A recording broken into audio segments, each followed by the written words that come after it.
Rian Farron had never been anything special, born into a typical family with ordinary parents, ordinary siblings, etc. He pretty much had a going-with-the-flow life. If there is something different about him, it is the fact that he doesn't care much about anything.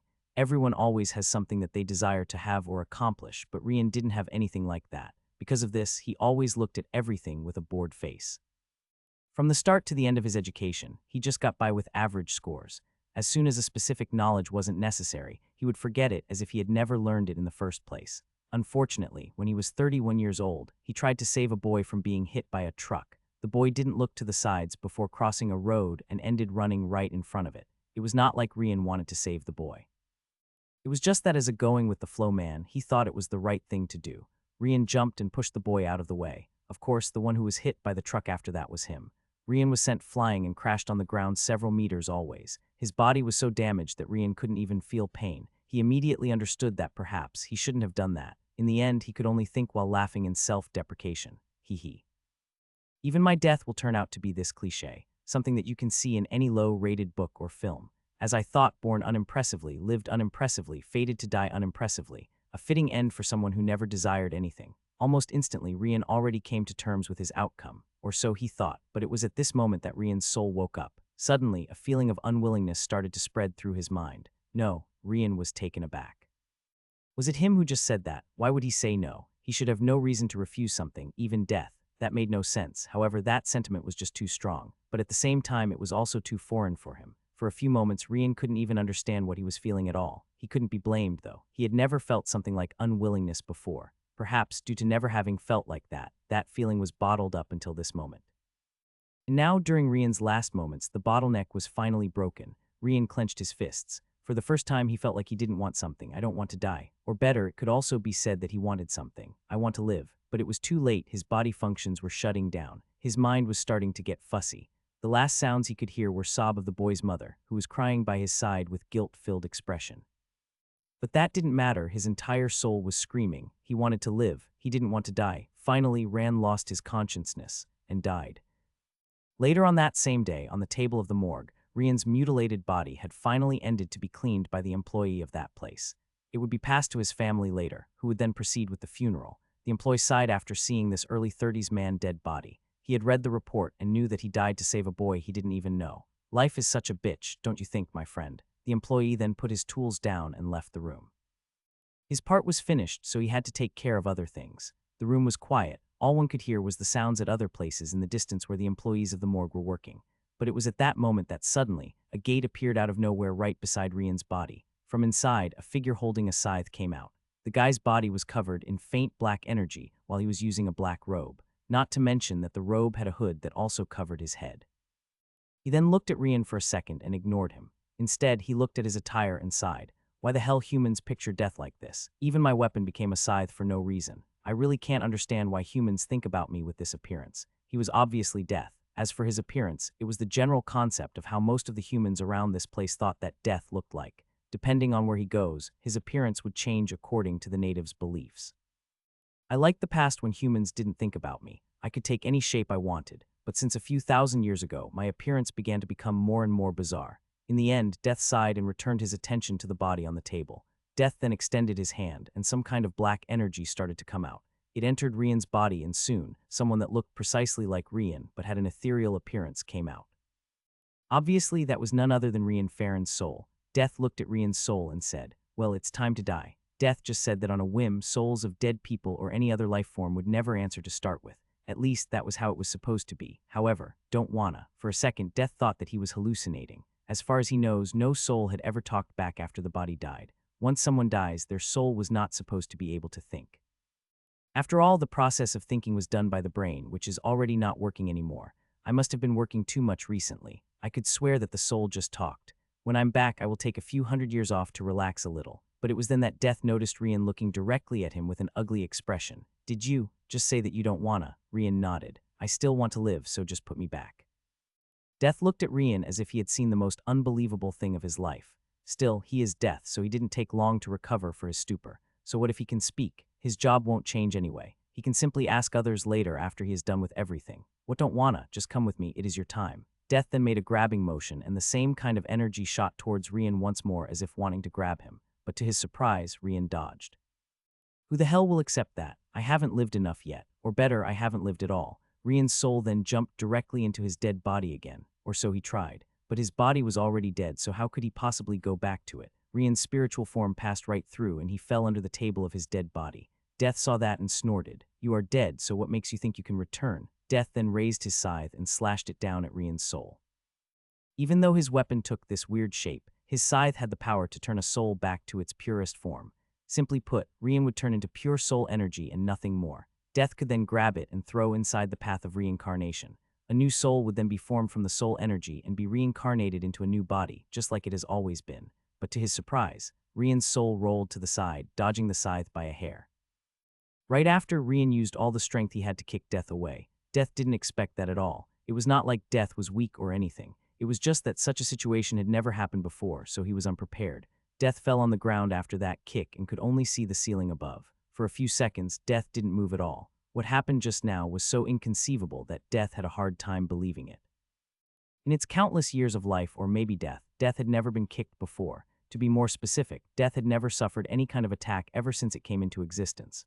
Obviously, that action made it enraged. He is Death, created by God himself to guide all the souls into reincarnation, a vital existence in this world. Even between the other celestial existences, Death was one of the most important ones. But just as Death got up and was about to teach that soul a lesson.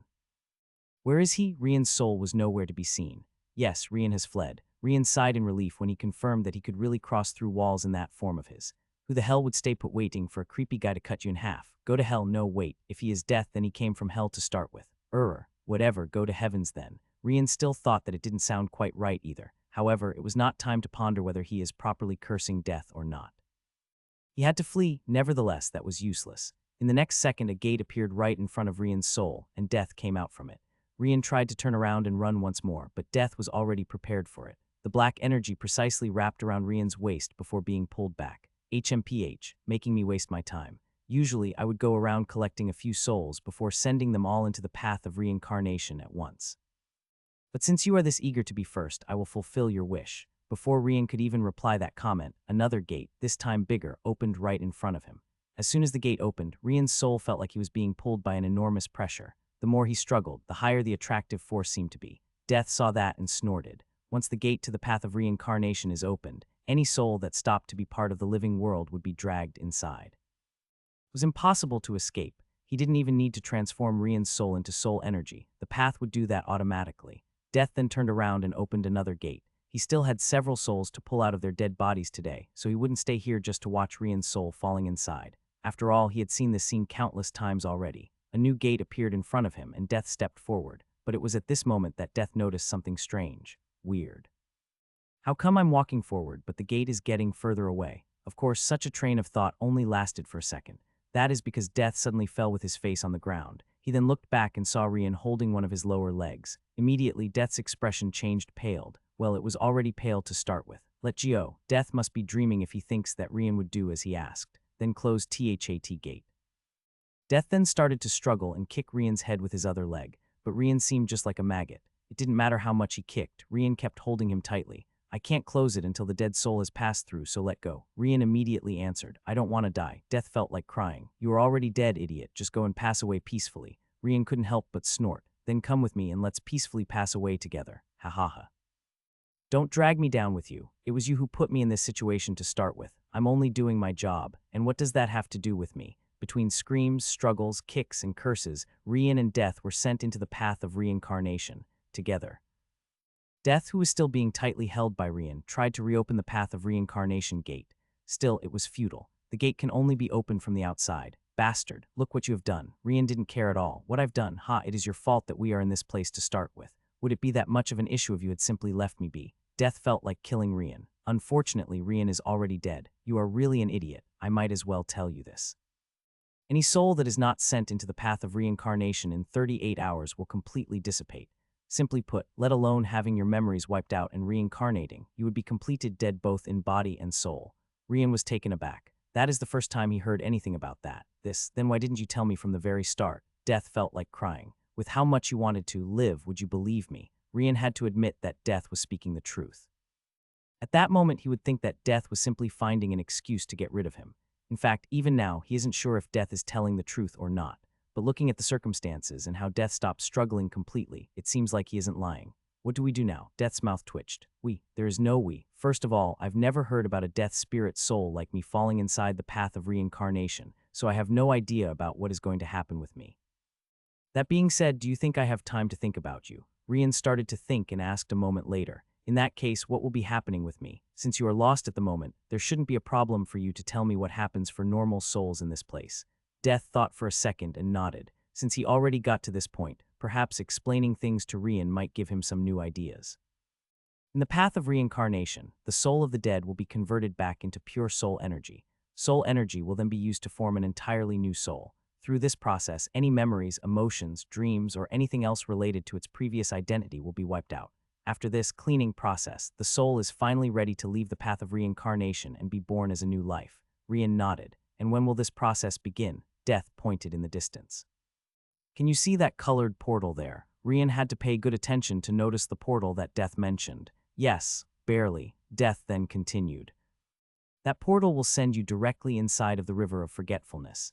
It is that river that will cleanse your soul and wipe out all your memories. Once you pass that portal, it will be a point of no return. Rian then asked, "What about you?" Death shrugged his shoulders. It was then that Death remembered something. By the way, how the hell can you think and talk? Rian immediately looked at Death with a surprised expression. Shouldn't I be able to? Death mouths twitched hearing that question. Are you blind?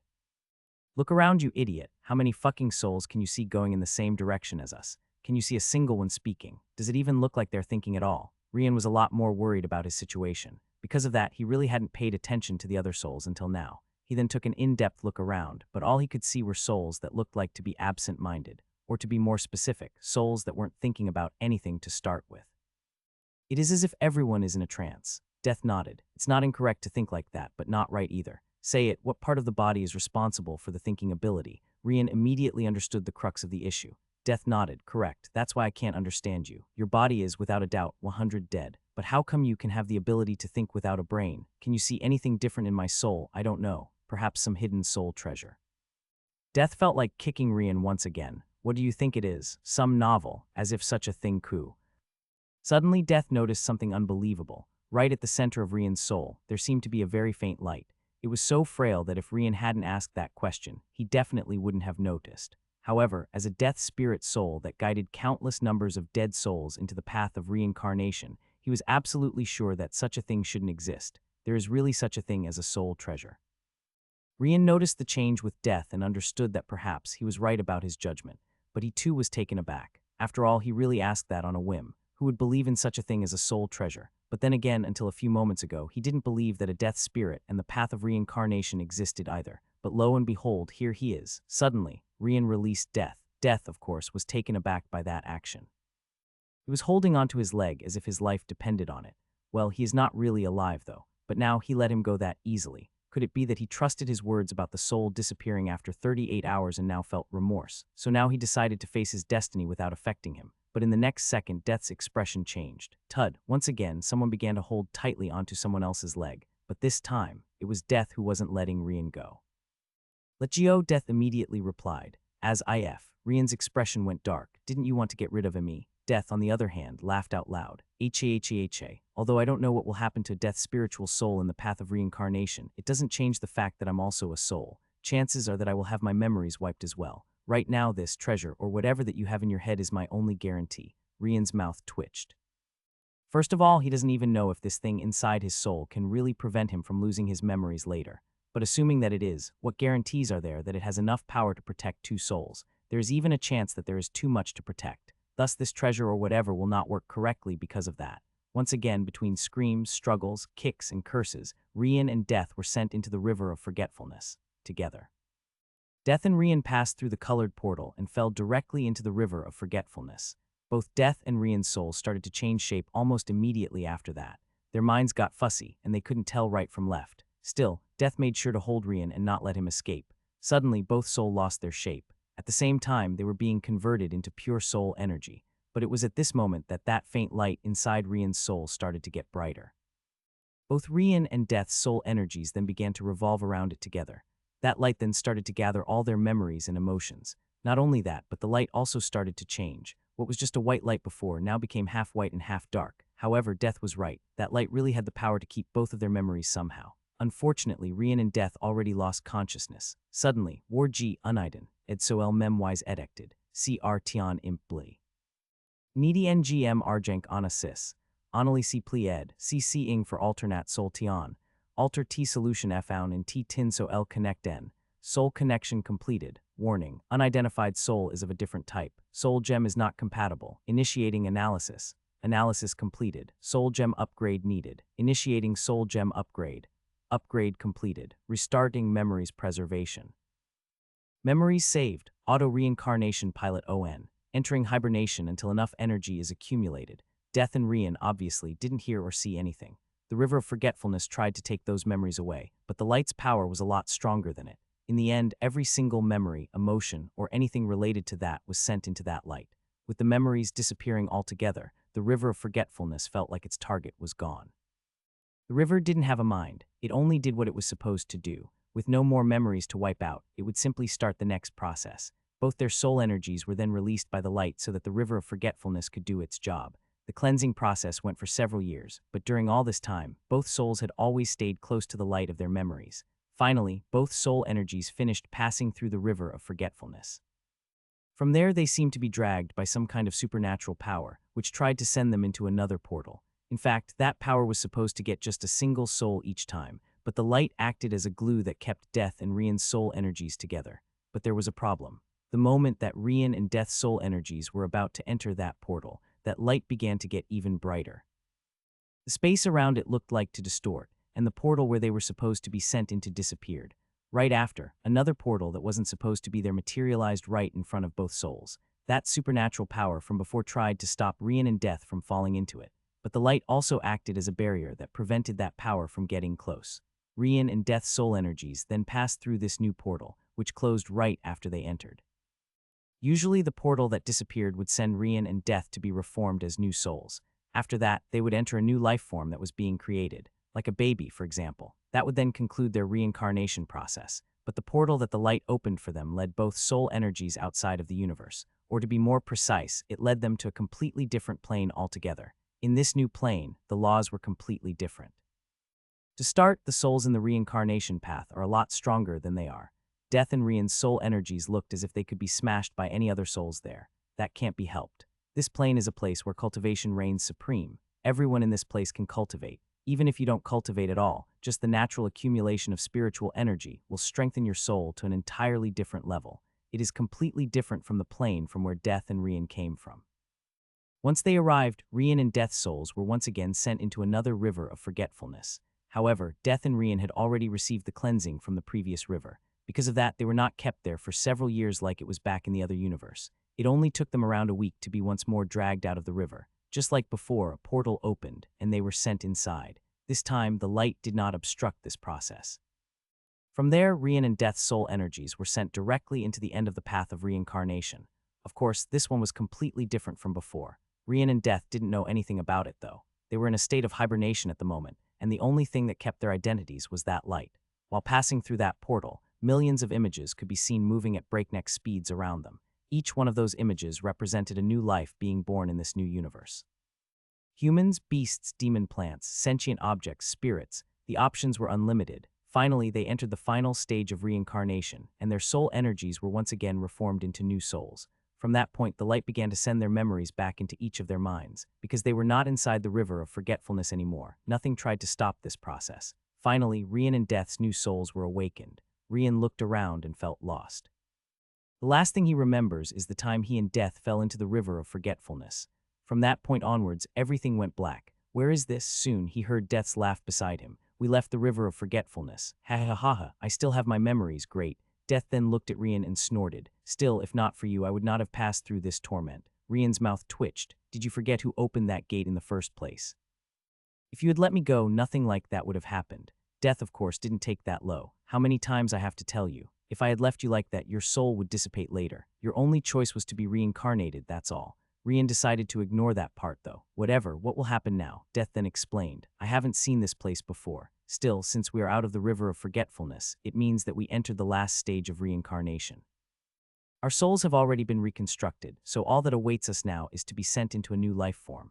Rian was delighted to hear it. Does that mean I will be born again with all my memories? Ha ha ha ha, great. Death snorted but didn't deny that. Anyway, this is where we part ways. Soon, our souls are going to be pulled into one of the new life forms, and we are going to reincarnate somewhere in the universe. I hope to never see your face in my life again. Death wasn't afraid of being reborn. With his understanding of his home universe, he could use his connection with the underworld and return there. After that, he can simply reconstruct his own soul as a death spirit once more. As for Rian, fuck that guy. Rian, of course, couldn't be happier to be separated from this troublesome thing as well. Death and Rian then moved away from each other, or so they tried. As soon as the distance between themselves reached 100 or so meters, some kind of power pulled them back. Their souls slammed against each other, which made both parties feel quite dizzy for a few moments. Only when they recovered did they notice a faint white and dark thread connecting their souls. At the very center of this line, one could see that soft light that had kept their memories until now. Before, Death could only see a white light, but now that light was both white and dark. The black color side of the thread was connected to his soul, while the white was connected to Rian's one. Both Death and Rian were taken aback by that, but before they could even discuss this issue, they felt that their souls began to be dragged away against their will. The hell, what is it? Death immediately replied, we are probably reincarnating. Rian and Death looked at each other and the white and dark thread that is connecting their souls. Seeing that, they felt like crying. I don't want to reincarnate with you. Still, that light had created some kind of connection between Death and Rian. Because of that, they simply couldn't get too far away from each other. That being said, they couldn't reincarnate in different places anymore. That had to reincarnate together. However, Rian and Death are, after all, different souls. It is not like they can merge or use the same body. With no other option, the reincarnation path of this new plane could only do one thing. Death and Rian had to reincarnate as twins. Northeast side of the country of Jylin, Limon Mountain, around to 250 km away from the Estreg city. On the base of this mountain, there is a tribe that goes by the name of Varen, or if one prefers, the Varen tribe. Although over 10,000 people live in this place, this tribe can only be considered a small or close to medium-sized one. This tribe lived off the minerals they gathered from the ore deposits deep in the mountain. Every month, the merchants in the city would pass by and buy there, or the ore deposit in the Limon Mountain couldn't be considered anything big or rare. Fortunately, that was also the reason why more prominent tribes didn't bother with them. Of course, now and then, they were forced to pay tributes to the bigger tribes controlling the region. There was no lack of small tribes that had been wiped out or had their members captured because they couldn't pay the tributes. Because of that, the Varen tribe made sure to always have enough money for the tributes that were charged once per year. The Varen family was the one controlling this tribe, and they were respected by all the residents. The tribe leader, Earl Varen, always put more importance on the tribe as a whole than personal gains. Although life wasn't comfortable here, everyone's effort contributed to a happy environment. It was night time at the moment, and all the workers were already back to their homes. On the west side of the tribe, inside of a small wooden house like most of the others around, a woman was touching her big belly. Beside her, a bulk man and who was around his late 20s looked at her with tender eyes. The couple's name was Turen Larks and Hamarlia Larks. Turen was a miner like most of the men in the tribe. As for Hamarlia, she helped the village with the miscellaneous jobs of the day while the men were out doing the heavy job. Still, this village had quite equal values. If a woman felt like she was strong enough to work in the mine like the men, she would be allowed to do so. As the lifeline of the tribe, any extra hands that could help with the ore extractions were more than welcome. Because of that, around 20 of the workers in the mine were women too. Hamarlia just so happens to be one of those women. She did that to help her family, and it was there that she met Turen for the first time. It didn't take long before the couple got together, and their marriage approved by both families. 5 years had passed since then when finally, Hamarlia got pregnant. Since then, Turen forbade her to do any heavy job until the child was born. Hamarlia knew that Turen was just worried about her and their child, so she begrudgingly accepted that. What Hamarlia and Turen didn't know is that she was pregnant of twins, and obviously both men. As for the twins, who else could they be other than Rian and Death? Back then, both guys' souls were dragged into one of those images. The last thing they knew, everything around them was black. Now and then, Death and Rian would hear voices, but they couldn't understand it. It was not that it was hard to hear, but that it was a language they never heard before. It is understandable that Rian couldn't understand the language. After all, he only knew a single one until the day he died, but Death was feeling frightened. As one of the death spirits responsible for guiding the souls of the universe into reincarnation, his knowledge about languages was also universal. There shouldn't be a single language in the entire universe that he can't understand. Don't misunderstand. It didn't mean that Death is some kind of expert or anything like that. He didn't have any knowledge that could make himself or others stronger or anything like that. All his knowledge was only related to the convenience of guiding the dead souls into reincarnation. It just so happens that knowing all the universe languages was also convenient for his job as a death spirit, so he knew them. However, he couldn't understand anything that was being said by Turen, Hamarlia, or anyone else around. That should be impossible. Of course, due to the number of languages that Death knows, a few words were bound to look like some of those that he knows. But when they were put together to form the sentences of this new language, they simply made no sense whatsoever. What is happening here? How come I can't understand what they are saying? Hearing those words, Rian was taken aback. Death, is that you? Death was also shocked to hear Rian's voice. They couldn't be blamed. After all, Death and Rian are hearing the other's voice inside their minds. They didn't speak a single word. Of course, it didn't take long for them to understand what was going on.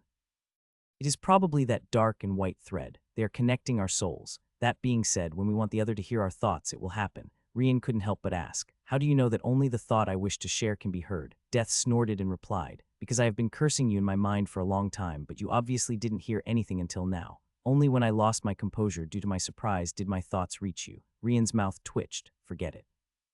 I won't let you affect my good mood. By the way, where are we now? Death laughed. Where else? A soul doesn't reincarnate into the new body when it is born, but when the brain becomes capable enough of generating thoughts. Since that is the case, where do you think we are at the moment? Rian was taken aback. Are we inside our new mother's womb? Like, right below us is our new mother's vavavea. Forget it. Death laughed even more, as expected of a virgin.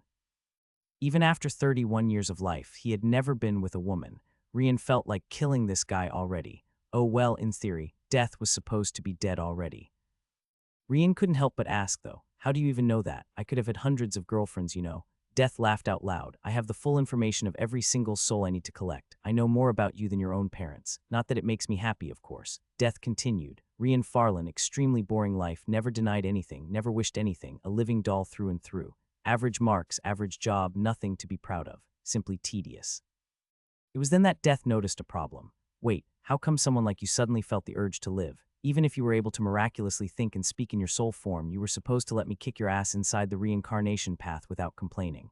Rian really wanted to beat this guy up, said the guy that clung on my leg even though he kept asking me to let him go. HMPH. Still, Rian answered his question. To be honest, I don't know. You were right about that point. I never wished anything, nor did I ever refuse anything. I simply never cared anything at all. No doubt, a living doll was indeed the perfect way to describe the old me, but just a few moments before dying, I felt like my soul awakened. Out of nowhere, I simply didn't want to die anymore. I felt like until that point, I had never really lived before. How can I say it? It will look weird, but I don't think it was because I was dying. It was more like I had broken out of a shell that locked me during my entire life.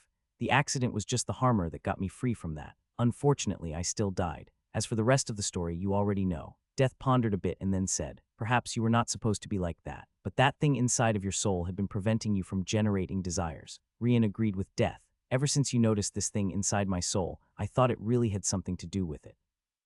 However, let alone Rian, even Death hadn't the most remote idea about what that white and dark light could be. But it was then that Death remembered one thing. Oh well, whatever. Enjoy your new life, we'll be taking my leave. Rian was taken aback. They are both inside the womb. Can a baby forcefully go out just like that? First of all, would it be a good idea to go out now? Death, of course, understood what Rian was thinking, but that has nothing to do with him. As long as he uses his connection to the underworld, he can immediately pull his soul inside. As for the baby's body, it will simply turn into an empty shell. Death concentrated and tried to feel the world around him, but it was then that he noticed something different. What kind of energy is this? Rian didn't know what he was talking about, though. As for Death, he quickly threw those thoughts away. Doesn't matter, I will check later. He once again concentrated until finally he was able to establish contact with the underworld. Death started to feel a chill on his back instead. It's not there. Rian heard that and asked, what, can you see anything? They are inside the womb, so how could there be any light? Death completely ignored Rian though. He kept looking for that connection between the living world and the underworld. But it didn't matter how much he looked for that, he couldn't feel anything. Impossible. There is no place in the entire universe that is not connected to the underworld. How come I can't feel the link? Is it because I reincarnated? No. As long as I have my memories, even if I were to reincarnate as a mosquito, I should still be able to feel the connection. What is happening here? It was evident that Death was shocked at the moment. After all, Rian heard all his thoughts even though Death wasn't trying to talk to him. It seems like that if I don't pay attention, I will leak my thoughts to him as well. I better be careful. Still, he decided to ask, can you at least tell me what this connection you're talking about is? Death was taken aback and noticed that his thoughts were being transmitted to Rian. Whatever, the entire universe is supposed to be connected to the underworld. That is also the place where you can find the path of reincarnation. As long as we are inside the universe, this connection has to be there. But I can't feel anything, and that is the strange part. Rian then asked, does it mean that we are not inside a universe? Death immediately rejected that idea. If we were not inside a universe, there would be no underworld to start with. Since we reincarnated, we are obviously inside one. Of course, Death couldn't feel that connection because he wasn't in the same universe anymore. The main reason he could even feel that connection is because his own existence was connected to the previous universe underworld. But in this universe, he has absolutely nothing to do with it. Obviously, he can't feel anything.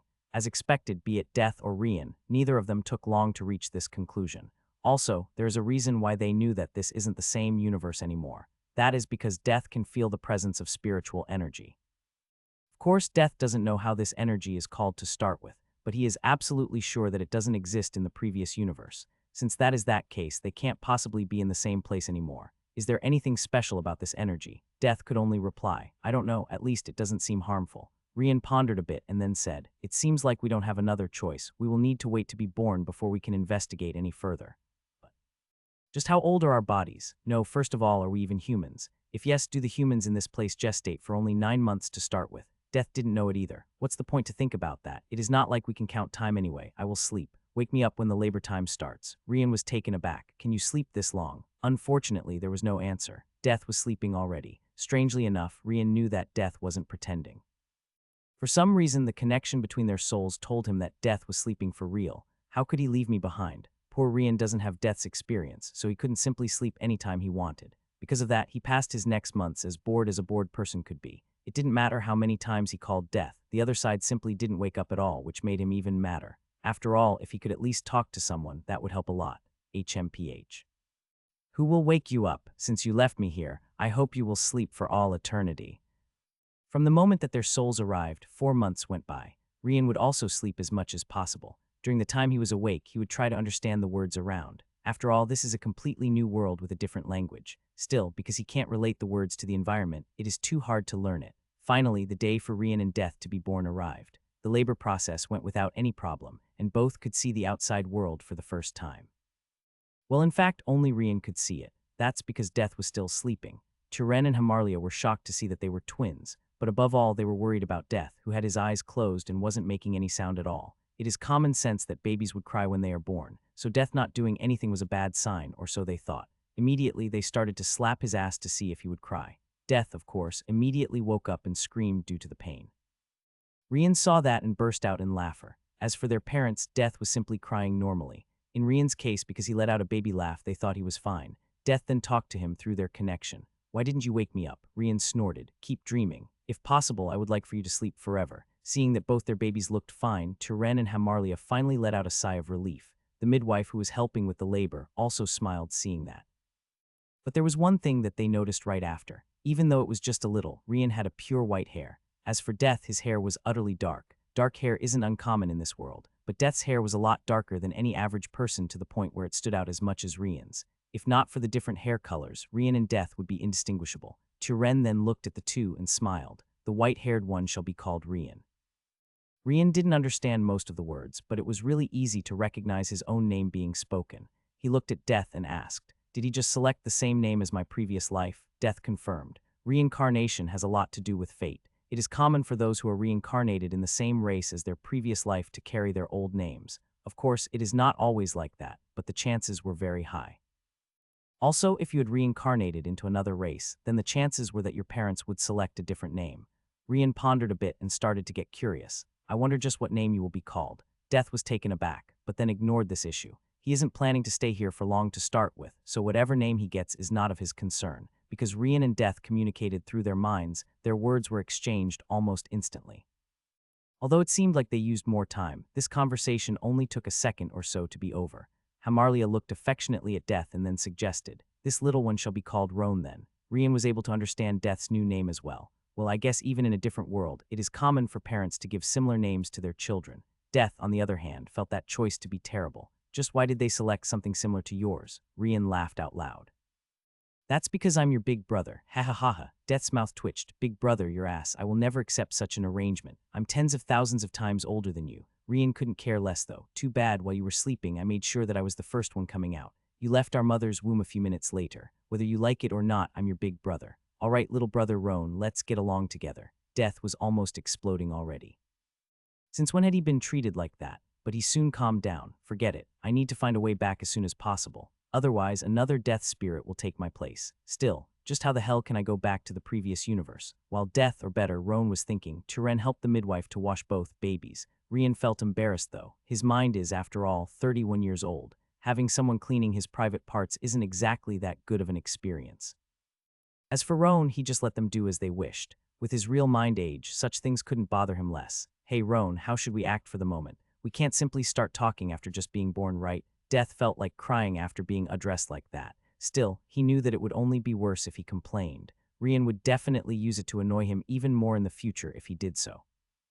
Besides, since he doesn't know how to go back at the moment, Rian wouldn't be the only one calling him like that during the time he is here. We better pretend that we are normal babies. Have you noticed it? There is no such thing as technology here. That being said, this might be some kind of medieval world where gods are worshipped and things like that. Our parents might think that we are possessed for some kind of demon and end killing us. Rian felt a chill on his back. He had just been reborn and his emotions were finally back to normal. The last thing he wants is to die right after he got a second chance. All right, your big brother shall follow your idea. HMPH. During the next few days, Roan and Rian acted like normal babies. At the same time, they finally had the opportunity to match words with the environment, which helped them comprehend the language a lot faster. Still, Rian felt quite awkward every single day, after all. His food was nothing more than the milk in his new mother's breast. Roan, on the other hand, couldn't care less about such things. Besides, now that he had a real living body, he couldn't help but feel like the milk was quite tasty. He had never had the need to ingest anything before, after all, but they soon noticed something impressive. Whatever Roan learned, Rian learned as well, and vice versa. It is definitely that white and dark thread connecting our souls, Rian agreed with Roan. But there is one thing that I'm curious about. When we tried to get away from each other, we were pulled back together. Does that mean that now that we are born, we can't go far away as well? Roan didn't know the answer to that question. I don't think we would be pulled together as it happened in the path of reincarnation. However, there would at least be a side effect. Maybe our ability to learn things together would be cut, or something like that. They would need to test it later when there is a chance. 2 weeks after Rian and Roan were born, Turen and Hamarlia decided to bring them over to the tribe elders. It was tradition to have the elders blessing the new babies. Also, they would be tested for their aptitudes. This is, after all, a cultivation world. Even though the majority would end working on the mines or doing the chores around, the tribe also needed cultivators who could defend their homes. Everyone can cultivate, this is common sense, but there are several differences in aptitude. The talent of each newborn determines if they will be allocated resources for cultivation or if they will need to fend off for themselves. When they arrived at the elders' building, they could see that there were a lot more parents with babies around. It turned out that the aptitude check only happened once a month, so all the newborns would be brought at the same time. The reason to have the aptitude tested at such a young age is that is when the babies' bodies would be in their purest form. Not affected by the impurities of the world, it would make the test a lot more precise, preventing mistakes like overlooking a talent or promoting a baby without it. Turen and Hamarlia talked happily with the other parents while holding their babies. Around an hour later, the doors of the building opened, and the guards inside invited everyone in. In total, there were 27 newborns in the last month, which is quite an average number. All the parents moved to the hall, where 3 elders were waiting. One of them also happened to be from the family who leads the tribe, the Varen family. Seeing that elder, everyone showed even more respect. The actual peaceful situation of their tribe could be said to have a lot to do with the Varen family. By treating everyone in the tribe equally, all the tribe members did their best for the tribe's future. One must understand that most tribes controlling families would extort their tribe members as much as possible. They governed their tribes based on fear and held the strongest warriors on their side, preventing others from rebelling. Everyone in the Varen tribe knew very well about this, so they understood that they were fortunate to be born here. Of course, it hasn't always been like that. In the past, Varen tribe also used the same oppressing system. In fact, it wasn't called Varen tribe, but Eric instead. But their residents were successful in their rebellion during a bloody fight. Although the Eric family held the strongest warriors, they miscalculated and kept the power centralized in their family only. Because of that, even though they had the strongest warriors, their number was simply too small to stop the rest of the tribe. That day, the entire Eric family was killed, and their loyal warriors exiled or killed as well. The leader of the rebellion, Juri Varen, was then appointed as the new tribe leader. Of course, not everything was flowers. After the rebellion, the tribe's overall strength had plummeted more than 50, and some smaller tribes in the surroundings started to covet their land. Fortunately, Juri Varen was a smart guy. Because the rebellion had just finished, it would take some time before other tribes tried something. So he left the tribe on the very next day and visited a faraway tribe called Alert tribe. That tribe was also a tiny one, not to mention that they lived in a quite bad place. However, Juri Varen had been in contact with this tribe for 5 years now. He knew that their way of treating their people was the same one he intended for his tribe, so he had made an agreement with this tribe. If they were successful in overthrowing the Eric family's power, the Alert tribe would move all their members to Juri's tribe. The Alert tribe was more than happy to accept such a deal. The terrain they had been living so far is terrible for growing crops and other things. Although Eric tribe's territory isn't that much better, they at least had an ore mine. This is especially so since Juri Varen planned to have everyone treated the same way as the Alert tribe did with its members. The old Alert tribe leader even offered Juri a helping hand. He wanted to send a few of their tribe's best warriors to help with the rebellion, but Juri rejected it. As bad as the Alert tribe might look, they at least had a not too bad life. If they failed in their rebellion, the Alert tribe families would pay the price just like the families in the old Eric tribe. The Eric tribe's problem should be resolved by the Eric tribe's families. That's what he said. The leader of the Alert tribe grew fond of Juri and didn't force the issue. Today they had finally succeeded, so the Alert tribe immediately packed everything and moved out. When the tribes closer to the new Varen tribe finally rallied up to start an attack, they were forced to stop on their tracks. By putting together both the survived warriors of the old Eric tribe and the new ones from the Alert tribe, the Varen tribe immediately reached a power big enough to defend themselves. The other tribes united could still force their way and take the Varen tribe over, but the price for that would be way too high. Besides, it is not like those tribes were real allies. They all followed the fear system, so they didn't trust the others to start with. Chances were that some of them would just pretend to help but wait for the others to expend their strength and get rid of the rest, taking all the benefits for themselves. With such a lousy alliance and that much strength protecting the new Varen tribe, none of them wanted to risk being the tribe that got the short end of the stick. So the alliance immediately disbanded after a few hours of internal struggle. The leader of the Alert tribe gladly passed his authority over his member to Juri, who wisely guided the entire tribe to live in harmony up to this day. At first, the Alert tribe members were afraid of being suppressed by the actual Varen tribe members, but Juri Varen made an ironclad rule. There is no more Eric or Alert tribe, only the Varen tribe. Those caught doing such things will be exiled from the tribe, no questions asked. Slowly but surely, the tension between both tribes eased. After more than 20 years, several of their members married or befriended members from the other side. It could be said that either Eric or Alert tribe didn't exist anymore, only a single tribe called Varen. The three elders then followed the procedure for the blessings. One by one, the babies were brought forward and had their foreheads marked with a symbol. After chanting a few strange words, the parents would thank the elders and move to the side. Simple as that, the blessings were finished. The elders were a little surprised when they saw Rian and Roan, though. After all, it is not every day you see twins, let alone with such remarkable hair colors. One being pure white and the other being so dark that all the other dark-haired people couldn't compare to. Still, that was all. It is not like they will be treated differently just because of that, so the elders quickly finished their blessings to Rian and Roan as well. After that, the parents were led to the center of the hall. There was a black sphere that looked like a crystal orb. Still, death, or better, Roan noticed a peculiar power coming from it. That orb has the same kind of energy as the environment. Rian's curiosity was immediately piqued. In the past 2 weeks, both his and Death's efforts paid off. Although they can't talk their parents' language yet, they can at least understand a little. They noticed that both their father and mother would stop every day to gather this peculiar energy into their bodies. In fact, even without Roan's help, Rian would be able to feel this energy soon. That's because this is the energy necessary for cultivation. Something that everyone in the tribe always did. Their parents don't receive any cultivation resources from the tribe. Still, they can at least absorb the natural energy from heaven and earth. In this world, there are several realms of cultivation: body transformation, energy gathering, foundation establishment, core formation, core and soul fusion, nascent soul and soul transformation. At least, those are the only realms that are known by the people of the Varen tribe. The tribe's strongest warriors are in the middle or advanced stage of the energy-gathering realm, with just a few in the peak stage. As for the strongest one, he is the actual tribe leader, Juri Varen, who is already over 60 years old. At the moment, he is in the initial stage of the foundation establishment. Although everyone can cultivate, one is only considered a cultivator once they enter the energy-gathering realm.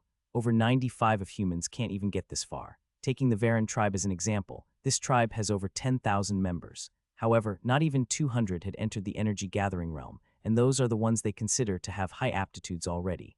Rian and Roan's parents are in this body transformation realm.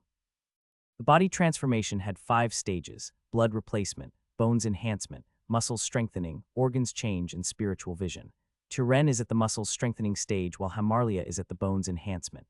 Neither of them has much of a chance of entering the energy gathering realm during their lives. Still, the more they cultivate, the easier will their job in the mine be. Besides, increasing their own strength can't really go wrong. Even though Turen and Hamarlia do have quite a peaceful life, it is not like they don't know how the world really works outside their tribe. It wouldn't be surprising if someday another bigger tribe came over to attack them. The black orb had the power of testing one's aptitude. In total, it was capable of showing 7 different colors: gray, brown, yellow, green, blue, red, and purple. Gray is considered the worst one, while purple is the highest. The parents looked at the orb with expectation in their eyes. To be a warrior is the highest honor in their tribe. Every parent wished that their children had enough aptitude to be accepted as a warrior apprentice. He would then be allocated a few cultivation resources and receive the teaching of the elders. The families formed a line, and they came forward one by one. Roan and Rian would be the 11th and 12th ones to be tested. To become a warrior apprentice, one had to at least have a brown aptitude. From the 200 and something warriors of their tribe, the biggest majority was in this brown level. Only 5 of them had a yellow aptitude. As for green, so far, the tribe only gave birth to 3 of them. One just so happens to be the tribe leader, Juri Varen. Another one was an elder who acted as the tribe leader during the times the real leader was out on business, Alanda Isle. He, too, was quite old already, being 52 this year. However, he was at the peak of the energy gathering realm, and everyone trusted that he would enter the foundation establishment soon. The last one was a young girl who was only 7 this year called Mila Huinen. Considering that the tribe hadn't seen a green-level aptitude appearing for over 40 years, the news about the girl having a green talent immediately attracted the attention of all tribes in the surroundings. There were even several marriage proposals coming from tribes of the same size, or even. Still, Juri Varen simply said, "She will marry the one she loves, that's all. If you want to become in-laws with her Hunan family, then your boys will have to conquer her heart first." At first, the other tribes thought that Juri Varen was joking, but after an investigation, they found out that their tribe doesn't use an oppression and fear system as most of them do. Not only that, but this tribe also treated the women quite highly. Such a system is unimaginable for them. Still, those tribes didn't try to find problems with the Varen tribe. As rare as a green aptitude might be, it is, after all, just a single warrior. It is not worth starting a war because of such an issue. To make sure that other tribes wouldn't try to kidnap Hunan, she and her family were moved to the center of the tribe. She now lived close to the elders and leader residences. She also had 3 middle-stage energy-gathering warriors who ensured her safety day and night. A tribe has to know how to protect its talents, so such an arrangement wasn't surprising for anyone. Any other tribe would definitely have done the same thing. One by one, the parents brought their babies forward to be tested. The elder would then take a needle and collect a drop of the baby's blood. That drop would be put on the black orb and absorbed by it. A few moments later, it would shine with one of the 7 colors. Not surprisingly, gray colors started to appear one by one. The 7 first babies showed to have a gray color, much for their parents' disappointment.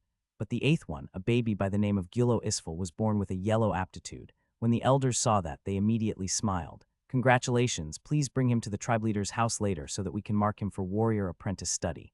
His training shall start when he becomes 5 years old." Gylo's parents were ecstatic. They immediately bowed and thanked the elders, quickly retreating behind. The next 2 babies turned out to have gray aptitude as well. Their parents couldn't help but look at Gylo's parents with envy. Which parent wouldn't want their child to soar in the future? Finally, it was time for Roan to be tested. "Hey, little brother, you better not let me down." Roan snorted and replied, "If I have an aptitude lower than yours, I will simply kill myself." Rian couldn't help but laugh. Even though he is alive now, it doesn't change the fact that Roan was dead for countless years before it. For Roan, being alive or dead probably didn't make too much of a difference. Turen brought Roan close to the black orb, and the elder took a drop of his blood with a needle. Still, Roan seemed to not even feel it. He was the first baby to not start crying right after the blood was taken. Of course, the elder was surprised but didn't put much importance on it. The elder then dropped the blood on the black orb and waited for the result. Finally, the orb started to shine and the color began to appear. However, everyone was taken aback when they saw that, the orb's light. It's dark. As mentioned before, the orb was supposed to show only 7 colors: gray, brown, yellow, green, blue, red, and purple. Dark was definitely not one of them. If the orb wasn't shining with a black light, they might have thought it wasn't working at all.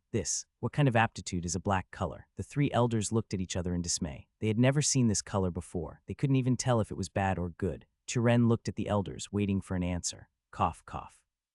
"For now, wait on the side. We will bring your kid to the tribe leader later." Turen was surprised. He didn't expect that he would be able to meet the legendary Juri Varen personally. Juri is seen as a savior to the Varen tribe, so everyone looked up to him. Still, he spent most of his time cultivating or dealing with the tribe's external affairs, so very few could talk to him anytime they wanted. Turen looked at Hamarlia and a smile on his face while nodding at her. Hamarlia, of course, heard what the elders said, so she was also happy. Even if it turns out that black color is a bad attitude, the chance of meeting Juri was already a great honor for them. It could easily be seen on the other parents' eyes that they too were jealous of such a chance. Rian was the next one in the line. Hamarlia was then called forward to have him tested. Just like Roan, Rian also had a different and curious hair color. Other than old men and women, people wouldn't have this kind of hair. However, Rian's hair color wasn't exactly the same. His one was really pure white, while the old would be more like silver. The elder then pricked the needle on Rian's palm and took a drop of blood. Just like Roan, Rian didn't care about that needle, so he obviously didn't cry. When Roan didn't cry, they didn't think much, but his twin brother also didn't even flinch after they took a drop of his blood. Could it be? The elder then put the blood on the black orb. A few moments later, a new color appeared. Once again, it was a color that shouldn't be there. Just like Rian's hair, the orb shined with pure white light, as I thought. Although it was hard to believe, after seeing what happened with Rian's twin brother, they did have a little expectation that Rian would also show something different. It turned out that they were right, that orb's white color was more than enough to prove such conjecture. Once again, the elder asked Hamarlia to stand at the side and wait for the time they would go see the tribe leader. While their parents were discussing the next step with the elders, Rian and Roan were also talking to each other. Well, we would need to be idiots to not understand that our aptitude colors are definitely related to the white and black thread. But I wonder if it is a good thing or not. Roan snorted after hearing that. What do you think? It should be much better. After all, gray is supposed to be the lowest aptitude.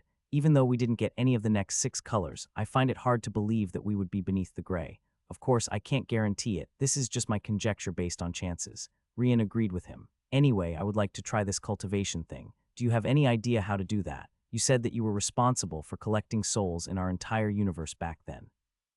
No doubt you had bumped in something like this before, right? Roan immediately shook his head. Our universe doesn't have this spiritual energy thing. That much I can guarantee you. So no race that I know had ever done something like cultivation before. All their evolution, humans included, happened through tens of thousands of generations and an absurd amount of time. The way that they can change their body's structure with this body transformation realm is simply inconceivable back there. Rian was surprised to know that. Even though such a thing didn't exist on Earth, sure the chances of existing somewhere else were high, right? After all, they were talking about an entire universe back there. So the fact that it didn't exist anywhere really left Rian shocked. It seems like we really came to another universe. Roan confirmed. I told you before, this could only be another universe. There is no way I couldn't feel the link of my soul with the underworld if that was not the case. Those words reminded Rian of something else. Oh right, did you find anything? You said that you were just waiting to be born to check the outside world. Will you be able to go back? Roan shook his head. No, there is simply nothing at all. At this moment, I'm almost the same as any other soul that is born in this place. I can only follow its rules. The only difference is that both you and I can feel the presence of the spiritual energy already. From what I found out, it shouldn't be something possible before one turns into 5 years old. Rian agreed with Roan. The main reason why kids would only start their warrior training at the age of 5 is that they can't feel the presence of spiritual energy before that. According to Rian's conjecture, it was probably because their bodies weren't developed enough to receive it yet. We can just wait and see what happens. On the night of the same day, Turen and Hamarlia brought Rian and Roan to the Varen family's house. Juri Varen's house wasn't much bigger than the typical dwellings around the tribe, nor was it luxurious. Juri was married, but only had 2 sons and 1 daughter, so his family couldn't be considered small but not big either.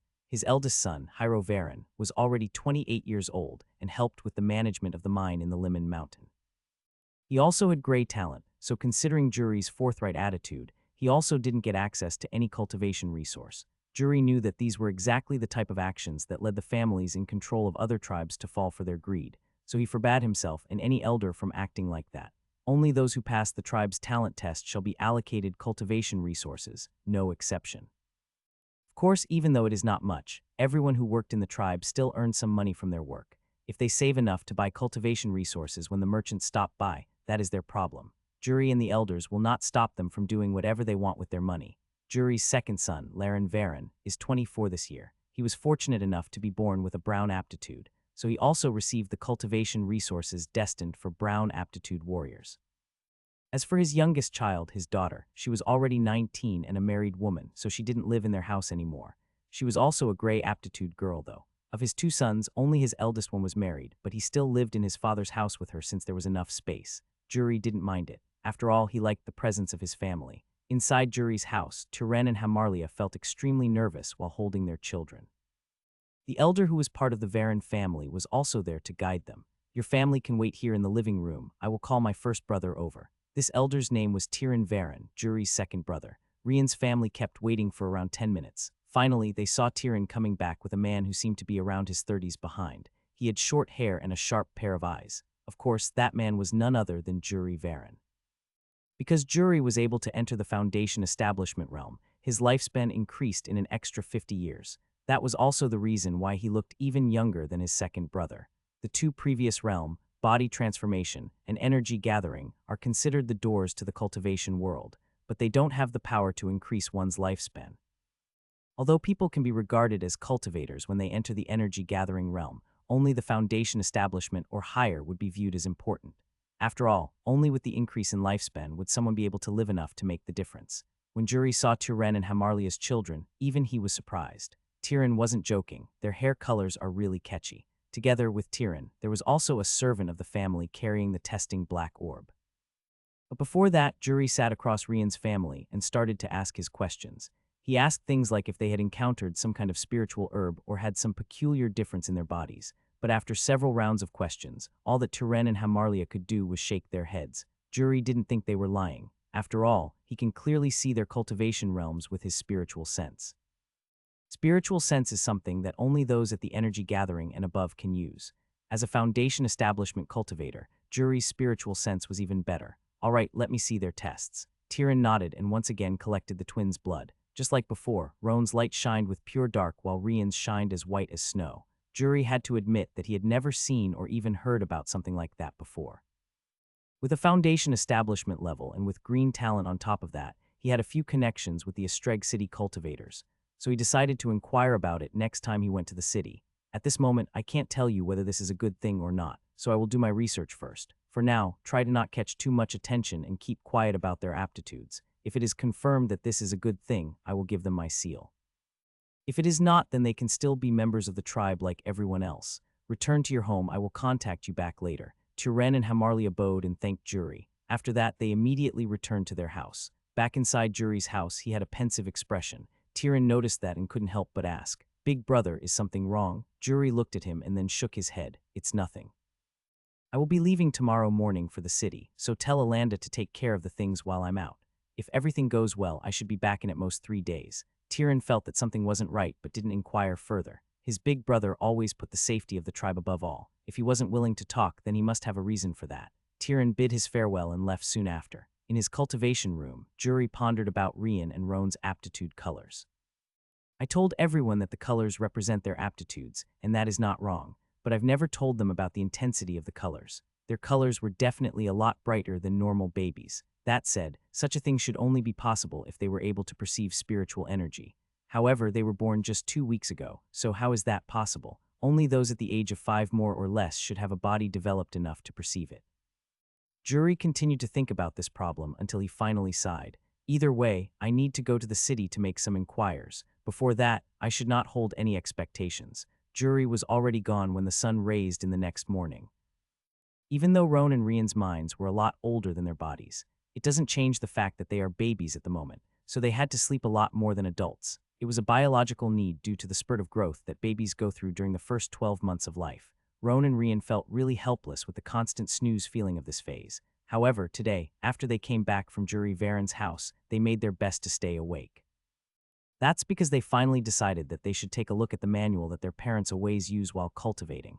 They seemed to keep it well guarded every time they finished their practice, so the 2 old young guys wanted to use the time they were sleeping to take it. They are far from being used to their new bodies. It took them quite a few stumbles before they reached the place where their parents kept the manual for body transformation. However, it turned out to be more difficult than expected.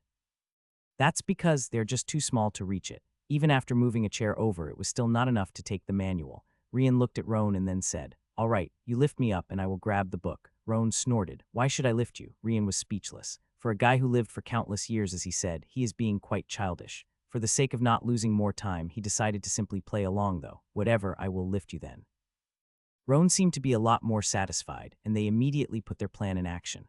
Well, if someone arrived at this moment, they would find their plan to be quite comic. Rian lifted Roan as well as he could with the control over his body. Roan was also wobbling left and right, trying to keep equilibrium. Finally, Rian used the side of the wall to keep his balance, and Roan grabbed the manual. After coming down, they started to take a look. It turned out that they were right.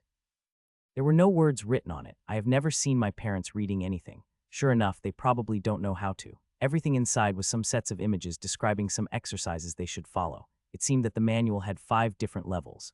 Rian and Roan didn't have to be geniuses to understand that each level represented a stage of the body transformation realm. So those are the 5 stages of the first realm. Roan, what do you think? Roan looked at them and pondered a bit. It looks quite similar to the breathing techniques that the humans in your world used. Rian was taken aback. You mean like those Chinese and Japanese people? Roan snorted. You have watched way too much TV. They do indeed have breathing techniques, but they are far from being the only ones. Breathing techniques were used for a lot more things than you think. Meditation, healthy, running, sleep, even during a mother's labor. There are way too many uses for those methods. Rian felt a little embarrassed. He never cared about anything, so he could only remember those things that passed on the TV. He didn't even want to see them. It was just that since he was eating in the living room, he heard it while his family watched a documentary. It was all a mere coincidence. Cough, cough, anyway, go ahead. Roan laughed a little and continued. Simply put, many of those breathing techniques are similar to a few of your planet's ones. That's all.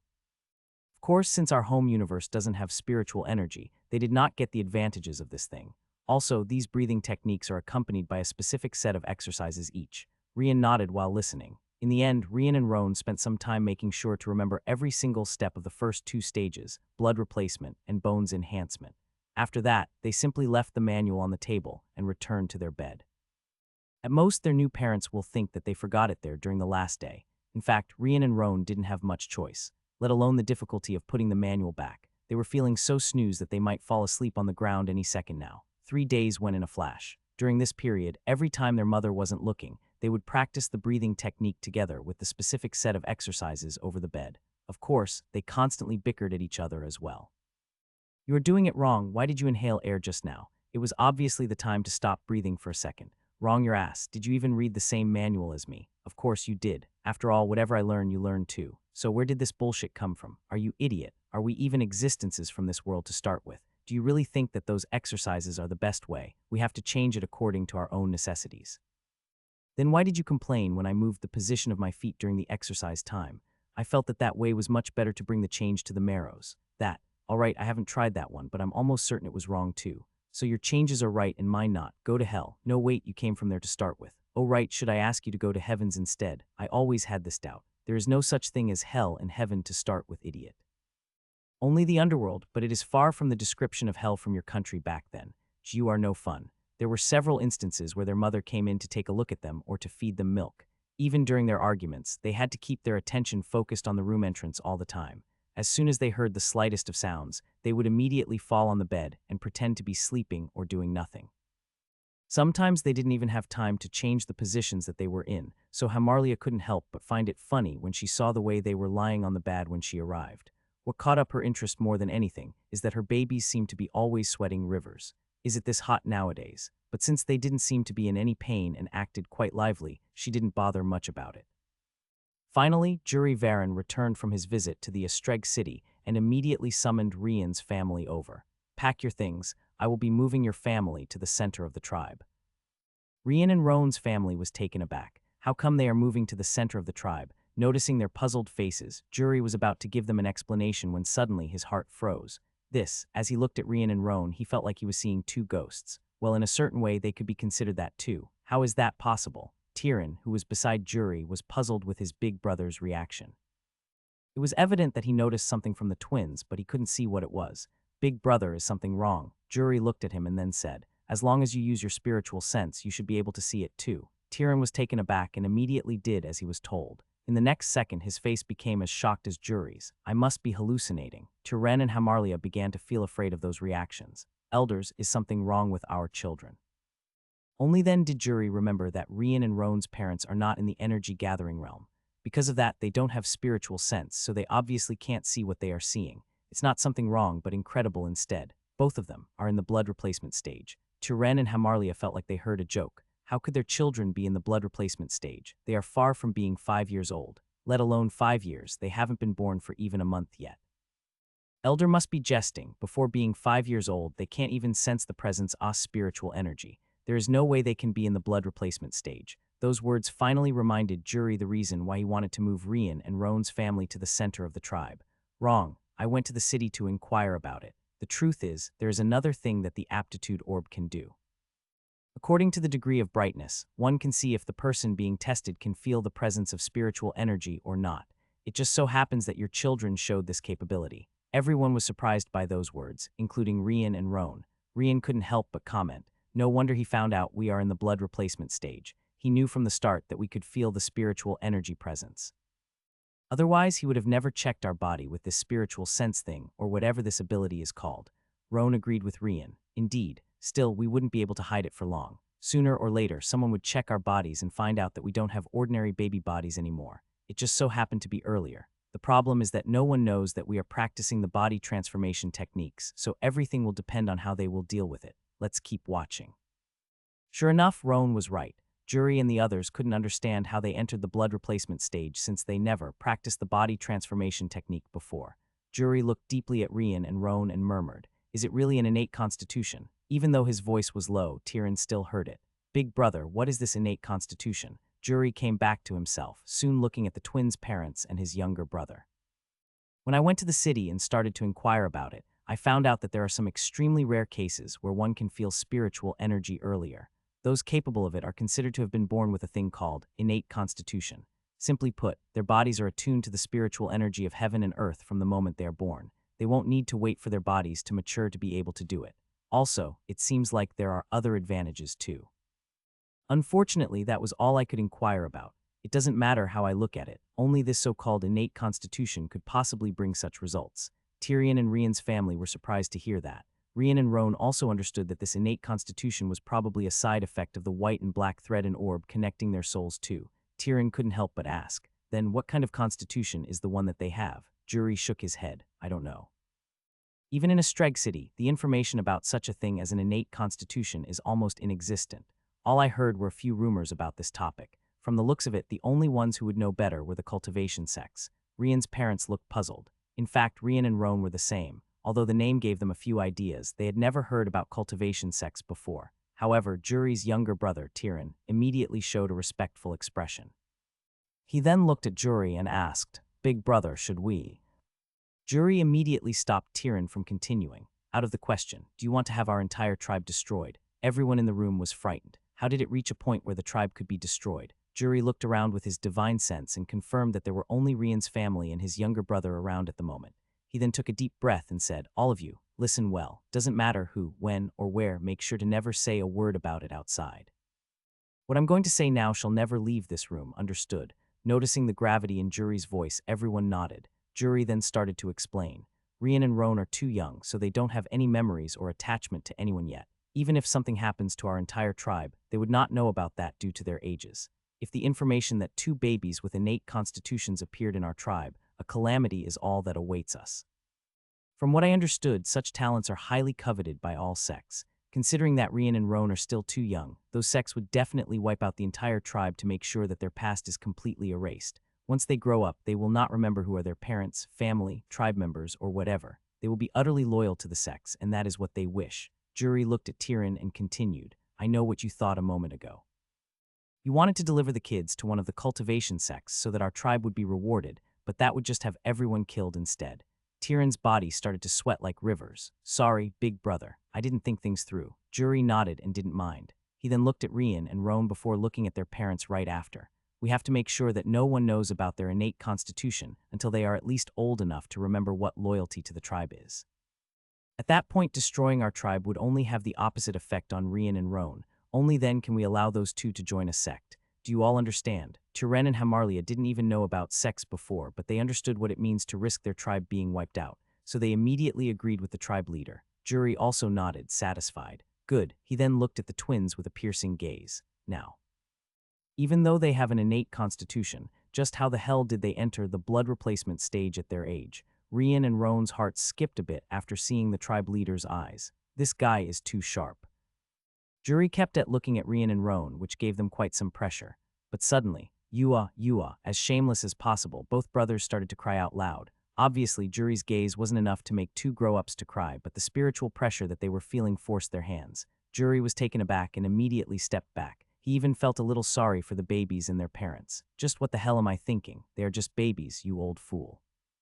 He had purposely released two of his spiritual pressure on the babies, expecting to see something different. However, he completely forgot that babies would only be frightened by such a thing. Cough, cough. Sorry, I was just tenting their resistance to spiritual energy, that's all. Turen and Hamarlia didn't doubt him. Everyone knows Juri's forthright personality, so they wouldn't think otherwise. Anyway, I already prepared a new house for you two in the tribe's center.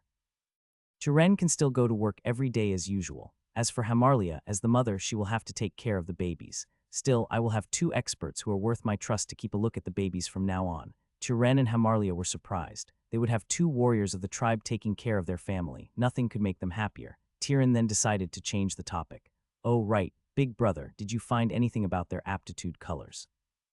Is it also because of the same reason? Juri pondered a bit before saying, I can't say. After all, there's just not enough information. However, when I tried to look for information about different aptitude colors, it seemed like no one had ever heard about it. That means that the different colors are probably not related to their innate constitutions. Tiran and Rian's parents looked puzzled at Juri. How does he know that it is not related? Juri knew what they were thinking and explained. Can't you see it? Even though it was just a little, there was still some information about different constitutions. Some also commented about those constitutions having a blue color aptitude at the very least. Of course, those were just rumors as well. However, there was absolutely nothing about different constitutions having unheard aptitude colors, so I can at least guess that the chances of a different aptitude color appearing because of a different constitution isn't that big. That being said, no one knows what dark and white aptitudes mean. Juri continued. In fact, I'm more inclined to believe that the reason Rian and Roan have a constitution is because of those black and white colors, not the opposite. Rian and Roan were impressed with Juri's view. He was spot on. They too believe that their so-called body constitutions are because of the white and black light connecting their souls with those threads. Definitely not the opposite. The rest could only nod. There were no guarantees, but they had to admit that Juri conjecture made a lot of sense. The two sides then talked for a while longer about a few conditions and rules. After that, Turen and Hamarlia left, leaving only Tiran and Juri behind. Big brother, why did you use your spiritual pressure on them? Juri's face got a little red after hearing that. It's nothing, I was just testing something. Tiran was still somewhat curious, but decided to leave that be.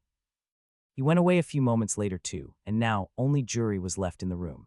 He looked at the direction where Rian and Roan's parents went before sighing. I'm probably imagining things. However, even if I'm not, I hope that at least they will not become a threat to the tribe later. At the time when Juri talked to his brother and Rian's parents, he kept paying attention to the twins. He noticed that sometimes the babies would look at each other and even give slight nods. He couldn't help but think that they were somehow talking to each other. Of course, considering their age, such a thing should be impossible. That was the reason why he applied spiritual pressure earlier. He wanted to see if they would respond in some unusual way. But in the end, they immediately started to cry, which is the expected reaction for a baby. Back at Turen and Hamarlia's house, both of them were packing everything while two warriors of the tribe waited outside. Those warriors had already received the tribe leader's orders and intend to carry it with their lives. Such a thing wasn't anything new. After all, Mila Huanan, the only young green aptitude level of the tribe, had 3 warriors following her everywhere. In their eyes, they are being assigned to 2 new geniuses of the tribe. In the end, protecting the tribe's talents is the tribe warrior's duty. Inside the house, Rian and Roan were sweating cold. That old geezer is too cunning. I almost used my spiritual energy to try to block that pressure. Roan couldn't help but nod. Indeed, fortunately, we noticed what Juri was trying to do and used our ultimate weapon. Otherwise, by ultimate weapon, that was obviously crying out loud like a starving baby. In fact, that was the very first time that Rian and Roan cried. Well, not considering the day that Roan had his ass spanked because he was sleeping during the moment he was born. They thought that he was dead after all. Anyway, Juri already believes that our improvement in the body transformation realm is due to our constitution, so if we stop now, that might look even more suspicious. Rian agreed with Roan. Indeed, it is just that we are going to have those 2 guys looking over us from now on as well, so it might be challenging to find time alone to cultivate. Turen and Hamarlia didn't have that many things, so it didn't take long for them to pack everything up. When they left, quite a few jealous gazes were cast over them. Their neighbors knew that they had checked their children's aptitude just a few days ago. Now, they received the tribe's leader order to move to the center so that the babies could be safe. It was evident to anyone that both Rian and Roan, the twins, have excellent aptitudes to become warriors of the tribe. However, in the middle of those several eyes, there was a sharp pair who looked at the babies with more greed than jealousy. The guy smiled faintly and then left. Sometime later, he avoided the guards on the walls and leaped away. No one knows where he was going. Varen tribe of the Lemon Mountain was located south of Astreg City. In this region, numerous tribes could be found as well, the majority being small ones, with just a few medium-sized and too big that controlled the south area. As mentioned before, the Varan tribe is considered a small tribe, but close to the medium size. If one moves another 200 or so kilometers south from the Varan tribe, they will find a few small tribes on the way, and especially one medium-sized called Nari tribe. It had over 30,000 members and could be considered a strong tribe between those at the same level. The leader of this tribe, Ayaman Nari, is a late-stage foundation establishment expert. Other than him, the tribe also had another 3 elders at the foundation establishment. One of them was a middle stage, while the other 2 were at the initial. This tribe worked pretty much like the others. The strong ruled, and all those who weren't warriors were treated almost like slaves. Only when a family gives birth to a child who can become a warrior would their life improved. Otherwise, they could only work until their deaths. Still, this tribe was quite wealthy. It received tributes of all the small tribes around it, which allowed them to live mainly from those tributes alone. Of course, they still forced the weak members to work to their bone, but this tribe was going through a big problem at the moment. Both its leader, Ayaman Nari, and its foundation establishment elders were all very old already. For example, the youngest one is over 70. As mentioned before, the foundation establishment adds another 50 years of lifespan, but the life in the tribes is harsh. It is normal for both men and women to die around the age of 50 to 60. So although that elder at 70 isn't that old, he isn't that young either. As for Ayaman, he is already over 90. Unless he break through and enter the core formation realm, he would not live more than 10 or 20 years if lucky. However, Ayaman himself knows very well that he already spent his entire potential. Unless he finds some spiritual treasure that could give him a chance to break through, he is pretty much stuck at this level until his death. But his death was not what bothered him. Instead, it was the continuation of the tribe. He knows very well that the other medium-sized tribes around were more than eager to take Nari tribe's place and be the ones to receive those many small tribes' tributes. On top of that, there were very few talents in his tribe at the moment. If he stops to count only the green level aptitude, there are only 4 who are not in the foundation establishment. One must understand that it is not because one has a green level aptitude that he or she will be able to break through. They only have a higher chance than others. Because of that, the Nari tribe was in dire need of high-level talents. The other tribe's eyes were like sharp knives, ready to cut their throat as soon as a chance appears. That day, the tribe received a visit from members of a small-sized tribe called Tranko. This tribe was not part of the Nari tribe territory, so they didn't have to pay tributes to them, but they had another reason for the visit. That is because the Tranko tribe leader is acquainted with one of the Nari tribe elders, Luko Nari. Through their conversations, the Tranko tribe leader came to know about the Nari tribe's situation. The Tranko tribe just so happens to live in the same territory as the Varan tribe, but because they are smaller both in the number of members and warriors, the Tranko tribe couldn't pose any threat to the Varan members. However, the Tranko tribe received the news that 2 completely new talents appeared in the Varan tribe, which was bad news for themselves. The Tranko tribe was one of the tribes that allied to attack the Varan tribe in the past. Still, they ended giving up in the end due to the difficulty of the endeavor. They have coveted the Varan tribe's mind for a long time already, and were just waiting for a chance to take it. Unfortunately, with the appearance Rian and Roan, the longer they wait, the lower their chances will be. Other than their tribe leader, there wasn't a single member in their tribe with a green level aptitude. But not only the Varan tribe gave birth to Mila Huanin, it seems like these 2 new babies were also as gifted as that girl. They don't know exactly what level they are, but it is pretty much confirmed that they are at least a green level. At the very least, one of them is. The reason for that was very simple. Juri Varan had never moved anyone to the center of the tribe except for Mila Huanin and her family. All the other members who wished to live in the center had to conquer it with their own hands. For him to do that again, it could only mean that those 2, or at least one of them, definitely has a green level aptitude. The Nari tribe is in dire need of talents, and the Tranko tribe needs to get rid of those talents. It was a win-win situation. With that in mind, the Tranko tribe leader came to the Nari tribe to offer them help. Ayaman Nari was sitting in a big room with the other elders of the tribe looking at the Tranko tribe leader. Your name is Raman Tranko, right? Are you sure that they have at least 2 green level aptitude youngsters? How old are they? Raman nodded. Exactly. The young girl is only 7 this year, so it shouldn't be too hard to change her mind once she's brought here. As for the new family twins, they were just born around a month ago. There is also a high chance that since they are twins, both of them have the same green level aptitude. I believe I don't need to tell how easy it will be to train the babies' minds to be loyal to the Nari tribe in the future. When Ayaman heard about the girl, he wasn't totally satisfied. Even though a 7-year-old girl shouldn't be too hard to change, there would always be a chance of creating a time bomb instead. Maybe she will help another tribe destroy their own from within once she matures for vengeance, so they had to be careful. but the newly born twins immediately picked his attention. Even if it was only one of them, their age was more than enough to train their minds. If it turns out that both babies have such a high talent, then it will be even better. Ayaman's eyes shined for a second, but he quickly calmed down. Tell me more about them. Around a week later, the Varan tribe received a piece of news. The Nari tribe's leader, Ayaman Nari, would be paying a visit. When Juri heard that, a frown appeared between his eyes. He knows about the Nari tribe. After all, the number of medium-sized tribes is a lot smaller than small ones, especially since the Nari tribe is at the upper side between the tribes of the same level. If possible, he would simply reject this visit. However, they are a stronger tribe, and offending them would not be a good idea, so he made sure to prepare the tribe to receive the visitors with open arms. The tribe immediately started to get agitated. Everyone knows that the way the Varan tribe treats its residents is entirely different than the majority. If they were a tribe that acted on the fear and oppression system, the higher-ups might like this type of event. But they are not, so be it the ordinary member, warriors, or elders, none of them felt relaxed by it. That same day, Juri gathered together with elders of the tribe to discuss it. Inside the elders' hall, everyone's expression was grave. It was evident that they don't see the visit of the Nari tribe leader with good eyes. It is no secret that the Nari tribe is one operating in the system that they hate so much. If possible, they wouldn't let him get even close to their territory.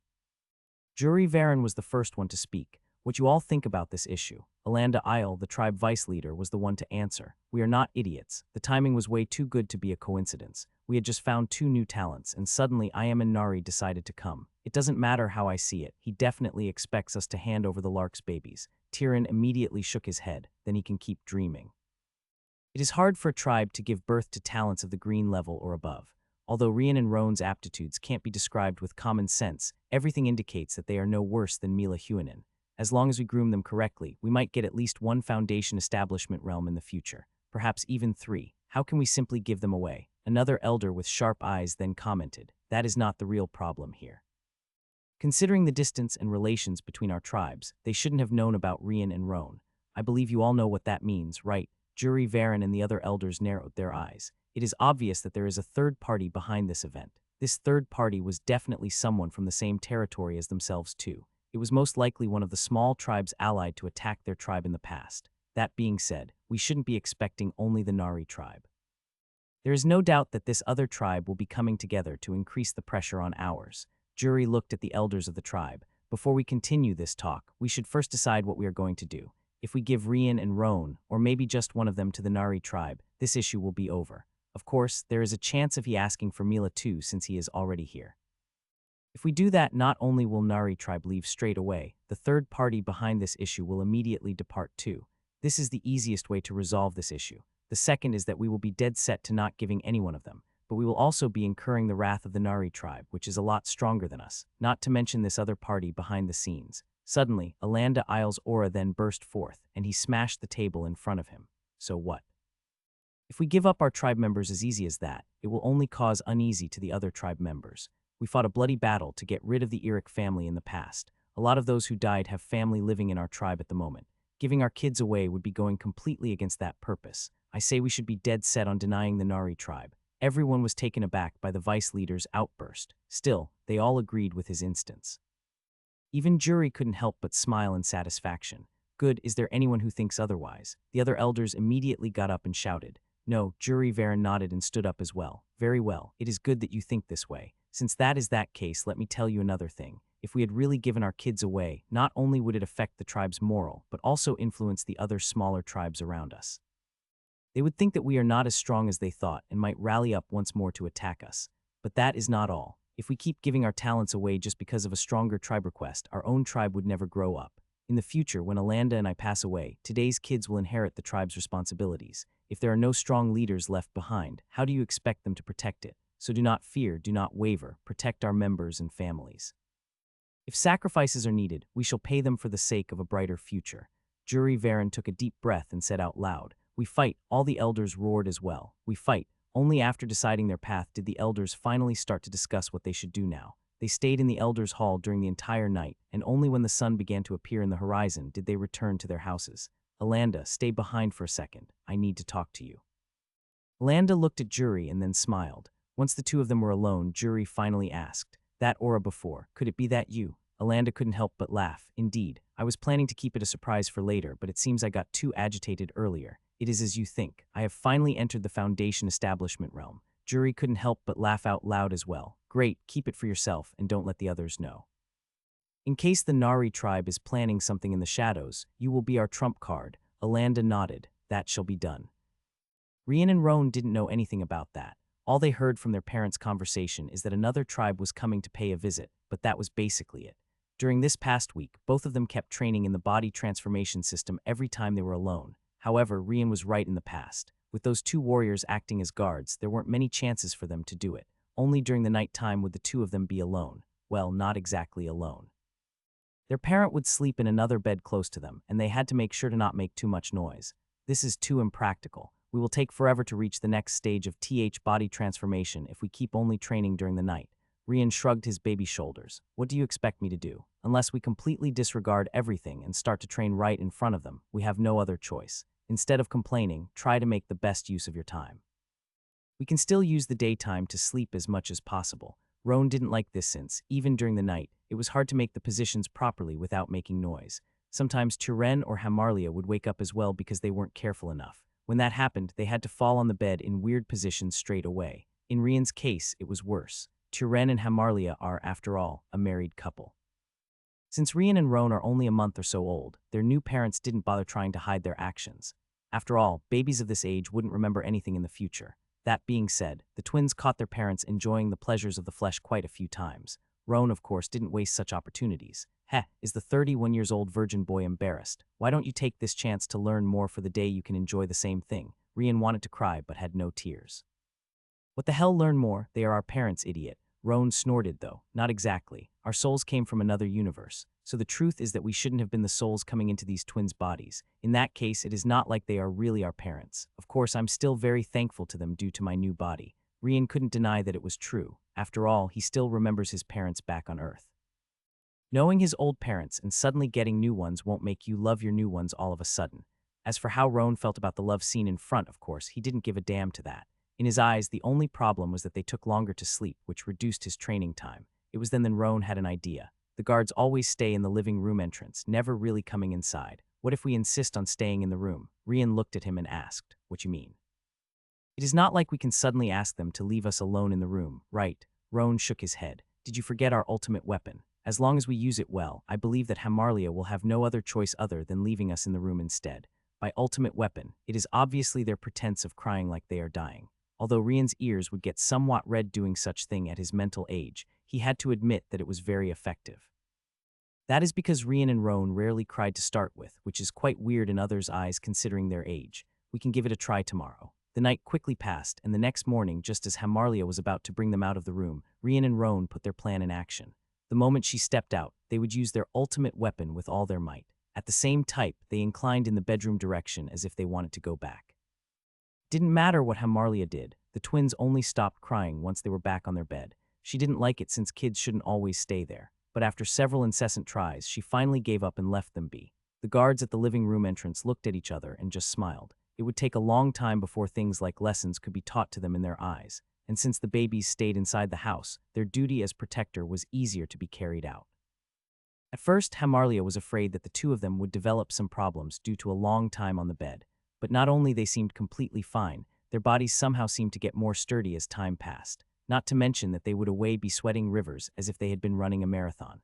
Hamarlia heard from Jury that night that the sweat was probably because of their constitution improving their bodies. That was also why the twins were already in the blood replacement stage. So some sweat coming out while their bodies were changing was to be expected. That said, Hamarlia was quite relieved that there was nothing wrong with them. Little did they know that it was because the twins were really training like crazy when no one was around to look at them. Their efforts also were paying off. 2 weeks of intense training had allowed Rian and Roan to reach 1/10 of the way into the blood replacement stage. One must remember that their parents were already far ahead 20 years old. They started to practice the body transformation system when they were only 5 years old.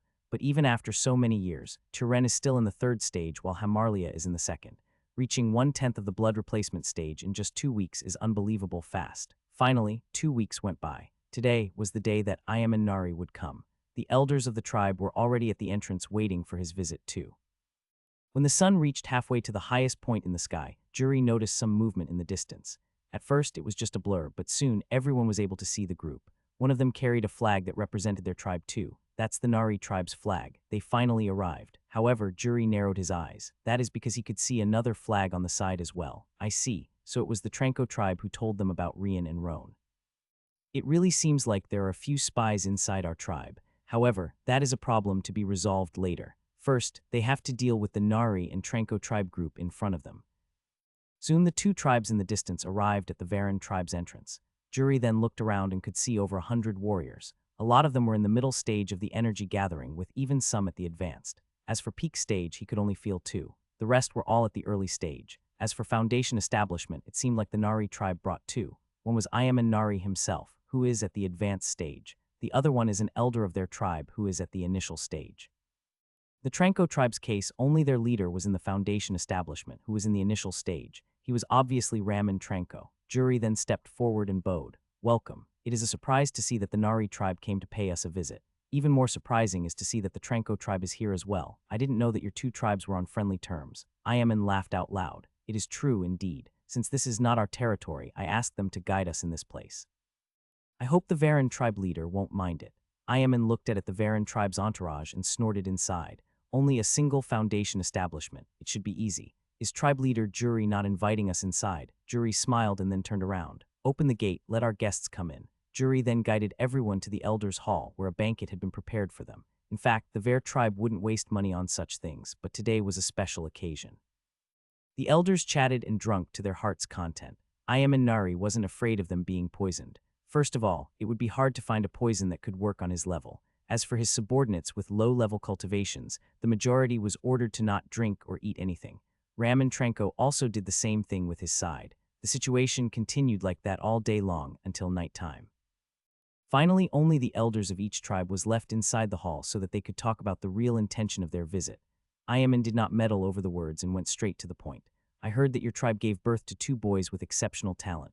Tribe leader Juri, I wonder if that is true. Juri's eyes narrowed. It's here. He then started to laugh out loud. Ha ha ha, how could that be? Compared to Nari tribe's talents, what could a small tribe like ours do? They are just average, not worth of tribe leaders' concerns. Nari tribe has almost enough members to become a big tribe.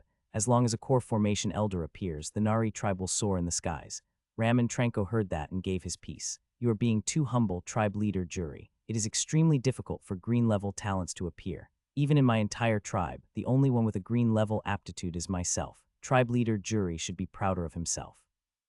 Juri knew that it was all a pretense, so he just followed the flow. Tribe leader Raman is too courteous. It was then that Juri used his trump card. All right. The reason that our tribe can have so many talents is just because of the way that our members are treated. That's all that is to it. Anyone who follows the same system as us would soon see a spurt of talents appearing in their rankings too. Ayaman and Raman were taken aback. Is he saying that he can increase the number of talents that appear in his tribe? But how is that possible? Ayaman couldn't help but ask. As for Rian and Roan, he decided to talk about that later. Could tribe leader Juri explain what he meant? Juri knew that he hooked the fish and then explained. Oh, it is nothing much. Our tribe system differs from others. We don't oppress those without talent and treat them equally.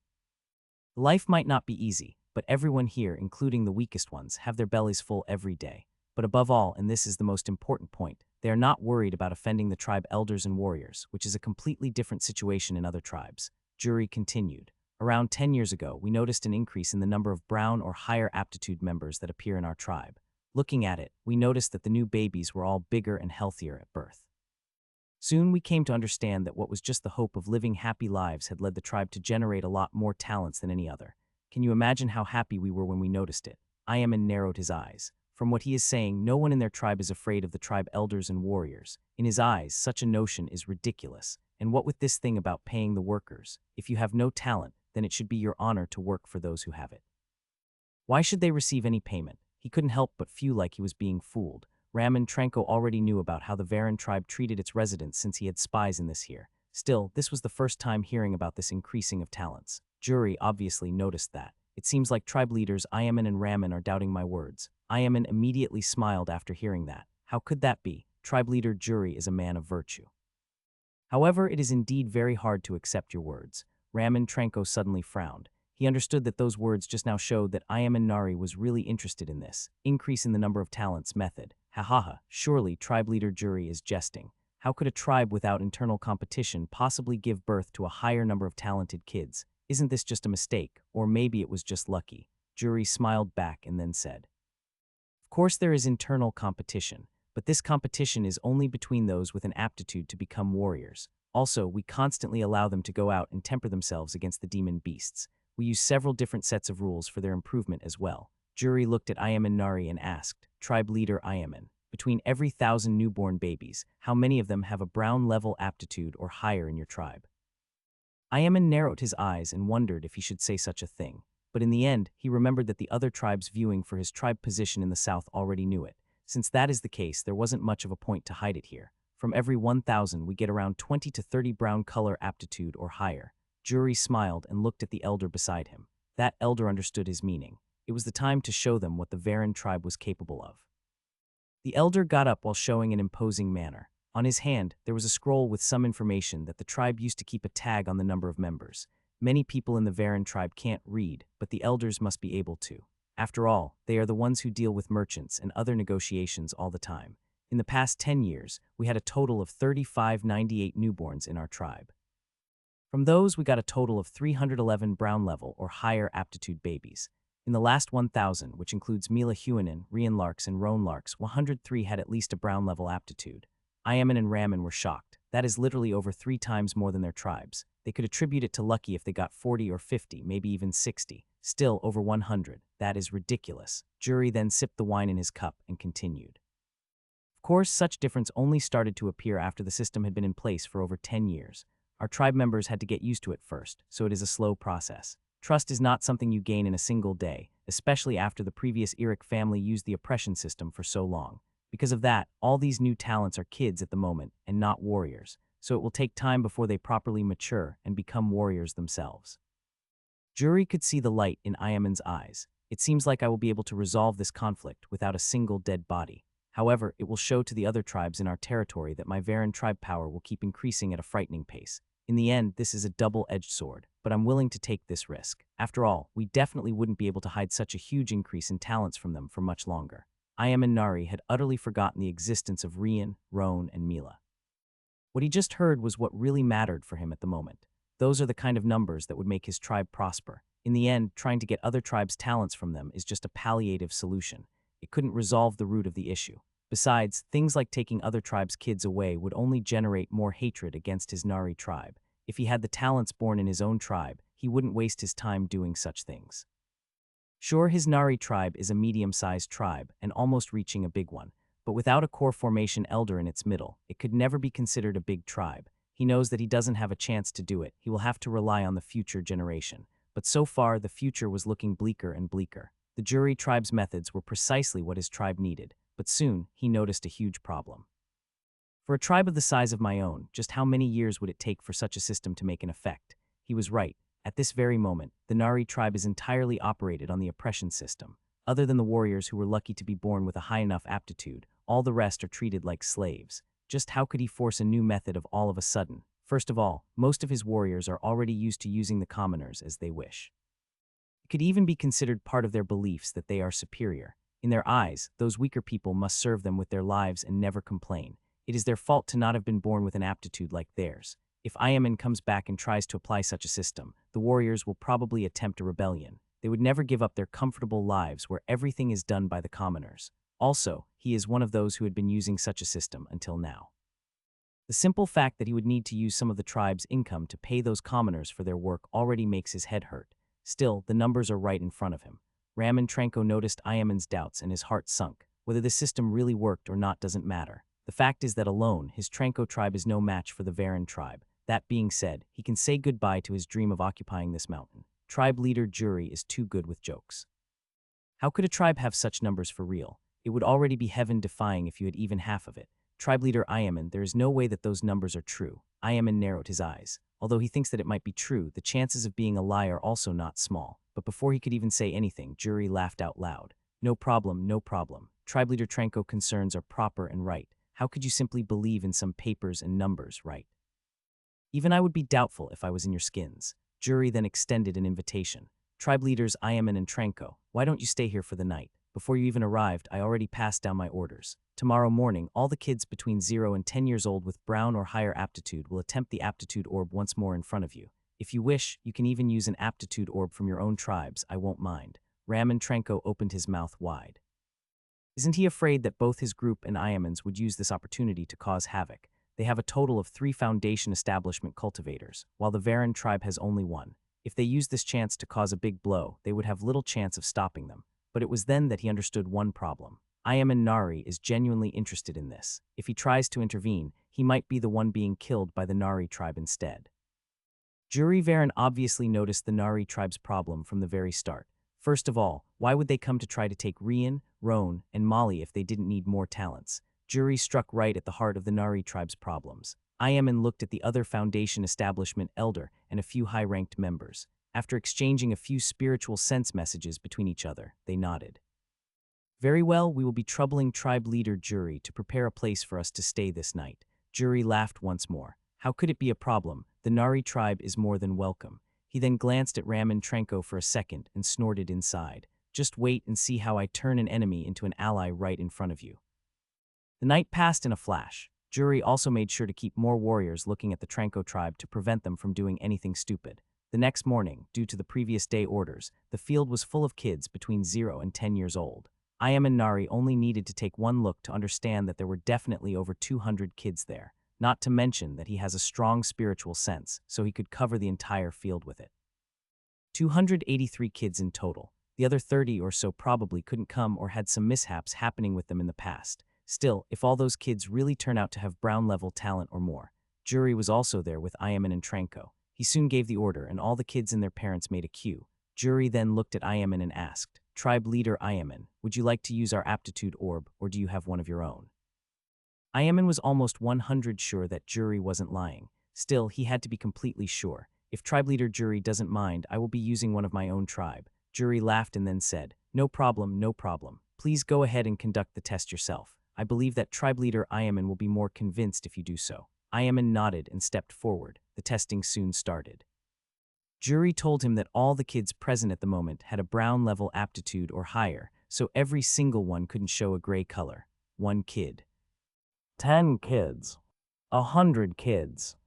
By the time that 100 was tested, Iaman's expression went from surprised to shocked.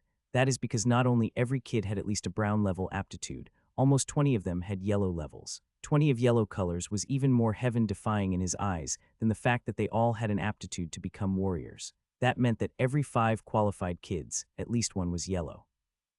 If he gathers the last 100 kids of his tribe and tests them, it will be a miracle to get even 10 of them with yellow aptitude. This added to his conviction that the Varan tribe's method was legit. Still, he kept testing every single kid until all the 283 present ones were tested. By now, he had no doubts anymore. Even if he extrapolates and says that this number was all due to luck, the number of yellow color aptitude would be too much. Jury patted Iaman's shoulder and smiled at him. What you say, tribe leader Iaman? Would you like to talk more about our tribe's method of raising talents? Iaman's eyes shined and he immediately nodded. Definitely. By the way, I did not see Mila, Rian, or Roan. Jury shrugged his shoulders and said, what is the point in bringing them out? Tribe leader Iaman already knows about their aptitude levels, so it would be pointless to test them again. Besides, it is not that I don't trust tribe leader Iaman, but we have to prevent any mishaps from happening with our top talents. Iaman did not press the topic. He knew that he would have done the same thing if he was in Jury's place. All the residents were sent back to their homes, and Jury gathered with the Trenko and Nari tribe in the Elders' Hall. Raman Trenko knew that there is no way that the Nari tribe will take the kids from the Varan tribe anymore. Iaman definitely needed the Varan tribe's help in the future if he wants to implement the same or at least a similar system. Primarily because the Nari tribe used the oppression system for a very long time, so they would have great barriers implementing it now. Preventing a rebellion when implementing a new system, changing the heart of the commoners and warriors, etc. Iaman Nari would need the Varan tribe help if he wanted to bring this plan forward. He knows that it will take a long time. Some people will even need to die because of this. Jury then smiled and agreed to help. That is, of course, not a problem. But tribe leader Iaman should understand that this is a very long process. Tribe leader Iaman himself will need to change your way of thinking. In the eyes of your subordinates, I can see that they, too, don't feel very pleased with the idea of stopping using the commoner as slaves. Iaman nodded. But this is the chance that his tribe, which had already used all its potential, to prosper even more. He and the other elders know very well that it wouldn't take long before they start to decline, not to mention that the tribes around were just biding their times, waiting for this opportunity. I understand that helping my Nari tribe with this endeavor will spend a lot of the Varen tribe's resources. So in exchange, my Nari tribe is willing to make an alliance with the Varen tribe. If you need the help of our warriors in the future, please send us a message. I can't guarantee much, but I'm sure that small tribes will be no problem anymore. While saying that, he purposely glanced at the Tranko tribe leader, Raman Tranko. Juri understood his intention and just laughed. Good, then our alliance is now settled. Juri turned to one of the elders of his tribe and said, Elder Nial, please spread the news. This is a happy day for our Varen tribe. Nial bowed and immediately left. He would make sure that all the small tribes around would know about this. Raman Tranko knew that there was no point in staying here anymore, so he decided to leave first. He bid farewell to Juri Varen, and his tribe members made their way out of the Varen tribe. But on the way, Raman Tranko glanced at one of his subordinates. The man understood his meaning and disappeared like a shadow. Even the warriors accompanying the Tranko tribe didn't notice it. Back in the Lark's family house, Roan and Rian were once again sweating rivers. At the same time, they kept the posture of the body transformation system. They didn't know about anything that was happening in the tribe, nor did they care about it. Suddenly, Roan Death narrowed his eyes, killing intent. Roan Death had guided souls for countless years. It is hard, or better, it is almost impossible to imagine a type of death that Roan hasn't seen back in his home universe. Obviously, murder was well within his scope. With that kind of job, he had long since developed a keen sense for killing intent. It reached a point that if the intention was strong enough, he could even see it. Sure enough, this was exactly the case at the moment. Roan could see some kind of red aura spreading around the room. Worst of all, this killing intent was aimed at Rian and himself. What is it? Roan looked at Rian surprised. You can see it. Rian nodded. What is this red thing? Light? No, there is no shadow. I've never seen anything like this before. And why is it gathering around us? Roan then quickly explained through their soul connection. If he used words, it would take too long. But that soul conversation they can do can pass large amounts of information in a split of a second. This thing is killing intent. The reason it is gathering on our bodies is that we are the assassination targets. At first, only I was supposed to see it, but it seems like our soul connection through that white and dark light allowed you to see it as well. Judging by the amount of killing intent, this guy is dead set of killing us regardless of the price. Also, since we can already see the killing intent, it means that he is close by. Rian was taken aback. The hell? I've been alive for a little over a month and someone is trying to kill me already. Fuck that, Roan then said. Let's move to where those two guards are. Whoever wishes to kill us will have to defeat them first. Rian immediately understood what Roan wanted to do. The averting attention plan number 2, Roan smiled and nodded. It is good that you know. Considering that this guy is coming to us, he definitely isn't weak. After all, there are 2 energy-gathering realm protectors at the entrance. We probably can't hide from that thing called spiritual sense, so our chances are on those 2 guys. The 2 then immediately left the room. Hamarlia was surprised to see the 2 babies crawling their way out. Those 2 haven't left the room for several days in a row after all. She noticed that they seemed interested in the guards at the entrance, so she didn't mind. Those are their protectors, so the babies would be fine with them. The important thing is that they finally wanted to leave the room by themselves. Rian and Roan didn't know what she was thinking, nor did they have time to care about it. The names of the guardians assigned to the twins were April and Diakar. Rian and Roan soon reached the legs of the 2 protectors and pretended to play with them. April and Diakar just smiled and let them do as they wished. Suddenly, they felt a spiritual sense pass over them. Still, there should be no need for such a thing to happen here, so they were immediately put on alert. Right after, a shadow jumped out of the corner and attacked. It seemed like the enemy had already found its target. Seeing that, Rian and Roan's protectors were taken aback. They didn't expect someone would try an assassination right in the middle of their tribe. However, they are protectors, and they had received a lot of training during their upbringing. Noticing that the enemy's target was the babies, they immediately jumped forward to block his way. The guy saw the 2 guards and snorted. They might be in the same energy-gathering realm, but he is already at the peak stage. As for April and Diakar, April is at the initial stage while Diakar is in the middle. There is quite a difference between the 2 parties' cultivation. The enemy then gathered spiritual energy in his fist and punched. The spiritual energy blasted forward, immediately pushing the April back. Diakar was the only one able to resist that wave of spiritual energy. However, he knew that things were not good.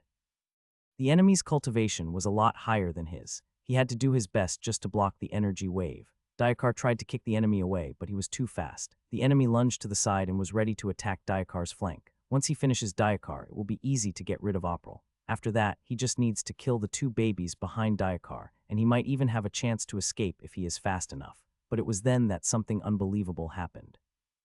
Right in the place where the enemy dodged Diakar's kick, there were 2 babies. The problem is, the babies were definitely behind Diakar before, so how come they appeared exactly where he needed to step on? The enemy was moving as fast as possible, and the baby's appearance was way too sudden. Hence, the assassin ended stumbling on them.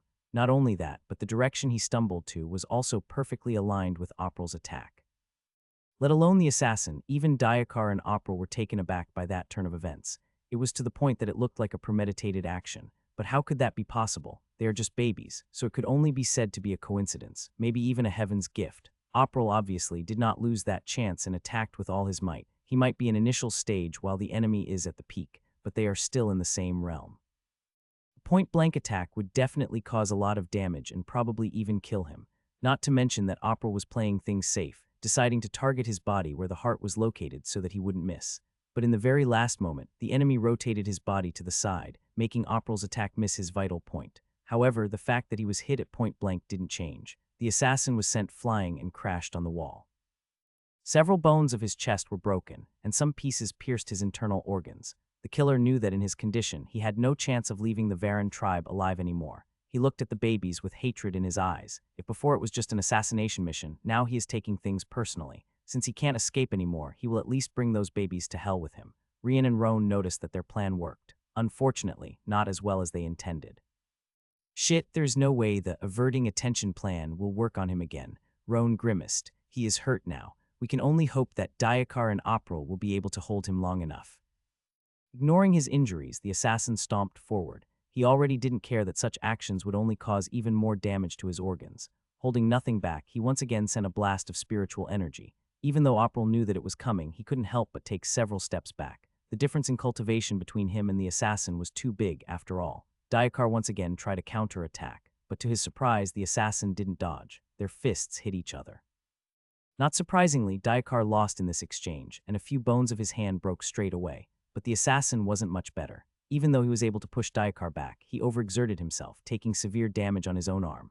But that didn't matter. April was pushed back with the first wave of spiritual energy, and Dayakar was out of the way as well. All he needed to do and to kill the babies in front of him, and his mission would be over successfully. Rian and Roan didn't have time to react before a kick imbued with spiritual energy of a peak energy gathering realm cultivator came flying in their direction. No doubt they would die straight away, but it was at this moment that everyone heard a snort. HMPH, sure enough, that trank guy sent someone behind our backs. Boom, a wave of dust and stones spread after the impact, but surprisingly, Rian and Roan were fine. Right in front of them, an elder they had never seen before was looking at the assassin with a cold expression. As for the kick, it seemed to have encountered a steel wall on the elder's leg. It didn't make the elder even flinch. Impossible. Other than Juri Varan, the Varan tribe shouldn't have any other Foundation establishment member. Since that is the case, there is no way someone else would be able to stop his all-out kick. He had literally put the max spiritual energy possible in that attack. Even someone at the peak of the energy gathering like him wouldn't dare to stop his attack with their own leg. Sure enough, that elder was none other than Alanda Isle, the newest Foundation establishment elder of the Varan tribe. Juri Varan had long since predicted the possibility of this situation. Once the third party noticed that the Nari tribe wouldn't help them anymore, they could only kill the kids to prevent further threats. And between the possible targets, the twins were obviously the best ones. After all, they would be together while Mila Huinen was alone. Killing two is several times better than killing only one. Ha, there is nothing impossible. I've been at the peak of the energy gathering realm for a long time, so it's only right and proper that I succeed in my breakthrough. As for your miser attempt, it was fated to fail from the very start. I've been watching you the moment you arrived. If there came a time that the babies were really in danger, I would have come out straight away. Landa then looked at April and Dayakar with a smile on his face. However, I wanted to see if the protectors assigned to Rian and Roan were really willing to put their all into protecting the young generation. I have to say that I'm delighted with your actions. The way you didn't give up even in the face of such a much stronger opponent is precisely what our tribe needs. I'll make sure to give you a few more resources for cultivation later. April and Dayakar were thrilled to hear that. Receiving the recognition of the vice tribe leader was an enormous honor for them. Dayakar didn't even pay attention to the pain in his hand anymore. Rian and Roan also left a sigh of relief. Suddenly, Hamarlia rushed outside to see what was happening. Although it took some time to describe the entire event, the fact is that it all happened in a few seconds. She rushed out of the house as fast as she could. She ignored everything and immediately took Rian and Roan into her embrace. Nothing was more important than her children. Rian couldn't help but feel his heart getting warm. Back then, because of his soul issue, he didn't have any attachment to his parents. But now he could finally understand how the other kids felt with their parents when they saw them in the past. Because of the link between their souls, Roan ended feeling the same thing as Rian even though he didn't intend to. What is it? Did you forget that she isn't your real mother? Rian glared at Roan with an angry expression. But right after, he couldn't help but snort. HMPH, so what? Don't try to play cool in front of me. It might not be as strong as me, but I also felt your heart moving a little when she embraced us. Roan looked away and pretended that he didn't hear anything. Hamarlia obviously didn't hear the twins' soul-linked conversation. At the moment, she was shocked to see that assassin, and especially the vice tribe leader in front of him. It didn't take long for her to understand that it was Alanda Isle who saved Rian and Roan. Alanda then returned his attention to the assassin and asked with a sharp voice, "Do you wish to surrender peacefully, or should I force you to do so? Personally, I would prefer the latter option since it would be a lot more fun. I have a lot of questions waiting for you after this as well." The assassin laughed coldly. Hee, as if.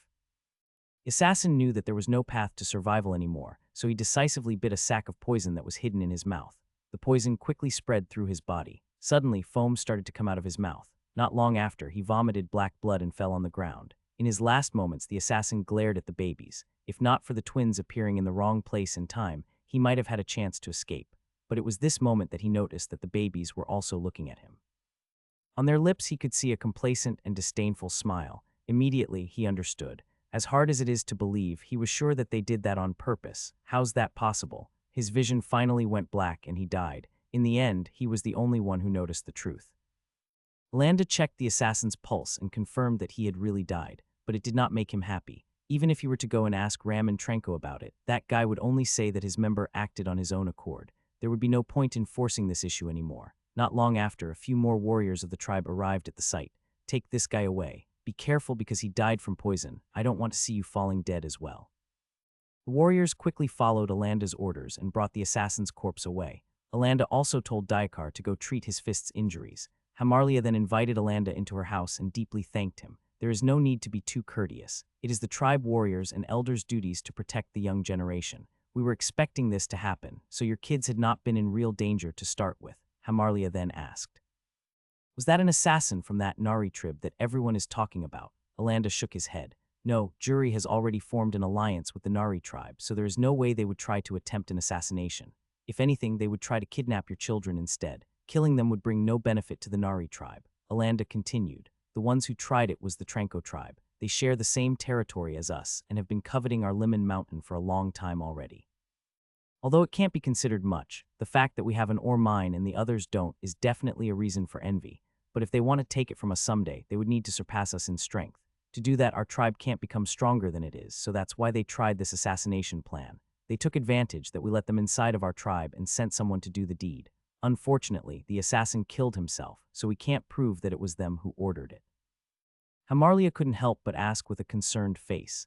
Does that mean they will keep trying? Alanda laughed after hearing that. They definitely won't. At least, not in such a shady way as this one. They sent a peak energy gathering expert. How many warriors at this level do you think they have? I would be impressed if they had 2 or 3 more. They are the hope of their tribe since they still have a chance at the Foundation establishment realm. This last guy's death is already a very big blow to them. Rian and Roan heard that and sighed in relief as well. One time is okay, but nothing can guarantee that they will stay alive if more kept coming. Rian and Roan pretended they didn't notice, but Alanda was looking at them with some doubts. He had been waiting for an assassin ever since the guests came into the tribe. When he finally noticed the enemy's presence, Rian and Roan suddenly appeared at the house's entrance. He couldn't help but feel surprised by that. The timing was just way too good.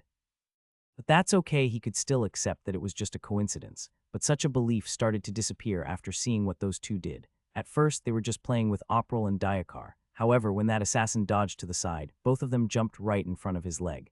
Alanda was alarmed that the assassin would take that chance to attack the babies. Even he didn't expect the twins to jump at that moment. But then the unbelievable happened. The assassin didn't notice them at all and stumbled on the babies' bodies. Not only that, but he miraculously went in the direction of April's attack. Only then Alanda noticed that the babies jumped there only when the assassin couldn't see them anymore. Simply put, they used the assassin's blind side. Are they really just babies? Already in the blood replacement stage, a never-seen-before aptitude colors, and that action just now. It is too hard to believe that they only have a child's intelligence. It far surpasses the realm of talent. However, there is no doubt that Rian and Roan are newborn babies. That is not something that one can simply disguise with. I need to talk with Jury later. At least I don't feel like they have any ill intentions against our tribe. Hamarlia noticed that Alanda seemed absent-minded. Is everything okay, Elder? Did you get injured anywhere? Alanda quickly came back to himself. Oh, it's nothing, don't worry. Anyway, it should be safe from now on, so I'll be taking my leave. I will pass by sometimes to check on you and your babies." Hamarlia bowed and thanked the elder. Roan then commented while looking at Rian, "We will need to be more careful. We didn't notice Alanda's presence at all, so chances are that he saw our actions today. Probably those extra visits that he plans to take are just to check on us." Rian shook his head. "It is okay. I believe that Alanda already understands that we are not as simple as we look like. The fact that he didn't point it out at least means that he doesn't intend to do anything against us for the time being. So if we suddenly become like completely normal babies, it would be even more suspicious instead. You know as well as I do that we wouldn't be able to hide it forever. It is good as long as mother and father don't get too worried." Roan wanted to deny it, but he had to admit that their actions today were too catchy. If Alanda wasn't there, they would have hidden it without a problem, but because he was, their pretense was quite useless. It was also true that their progress would get the others' attention sooner or later as well. Anyway, it seems like he intends to pretend to not have seen anything. Since he wants to play dumb, we might as well keep playing dumb too. Rian nodded.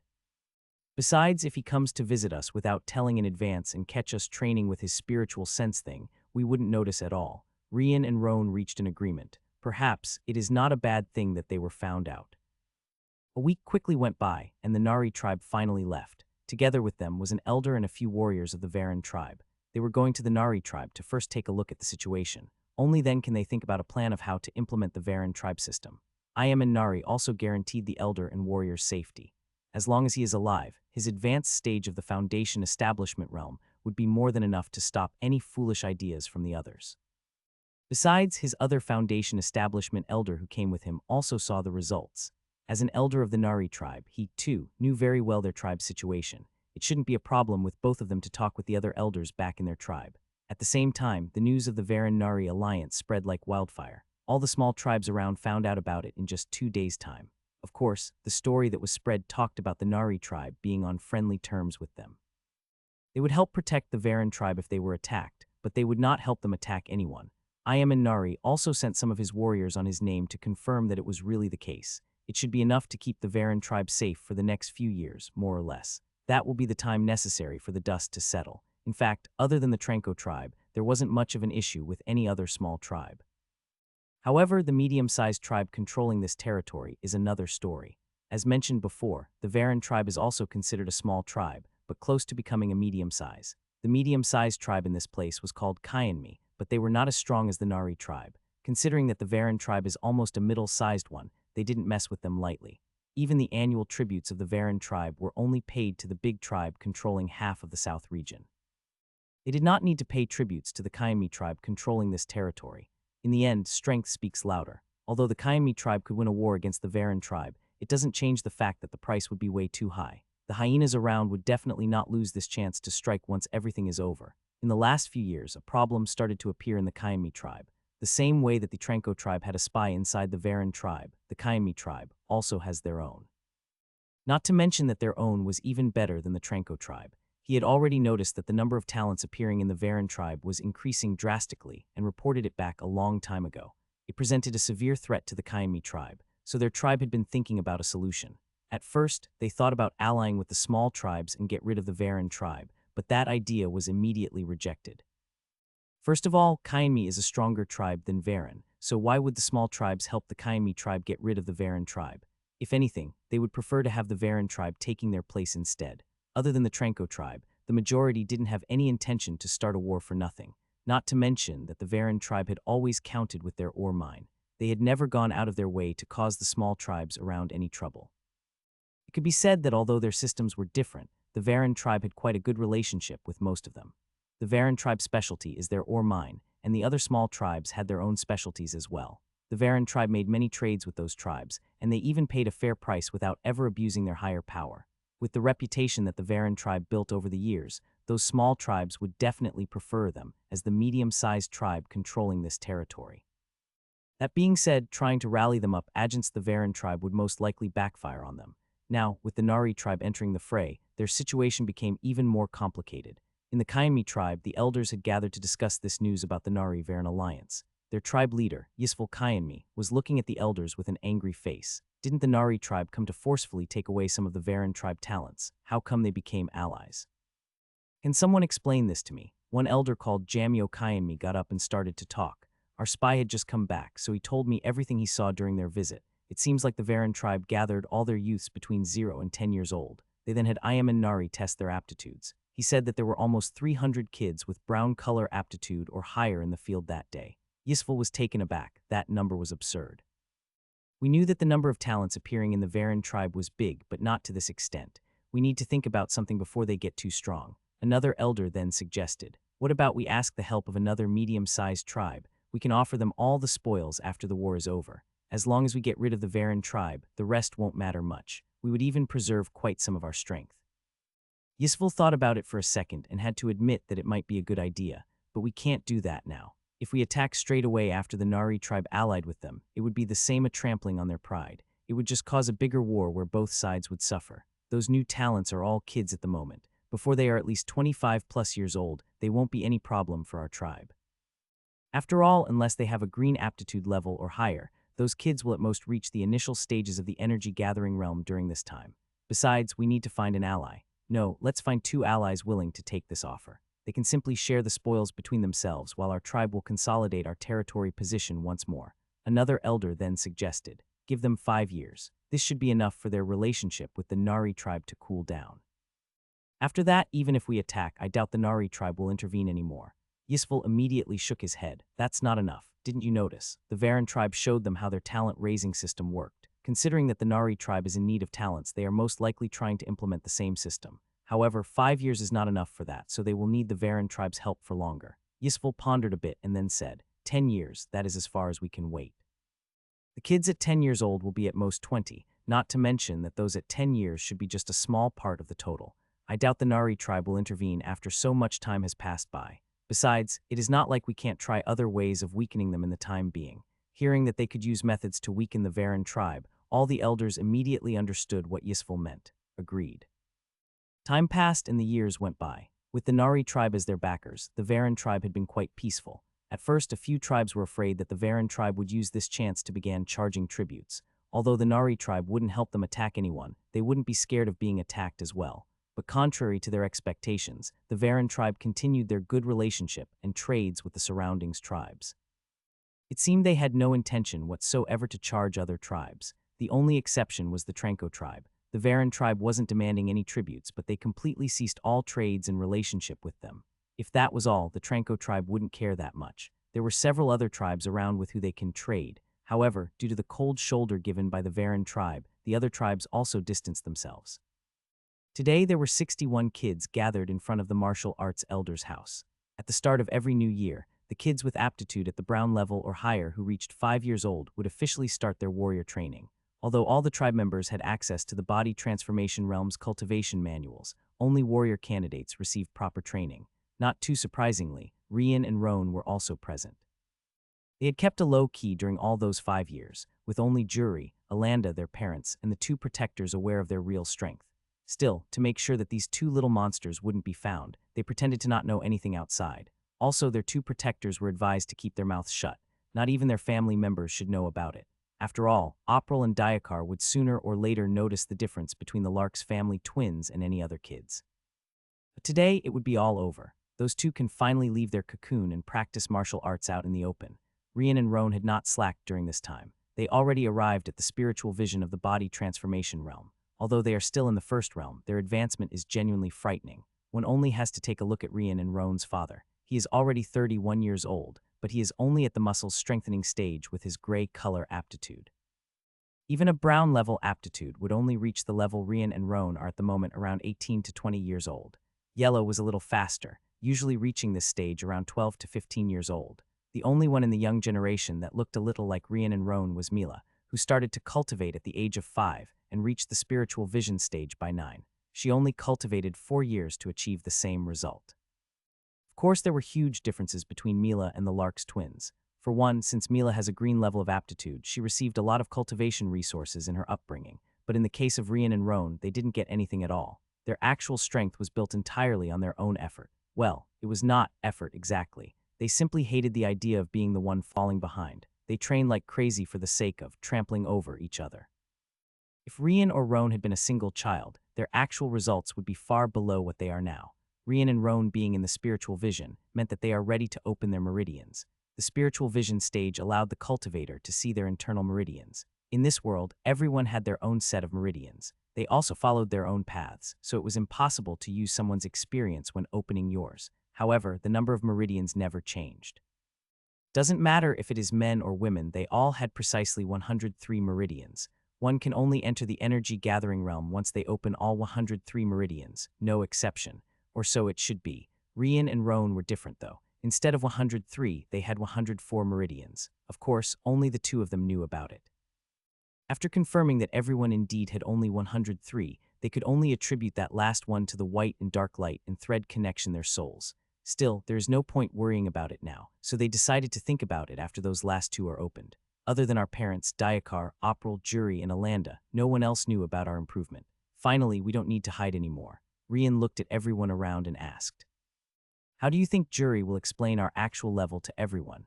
Roan pondered a bit and said, "Most likely, he will simply say that we were born with it already or some other bullshit like that.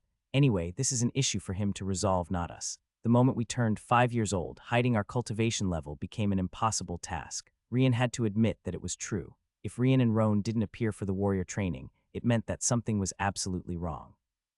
Why would Jury keep hiding the twins after so long? It would attract more attention than if they appeared out in the open. Whatever. As long as you don't expose us, we should be fine. Roan's mouth twitched. Are you looking for a fight? Rian snorted and ignored him. Tranning was not the only thing they did in the past 5 years. They had fought a lot against each other as well. But there was a problem, their strengths were way too similar. So while Rian won a few, Roan also won his share. Of course, whenever they couldn't agree with something, they would still resolve with it a fight.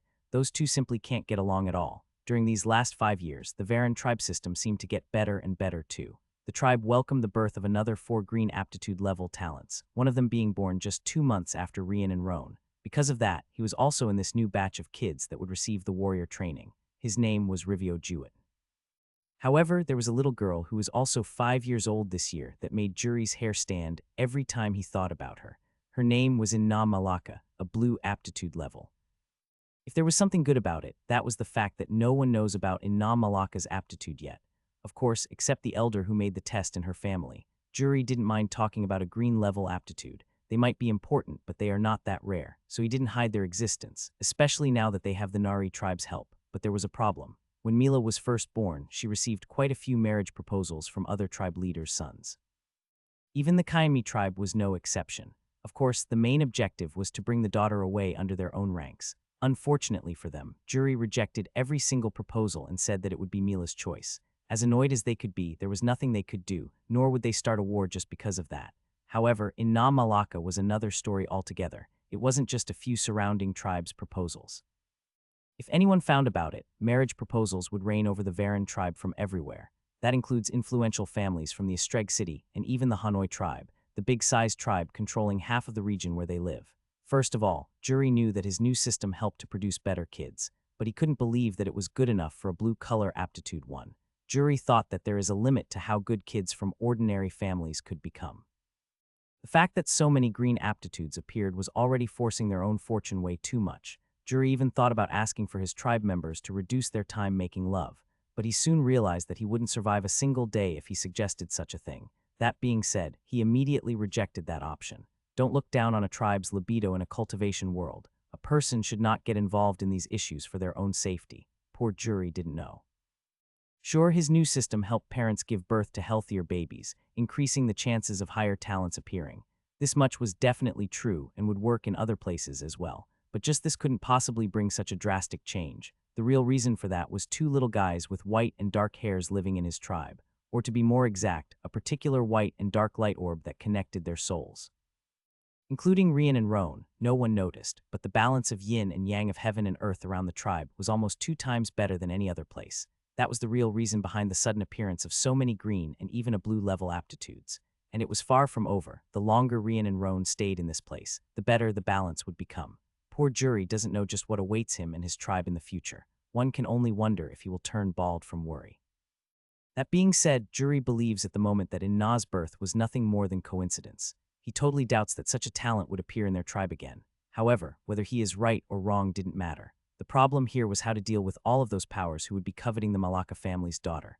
That day when the elder found old about Inna's aptitude, he immediately called Jury and Alanda over. Fortunately, Jury had changed the aptitude test when Rian and Roan were born. Now the babies could only take the test alone, with only the elder and the baby's family seeing it.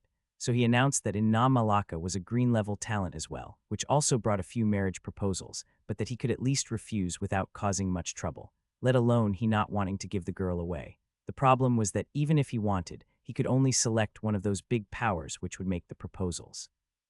Obviously, the others would be offended by that, which wasn't anything good for the Varan tribe. Jury made Inna Malaka's family swear to never talk about it, or it would bring calamity to their tribe. At this moment, even Inna herself didn't know that she has a blue-level aptitude. She wasn't any bit less dangerous than Rian and Roan. After all, even sex would be interested in this kind of talent. Maybe even more than a Rian and Roan, since their aptitude can't really be judged due to those weird colors. Now, Inna Malaka, a blue-level aptitude girl, was in the new batch with Rian, Roan, and Rivio. Others might think that she is a green level. However, this was still considered the strongest martial arts class to have ever started in the Varan tribe. Rian and Roan, of course, knew nothing about it. As long as they can become stronger and subjugate the other, that was already good enough for them. The elder responsible for the classes changed every year. This year, Jury decided to not take any risks and immediately tasked Alanda with this mission. Alanda, of course, was more than willing to do so. 1 green level, 2 monster twins, and a secret blue level. His blood couldn't help but boil just thinking about their future accomplishments. Alanda went to the stage prepared beforehand and spoke. It's good to see so many talents this year. Remember, from now on, you are going to become warriors. I don't care whether you are a boy or a girl. I won't go easy on any one of you. There is no gender when we talk about battle, only victory and defeat. If you wish to protect your tribe, family, and friends, you should put your all into training. Those who I find out to be slacking will be severely punished. At the same time, those who prove to be putting their best effort will be rewarded, regardless of talent. The warriors are the tribe's honor, and it is your honor to be the tribe's warrior. Remember that. By the way, my name is Alanda Isle, a Foundation Establishment Realm cultivator. I'm also the Varan tribe's vice leader. I will be supervising this year's classes and expect you to show the respect necessary. Now, those who I call, get up and come forward. We are going to test your elemental affinity. Rian and Roan looked at each other, puzzled. Although they had an idea what it was about due to the name, how come they never heard about an elemental affinity test before? For those who don't know, every person has an element they're compatible with. Although you can still use all the other elements, your future accomplishments will depend more on that specific element. Alanda then took out a scroll with a list of names. Kalo Iniru, come forward. A 5-year-old boy then approached the stage with a nervous expression. When he got up in the stage, he noticed a transparent orb in the center. If not because it didn't have a black color, one would have difficulty seeing the difference between this one and the aptitude orb. But that wasn't all. Around this orb, there were also another 9 small orbs that seemed to be connected to this main one. Once Kalo got in front of the orb, Alanda explained, place your hands on the big orb and focus on the spiritual energy of heaven and earth. Now that you are already 5 years old, you should be able to feel it. Try to gather that spiritual energy in the orb. Once you do that, it will show the color correspondent to the 5 elements. There are 5 colors in total: red for fire, blue for water, green for air, yellow for earth, and purple for lightning. The dominant color will then appear in the affinity main orb. The 9 small orbs around show how much affinity you have with that specific element. The more small orbs you light up, the higher your affinity with the element in the main orb. You can start now. Kalo was still nervous, but he followed the elder's orders nonetheless. As Alanda mentioned, a kid would already be able to feel the presence of spiritual energy at 5 years of age. So Kalo didn't have much difficulty in gathering it since he tried to use that energy before. Slowly, the spiritual energy of heaven and earth started to gather around Kalo. It then concentrated around his hands on the orb and entered it. At first, nothing happened, so Kalo gathered even more spiritual energy. Finally, the orb started to glow with a yellow color. Alanda nodded. Good, keep pouring spiritual energy inside the orb. Let's see how much affinity orbs you can lit. Kalo followed Alanda's orders and maintained the flow of spiritual energy.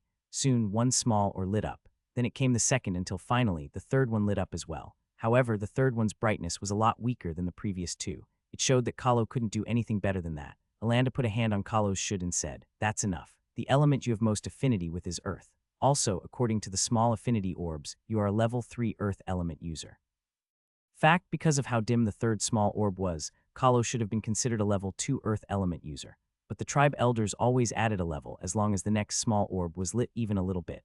That was to help the kids to have more confidence in their abilities. Even though it was a lie, it was a good one. Kids are easily affected by emotions, and it also impacts their cultivation.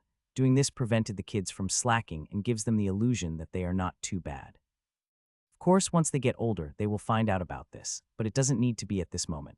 Later, you will get a cultivation technique suitable for your element. However, you will only be able to cultivate it after you enter the energy-gathering realm. Still, it is good to get familiar with them beforehand. Go there and wait on the side. Alanda returned his attention to the kids on the field. Next, Fabio Vallas. Another 5-year-old boy got up and proceeded to the stage.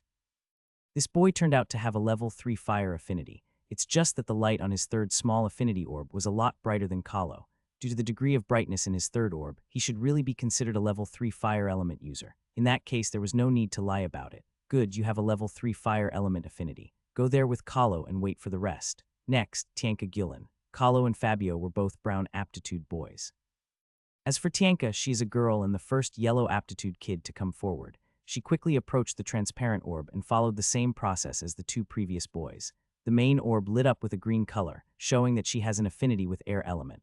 After that, the first 3 small orbs around lit up as well almost instantly. Finally, the fourth orb's light appeared and brightened with half the intensity of the other 3. Very good. You have a level 4 wind element affinity. Go to the side as well and wait with the other kids. One by one, the kids came forward to try their elemental affinity test. So far, the highest aptitude was a kid with a fire element affinity level 4. Different from Tianka, his fire element 4th small orb was as bright as the previous 3, so he was really a level 4 fire element user. Next, Rivio Jewett. All the kids and their parents immediately looked at that boy. He was one of the 4 green aptitude level kids this time around. Of course, he was only 5-year-old child, so he was just as nervous as any other kid who went up in the stage before. He put his hands on the transparent orb and took a deep breath. The spiritual energy from heaven and earth immediately gathered around his hands. It was evident that he had it a lot easier doing so. Shortly after, purple light appeared in the main orb. Alanda couldn't help but smile a bit, seeing that. Lightning element users are quite rare. It would be excellent already to see one after every 100 kids. Lightning users are known for having high attack power as well, so the fact that he has a green color aptitude only made things even better. Not long after, 5 small orbs lit up completely, but that was the limit. The 6th orb did not. Alanda wasn't sad though. Excellent. You have a level 5 lightning affinity. I'm looking forward to your future accomplishments. Rivio felt ecstatic with the praise and quickly moved to the side with the other kids. The tests continued, and soon, 37 kids' affinities were tested. Next, in Na Malaka, it was finally the time for the hidden blue color aptitude girl to come forward. Na immediately followed the elder's orders. Just like Rivio, everyone paid attention when she started to come forward. That only contributed to the little girl to be even more nervous. Her friends tried to cheer her up though, which helped a little. Soon, she arrived above the stage and started her test. Spiritual energy began to gather around her hands at a frightening speed. Alanda couldn't help but feel impressed with that vision. It was the first time in his life he saw a blue color aptitude going through the affinity test, after all. Her control over the spiritual energy of heaven and earth is on a completely different level compared to the others. Of course, only Alanda knew about her real aptitude in this place, so others thought that perhaps it was normal. Her orb brightened instantly, and a deep blue color spread around. The water element showed by the orb was so dense that the air around the orb began to get freezing cold. Of course, she was the one controlling that element, so Na didn't feel anything. Right after, the small affinity orbs around the main orb began to lit up as well. 1, 2, 3, 4, 5. It only took a second for all of them to get bright. Next, the 6th orb lit up entirely as well. Alanda couldn't help but praise her talent inwardly. She is already above him and Jury. Alanda and Jury are both green aptitude level elders, and their element affinity also lit up 6 small orbs. However, their 6th orb barely lit up at their time. In Na's case, her 6th orb was fully brightened, but it didn't stop there. Although just barely, the 7th orb lit up as well. This was the first time Alanda had seen the 7th orb on. Na seemed to have reached her limit, so he stopped her there. When Na tried to take her hands away from the affinity main orb, she noticed that they were stuck there. It turned out that a thin layer of ice gathered around her hands, which prevented her from taking her hand away. Good, very good, excellent. Alanda then put his hands over Na's ones and used his control over the spiritual energy to melt the ice holding her there. After that, he patted her head. You have a level 7 water affinity. Later on, I will pass you a few water cultivation techniques for you to practice after you enter the energy gathering realm. Just like Rivio, I'm also looking forward to your future. Don't waste your talent, understood? Na nodded shyly and quickly left the stage. Rian and Roan also saw that. Do you think our element affinity will surpass her? Roan pondered a bit and then said, we should be. After all, we were already able to feel the presence of spiritual energy when we were born. In theory, whatever element it is, it should be at least at her level. Rian nodded and then he got an idea. Wanna bet on who has the highest affinity? Roan's interest was piqued almost instantly. What are the stakes? Rian showed a bright smile and said, 1 entire week of desserts. Roan narrowed his eyes. It is his first time having a living body. Roan had lived or deathed for countless years. However, hungriness was something he had never felt during that time.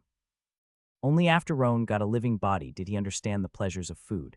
Because of that, he considered his dessert to be worth as much as his life. Of course, on the other side, Rian also loved eating very much. Because of his sole issue during his past life, he had never enjoyed or felt anything. So he, too, only came to understand the happiness of eating good food now. Rian and Roan's mother is quite good at cooking. Even though there weren't many types of food in the tribe, Hamarlia knew how to make the best with what she had. Between the things she could make, there were also a few very simple desserts. However, both Rian and Roan valued those desserts more than anything else in this new life. Rian and Roan looked at each other, and sparks could almost be seen coming out their eyes. For the winner, heavens awaited. For the loser, only a path straight to hell. There would be no turning back after this. They gave each other a handshake and said at the same time, "Deal." Even though Alanda was observing the testers, he had always kept part of his attention on Rian and Roan. When he noticed the killing intent in their eyes while they looked at each other, he almost jumped with the intention of stopping a life and death battle. But right after, they made a handshake, which made him feel like crying too. Weren't they going to kill each other? Just what the hell are those two demons up to? The tests continued, and it soon was Roan's time. Roan Larks, come forward. Roan looked at the direction of the stage and made his way there. Right behind him was Rian. The two of them had arrived together, so Rian was sure that he would be called over right after Roan. That being the case, he might as well stay close to the stage. Roan quickly ascended to the stage. Different from all the other kids, there wasn't a single hint of nervousness on his face. If anything, it looked like he was entering a battlefield. It was as if his life and death would be determined during this test. Alanda really couldn't understand what was wrong with him. You can start your test. Roan nodded and put his hand over the transparent orb. Faster than any other kid before, including enough spiritual energy gathered around his hand. The sight made Alanda frightened. Roan's control over the heaven and earth spiritual energy was simply ridiculous. Roan was 100 focused on this task, doing his all. Right after, the color of his affinity element finally appeared. It was completely dark. Alanda felt like he was hallucinating. Is there such thing as a dark color for the elemental affinity test? However, he seemed to have heard something about it from Jury before. However, Roan couldn't care less about the color of his main orb. In his eyes, only one thing mattered, lighting up as many small affinity orbs as possible. But it was this moment that he heard. Roan almost jumped in fright. His concentration was completely gone. He could barely keep the flow of spiritual energy now. Right after, a deafening sound of rock music started to play in his mind. Rian, on the other side, had an evil smile on his face. He was using his connection with Roan's soul to play one of the craziest rock music types. While the music was playing, he also took the chance to say, "I hope you like heavy metal, ha ha ha ha." In the end, Roan couldn't concentrate properly and was only able to lit up 7 small orbs with black color. At least, they really lit up completely. Without even looking at Alanda, Roan left the stage, but not before giving a death gaze at Rian on the back. You are not the only one who knows how to play this game. Roan might not care about his elemental color, but Alanda definitely did. Not only him, but everyone in this field did as well. Their tribe had made the elemental affinity test thousands of times, but they had never seen a dark elemental color. However, Alanda had an idea about it. Jury had commented with him in the past about it. It seems that there are some extremely rare element users in the world. Obviously, the region around the Estreg city didn't have anyone like that. At least not until now. Alanda noticed everyone looking at him, waiting for the result of the test. In the end, he could only say what he thought that it was. Cough, cough, level 7 darkness affinity. Alanda didn't even need to tell Roan to go to the side since he was already there. Not only that, but he could see an awful expression on his face. Next, Rian Larks. Rian smiled brightly at Roan on the other side and ascended to the stage. At the same time, he thought, hee hee. You definitely will try the same thing as me. Too bad, though. It doesn't matter how crazy or loud the sound is, you won't be able to stop me. Those desserts are mine. Unfortunately for Rian, Roan had long since thought about this possibility. As soon as Rian started his test, the one to show an evil smile on his face this time was Roan. The spiritual energy gathered around Rian's hands as fast as it was with Roan. Almost instantly, the main affinity orb shined brightly with a white light. If Alanda says that he wasn't expecting it, he would be lying. Still, to see 2 rare elements at the same time was really shocking. Just what did Turen and Hamarlia do to conceive such a pair? Rian was also focused on his orb. At the same time, he was waiting for Roan to use the same trick. But suddenly, he heard a soft laugh. I have no doubt that you are ready for any sounds, but I wonder if you are prepared for this. Rian and Roan can stop their own thoughts from being heard. However, if one of them wants his thoughts to be heard, the other side can't block it. So Roan didn't use any loud sound, but a movie instead. As for which movie, which one was better than their parents during their intimate moments? During the time they were babies, their parents did bother hiding anything since they were just newborns. Rian and Roan shouldn't be able to remember anything in the future. Too bad, though. Roan still remembers everything clearly. Especially the fact that Rian couldn't deal with such scenes. Immediately, the scenes of Rian and Roan's parents enjoying their night played inside Rian's mind. Roan also made sure to play it in high quality, especially giving a big zoom at those two places where the most action was happening. Rian almost vomited blood. Yo, don't you have any respect for our parents? Roan just snorted, though. All is fair in love, war, and desserts betting. Rian felt like crying but had no tears. Between the zoomed scenes, moans, and quick pat sounds, he ended not being able to concentrate at all. He had to do his best just to finish lighting up the 7th affinity orb. In the end, Rian and Roan's bet was a draw. Of course, as soon as Rian got down from the stage, the two boys started another fight, which also ended in a draw. Alanda didn't know what to do with those two. Still, he had to give Rian's test results. Sigh. Rian Lark's level 7 light affinity. Seeing the twins who seemed to not give a damn to their test results, Alanda pondered whether all his shook earlier had any meaning. The tests continued until all 61 kids were tested. But now, Alanda felt another headache coming his way. Our tribe does have cultivation techniques for all 5 elements, even lightning, which is a lot rare. We have a 2. However, where the hell will I find a light and darkness element cultivation technique? Alanda pondered a bit and then shook his head. Forget it, I will ask Jury about it later. He spends more time in the city than me, so he might have an idea. Besides, before Rian and Roan enter the energy gathering realm, a cultivation technique will be useless for them. If worse comes to worst, we can give them another elemental cultivation technique. Although it won't be optimal, it is still better than nothing.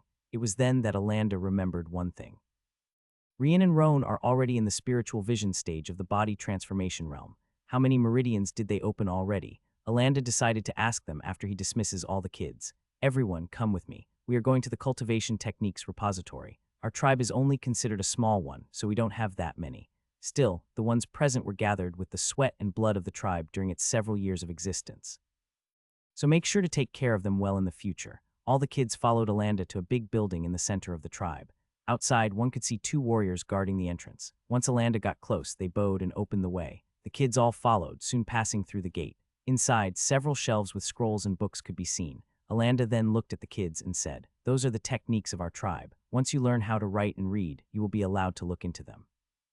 I will also personally help you select the most suitable technique for each of you." After that, 3 other tribe members came from behind Alanda.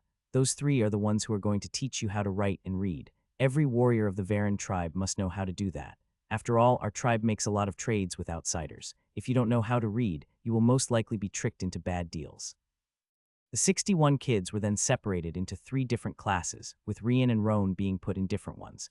Seeing that the division was completed, Alanda smiled and said, all the kids' eyes lit up. They all heard from their parents that warriors need spirit stone to cultivate faster, so they were all full gung-ho at the moment. But there were 2 exceptions. Not too surprisingly, they were Rian and Roan. This is gonna be quite an easy reward, Roan agreed with Rian. It's to the point where I even feel bad about participating. They are all just kids after all. Suddenly, Rian looked at Roan. Are you still up for a bet? Roan immediately nodded. Brinted on. 1 week of desserts for the one who gets recognized by Alanda first. With a handshake, the idiot's bet was on, once more. When the first class was over, Alanda called Rian and Roan over to ask about how many meridians they had opened so far. Rian and Roan said at the same time, 97. Alanda was taken aback. Yo, you are almost at the energy gathering realm already. That was entirely out of Alanda's expectations. I thought that they would have at most 20 or so, but the speed they opened the meridians was just way too high. In the end, Alanda could only sigh and say, anyway, go back to your homes. I will try to see if we can find a compatible cultivation technique for your elements. For now, just focus on learning how to write and read. It should give me enough time to think about what to do. Rian and Roan nodded before leaving the room. Alanda then got up and went straight to Jury's house. After giving his report, both of them have a rare elemental affinity as well. Not only that, but those elements are also at level 7 each. However, I've never heard about a cultivation manual made for dark and light elements. Perhaps only the sex would have such a thing. Alanda nodded. I thought so too. What about you go to the city to search for it? Perhaps you might find something good enough for them. Jury nodded. I thought so too. Although I doubt I will find something, I have to try at least. Still, to think that Rian and Roan already opened 97 meridians. They are only 6 away from entering the energy gathering realm. Judging by their speed, they might finish opening all of them in the next month or so. Alanda agreed with him. It is okay, they still need to learn how to write and read, which should take at least a few months. A cultivation technique will be useless before that since there's way too much to remember. Jury nodded and then decided, I'm leaving tomorrow. Take care of the tribe while I'm out. Considering the scope of the search, I might need over a week before coming back. Alanda didn't mind. Don't worry, I'll take care of everything. Jury and Alanda conversed for a while longer before Alanda decided to return to his home. Jury then left the next morning without anyone knowing. Time passed in a flash. During this week, Rian and Roan also participated in different classes. There were fighting classes, which the two grown-ups obviously aced, only finding an opponent at the other. Of course, the only thing they felt was that they were bullying the kids. There was not a single hint of happiness in their faces after those classes. However, Alanda said that the 10 kids at the top of the class would get 3 spirit stones every month, so they had to make sure to be there. Rian and Roan also had the chance to leave the tribe for the first time to go hunting. Because of the level of this class, the tribe put 3 times more warriors protecting them.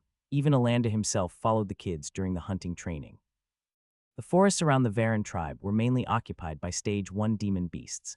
Different from humans, demon beasts are categorized by stages, not realms. If we think about all the forests in the south region of Astreg City, you can find demon beasts varying from Stage 1 to 4. There are also rumors of Stage 5 ones living deep into the forests, but those beasts could only be dealt with by core and soul fusion realm cultivators or above, something far away from Varan tribe's scope. During the 2 hunting sessions that happened the last week, Rian and Roan were basically the only kids that didn't feel afraid. The reason was pretty simple. With their cultivation at the peak spiritual vision stage, they could totally fight a Stage 1 beast head-on. Just how many times did Rian and Roan fight each other for whatever reason? They didn't even hold back when they did that, but because they would always barely win or lose, they felt frustrated. As for the target of their frustration, let's just say that a few Stage 1 demon beasts did not have a good day. 1 week later, Jury was finally back. Unfortunately, all he could do was to shook his head. Sure enough, he didn't find any cultivation technique for light and dark elements. The majority didn't even know about other rare element affinities' existence, let alone have cultivation techniques for them. We can only have them try the other elemental cultivation techniques and see which one they feel to be the best one. It is still better than having none. Alanda nodded. He would help the twins with it once they learn how to write and read. 2 weeks later, Rian was at home looking at Roan gloomily. At this very moment, Roan was eating his dessert, but there was nothing he could do about it since he lost. Roan Death learned how to read way faster than he predicted. In fact, Rian was quite dumb to make such a bet. Roan knew all the languages in their home universe. Even if this planet's language is different from anything he knew, it is still easier for him to put the pieces together. That was a difference in their experience. Roan noticed Rian looking at his desserts and snorted. What you looking at? I won fair and square. Also, it was you who placed this bet, not me. So these desserts and mine. Even if you kill me, I won't give you a single one.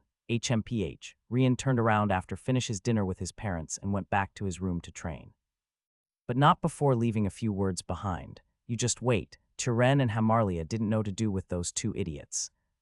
While Rian was upset for having lost an entire week of desserts, Alanda passed back and forth inside Jury's room. 3 weeks. Only 3 weeks and Roan learned how to write and read. Not only that, but he might also have it better than myself. Although Rian hasn't come to me yet, I'm sure he will be in the next days to take his writing and reading test too. Are those 2 boys really just kids? I'm starting to think that they are posseed by some demon. Jury shook his head. Just ignore it for now.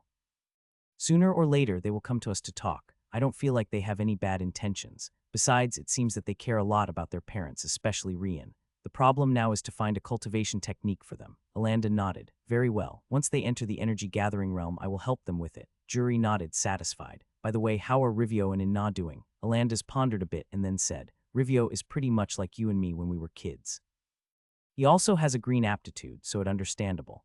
As for Inna, it is good that the others think that she is only at the green level. That girl is as much of a monster as Rian and Roan. The only difference is that she had never cultivated before the classes started. From what I can tell, in just 3 weeks, she already arrived in the middle of the blood replacement stage. She will probably enter the bones enhancement stage in at most 2 months' time. Jury couldn't help but sigh in praise.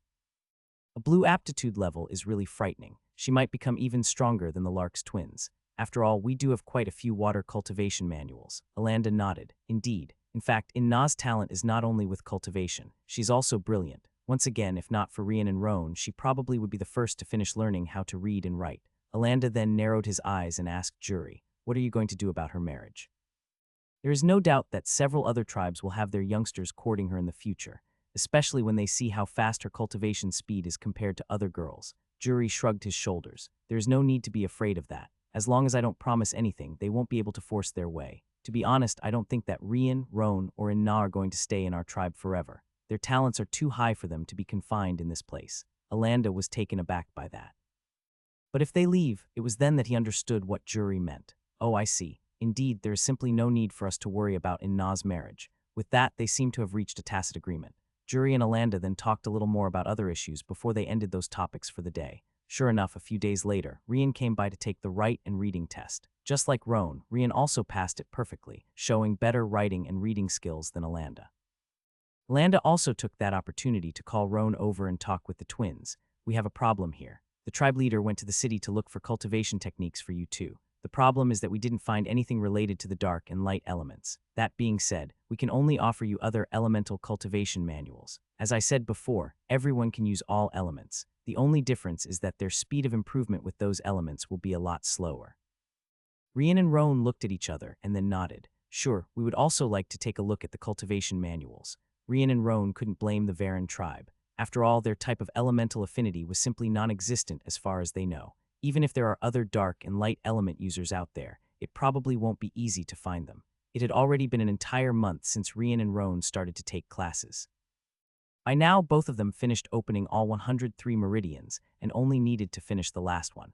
But to make sure nothing would go wrong, they decided to wait for the so-called spirit stones that were promised by Alanda. The rewards were paid all at once at the end of every month, so only today would Rian and Roan put their hands on the 15 spirit stones that they earned.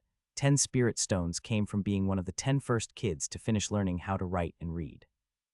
As for the other 5, they got it from the fighting classes. But surprisingly, Rian and Roan weren't the only ones getting 15 spirit stones. Malaka also received the same amount. One must remember that before finishing to learn how to write and read, even if you were above the others, you wouldn't get the reward. Only after convincing Alanda that you really knew how to do that would you receive those spirit stones. Malaka turned out to be the 3rd kid to do it.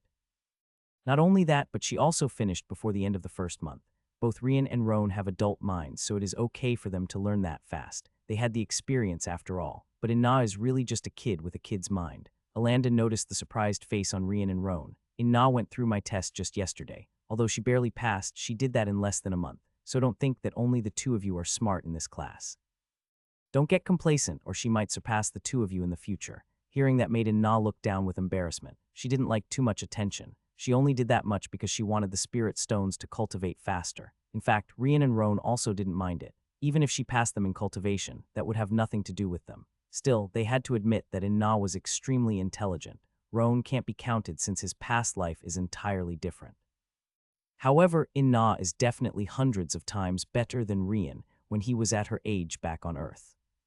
That night, Rian and Roan returned to their room after dinner. After that, they quickly took out their spirit stones and looked at each other. Roan then decided to talk first. The 104th meridian might be weird. No one knows about it. Also, our meridians are in opposite directions as well. My own is on my right shoulder blade. Rian nodded. As for mine, it is in the left shoulder blade. Let's try to open it without using spirit stones first. Roan pondered a bit and nodded. Let me try it first. If something happens, call Alanda over. Rian didn't mind and let Roan do as he pleased. Since he wanted to take the risk first, then so be it. Besides, it doesn't change the fact that it is just an extra meridian. There shouldn't be anything wrong with it. Roan then gathered spirit energy from heaven and earth and directed it to the 104th meridian. However, nothing happened. The meridian didn't even budge, let alone start to open.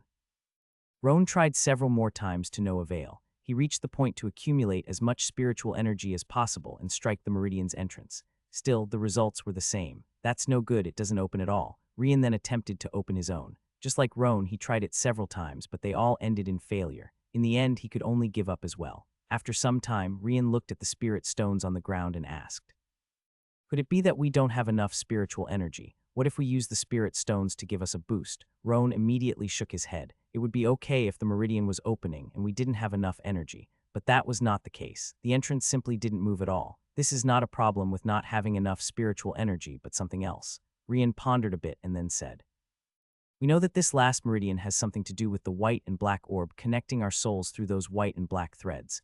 We just need to understand what we are lacking to force them open."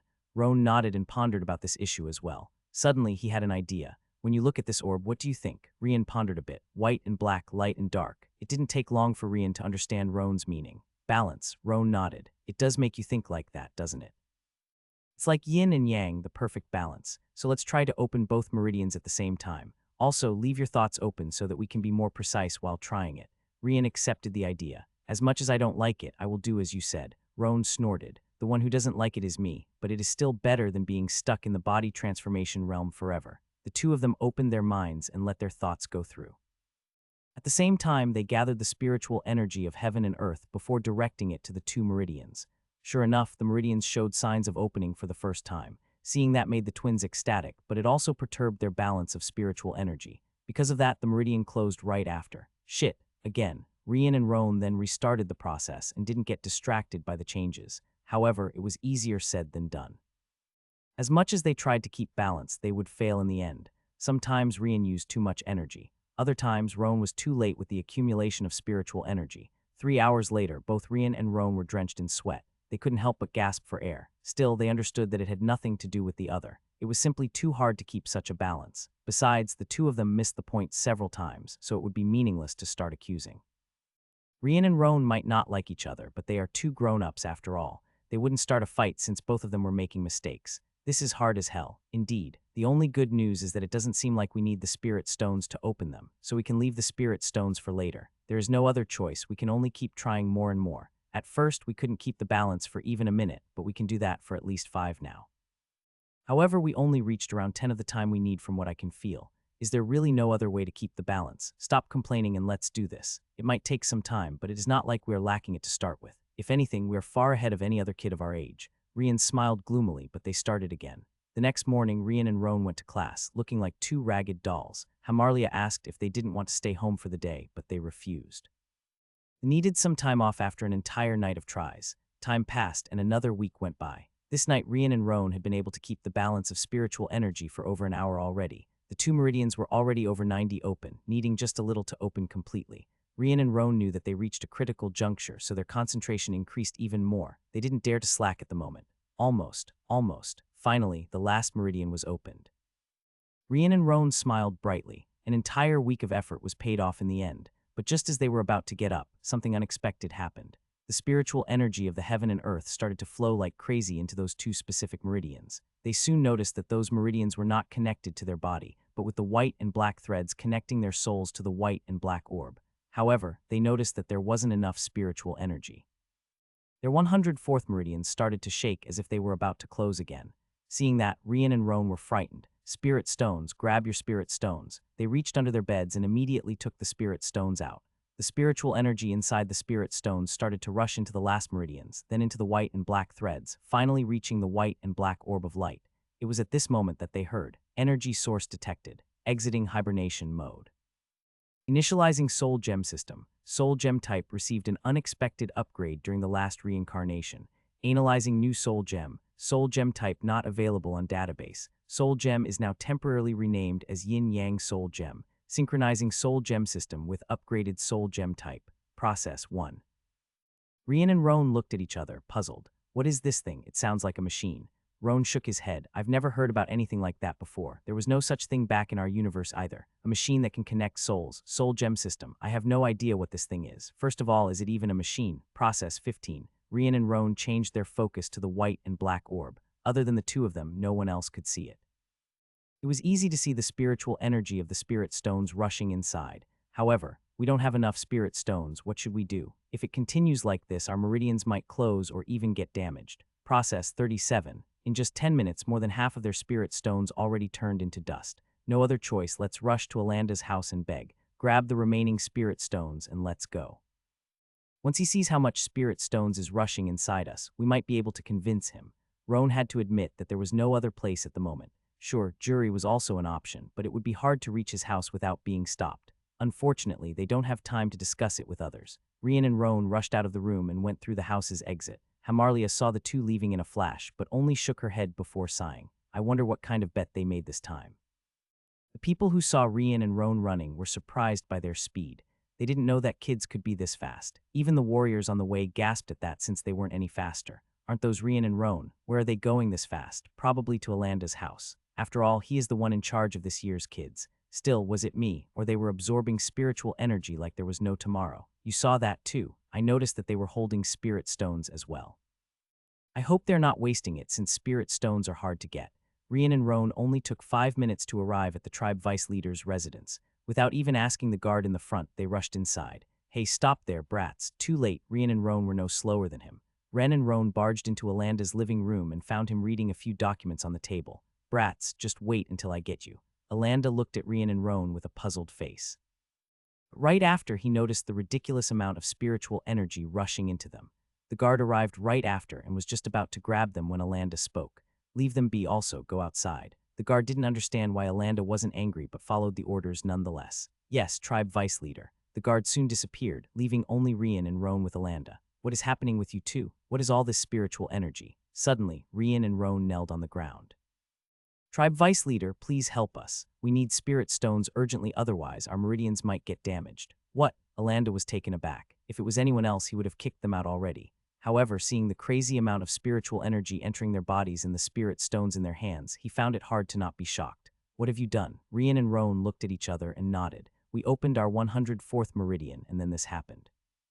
Alanda thought that he heard it wrong. 104th? What 104th? There is no 104th meridian. Are you making fun of me? Rian and Roan immediately shook their heads. "It is true. If tribe vice leader wishes, you just need to check our bodies." Rian and Roan had no other choice other than saying that. Of course, they kept the white and black threads and the yin-yang soul gem out of this conversation. After all, only they could see it anyway. The only thing that Alanda would be able to feel is their extra meridian. Sure enough, Alanda touched their bodies and sent a wave of spiritual energy inside. After that, he used his spiritual sense to see the light meridians. As hard as it was to believe, there were really 104 meridians in the twins' bodies. Process 53. By now, Rian and Roan were almost without spirit stones. Alanda noticed that they weren't joking. He gritted his teeth and disappeared from the living room. Just a few seconds later, he brought another 100 spirit stones. But before Rian and Roan could reach it, Alanda warned. Rian and Roan didn't mind. They knew that Jury and Alanda noticed that they were not ordinary a long time ago. It was just that both sides decided to play dumb until now. "We agree." Alanda then passed 50 spirit stones for each one of them. "I hope 50 spirit stones are enough. Also, you better be prepared to work extra hard to pay for all of them." Rian and Roan didn't mind. They could simply keep taking first and second place for all those class activities later. Sooner or later, they would compensate for the amount. Process 71, Process 87, Process 100, Soul Gem System initialized, beginning the analysis of the host's bodies, completed, all meridians currently opened, initiating breakthrough. Rian and Roan looked shocked at each other. Are we going to enter the energy-gathering realm just like that? But before they could react, the breakthrough started. Yin and Yang Danshan's construction initialized. Alanda looked at Rian and Roan and saw a sight that he would never forget. The twins' meridians started to shine, and he could see all of them in their bodies without the need for spiritual sense. Each canal was brightly lit. Rian's ones shined with white color while Roan's were black. Suddenly, at the place where the Danshan was located, one white and one black Danshan began to form. Obviously, Rian had the white Danshan while Roan had the black one, but the issue was that even Alanda could see it happening. As the Danshans were formed, the brightly lit meridians also started to move inside their bodies, connecting with the Danshans perfectly. The only thing that didn't move was the entrance of the meridians, which continued the same. That was a sight to behold.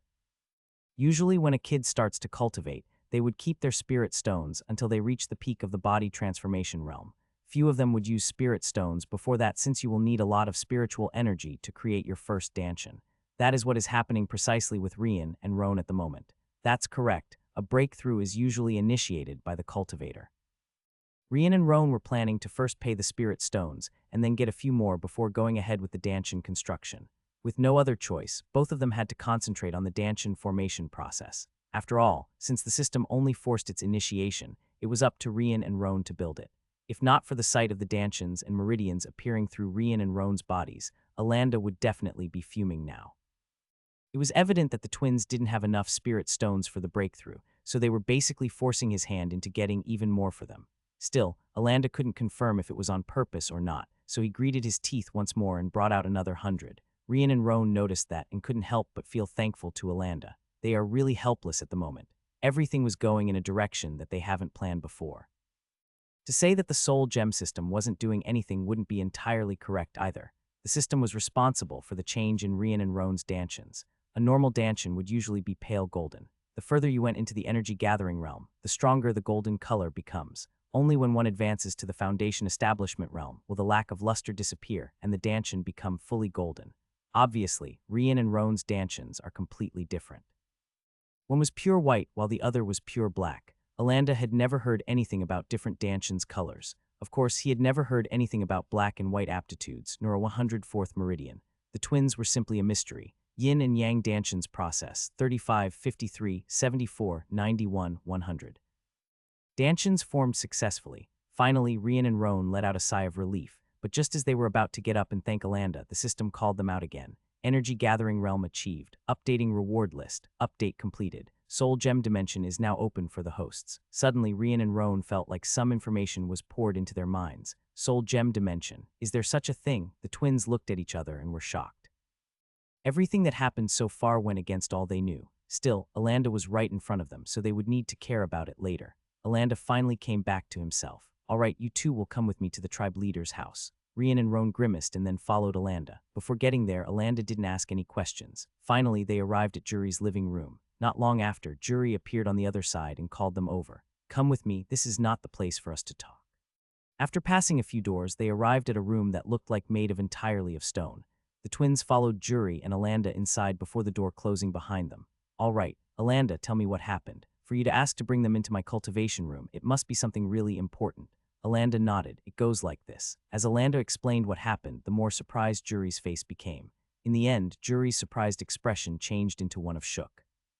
He looked at Rian and Roan as if they were some kind of monsters. Just what are the two of you? And don't come up with an excuse. I know very well that you are anything but kids. Rian and Roan pondered how they should explain this. It would be hard to believe that they came from another universe. First of all, do Alanda and Juri even know what the universe is? They had no idea. I guess I have no choice other than explaining from the start. Rian then explained that they were indeed not kids. Of course, Alanda and Juri already suspected it since a long time ago. It's just that they had never touched this topic. Rian then said that they reincarnated without losing their memories, which greatly affect Alanda and Juri. I know about reincarnation.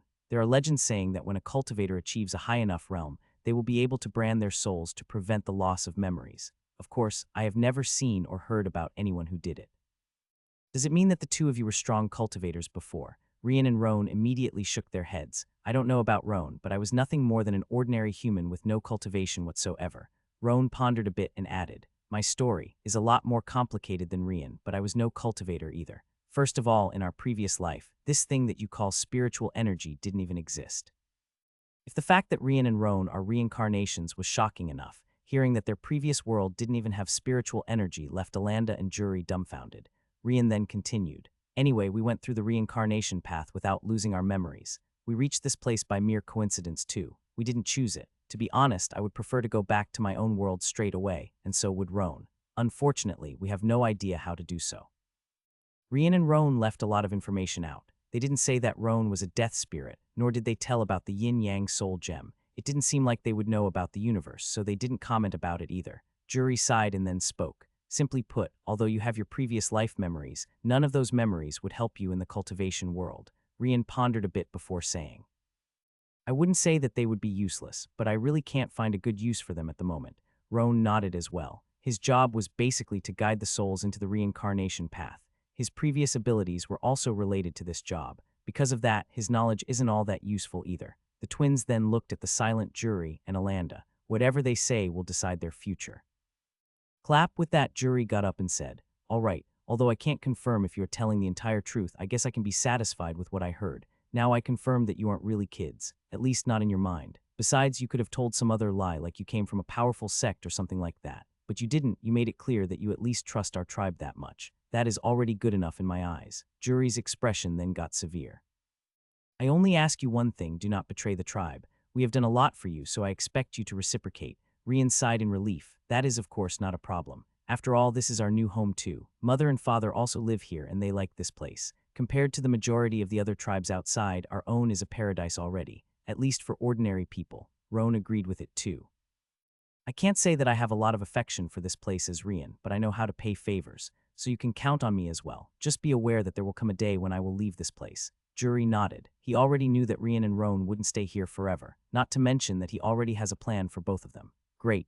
Now let's talk about how you are going to pay for all the spirit stones you used. Rian and Roan already had a plan to deal with it too. It is okay. As long as we keep taking first and second places in the classes, we will eventually compensate for what we used today. Alanda and Juri's mouth twitched. Do you even know what the word shame means? Do you really expect me to keep you two competing against a bunch of kids at the start of their cultivation path? You are two adults, not to mention that you are in the energy gathering realm. No way in hell I will keep you together with them. Rian and Roan looked away as if it had nothing to do with them. Jury, on the other hand, had a better idea. No, we should definitely keep them together. Alanda was taken aback. Isn't it way too unfair to do such a thing with the other kids? Jury nodded. Of course it is, but if we take them out of the classes and start giving other tasks, everyone will find it too suspicious. Don't forget that they already caught a lot of attention with the elemental affinity test. I don't want to increase the number of eyes on them. That being said. Jury looked at Rian and Roan with an evil smile. Seeing that, they felt a chill on their backs. The next day morning, Alanda went on the stage in front of the class and brought Rian and Roan together. Let me introduce your two new teachers, Rian and Roan. The Lark's twins looked at all the kids in front of them with a gloomy expression. It turned out that since they are still in their kid's body, Jury thought that it would be a lot better if they were to help Alanda to teach the children. Kids often pay a lot more attention to their peers than adults. Jury felt that it was the perfect opportunity to bring the most of this situation. Having a whole model would help others improve a lot faster. The kids obviously got surprised by that. Seeing that their attention was caught, Alanda smiled and continued. Rian and Roan will be responsible for teaching you how to write and read. Also, they will help you during the fight lessons, correcting the mistakes you do. You can also go to them when you have other questions when we are not in class. Without any other choice, Rian and Roan started to help Alanda with this batch of kids. It turned out that it was harder than they thought, though. Sure, the kids would pay more attention to them, but they also didn't take Rian and Roan seriously and would often run away. Because of that, the twins had a hard time keeping the kids in check. Alanda, of course, was enjoying their suffering. Ha ha ha, aren't you smart? How come you can't even teach a bunch of kids? I tell you this in advance. If they make no progress until the end of the month, your debts will not reduce. Roan couldn't help but sigh. Well, at least it is not like we are losing spirit stones either. Let's take it slowly. Sooner or later, they will understand that it is important. Rian nodded. It's not like we gonna die because they can't learn anyway. However, Alanda already expected that they would be thinking like that. Alanda had been keeping an eye on the twins ever since the assassination event 5 years ago, so he could be said to be one of those that know them the most after their parents and the two protectors. Also, I will tell your mother that all desserts shall be suspended until you have shown results. I'm sure she will agree with the words of the tribe vice leader, me. After hearing that, a dark and white aura started to spread from Rian and Roan. No, dessert, boom. 2 tables in front of Rian and Roan were smashed by their hands. As energy-gathering realm cultivators, a simple wooden table was way too weak to resist their fists. Obviously, all the kids immediately looked at them with fear in their eyes. Rian and Roan looked at the kids and pointed to the field. The fighting class is starting earlier today. Everyone will come with us, and those who delay. They took a piece of the broken table each and smashed it with their hands. Will become just like those tables. All the kids had terrified expressions on their faces. In the next second, they all rushed into the field. Rian and Roan then started to give their lessons with a lot of passion. While they were at it, they were especially harsh with the kids that were messing the most during the writing and reading class. Whether it was a girl or boy, it didn't matter. They showed no mercy. What followed was several cries from several kids who couldn't take it. However, Alan did not intervene. It is not like he is against Spartan teaching methods to start with. Besides, the ones who were doing it were another 2 kids, so it should be fine. By the end of the class, all the kids looked at Rian and Roan as if they were demons. Several of them had red eyes from crying too much, but the demon twins didn't care at all, so they had to swallow their tears in the end. Rian and Roan then prepared a writing and reading homework for the class. After distributing the paper, they looked at the other kids with a cold aura and said, "Those who don't finish this homework by tomorrow will have their fighting lesson extended by 2 times. Yes, they heard it right. The fighting classes would continue. None of them would be able to escape, but those 2 didn't finish their homework would have it twice as hard. Once they heard that, fear appeared on their faces. Not a single one delayed, and they all rushed back to their homes. This class was bound to become the most diligent one that the Varen tribe has ever seen. That night, Rian and Roan finally got some time to take a look at the Soul Gem system, or to be more exact, into the Soul Gem dimension.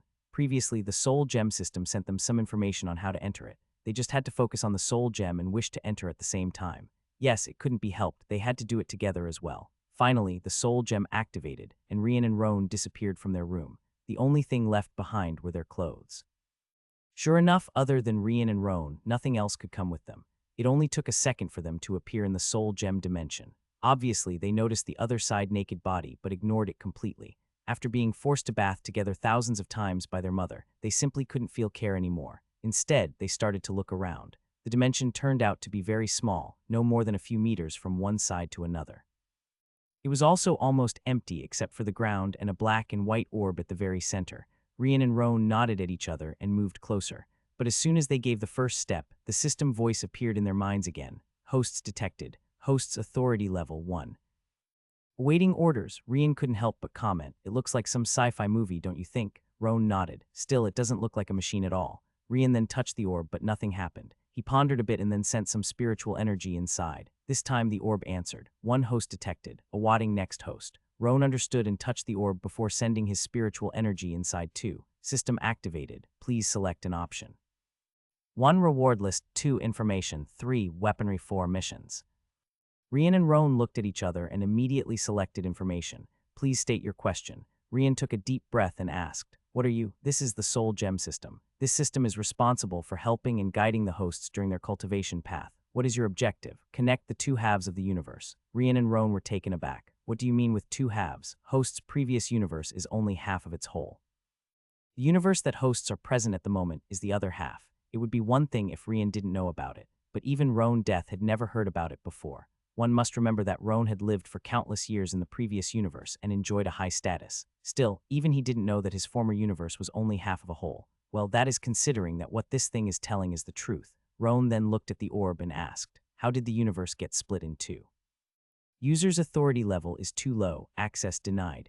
Rian and Roan finally understood why there was an authority level. Rian then asked something he had been curious about all this time. How come you appeared inside my soul? Host was selected at random. There were no requisites for the selection. That was quite plain. Was it you the one responsible for my lack of emotions during my previous life? Host is correct. In order to keep the soul gem as clean as possible before reincarnating, the host could not be allowed to have emotions. Rian's eyes narrowed. Why? Emotions would affect the soul gem, which could severely impact its ability to save memories. Then why didn't you activate before? Do we really need to come here to do that? The process was necessary. The previous universe has lost its capability of generating spiritual energy, which is essential for the soul gem system to work. Roan, on the other hand, was more preoccupied with the universe unification thing. What will happen if we don't unify the two halves? The two halves are approaching the breaking point. Once the threshold is surpassed, both universes' halves will be sucked into a singularity. Everything will be compressed into this point. A new universe shall be born from scratch. All actual existent life will cease to exist. Rian and Roan were shocked to hear that. Doesn't that look like the Big Bang Theory of your Earth? Rian nodded. Still, is such a thing possible? Roan shook his head. I don't know, I haven't been there at the start, but I can't say that it is all a lie from everything we have seen so far. Rian then thought about something else. Wait, if that is the case, why did you bring us here? Wouldn't it have been better to simply select someone in this half of the universe? Authority level is too low, access denied. It seems like there is a big secret behind this choice as well. Roan then asked another question. What is the level of authority necessary to unlock those answers? Authority level is too low, access denied. Roan's mouth twitched. I can't even know how much I need. Fuck you. Rian pondered a bit and then suggested, what if we deliver this orb to some strong cultivators sect? They should be able to do a lot more than the two of us can. Truth be told, I don't want to get involved in this mess. Roan couldn't help but nod as well. Warning, soul gem removal will provoke the host's deaths. Warning. Soul gem system detected that hosts are not willing to help.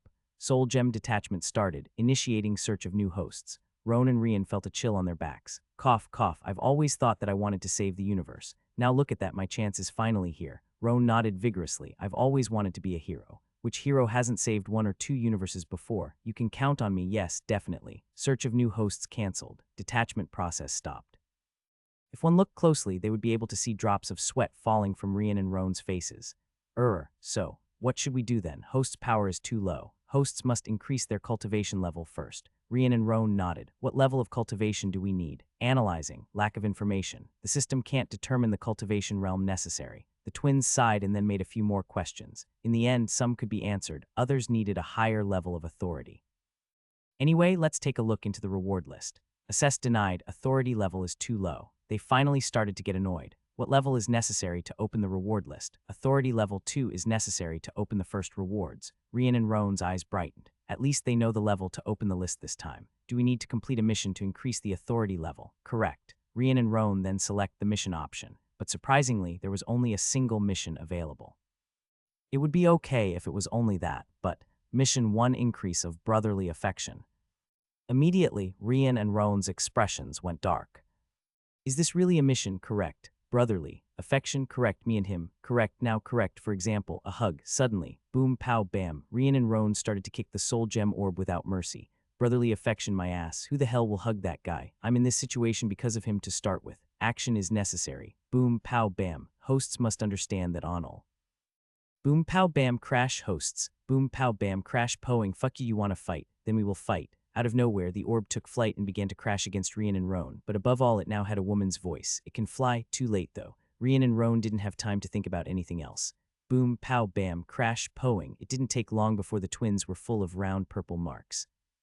If the soul gem orb hadn't held itself back, they definitely would have a few bones broken. Even their initial stage of the energy gathering realm was not enough to contend against it. Is that all? Come on, weren't you the Braves ones just a moment ago? What happened to your guts? Ah, cough, cough. Host's incapability of movement detected, standing by. Rian and Roan felt like crying already. Sister, who do you think you are trying to fool here? While feeling pain all over their body, the twins got up once more. Rian then looked at the orb with some fear, but he gritted his teeth and said, Sister Orb, can't you change the mission? Request denied. Come on, Sister Orb, you are so magnanimous, sure you can choose something else. Roan understood what Rian was trying to do and immediately joined him. Right, Sister Orb is so smooth, shiny, and elegant. Changing the mission to something more acceptable is definitely an easy task for someone as amazing as you. Analyzing request. Rian and Roan's eyes instantly lit up. As expected of Sister Orb, such an open mind. No wonder Sister Orb is beautiful as a swan. How can you say that of Sister Orb? A swan can't possibly compare with Sister Orb's demeanor. Right, how could I say such a thing? System Orb is the most beautiful and noble orb in the entire universe. Mission change request accepted. New mission, kill 10 stage 1 demon beasts. Rian and Roan let out a sigh of relief. Anything but a hug, they would rather die. Let's leave before she changes her mind. But it was then that they remembered. How do we leave this place? Leaving request denied. Database is empty and needs more information. Hosts must provide more information from the outside world before leaving requests can be processed. Roan looked bewildered at the white and black soul gem orb. Well, if it is just giving more information about what we saw so far, then it shouldn't be a problem. Although Roan thought like that, Rian had an entirely different idea. Sister Orb, could it be that you are feeling lonely and want someone to talk with? As soon as Rian asked that, the orb trembled a little, but it soon returned to its unmovable state. Seems like I hit the bullseyes. Roan couldn't help but ask through their soul connection. How did you know? Rian only shrugged his shoulder, though. Quite simple. Sister Orb had been inside my soul during my entire previous life, but she had never appeared. Also, I doubt that she can't see the outside world, so what does she need to hear that she hasn't seen yet? So I thought that perhaps she was feeling lonely. Roan understood what he meant and then started to help. They simply talked about ordinary things that happened every day. Now and then, Sister Orb would make a few questions using that pretense of a machine language. Of course, Rian and Roan know that, but didn't point it out.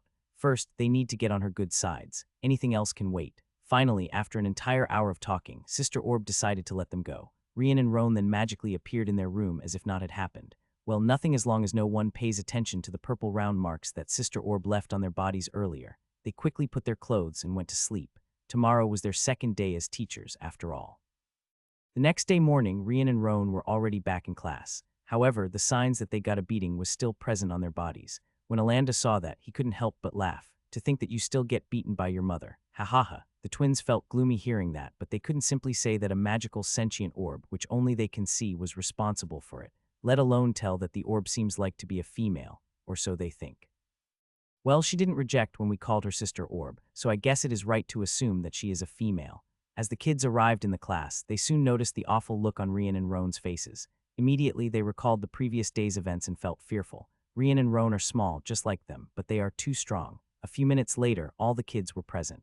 Rian and Roan then started to go kid by kid, checking their homework. Although there were loads of mistakes, there wasn't a single kid who didn't at least finish it.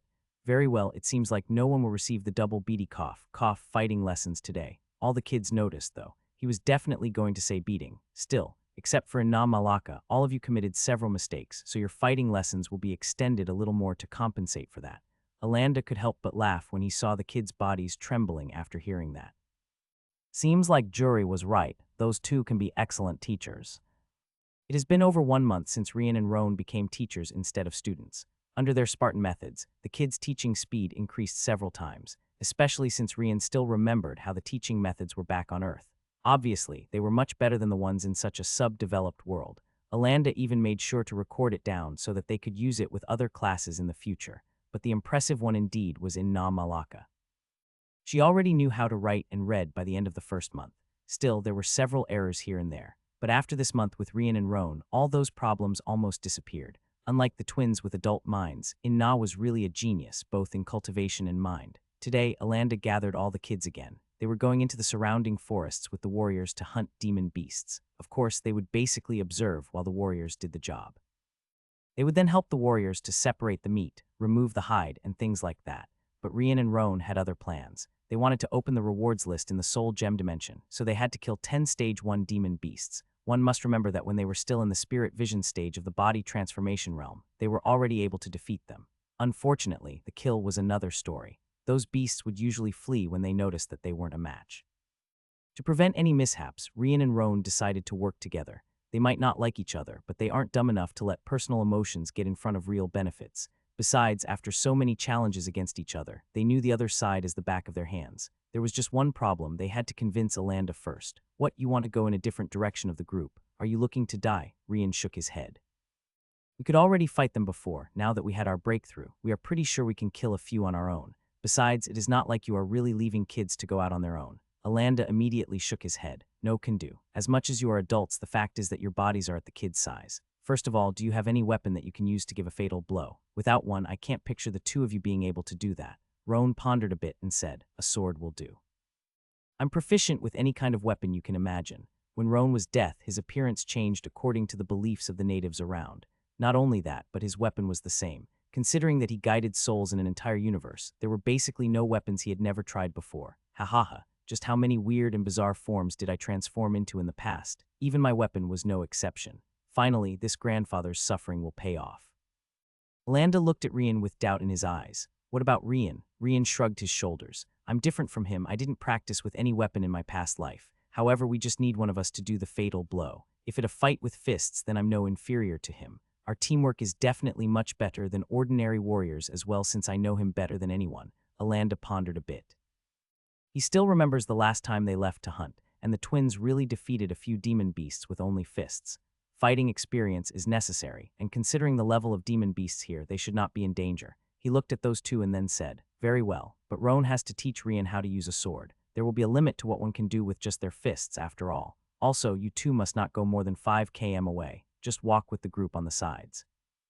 Alanda then passed the two a red bead. If you end in a dangerous situation, just crush this bead. As long as you do that, I will know where you are and that you need help. Also, bring April and Diakar with you to be safe. They know about your real power, so it won't be a problem if they follow you. Roan nodded. He already intended to help Rian to learn how to use some weapon. Obviously, he doesn't care much about Rian.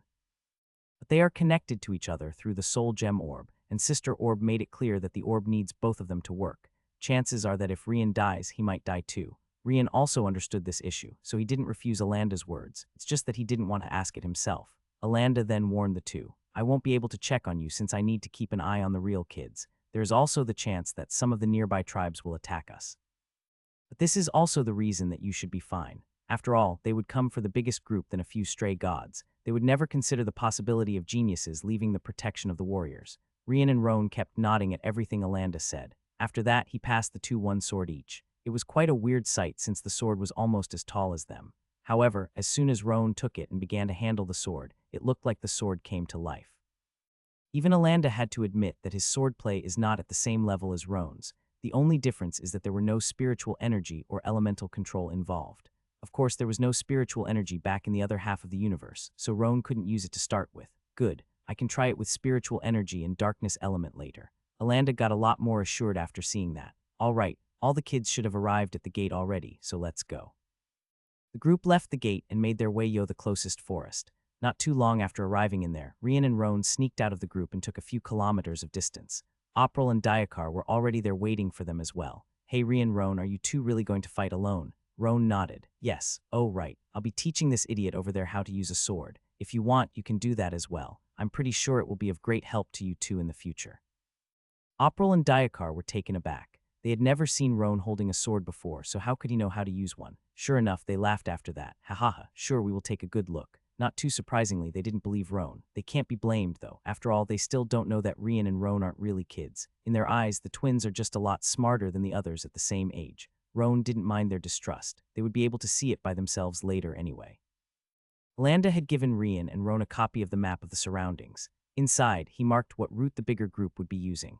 Rian and Roan just had to follow them on the sides. On their way, Rian would do the exercises with the sword that Roan demanded. Although they can share new knowledge, old ones are different. It has to be taught.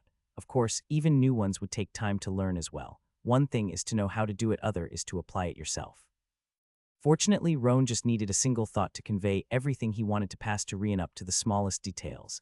Around 1 hour later, Rian already could perform a few movements, although they looked quite clumsy. Rian, Roan, there is a demon beast ahead. April and Daikar had been paying attention to the surroundings while Roan taught Rian. Their duty is to protect them both, after all. Roan stopped Rian and then said, "All right, leave your sword with April and Daikar for the moment. At your level, it will hinder you more than help. You will be responsible for holding the beast down and distract it while I'll do the final blow." Rian nodded, and they immediately moved out.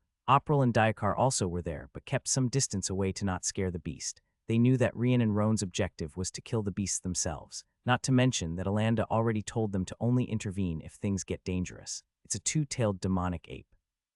This demon beast is a little stronger than what I thought we would find. Still, it shouldn't be a problem now that we are in the energy-gathering realm. The demonic ape noticed Rian and Roan entering its territory and immediately attack as well. Stage 1 demonic beasts don't have sentience, so they only move on instinct. Seeing how small the two kids were, it didn't feel any fear. The twins then separated and attacked the beast from two sides. Rian went ahead first and accumulated spiritual energem on his first. The demonic ape also answered with a fist of its own. It is a lot bigger than Rian, so it completely ignored Rian's punch. Seeing that, Rian smiled. Suddenly, the spiritual energy accumulated on his hands started to shine. When both fists met each other, an explosion of light happened.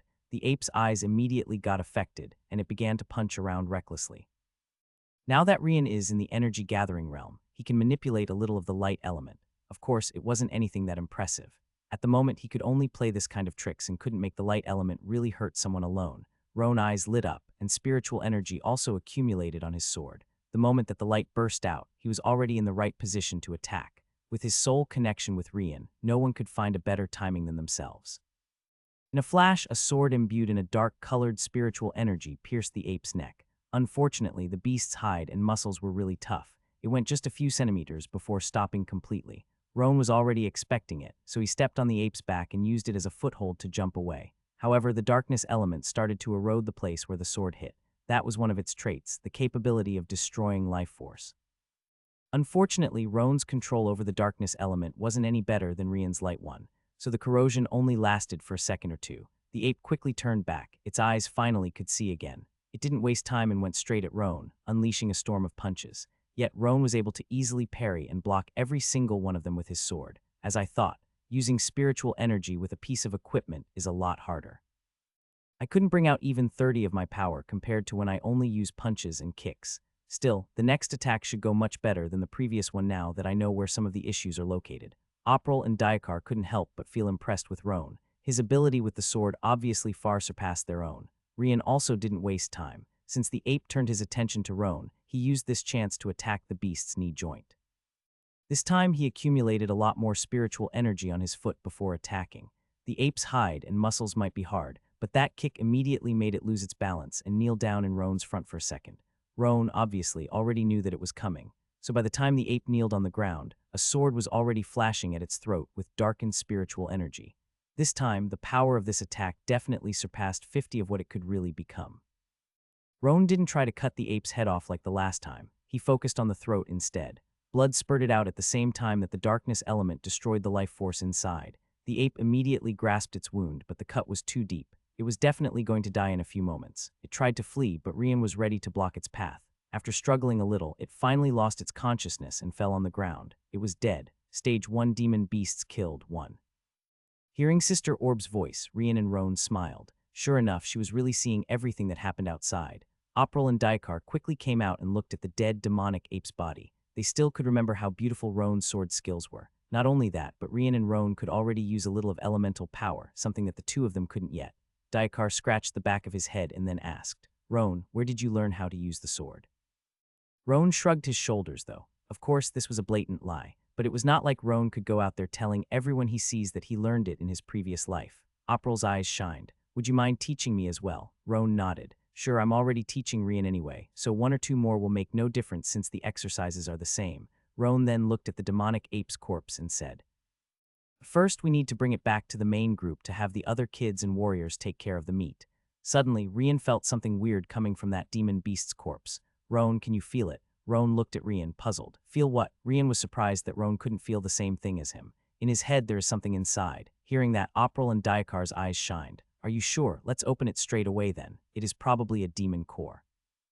Rian and Roan looked at the two, obviously not knowing what they were talking about. Let's open it first and then you will see. Rian and Roan nodded and immediately started to open the head. Now that the ape was dead, it couldn't use its spiritual energy to harden its body, so it was a lot easier to cut through than when they were battling. Sure enough, they found a small bead inside. When Roan touched it, he finally felt the presence of that energy that Rian talked about.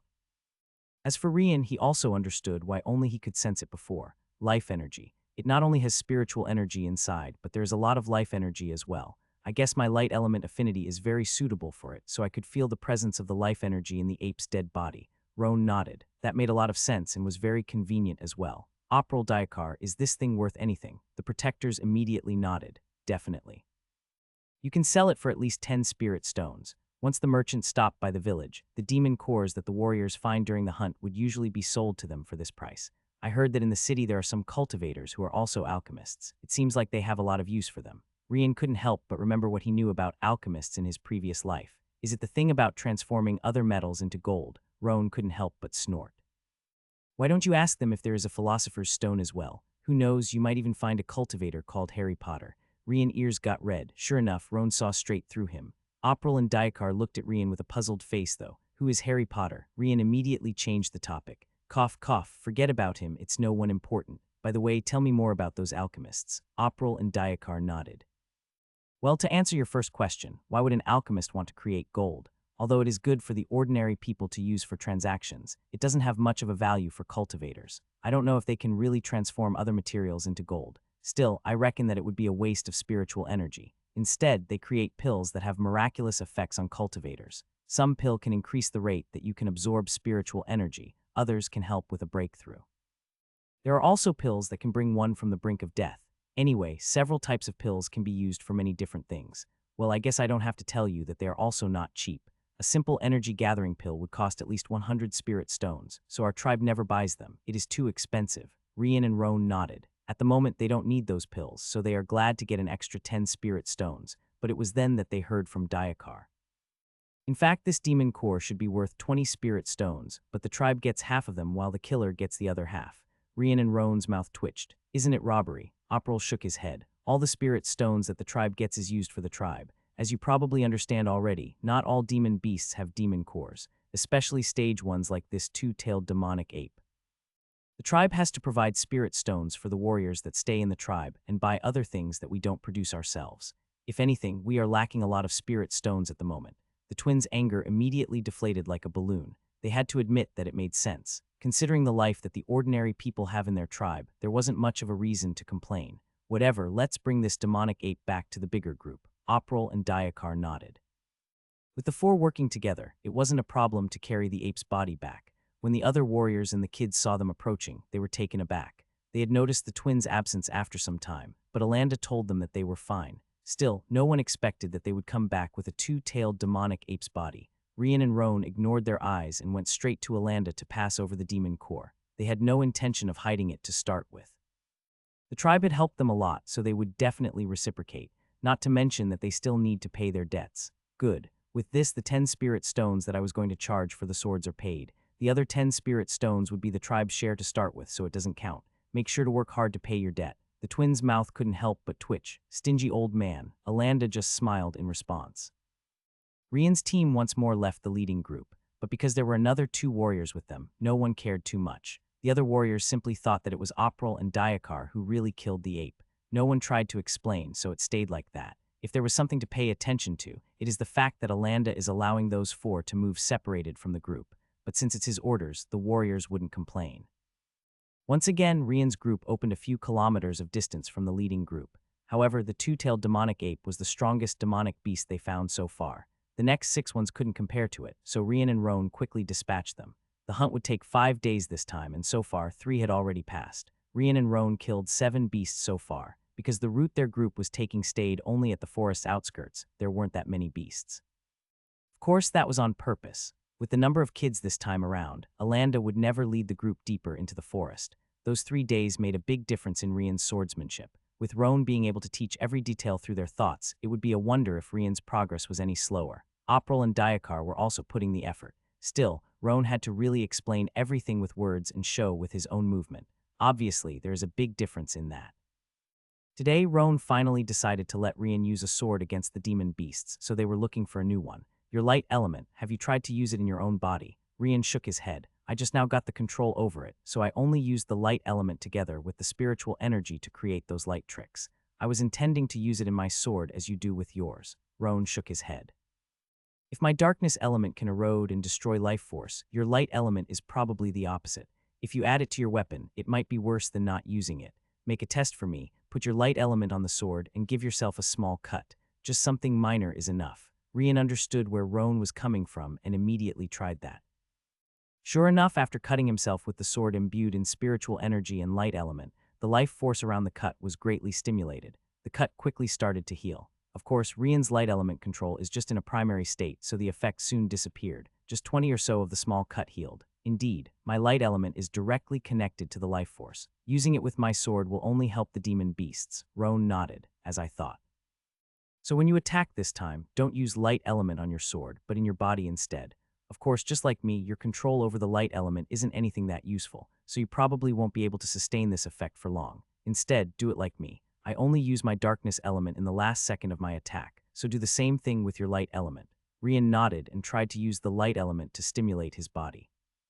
Sure enough, he felt himself becoming a lot stronger and faster for a split of a second. However, the effect disappeared right after. Not only that, but he felt quite tired after it. It seems like since I'm using it in my entire body, the time I can sustain it is even smaller than you with your sword.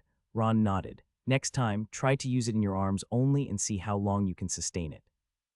Rian quickly made the test, and this time he could sustain the light element over his arms for longer. I see what you mean. Although my attacks won't have an additional effect on the demon beasts, they will still be more potent than usual since my own strength improved. Rian then went beside a tree and slashed it. With his actual power, he was able to leave behind a 15 or so centimeter long cut. But when he did that again by adding light element in his arm, the attack was faster and stronger, leaving an over 20 centimeters deep cut this time. Roan nodded, satisfied. It can increase your combat power by around 30 for a second or two. That is an amazing difference that could turn the tables in a critical moment. Try to get better control over it as we look for the next target. Rian agreed with Roan, and their group kept moving. Around 2 hours later, they found a horned shadow leopard. Once again, Rian and Roan went in two different directions and used a pincer attack, but the leopard was fast and quickly escaped. It circled around and attacked Roan. Unfortunately for it, Roan was having it easy parrying and blocking the attacks. Rian came from the flank and slashed the sword down. Still, the horned shadow leopard had already marked their presence, so when Rian and Roan attacked at the same time, it would retreat. It's quite an intelligent one. Rian nodded. I will use my light element to blind it for a second. Use this chance to attack its legs. Roan agreed with Rian. His light trick was very convenient in situations like that. Rian went forward while Roan circled around. The leopard took the time that Roan was still out of range and attacked Rian as well. Once again, seeing that Roan was getting close, it decided to retreat. But it was at this moment that the light element burst with light, blinding the leopard. Without losing this chance, Rian and Roan slashed at its legs. However, just as they were about to hit, the leopard jumped as high as it could. The strength of its four legs together made it soar. Rian and Roan's attack missed, and the leopard landed 20 or so meters away. However, it was at this moment that Rian, Roan, April, and Diakar heard a scream. Ah! When they looked in that direction, they noticed that another kid was there as well. Not only that, but the shadow leopard had also landed right beside the kid. It turned out that the kid was Inna Malaka, who sneaked out of the big group to follow them. Fuck. The leopard still hasn't recovered its vision, so it could only hear the scream at his side. Inna Malaka might be a genius, but she is still a kid. Also, her cultivation is still far from being able to deal with that horned shadow leopard. The leopard turned to the direction of the scream and instinctively pounced at it. Inna Malaka froze in place, and her legs simply didn't move at all. She wasn't like Rian and Roan, who had adult minds. So Inna couldn't deal with that situation and was scared out of her mind. April and Diakar rushed over, but they were even further behind. Roan tried to move as fast as he could, but speed wasn't precisely his forte. Rian knew that he was the only one able to arrive there fast enough, but that would require him to overexert himself, forcefully keeping his light element over his legs for longer. Fuck it. Light element instantly gathered on Rian's two legs, and he burst forward. Just as the leopard attack was about to hit Inna, Rian appeared in front of her and used his sword to deflect the attack. However, he did that in a wrong position, and his legs gave in right after. The leopard neck's claws ended hitting, leaving behind a deep cut on his chest. The attacks forced through Rian back, making him bump on Inna. The leopard finally recovered his vision partially and saw those two on the ground, but as it was about to attack again, Roan swiftly arrived and slashed down. The leopard was taken by surprise, and the sword cut one of his legs. Diakar had higher cultivation, so he was the second one to arrive. The leopard tried to retaliate, but both Roan and Diakar were not weak. Once April arrived as well, its fate was sealed. With one leg missing, blood loss, and 3 cultivators attacking simultaneously, it didn't take long for it to breathe its last. The 3 of them ignored the leopard's corpse and immediately rushed to Rian's side. Inna had only a few bruises on her body while she held Rian. Roan looked at the cut on Rian's chest and narrowed his eyes. Roan is death. He had seen way too many people dying. Because of that, he knew that Rian's injury was far from good. Rian was almost losing his consciousness as well, but surprisingly he snorted. "Hey, idiot. If you keep bleeding like this, you will die. Use your light element to heal your body. Well, if you don't want to, that's okay for me. It just means that all the desserts will be mine after you pass away." Rian's expression immediately changed after hearing that. Keep dreaming. Light element gathered around the injury of his chest and it started to heal. Of course, Rian was far from being able to completely heal a wound like that, so the effect quickly disappeared. Again, keep using it. If you lose control over the light element, just try again and keep healing the wound little by little. Make sure to focus deep inside and ignore the outer cut. Rian gritted his teeth and did as Roan suggested. Sure enough, his wounds started to heal. Every time he lost control, he would take a deep breath and try another time. Rian kept doing it until he completely ran out of spiritual energy in his danshin. After that, he finally lost consciousness. Roan looked at the cut on Rian's chest and sighed in relief. Rian was at least able to avoid leaving behind a fatal injury. It was still bad, but with Diakar and April's aid, they were able to stop the bleeding entirely as well. Not long after, Alanda appeared in the scene like a ghost. Roan had crushed the red bead that he gave them some time ago, but he was quite far and took this long to arrive. His group had noticed Inna Malaka's disappearance, and he sent quite a few warriors to look around. But seeing the scene in front of him, he immediately understood what happened. Other warriors soon arrived at the scene as well. Alanda passed the crying Inna to them and used his spiritual energy to check Rian's condition. But it was at this moment that he heard Roan. "Don't worry, he will be fine. The way the injury is at the moment will not be enough to endanger his life. Once he recovers his consciousness, he will be able to use his light element to finish healing his chest." Alanda was surprised to hear that. "He can heal himself," Roan nodded. "His light element stimulates life force, which greatly improves the body's healing ability." Roan then explained everything that happened, and Alanda was obviously amazed to know that light element had this ability. "By the way, how did Inna Malaka appear here?" Alanda shook his head. "She snaked out when all the kids were cleaning the demon beasts' bodies. Because they were all concentrated around the corpses, the other warriors didn't notice that she wasn't present until a long time later. As for me, I was far ahead of the group, taking a look at the surroundings to see if any mob wouldn't be attracted by the smell of blood." Roan and Alanda then glanced at crying Inna, who was being dragged back to the leading group. For her to be able to sneak out without any of the warriors noticing was quite impressive. Alanda nodded. Her talents are not only in cultivation, after all. Still, she better be prepared for a very heavy punishment when we go back to the tribe. When I found out that she had disappeared, my heart almost froze in place. After hearing those words, Roan couldn't help but send a spiritual sense message to Alanda. Is she really just a green aptitude level kid? It doesn't matter how I look at it, she is way above Rivio, who has the same aptitude. Alanda grimaced and sighed in the end. First, because he was impressed that Roan can already use spiritual sense messages, and second, because he noticed Inna's talent difference easily. With your intelligence, it is not a surprise that you saw that. Make sure to not say spread this information. Inna is, in fact, a blue aptitude level kid, far above Rivio in talent. She only loses for you and Rian. Roan nodded and didn't say anything else. He is aware of what could happen with the tribe if this information is to go out.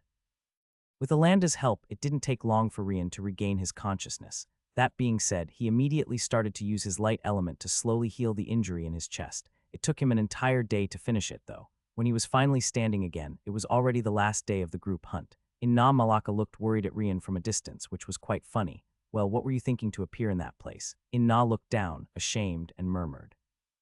"Vice tribe leader always let you two do whatever you want, but when it is me, he still refuses. I also lined up 7 small affinity orbs and have the same green aptitude level, so why is it only the 2 of you? That is not fair." Rian looked at her and sighed. A kid is just a kid, after all. In the end, their reasons are always that simple. "You watched our battle before the leopard attacked you, right?" Inna nodded while still looking at the ground. "Then you should have noticed that we are a lot stronger than you. We can even fight adult warriors. Can you do that?" Inna shook her head this time. "There you go. Vice tribe leader let us do that because we are strong. Only the strong can do things like that. You are still too weak and need to cultivate a lot to reach our level. When the time comes that you are in the energy gathering realm, the vice tribe leader will let you do the same. Understood. In-na begrudgingly nodded. I'm sorry. Rian laughed and then patted her head. He couldn't force himself to be that harsh with In-na. After all, his mental age is already 36 years old. Being angry at this kid would bring him nothing in the end. Things like punishment would be applied by Alanda later. It is good that you understand. Let's do this way. Once you reach the spiritual vision of the body transformation realm, I will let you follow us to fight a little, but you will need to put an extra effort into cultivation. Na's eyes immediately shined, and she showed a smile as bright as the sun. You said it, you can't go back on your promise. Rian laughed inwardly. What are you happy about? You still have tribe vice leader's punishment awaiting you when we get back. Considering his harsh character, it definitely won't be anything nice. Na's smile disappeared as fast as it came. On her face, fear could be seen now. Still, that only made Rian laugh even more. Roan looked at him on the sides and saw that he was fine. Stop bullying the kid and let's go. We still have enough time to finish the last 2 demon beasts. Rian nodded and they immediately departed with April and Diakar. Of course, they told Alanda that they would be leaving again. Alanda didn't mind since he knows that the last event only happened due to Inna Malaka's actions. Otherwise, those two wouldn't have had any problem until the end. Alanda then looked at Inna and said with a severe face, "If you do that again, I will kill you myself." Poor Inna almost pissed her pants. Alanda then looked at the direction that Rian and Roan disappeared. What a frightening healing ability. Even the alchemists in the city wouldn't be able to concoct a pill that efficient.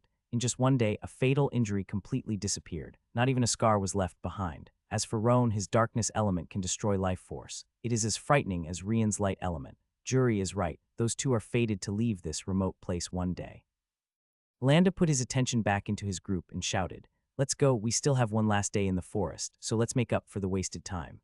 Also, in Namalaka, you will have to clean one of the beast's bodies alone." Inna trembled and almost cried, but looking at Alanda's face was more than enough for her to understand that she would have no other choice. Crying would be utterly meaningless in front of that old man. Their group quickly departed to continue their hunt. On Rian and Roan's side, they had it quite relaxed. It didn't take more than a few minutes for them to find another demon beast. With Rian and Roan's teamwork, the battle was finished quickly. Stage 1 demon beasts killed 9. Phew, I guess I'm started to understand how to use the sword. Roan nodded. You can thank this grandfather anytime you want. If not for my teaching and the images that I'm sending to your mind, you wouldn't be even 1/10 as good as you are at the moment. Rian nodded. Sure, we will be back to the tribe tomorrow. You can have my dessert during the meal at that time. Roan felt a chill on his back and immediately took several steps away. Who are you? What did you do to Rian? Rian's mouth twitched. Roan kept rubbing his arms while looking at Rian. It was as if he was seeing something disgusting. Stay always from me, I don't want to get infected, though I will accept your dessert. Rian felt like crying but had no tears. HMPH, Diakar and April only shook their heads. Those two are beyond any salvation. Just ignore them and let's bring this beast's body back to the leading group. But it was at this moment that Rian felt a presence nearby. Or to be more specific, he felt life force. Not only that, but this life force was way bigger than any other demon beast that they killed so far. Diakar, April, get away from the corpse now. The two guards didn't understand the problem, but seeing how panicked Rian was, they didn't dare to delay and jumped back as fast as possible. Suddenly, boom, the ground caved under the demon beast's corpse and an enormous mouth grabbed it. Seeing that scene made Diakar and April's face go pale. If they had delayed just a second, it would probably be them in that place. It's a scaled earth python. Why is it here on the outskirts of the forest? Rian, Roan, retreat. Diakar immediately took out the red bead and crushed it while they ran away. The earth python only took 2 seconds to send the entire beast's corpse down its throat. It then looked at those 4 runnings away and immediately gave chase. Don't stop. That is a stage 2 demon beast. We have no chance against it. Only tribe vice leader Alanda will be able to do so. Rian couldn't help but think, just what kind of luck is this? Landa was with the leading group when suddenly he rushed out.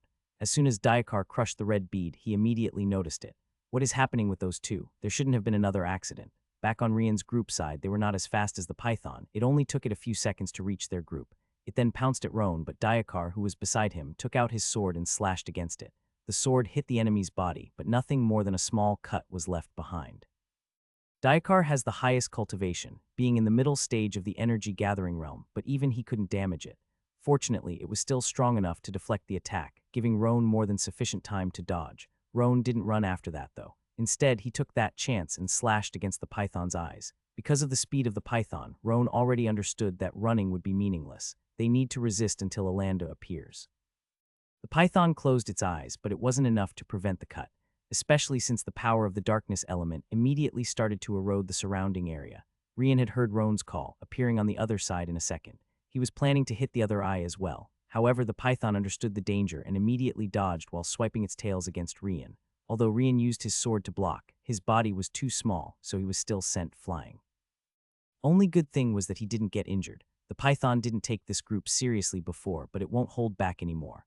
Roan looked at it and then told everyone, "Don't try to run, we are not as fast as it. Try to stall for time. Attack together and defend together. Alanda should be here in any second." The python didn't waste any time and attacked once more. However, it circled around and went to Rian, who landed further away from Roan, Diakar, and April. Rian did.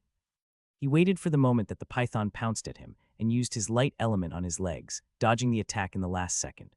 However, the python's tail came once more while still on the air after jumping to avoid the previous attack. Fuck, bam. Although Rian had used light element in his arms this time to block the tail with his sword, he didn't have a foothold. Thus, Rian was sent rolling in the air, even further away from Roan and the others. Noticing the chance, the python immediately ran after him. Roan and the others were close but would need another second to help Rian. As for Rian, he hasn't landed yet, so he couldn't see things clearly. Roan could see that Rian would be swallowed whole if he didn't arrive there in time, but he couldn't use the enhancement in his body like Rian. Are you two idiots? Why haven't you traded elements through the connection of your bodies yet? Just have Rian send light element within the thread and use it on yourself.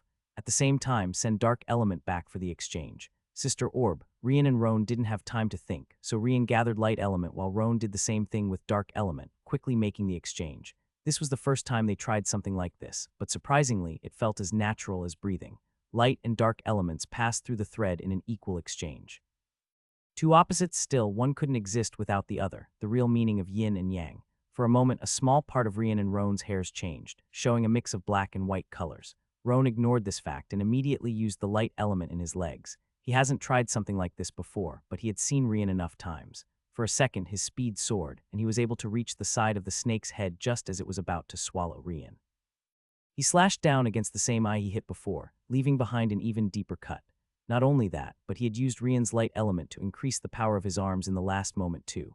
The python's attack direction changed, and Rian finally landed on the ground. Rian didn't waste this chance and did the same thing, slashing against the python's other eye, who had lost its balance due to Roan's attack.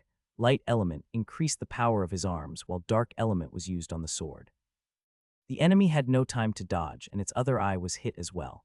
Greater damage while leaving the erosion of the life force effect behind. The python was now blind. Because it couldn't see anymore, it immediately went berserk, swiping his tail around. Rian and Roan were once again sent flying, but the python didn't pursue. Instead, it tried to go underground one more time to escape.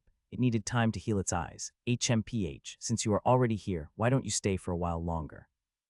It was at this moment that Alander arrived. He grabbed the snake's tail and swung it around. The half part of its body that was already underground quickly came out. Alanda is at the Foundation establishment realm, so he and the python should have similar combat power. But because the python was blind, it didn't pose too much of a threat to Alanda. Rian, Roan, Diakar, and April also helped on the sidelines. With Alanda's sword piercing through its skull, the python finally stopped moving. It was dead. Seeing its body, Alanda let out a sigh of relief. It is finally over. It was then that he looked at Rian and Roan. He could see their hairs, which are black and white, slowly turning back to their original colors. Not only that, but he was also close when Rian and Roan used the other's element. However, he decided to ask about it later. Just why is there a stage 2 demon beast in this place? Rian's group shook their heads. They too had no idea. Number of demon beasts killed, 10. Reward list is now open. Hearing Sister Orb's voice, Rian and Roan were surprised. It seems like that our contribution was big enough to be considered a kill too. Most likely because it is a stage 2 demon beast, so the efforts were equivalent. Rian nodded. However, Sister Orb had spoken normally a few moments ago. Why does she need to go back to this machine-like speech right after? Roan didn't care though. Anyway, we can take a look later. For now, this exchange of elements is of greater concern. Did you feel anything blocking you when we did the exchange? Rian shook his head. No, it was very natural, as if it was already part of me. Roan agreed with Rian. Exactly. That means that our connection through that black and white thread is stronger than I imagined. I guess it will be a lot harder to get rid of it in the future. It was then that Rian mentioned. We tried to go to two opposite sides of the tribe, but the connection was still there. However, the tribe is just so big. If a chance appears, we should try to move even further away to see if it would impact our souls or bodies in any way. Roan pondered a bit. Very well, we can check it another time. For now, let's help them bring the python's body back. Alanda looked at the body and around, but couldn't find any clue. It came from the ground, and it doesn't seem like it was lured here. I can only conclude that it was mere coincidence that it appeared in this place. Rian approached it and tried to feel its life force. Tribe Vice Leader, I can still feel the presence of life energy in its head, so this python probably has a demon core as well. Alanda already knew about Rian's ability to feel the life energy of demon cores. That is to be expected. The higher the stage of the demon beast, the greater the chances of a demon core appearing. From the stage 4 ahead, all demon beasts have demon cores. Rian looked close to the python's back and pointed out. However, there are also a few signs of life force on its rear. What? Alanda immediately went there and carefully opened the python's body. I see, no wonder it came to outer skirts of the forest. It is female and pregnant on top of it. It was about to lay its eggs, so it needed somewhere safer since it would be in a weakened state after that. I really can't say if you four are lucky or not. Hearing that, Roan couldn't help but ask, are those eggs worth anything? Alanda smiled and nodded. This demon beast will naturally reach a stage 2 level when it reaches the adult stage. As long as you have the resources and the ways to train it, you might be able to get a powerful helper. So its eggs are worth at least 200 spirit stones each, and there are 3 of them. Not to mention the demon core in its head. Rian's group eyes immediately lit up, but 50 of it is for the tribe. It was also because of me that we could kill it, so I'm getting half of the remaining value, which is 25. It leaves 25 for the rest of you. Rian and Roan's expression changed immediately, but they couldn't complain since it was the truth. As much as blinding it was helpful, the fact is that the python would have escaped had Alanda not arrived. Rian, Roan, Diakar, and April definitely didn't have the power to stop, much less kill it. Alright, the 3 eggs will be worth around 600 spirit stones. As for the stage 2 demon core, it is worth 500 spirit stones. In the end, it will give us 1100 spirit stones. 550 are the tribe's share. 225 are mine, while the other 225 are yours. The 4 of you can decide how to split it. Diakar then stepped forward and said, April and I didn't do much this time. It was also Rian and Roan who blinded it, so we are fine with 30 or so spirit stones. Alanda nodded. Very well, so 60 spirit stones of your 225 will be given to Diakar and April, 30 each. The remaining 165 will be used to pay part of Rian and Roan's 200 spirit stones debt. Very good, the 2 of you only owe the tribe another 35 spirit stones. Work hard, young ones. Rian and Roan wanted to cry but had no tears. After everything that passed through, they weren't even able to clear their debts. Alanda didn't give any leeway to them either, so they could only sulk it. I swear that I will give this darn geezer a good beating when I get into the Foundation establishment. Roan nodded. What a surprise, I also feel the same way as you. Alanda heard that but completely ignored the 2. After that, they grabbed the python's body and brought it back to the leading group. After seeing the enormous demon beast, all the warriors and kids were shocked. It wasn't every day that they can see a stage 2 demon beast after all. The group's hunting immediately stopped, and they took their time cleaning the python's body of all its useful parts. Everything that could be used was carefully kept. After they finished, Alanda announced the hunting time's end, and everyone started to make their way back to the tribe. After arriving there, Rian, Roan, and Alanda went to see Jury in his home. I see, so you can use each other's elements. Well, even if you haven't told us that, it wasn't hard to ascertain. After all, even your hair changed when Alanda saw you using the opposite element. Still, how did you manage to do that? Rian and Roan shook their heads. You can consider it a link between him and me type of connection that the 2 of us were born with. In fact, we only noticed it during that moment against the Earth Python, so it is also new for us. Jury nodded. Anyway, this is a good thing for you. Still, try to not show it around to avoid unnecessary attention. That's all. Alanda and the twins then bid farewell to Jury and returned their homes. Sure enough, that night, Roan mercilessly ate Rian's dessert without the least bit of remorse, much for Rian's regret. Subsequently, they returned to their room and immediately entered the Soul Gem dimension. It was time to check the new reward list. Rian and Roan touched Sister Orb at the same time and sent spiritual energy inside. Immediately after, they selected the reward list option. 1 light and dark elements cultivation techniques free, 2 ape bones, 10 destiny points, 3 spiritual energy absorption, upgrade level 1 necessary to have light and dark cultivation techniques 100 destiny points. Further rewards will be available once authority level increases. Rian and Roan couldn't help but ask, what are destiny points? The presence of hosts in this world has changed the natural order of things. Every time the hosts create a great disturbance, they will be rewarded with destiny points. The host's final goal is to change the destiny of the 2 halves of the universe, merging them together once more. Roan pondered a bit and made another question. What level of disturbance is necessary to generate destiny points? It depends on the scale. In that case, if we do something that changes the destiny of our Varen tribe, would it be enough to get destiny points? Yes, but this would be considered the smallest scale change, giving the lowest number of points. It was then that Rian thought about something else. Sister Orb, how many points do we have at the moment? 0. Rian and Roan nodded at each other. Our presence in the tribe has definitely changed its destiny to a certain extent, but not enough to get destiny points. We would need to make something more significant. Suddenly, Rian's eyes shined as he looked at Roan. What about the ores? Because of our ore mine, our tribe has a few blacksmiths, right? Roan nodded. It does, but what do you need them for? Rian laughed out loud and continued. Have you forgotten what my job was back on Earth? I was already a 31 years old grown man, after all, not to mention that I had also finished college. Roan pondered a bit and tried to remember the information about Rian's job before his death. Oh, if I'm not wrong, you were something called metallurgist. Looking at the name, it seems like it has something to do with metals, right? Rian nodded. Yes, of course, back on Earth, I was nothing more than an average one, but in this world, you could say that I'm the greatest blacksmith ever. At first, I wasn't planning to show my skills before I got older, but considering that we need those destiny points, I guess it is worth a try. Roan admitted that Rian was right. The tribe doesn't even need to sell the equipment made by Rian. Just by equipping themselves with it, the tribe's overall strength would increase a lot. That should be enough to generate destiny energy. Well, I already taught you swordsmanship, and I will keep doing so in the future. So for now, I will leave this destiny points generation up to you. Rian nodded and didn't mind that answer. Knowing how to use a sword might make things even faster during this process of teaching the tribe's blacksmiths about metallurgy's concepts. Having that decided, they went to the next topic, the cultivation techniques. Rian and Roan didn't waste any time and immediately selected the first option. They had been going with nothing until now, and they could see the difference between themselves and the others who had it.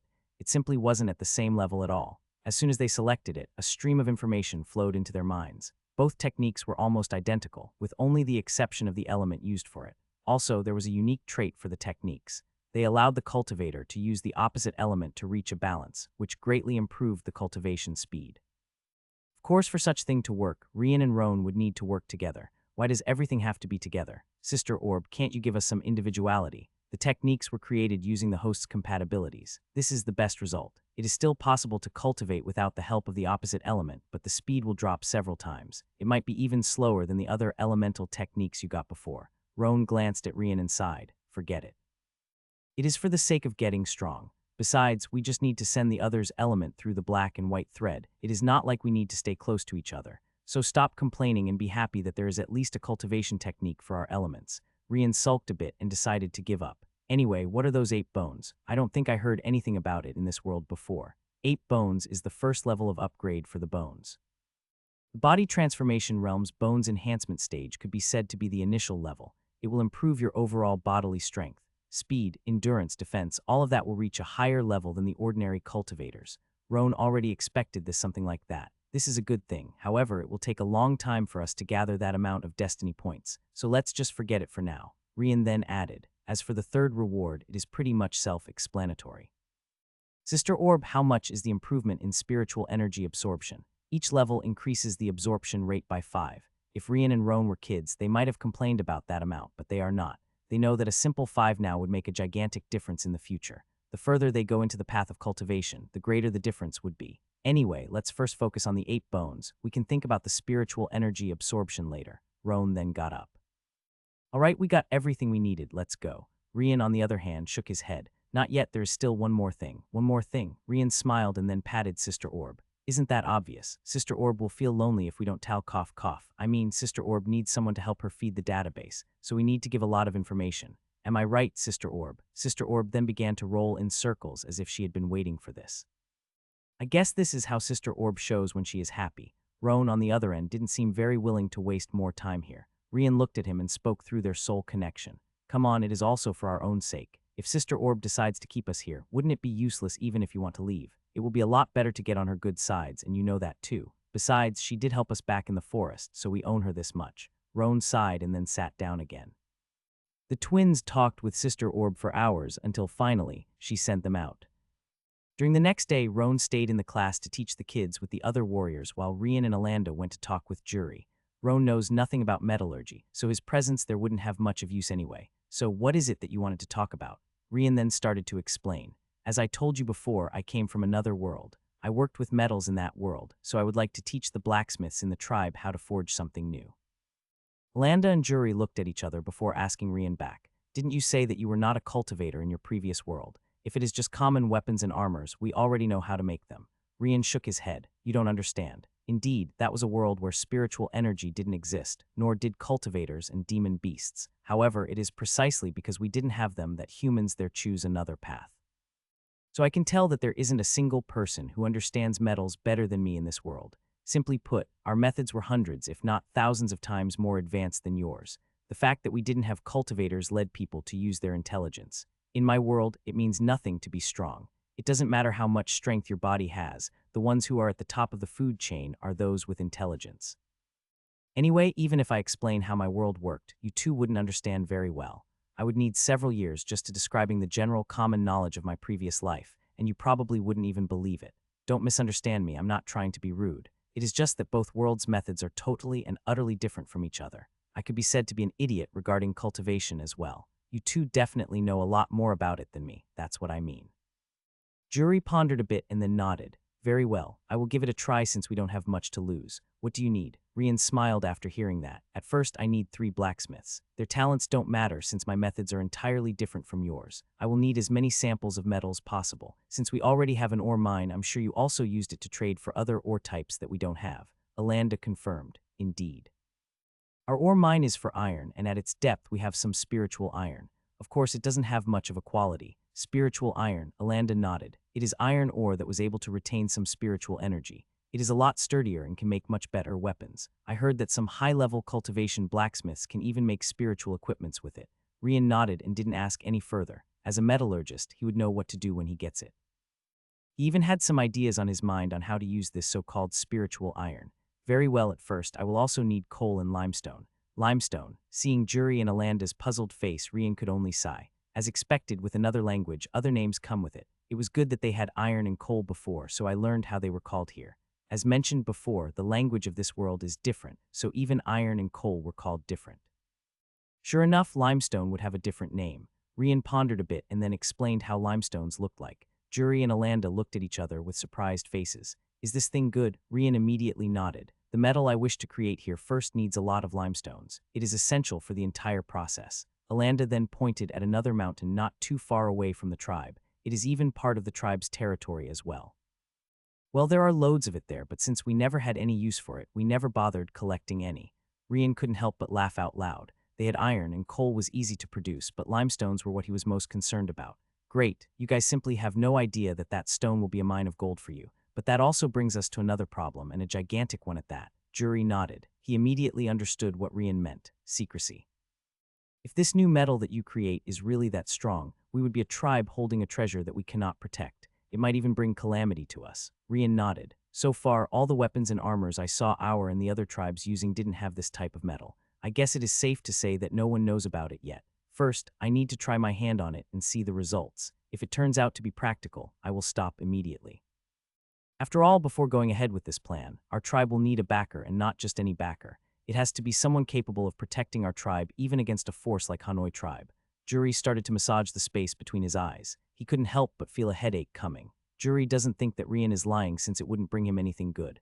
By this point, Jury totally believes that Rian and Roan are definitely not kids, at least not in mind. Landa couldn't help but comment. The Nari tribe will be far from enough to do something. In that case, we only have one option, the City Lord's protection. However, they will absolutely ask for the formula to create this metal that you're talking about. Once they get it, there won't be much of a meaning to protect us anymore. Jury shook his head. No, there is one more option that would allow us to keep the secret while getting good enough protection. Alanda and Rian immediately looked at him. The Zaffa Bank. Zaffa Bank, Rian looked at Jury, waiting for him to explain. Jury sighed and then continued. It's the biggest bank in the country. They have branches everywhere, including Estreg City. Due to its size, even the cultivation sects don't take them lightly. Still, what they want is profit. By the way, what is the name of the metal that you wish to create? Steel. But this is just the first one. There will be even more different combinations in the future. Especially since this world seems to have several different types of ores as well. Jury nodded and continued. They would be able to protect our tribe, but there will also be a need for part of the profit generated from the steel metal that you talked about. Also, they don't just take anything. It has to be something that will create a large amount of revenue. Otherwise, it won't even be worth the time of their experts. Rian pondered a bit and then offered another option.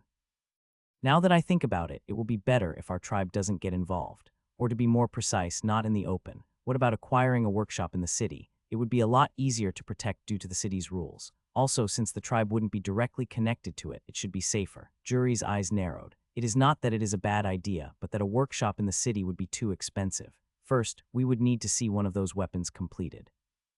Not only us, but the Zaffa Bank as well. Rian nodded. That's not a problem. Give me just one blacksmith this time. Obviously, someone that you trust. He and I will then create a steel sword. I will give it to you to test, and then you can make your decision. Juri nodded and immediately made the preparations. On the same day, Rian was brought into a workshop of the tribe. When he arrived there, everything was closed. There were even a few warriors around it, preventing anyone from getting close.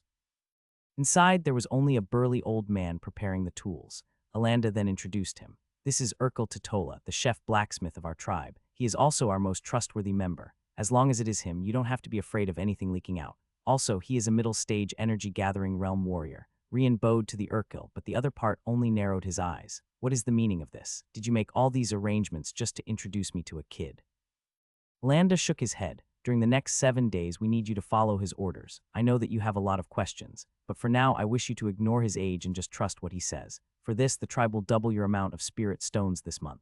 Urkel was taken aback by those words. Why would they want such a thing? Other than Rian's white hair, he couldn't see anything that could catch his attention. Sigh, I don't know what Juri is planning, but since this is his orders, I will follow them. However, I don't need any extra spirit stones. That man only does things for the tribe, and I'm sure this situation is not different. If I take those spirit stones, I wouldn't be able to sleep at night. Rian and Alanda smiled after hearing that. It was at moments like these that Juri's reputation came in hand. Rian then looked at Alanda and asked, "Are the warriors that I asked ready?" Alanda nodded. "I gathered 10 warriors with wind element affinity. They are outside waiting for your orders." Great. Rian then looked at the materials around, iron, coal, limestones, and a few other things that were already there for his use. Seeing Rian holding the limestone on his hand, Urkel couldn't help but ask, "What do you need such a stone for, and why so much coal too?" Rian smiled at and said, "You are about to create history. Just follow my orders and you will see what those 2 things are able to do." Tribe Vice Leader Alanda, call the warriors inside. Alanda nodded and the warriors quickly came in. Rian didn't keep them in the workshop, but behind it. They were here for a reason only: increase the temperature of the fire in the furnace. Fire element affinity warriors would not do since the fire they can create is far from having high enough temperature. Perhaps only after a few realms would a cultivator be able to do it. This also prevented them from seeing the creating process and the material used. These secrets would be known only for Rian, Alanda, Urkel, Juri, and Roan. Let's start. Urkel followed Rian's order and they began the creation of steel. At first, Urkel was puzzled about the amount of coal. There shouldn't be a need for so much of it. But in the end, he was surprised that it was not used to make fire, but in the metal instead. Coal is such a weak ore, so he couldn't understand what good could come from it. The limestones were the same thing. However, Rian didn't offer an explanation. All he said was that he just needed to follow his steps. During the forging process, Urkel finally found out that Rian is in the energy-gathering realm, just like himself. That was, without a doubt, the greatest shock he received today. Because of how primitive the installations of this workshop were, Rian had to try several times until he found the right balance. However, as a metallurgist, he could identify where the errors happened every time and correct them in the next attempt. Finally, after 5 days of work, the first plate of steel was forged successfully. When Urkel tried to put it into the water to cool down faster, Rian immediately stopped him. "Are you trying to ruin the metal's structure? Here, I especially prepared this hot oil for that." Urkel ultimately found out what the oil that had been sitting and heating on the corner was for. "Wouldn't it take longer to cool down?" Rian nodded. "That's exactly what needs to happen. Just trust me and put it inside." A few hours later, the steel was completed. Rian smiled at Urkel and said, "Why don't you give it a try? I'm sure you know how to test how resistant something you made is." Urkel couldn't help but nod. He was by far the most curious person in the world at the moment. Urkel passed the next hour doing all kinds of tests he could think of. By the time he finished, only disbelief could be seen on his face. How is that possible? How can coal and limestones, such weak ores, transform iron into something so resistant? It makes no sense. Rian only laughed out loud. He could explain, but Urkel would have a hard time understanding since it required knowledge about compositions of materials. In this world, no one knows what atoms are, so they might even think that you are crazy. You just need to remember the process. Besides, although this first creation was a success, this is still a flawed product. There are several things I need to revise again before the real good stuff comes out, so put it away and let's restart. We won't stop until I'm satisfied. Urkel was frightened by what he heard. "Wait, are you telling me that it can be even better than this one?" Rian nodded. "It can. Also, this is just the first product. Just wait for the time when I introduce you to other types of alloys. That will really change your view of how metals can be forged." This time, Urkel didn't ask any questions. For him who dedicated decades of his life to forging, this was a dream. As for why Rian knew such things, he already didn't care about that anymore. Rian, too, was having quite some fun. Because of the problem with his soul back then, his work had never proportioned such a feeling. He couldn't help to imagine just what kind of changes his steel would bring. By the end of the 7th day, Rian exited the workshop with Urkel. On the other side of the workshop, the 10 warriors with wind element affinity left as well. However, they looked a lot more tired than Rian and Urkel. Rian had really made them give their blood during the past 7 days. On Urkel's hand, a sword that looked different in appearance of their previous iron swords. It was a lot smoother and gave a feeling of sharpness. During the creation of this sword, Rian found out that spiritual energy could be used to enhance the final result even more. It was a great surprise that made several other ideas pop on his mind. But first, they needed to show the results of their work. Alanda came to get them and brought the two to Juri's house once more. In front of Juri, there were 2 swords, one of the ones used by their tribe, and the new steel sword. Just looking at them, it was already possible to see the difference.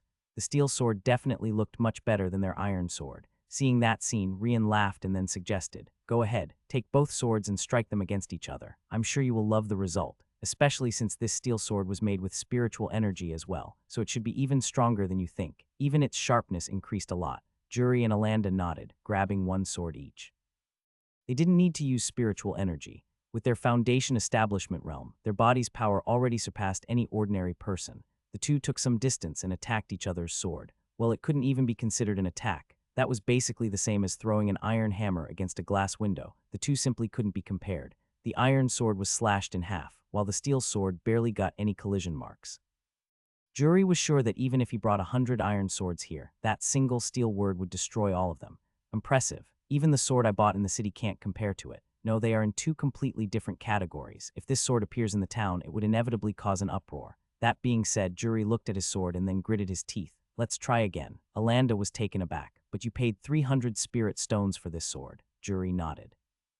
"Yes, but it doesn't matter. According to the blacksmith shop, they use spiritual kaz to make it." "Oh right," he looked at Rian and commented. "Kaz is an ore that is similar to iron, but a lot sturdier. The spiritual kaz is even more so. I have used this sword for a long time, and it is indeed a good one. However, I can't hold this feeling to try out against your steel sword. I must know how much stronger your steel sword is." Rian laughed and nodded, "Sure.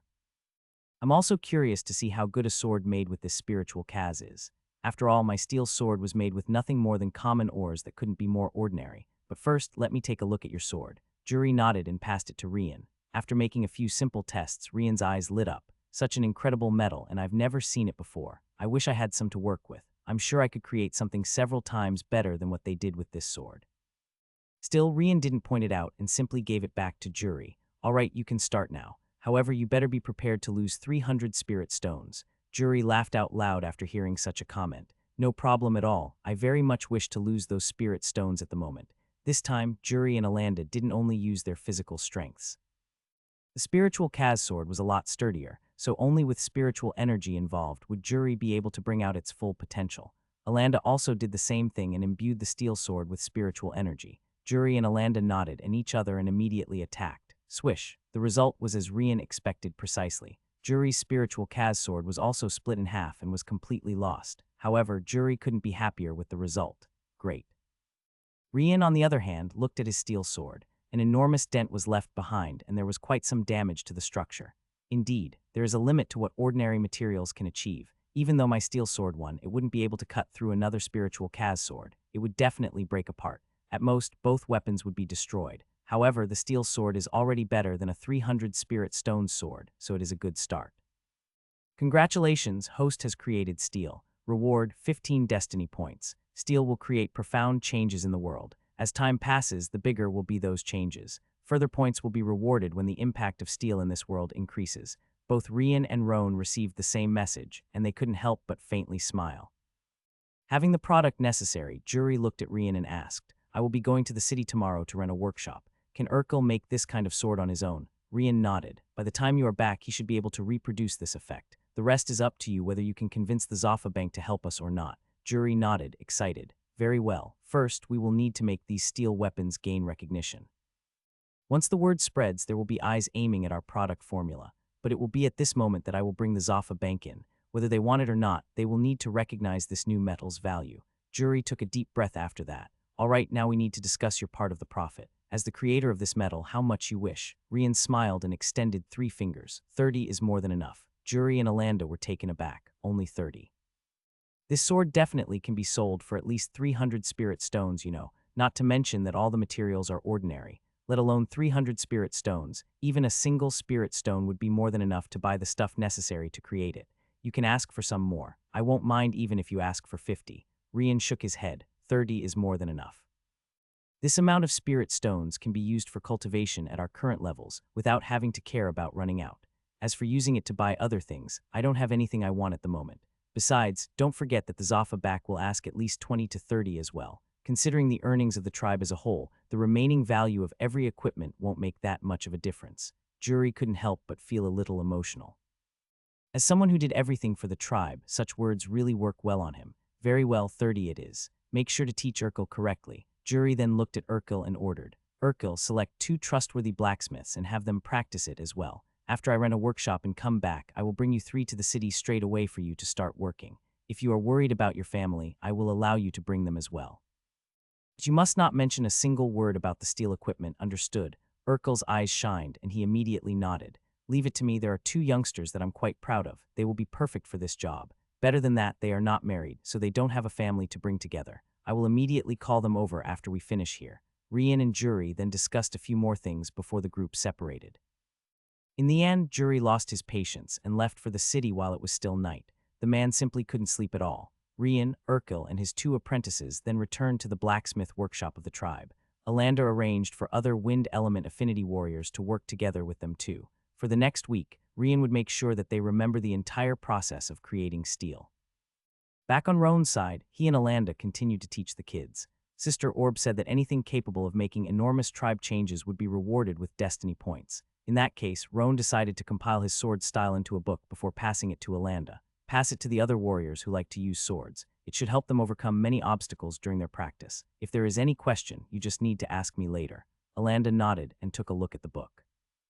Roan had already proved to Alanda that his sword style is better, but after checking the book, he had to admit that it was a lot more profound than he expected. Impressive. By the way, how do you call this sword style? Roan was taken aback by that question. Name, I've learned it by myself, so I don't really have a name for it. Let's see. Oh well, just call it death style. Alanda's mouth couldn't help but twitch. Isn't it too generic? Roan glanced at Alanda. Who cares? Since I say it is death style, then it is death style. That's all. Alanda sighed and just left. Roan also changed the fighting classes, adding wooden swords for practice. In fact, he also put other weapons for the kids interested like wooden staffs, daggers, spears, etc. He also asked for those wooden weapons to be made according to the kids' sizes, so they were a lot smaller. There wasn't a single type of weapon that Roan didn't try before. The only difference is that he had never incorporated spiritual energy into them, so he had to change a few things. Still, the significant majority of the kids are in the blood replacement stage of the body transformation realm. It will take them quite a few years to be able to bring spiritual energy out of their bodies. Because of that, he was able to teach them according to what he knew from his past life. There was no need to use the changes for spiritual energy.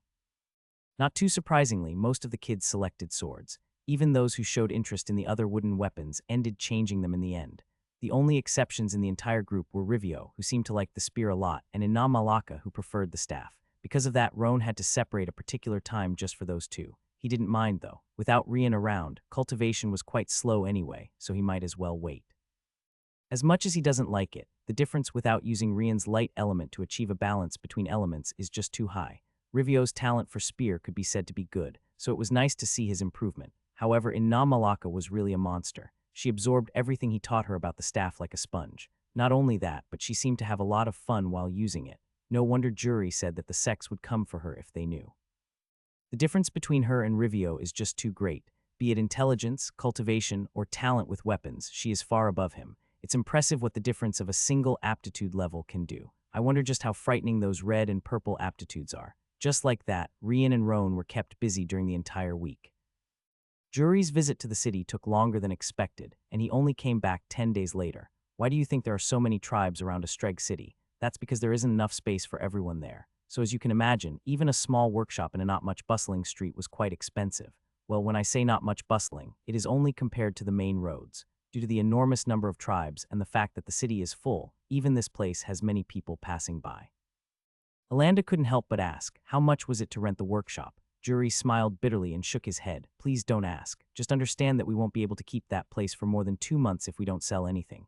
Rian laughed though. Don't worry, the swords and other weapons will definitely sell. You guys saw it yourselves. My sword was even better than a spiritual Kaz one. Urkel and his two apprentices then stepped forward, and Rian took the opportunity to say, Urkel has already understood how the process works. His two apprentices should be able to do that as well to a certain extent. The only thing is that Urkel will have to be by their side when they are forging it. After all, he has to guarantee quality. Anyway, they are ready to go with you anytime. Jury was happy to hear it. Very well. As I said, if you have families that you are worried about, I can let you bring them. Just make sure to keep the steelwork a secret from them as well. Urkel's two apprentices shook their heads. As Urkel mentioned before, they are not married and have been dedicating their life to blacksmiths so far. As for Urkel, he would be bringing his wife only. Our kids are already grown-ups and married off. There is no need to bring them together, so I already talked to them. This time, only my wife will be coming with me. Jury didn't complain. It was then that Rian spoke. Tribe leader, I understood your plan to make the steel weapons recognized first. But someone might be faster and come for it earlier. If a high-level cultivator uses their spiritual sense, they would be able to check Urkel and his apprentices working with it. Jury agreed with Rian. I know, that's why I've already planned things out. At the moment, no one cares about us, so I'm sure we are safe for the moment. That being said, I will have Urkel and his two apprentices forge quite a few steel weapons. After that, I will get rid of all limestone and the majority of the coal, leaving only iron behind.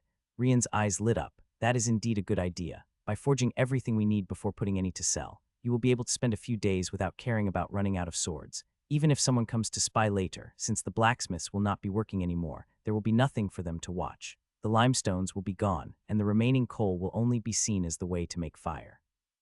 Jury smiled. Correct. Also, I'm planning to forge a lot of iron swords and leave them outside. I will be making demonstrations with the people in the streets. They will be able to select a sword and test it against the steel sword to check the results by themselves. There will definitely be those who will want to test their very own weapons against as well. Rian had to admit that it was a good idea. Seeing is believing, after all. Anyway, I will be going. Landa, you will be in charge of the tribe in the meantime. If everything goes all right, I should be back in 3 or 4 weeks. Alanda nodded. No problem. I already prepared a few warriors to go with you, especially a batch with wind element affinity to help with the forging. Jury smiled after hearing that. The next day, Jury left with Urkel and the rest. As Jury disappeared in the distance, Alanda couldn't help but ask Rian, don't you want to go with them? You would be able to check their work firsthand. Rian shook his head though. It is only steel, there is no need for me to check on it. Instead, I will be cultivating for the time being. I haven't done any training in the past 2.5 weeks at all. This world is too different from mine. Intelligence can only bring you so far. Without the strength to back it up, I will only become a target in the future with what I have in my head. Besides, Mother would definitely be worried sick. Landa nodded satisfied. He too believes that one's own strength was the most critical part. Nothing else will matter if you die, and in this world, death is a common occurrence. Good, then go back to classes tomorrow. Roan had been teaching the kids with me while you stayed in the workshop, so you need to catch up. Rian looked at Alanda. Considering the amount of spirit stones I will get from my steel weapons, why should I keep working as a teacher? I will have more than enough to pay the last 35 spirit stones to you. Alanda shook his head. It is not about the spirit stones anymore. All the kids take you and Roan as their model. If you disappear, wouldn't it affect their own improvement? How can you be so cold-hearted? Rian's mouth couldn't help but twitch. You just want someone to do your job right. Alanda looked away and pretended that he didn't hear anything. However, he wasn't wrong. The kids really looked up to him and Roan. Besides, Rian had to admit that it had already become part of his routine. Sigh, fine. Since Roan is still there, I might as well continue. It is not like I have spirit stones to cultivate anyway, not to mention that I had never had the chance to enjoy my school life back on Earth. Rian then went back home to wash. After all, steelworks in an ancient world isn't exactly the cleanest type of job.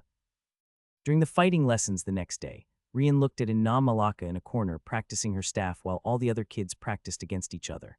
Why did you leave Malaka alone? Roan sighed. I didn't, it's just that no one is in Na's match at all, so the other kids began to be afraid of challenging her. Rian couldn't help but laugh, so they are not afraid of just us anymore. Ha ha ha ha, pow. Roan immediately slapped Rian's backhead. Stop with your bullshit and go.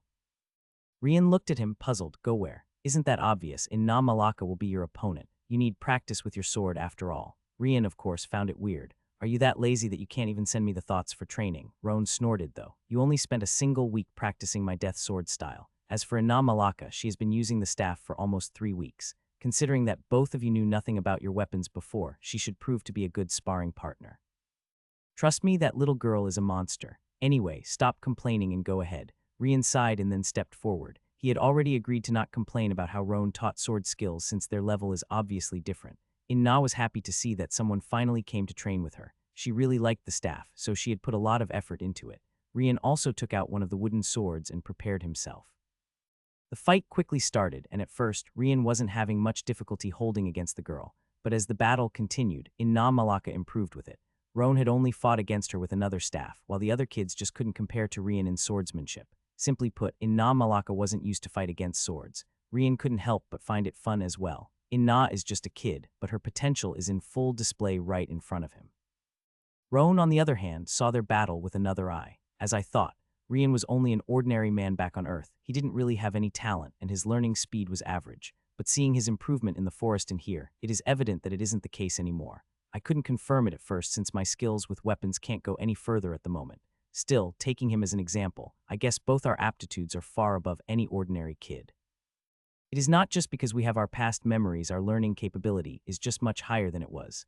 That was correct. As Inna Malaka improved her staff against Rian, Rian's sword skills also improved to against her. It was just that Rian thought it to be because of Roan's teaching and not the difference in his talent.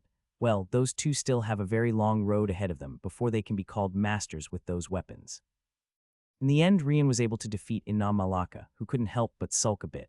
A kid is a kid, after all. Which kid would feel happy after losing? The last thing on Malaka's mind was how much she improved. She only cared for the results at the moment. Seeing that, Rian couldn't help but laugh. Ha ha ha, you are already doing great. Still, it is too earlier to fight against me. I only used the same strength as you in this fight.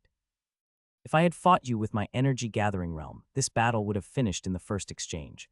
Rian wasn't trying to bully her. He could see her fighting spirit, so he only said those words to make her put even more effort into her training. In fact, Rian had to admit that as long as he keeps his body strength at the same level as Inna, she is really a good sparring partner. Roan then came forward. All right, Inna, you go and continue practicing those movements I told you. Your arms still can't endure long fights, so you need to train them. Don't forget to put effort into your cultivation as well. As for Rian, it is time to teach you sword skills as well. Rian nodded and stepped on the arena with Roan. The improvement would be a lot better if Roan simply fought against Rian while changing thoughts. All the kids gathered around when they saw Rian and Roan. After all, they consider those two as the strongest. Still, not too surprisingly, Roan completely trashed Rian while using a sword. It was to the point that Rian's entire body was in pain. Sure enough, teaching is one thing, but liking Rian is entirely different. Since Roan had a chance to make him suffer a little, he definitely wouldn't let it pass. Yo, you, can't you hold back a little? Roan nodded. Sure, 1 week of desserts. Rian's mouth twitched. Forget it. After they returned home, Rian and Roan entered the Soul Gem dimension. They came this time to check those 8 bones that cost 10 destiny energy. 8 bones, 10 destiny points. We accept. Suddenly, Rian and Roan's bodies started to shine. Or to be more precise, their bones did. The two couldn't help but fall on the ground in pain. During the body transformation realm, bones enhancement stage, the changes to the bones would occur gradually. But this time, it is all happening at once, so there was no helping it. Roan and Roan contorted on the ground for 30 minutes before finally stopping. Even after the change finished, they didn't have any energy to stand anymore. Holy shit, if I knew that it would be this painful, I would have never bought this thing. Roan shook his head though, stopping spurting nonsense. Compared to the advantages we get, a little pain means nothing much. Only 1 hour later did the twins gather enough energy to stand up again. As they did, they could feel how much easier it became for them to move their bodies. It simply couldn't compare to what it was before. Impressive. I would say that our body strength has improved at least 20. Sister Orb, you said that this 8 bones could be considered the next level after the bones enhancement stage. Does that mean that the people outside can also train these 8 bones? Correct. However, compiling an 8 bones manual would require a high number of destiny points and level 3 authority level. How many destiny points would we need? 300. Isn't it too expensive? There is an alternative option. Rian and Roan's eyes lit up, increasing brotherly affection level. Rian and Roan almost cursed her after hearing that. Of course, they still remember very well how strong Sister Orb is. Cough, cough, there is no need for us to spread such a technique. Let's leave the others with their own efforts. Roan nodded vigorously. Self-improvement is very important. Besides, they don't need to save the universe as we do. Only at moments like this would Rian and Roan be of the same mind. After spending some extra time with Sister Orb, Rian and Roan left the Soul Gem space. Since both of them got free, they decided to put some effort into cultivation. Of course, even together, they will need time to reach the middle stage of the energy-gathering realm. Things were pretty calm for Rian and Roan. They spent their days between training, cultivating, and helping with the classes. However, things were not like that for Jury and his troop in Estreg City. When Jury arrived at the city with Urkel and the others, they went straight to the workshop. Since their tribe has an iron ore mine, they also brought enough of it this time around. For the next week, Urkel and his apprentices produced one steel sword after another. The workshop would not open for business before enough of those were made. After all, the idea was to not forge a single extra one before getting an agreement with the Zaffa Bank. Jury asked for swords only since that is the most used weapon. They could think about something else later. For now, they had to guarantee a profit. Finally, they forged around 100 iron swords, a widespread weapon that most ordinary folks used. Those were the ones that would be used by other people to test their steel sword. 1 week later, Urkel got rid of all limestone. He also kept just the necessary iron ore and coal. No one would suspect that coal was part of the forging process. The next day, the workshop finally opened its doors. At first, no one paid attention to it, but soon, they noticed a curious announcement on its outside wall. A new type of sword has been created, and we welcome everyone to test it. We will allow 2 lucky customers to check it firsthand against iron swords. Our new sword can slash through iron like butter, and you can feel it yourself. There will be 3 tries per day, 1 in the morning, 1 in the afternoon, and 1 last at dusk. Please call your friends and see it by yourself. The majority ignored it. Some thought that it was false advertising, while others felt that they would provide a spiritual sword. If the spiritual equipment grade is high enough, it could indeed slash through iron without much problem. However, there would always be those who were curious or just so happened to be passing at the right time. Come, check our new steel sword. It is not a spiritual equipment but can slash through iron as if it was one. If you're doubting our words, you can come and test it yourself. Come. Slowly, a small group of people gathered in front of the workshop. It wasn't that many, but Jury was happy with this amount already. It was evident that the first test wouldn't attract much attention, but words would spread after they were done with it. Jury called the warrior who was making the announcements back and stepped out for the workshop. Welcome, everyone. I know that you are all busy people, so your time is precious. That being said, I would like to ask for any 2 volunteers straight away. One will be holding our steel sword, while the other will use an iron sword. All you have to do is to attack each other's swords. The people looked at each other, and it didn't take long for 2 men to step forward. Both of them were in the energy-gathering realm, which was a common sight in the city. One of them took the iron sword and examined it with his spiritual sense to see if it wasn't fake. Good, it's a common iron sword. The other guy took the steel sword. Oh, it is lighter than I thought, and the metal seems a lot smoother. Well, I'm only interested in your claim, though. So you really don't mind if we slash the swords against each other with full force, right? I'm not paying anything if it breaks. Jury shook his head. This customer has no need to worry. Even if it breaks, our workshop will definitely not blame you. Put your everything into it. I guarantee that the result won't disappoint. The 2 warriors guys nodded, and they assumed an attack instance. Spiritual energy started to cover their swords, which showed that they were really not planning to hold back. Seeing that only made Jury smile, though. Suddenly, swish, the iron and steel swords hit each other. Not too surprisingly, the steel sword really passed through the iron sword as if it was made of paper. Rian's steel was different from the ones on Earth. It used spiritual energy in the process, which greatly increased its attack power. Since the person with the steel sword also used his spiritual energy, it was no wonder that the iron sword destroyed. Both the guys with the iron and steel swords lost their balance after that attack. They had prepared themselves for the impact. However, the steel sword passed through the iron one so smoothly that the previous preparation worked against them. When they finally regained balance, the 2 looked at the half-iron sword. As for the other half, it fell on the ground close to the crowd. Woo. Everyone was surprised. It did really slash through iron, as Jury claimed. Suddenly, one person on the crowd shouted, "I don't believe it. How can a sword that isn't a spiritual equipment slash through iron that easily? There must be a trick behind it." Everyone nodded subconsciously. That person was right. As far as they know, ordinary materials shouldn't be able to slash through iron that efficiently. In their eyes, only a spiritual equipment should be able to do such a thing. They couldn't be blamed. That is just the common knowledge that they had long since accepted. However, Jury heard that and just laughed out loud. If that is the case, would this customer be willing to use your own sword against our steel sword? The crowd went on uproar again. It was one thing to lose a simple iron sword, but they could see that the sword on the guy's waist was of much higher quality. Although it wasn't a spiritual equipment, it was definitely much better than an iron sword. The guy went pale for a second. After all, he paid quite a few spirit stones for that sword on his waist, but seeing the crowd looking at him, he understood that he couldn't simply step back anymore. Very well, if you can really slash through my Rakaz sword, I will apologize. However, I want to take a look at your steel sword first. I want to confirm if it really isn't a spiritual equipment. Jury took back the steel sword from the first guy who tested and passed it over. There wasn't the least bit of hesitation in his actions. The person who tested the steel word just now couldn't help but feel some longing for that weapon, though. All right, how is it? Can you feel any spiritual energy in my steel sword? The guy used his spiritual sense several times. Still, he really couldn't see even an iota of spiritual energy on it. HMPH, there isn't any, but it isn't guaranteed that this sword can slash through iron. The trick might have been in the iron sword instead. Jury didn't mind. Good. That means you won't complain when we use your sword for the test, right? The guy gritted his teeth and nodded. There was no turning back now. However, if your steel sword can't slash through my Raka's sword, you will have to pay for the damage that it received. Jury immediately accepted. If this guy knew that even his spiritual Kaz sword was slashed through, just what kind of face would he show? Great. Is there anyone who is also in the energy-gathering realm middle stage like this friend here? I would like you to test our steel sword. Immediately, 3 hands were raised. It was then that Jury saw that one of them just so happened to be a woman. She was really in the middle stage of the energy-gathering realm too. Jury knew that if he selected the woman, the steel sword would have an even greater impact on everyone's eyes. So he didn't think twice and immediately called her over. This young lady over there, please come here. Be it the woman or the guy with the Raka's sword, both were taken aback. Neither side thought that Jury would really select a girl. Still, that also showed Jury's confidence in his sword. The girl joyfully came out and grabbed the steel sword. She checked it with her spiritual sense and had to admit that it really didn't have any spiritual energy at all. All right, you two can start anytime you want. After this big tumult, the crowd looking at the event increased even more. That, of course, made Jury and the others even more thrilled. The lady and the man also assumed an attack instance and released their spiritual energy. Both sides didn't hold back.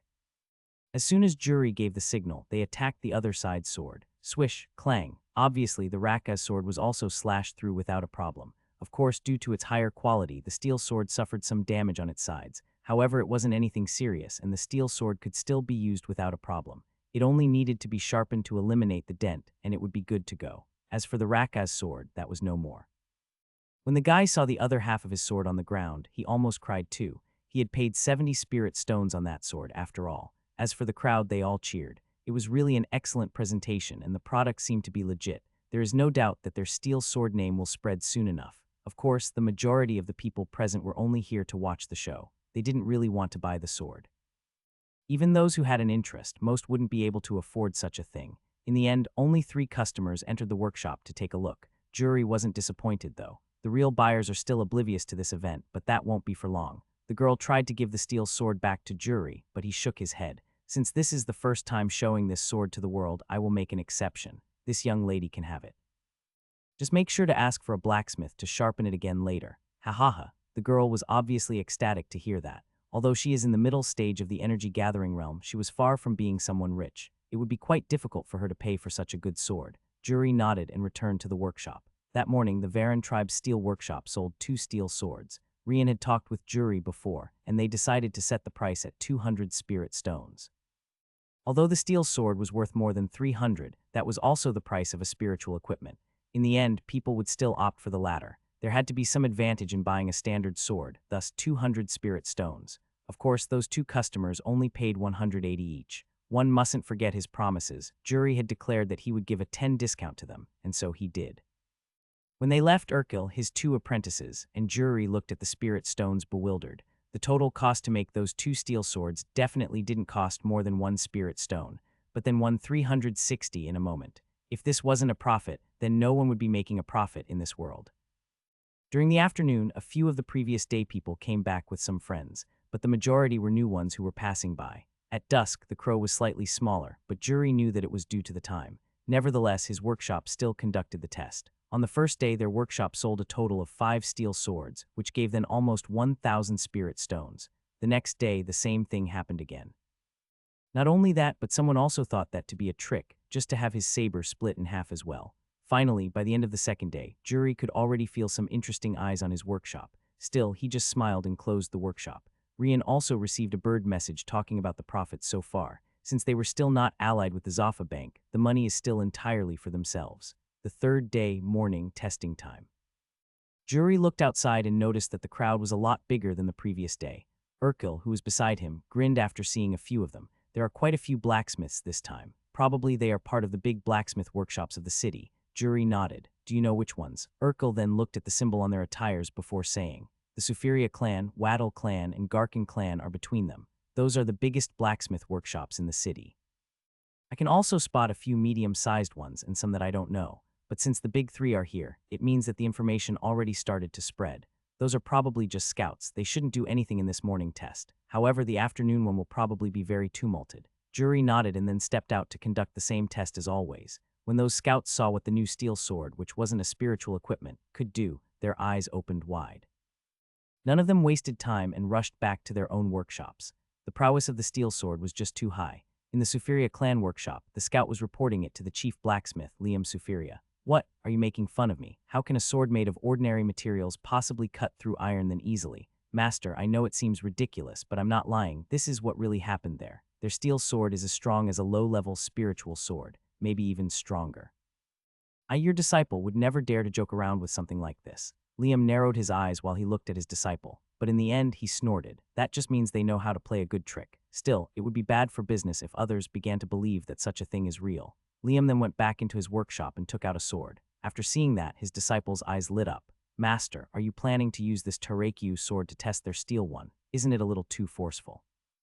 Liam just laughed. "Aren't they saying that their steel sword is just as good as a spiritual equipment, but with ordinary materials? This Tarekyu metal might be a little strong, but it is still not a spiritual one. If their sword is that good, then it shouldn't have a problem against this sword of mine." Ha ha ha. In the other workshops, similar events were playing. Some thought it to be a trick like Liam, others believed that it might be a business chance. Nevertheless, all of them took their own swords out. As long as it wasn't a spiritual equipment, it wouldn't be unfair. During the afternoon, there was an even bigger crowd around. Not only were there the blacksmith workshop representatives, but also a few stronger warriors at the late and peak stage of the energy-gathering realm too. Rumors spread fast, so they got interested in this steel sword, which is cheaper and still has the same power as a spiritual equipment. Jury stepped forward once more and started his show. He pretended that this was just a regular crowd and acted accordingly. "Welcome, everyone. Most of you already know about our tests, so I asked 2 volunteers to test our new steel sword. Is there anyone willing to try?" "I am." Before anyone could talk, a powerful voice spread around the crowd. Urkel, who was watching from inside the workshop, immediately recognized the guy. Not only him, but the blacksmiths around noticed the man's identity straight away. Urkel then sent a spiritual sense message to Jury. "That is Marlon Waddle, the chief blacksmith of the Waddle clan. Be careful of him." Jury slimed and nodded. Here, another man stepped forward. Seeing that, the blacksmith crowd got even more excited. "That is Liam Sufiria of the Sufiria clan. He also came to check it." Urkel, of course, immediately told Jury about the man's identity as well. Jury was surprised that their test would attract 2 chief blacksmiths at once. However, this is also a good chance. Jury then tried to pass him the iron sword, but Liam immediately refused. "No need. You said that your steel sword is comparable with a spiritual equipment, although it isn't one. If that is the case, I will use my own sword to test your own. You don't mind it, right?" Liam then took his own sword out of the sheath. Immediately, all the blacksmiths around noticed what kind of sword it was. It's a Tarekyu metal sword. Liam is determined to trash this steel sword, it seems. That's also good. Tarekyu metal sword is good and rare, but it's still not at the level of a spiritual equipment. There is indeed nothing wrong with him using it. Jury looked at that and just smiled. "There is absolutely no problem. I just hope this friend won't charge our workshop when it breaks." Liam snorted and nodded. The price of a Tarekyu sword was nothing more than pocket change for him. First of all, he doesn't believe that that steel sword could really break his Tarekyu sword. Jury then passed his steel sword to Marlon Waddle. After grabbing it, Marlon narrowed his eyes. "It's light, but how did it become this smooth? Also, there really isn't even an iota of spiritual energy inside." They weren't joking when they said that it was made with ordinary materials. However, it didn't matter. With Liam and his Tarekyu sword on the other side, whether this steel sword is the real deal or not will soon be found out. "Very well, gentlemen. You are free to start at any time." Surprisingly, both chief blacksmiths were at the Foundation establishment realm. Not only that, but they were also far above Jury, being at the late stage each. That is to be expected, though. They are from 2 of the 3 biggest blacksmith clans in the city. It is only right and proper for them to have access to a lot more resources than Jury and his Varan tribe. Spiritual energy started to gather around the steel and Tarekyu swords. Right after, each blacksmith's elements did the same. Marlon's spiritual energy went green while Liam was a bright red. Without any delay, both sides slashed through the opponent's swords without holding back at all. Their intention was to really get the enemy's sword destroyed. While the people looked nervously at it, Jury and Urkel were laughing inside. For them, the result had long since been decided. Sure enough, Liam's Tarekyu sword became scrap metal right after. The steel sword passed through it easier than it did with iron swords. The reason was simple: the level of the ones holding the swords. The power of a weapon is greatly enhanced by the cultivator's spiritual energy. Considering that the steel sword was already a lot better, it goes without saying that the attack power difference between them got even higher once spiritual energy and elements were involved. In the end, there was barely any mark left on the steel sword, while the Tarekyu sword was slashed in half. Liam looked at his half Tarekyu sword and was speechless. He simply couldn't believe that his sword was broken so easily. The same expression could be seen on Marlin's face. Until the entire process, his spiritual sense had been on the steel sword, so he was absolutely sure that the sword didn't manifest any spiritual energy at all. That meant that the steel sword was really made out of ordinary materials. Taking a deep breath, Marlin looked at Jury and passed the sword back. "This is a fantastic sword." Jury received it and nodded. Obviously, this was a blatant lie. Unfortunately, even if Jury tells the truth, no one would believe it to start with. What? It was a 5-year-old child who made it. What? Did he reincarnate? Who the hell would fall for that? Of course, Jury would never tell them the truth to start with. He and Rian just thought about a random story, and that was all. It was not like someone could prove they were lying anyway. Wait. Just as Jury was about to return to the workshop, Liam came forward and asked, "Name your price. My Sufiria clan is willing to pay for the formula to create this metal." Hearing that, the Waddle and Garkin clans also stepped forward. "Friend, don't listen to him. Our Garkin clan can definitely offer you a much better deal." "Ha ha ha, bullshit. This friend here, sell this formula to our Waddle clan. No one else will be able to satisfy you better than us." Immediately, the 3 chief blacksmiths began to argue with each other. They didn't even give space to the medium and small-sized workshops to step in. First of all, they wouldn't be able to offer more than them to start with. Suddenly, Jury raised his hand. "Those friends should stop fighting. There is no meaning in doing that anyway. Our workshop has no intention of selling the formula to create the steel sword to start with." All 3 looked at him, baffled. "Do you think that such a small workshop like yours will be able to keep it a secret? Sooner or later, the formula will be stolen. This thing is a gold. No, it's a spirit stone's mine. If you don't sell it, you will definitely end up with nothing." Jury smiled after hearing that. "There is no need for these friends to be worried. I brought a lot of my tribe warriors to help protect our workshop. We should be fine for the time being." The 3 looked at the warriors that Jury talked about. But after checking their cultivations with their spiritual sense, they thought that this guy was joking. "You want to protect it with a bunch of energy-gathering realm ants." Jury didn't mind the comment and just laughed. "It is okay, I'm also a foundation establishment cultivator. Also, as long as we are inside the city, the laws will protect us." This guy is an idiot. That was the first thought that popped in the 3 chief blacksmiths. They tried to convince Jury several more times, but it was to no avail. Jury was adamant about keeping the formula for his steel metal to himself. In the end, they could only give up and think another way to put their hands on the method to create it. Marlin Waddle looked at the steel sword on Jury's hand and requested, "Since that is the case, I want 5 steel swords. Please prepare them for me." Jury's eyes lit up after hearing that. "Sure thing. Please come with me to our workshop and select the ones you like." The Sufiria and Garkin clans immediately noticed what Marlin wanted to do. They followed, quickly buying another 5 steel swords each as well. They weren't the only ones, though. The medium and small-sized blacksmith workshops also bought at least 1 steel sword each. Simply put, they wanted to study these swords to see if they could understand the process to make the steel metal. Jury and the troop were obviously ecstatic.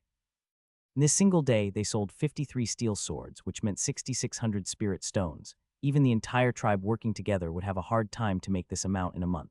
Of course, that was because they got the eyes of the blacksmith workshops. After this, the sellings would go down again for a time. On the 5th day after the opening, the Varan workshop had finally sold its 100th sword. The business was booming, but at the same time, things were going bad for the other workshops. So far, no one was able to discover the process used to make steel swords. In the Garkin clan workshop, Amario Garkin, the clan head, was in a rage. Even the chief blacksmith, Jun Garkin, couldn't understand how the steel was created at all. "What do you mean you can't find how it was forged? Just cut it in half, see what is inside, do whatever. Or are you telling me that they found a new type of ore?" Jun shook his head. "I can't say. I have never heard about this type of metal before, let alone seen it." Even to cut it in half was as difficult as splitting a spiritual sword. Depending on the material, even harder. Still, it wasn't as I imagined it would be. There were no other metals inside. At first, I thought that some strong metal was hidden under the surface. But I was wrong. The entire sword was forged with the exact same type of metal. Amario couldn't accept this. "Is there really no way to find how it was made without seeing it being forged?" Jun nodded. "At least not one that our blacksmith shop knows. However, I dare say that the Sufiria and Waddle clans should be as perplexed as us. I doubt they would have a way to uncover its secrets by simply researching the steel swords." Amario narrowed his eyes. "In that case, we need to find their forging method by ourselves. Send some Foundation establishment members to that Varan workshop. Tell them to keep using spiritual sense all the time. Sooner or later, they will need to forge more of those steel swords. At that time, we will be able to see it firsthand." Jun nodded and then left. In the other 2 big blacksmith clans, the same type of scene was playing around. In the end, they could only do the same thing as the Garkin clan and send some experts out to observe. However, 2 days went by, and no new sword was forged at all. Other than sharpening some weapons that were brought now and then, the blacksmiths inside did nothing else. By now, they finally understood that the Varan workshop had made a lot of steel swords before opening their doors. Simply put, they had no need to forge anything at the moment. Jury had made Urkel and his 2 apprentices forge a total os 300 steel swords. After an entire week selling them, they had got rid of 213. That meant they still had another 87 to send away before they start to forge more. Ultimately, those clans sent their foundation establishment members inside the shop to pretend to take a look. But in fact, they all used their spiritual sense to find out how many swords the shop still had available to sell. Jury noticed the presence of those spiritual senses, but he didn't say anything. There is no law saying that one can't use their spiritual sense after all. At some point, they also tried to check all the materials inside the workshop. But other than coal, iron, and some other standard tools and ores, there was nothing else there. Not to mention that they thought that the iron was there to forge those useless iron swords. In the end, they decided to wait for the time their shop sold all the steel swords. They still have 87, considering the speed those swords are leaving. It will take them at most 3 more days to sell everything. Let's wait and see. They were right, the steel swords were selling like water in the desert. Who wouldn't want a weapon as good as a spiritual equipment, but for a lower price? That result was more than expected, so it definitely wouldn't last more than 3 days. However, even as the swords were leaving, no one started to forge anything. If they don't start forging now, they will run out before they can bring more. Could it be that the swords were forged outside and will be brought here? But if that is the case, we just need to follow those who come to deliver it. That might make things even easier. Unfortunately for those observing, after the last sword was sold, the Varan workshop closed. It left them all dumbfounded. There was only a plaque in the front. The stock has been emptied. Please come back another time. They kept using their spiritual sense to check the workshop, but no one started to forge a single sword. If anything, the blacksmiths inside were simply having fun while playing some games, that's all. Finally, the blacksmith clans lost their patience. They decided that they would break into the workshop and force them to hand over the steel metal formula. The 3 big clans even joined together for the operation. After all, they are inside the city. There are laws in this place. They had to be fast and not leave any clues behind. That night, 6 foundation establishment cultivators wearing black clothes appeared outside the workshop during the night. The streets were empty, and there was only an occasional group of city guards patrolling. They waited for the signal of their other subordinates who were watching those same guards. Once that blank space during the patrols appears, that will be their moment to act. Suddenly, the 6 cultivators heard a whistle. That was the signal they were waiting for. Immediately, a cold light flashed on their eyes, and they broke through the back door of the workshop. Boom! The 6 men moved like the wind, going straight into the second floor where Jury and the rest were playing. They slammed the door of the second floor and quickly stepped inside. They soon saw Jury, Urkel's 2 apprentices, and a few energy-gathering realm warriors of the Varan tribe. They weren't planning to stay long. Their target was Urkel and Jury. One of those would definitely know the steel metal formula. 3 men in black went ahead to stall the warriors. In contrast, the other 3 peak foundation establishment in their group went after Jury and Urkel. Even if Jury was in the foundation establishment too, he is only an initial stage 1, so he wouldn't be able to hold for long. But it was at this moment that they heard a snort. Hee, to think that they really came. I guess this is a really profitable business after all. Suddenly, a powerful spiritual energy pressure came down. The moment the men in black felt it, they all kneeled on the ground. They simply couldn't resist it at all. What is happening? An old man who was playing with the others then stood up and walked in their direction. Every step he made, the pressure increased. Finally, the men in black couldn't even stay on their knees anymore and laid down flat on the ground. One could also hear the crack of their bones. Who are you? By now, the men in black already understood that this was all a trap. This workshop had long since been waiting for them. That old man cultivation was obviously much higher than themselves too. But why would such an expert appear in this place? If this workshop had such a background, why would it wait until this moment to show it? Jury then stepped forward and bowed to that expert. Zaffa Bank. When the men in black heard this name, they immediately shivered. The Zaffa Bank is a titan in their empire. It is so big that even the cultivator sects won't mess with them easily. They really didn't expect that the Zaffa Bank would step forward to make a partnership with such a small workshop like this one. Ha. Don't worry, when I saw the results of your steel metal, I knew that it would become a great business in the future. Our Zaffa Bank has made partnerships with new inventors all over the empire and even other countries. All we care about is one thing: can it make a profit or not? Your steel is definitely capable of such a thing. Fallow then looked at Jury and made a question. Have you applied to the Bureau of Development already? Jury nodded. Fallow nodded, satisfied. The men in black grimaced. From the very start, they had no fate with the steel metal. Now then, what should I do with these ants? Oh well, I will leave it to the city guards. If I kill them here, it will be annoying to clean the floor later. The city guards were quickly called over, and the men in black were taken away. It was also for the interest of the Varan tribe to not have them killed. After all, it would only generate more hatred against their senders. The blacksmith clans will need to lose a layer of skin before taking them out, though. Back inside the Varen workshop, Falil sat on the beside the table again. Tomorrow, the array's master will arrive. He will set up a spiritual sense concealing array around your workshop, so you don't need to be afraid of being robbed of your formula anymore. Anyway, even if they stole it, with your request being accepted by the Development Bureau, they wouldn't be able to sell, so it would be useless anyway. Unless, of course, they move out of the Empire, but that is not your or our problems. Jury nodded and sat down as well. Anyway, who was the next one? Quickly make your move. Everyone in the Varen workshop kept playing and drinking happily until the dawn of the next day.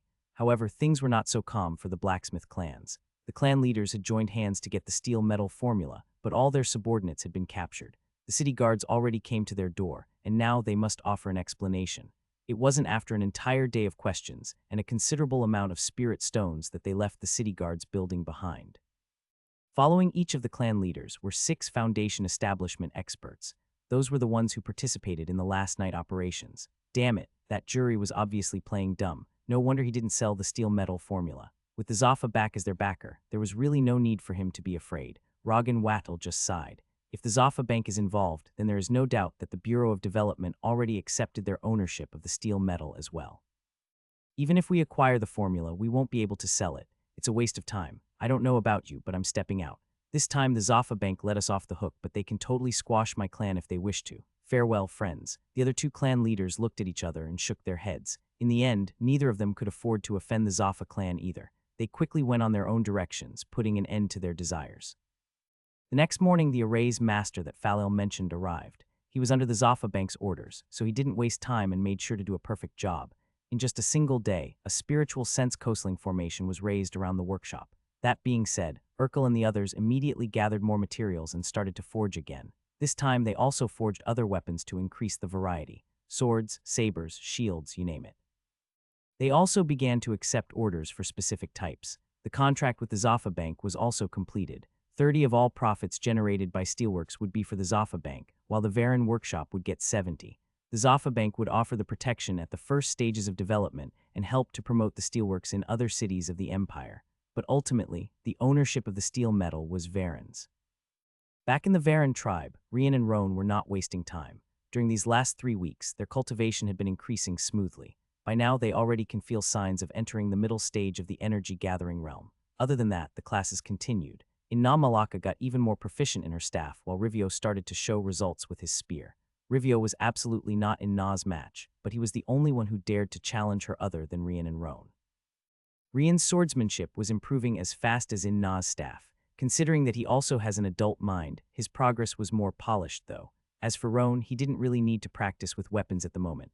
Only when there was spiritual energy involved would he put some thought on it. 3 days ago, Roan's manual of swordsmanship, the death style, finally caused a change. Although Rian and Roan were happy to hear that, 10 destiny points wouldn't have any use at the moment, so they kept their training days. Finally, an entire month went by, and Jury returned with the first fruits of their efforts.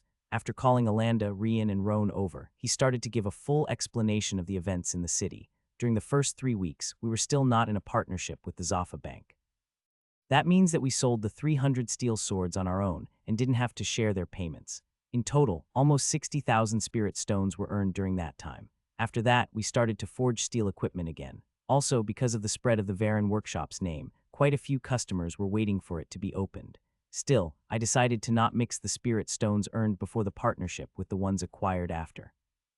So I only brought the ones from the first steel swords. You know, these 60,000 spirit stones are more than what our entire tribe can make after 3 whole months of work in the mine. We just took 3 weeks to do such a thing. Rian, are you sure you only want 30? I really don't mind offering more. You are helping of tribe greatly at the moment. Rian shook his head. Just make sure to distribute a good amount to the kids in our class. 30 is more than enough for Roan and me. 17,000 is truly an amount that we won't be able to consume anytime soon.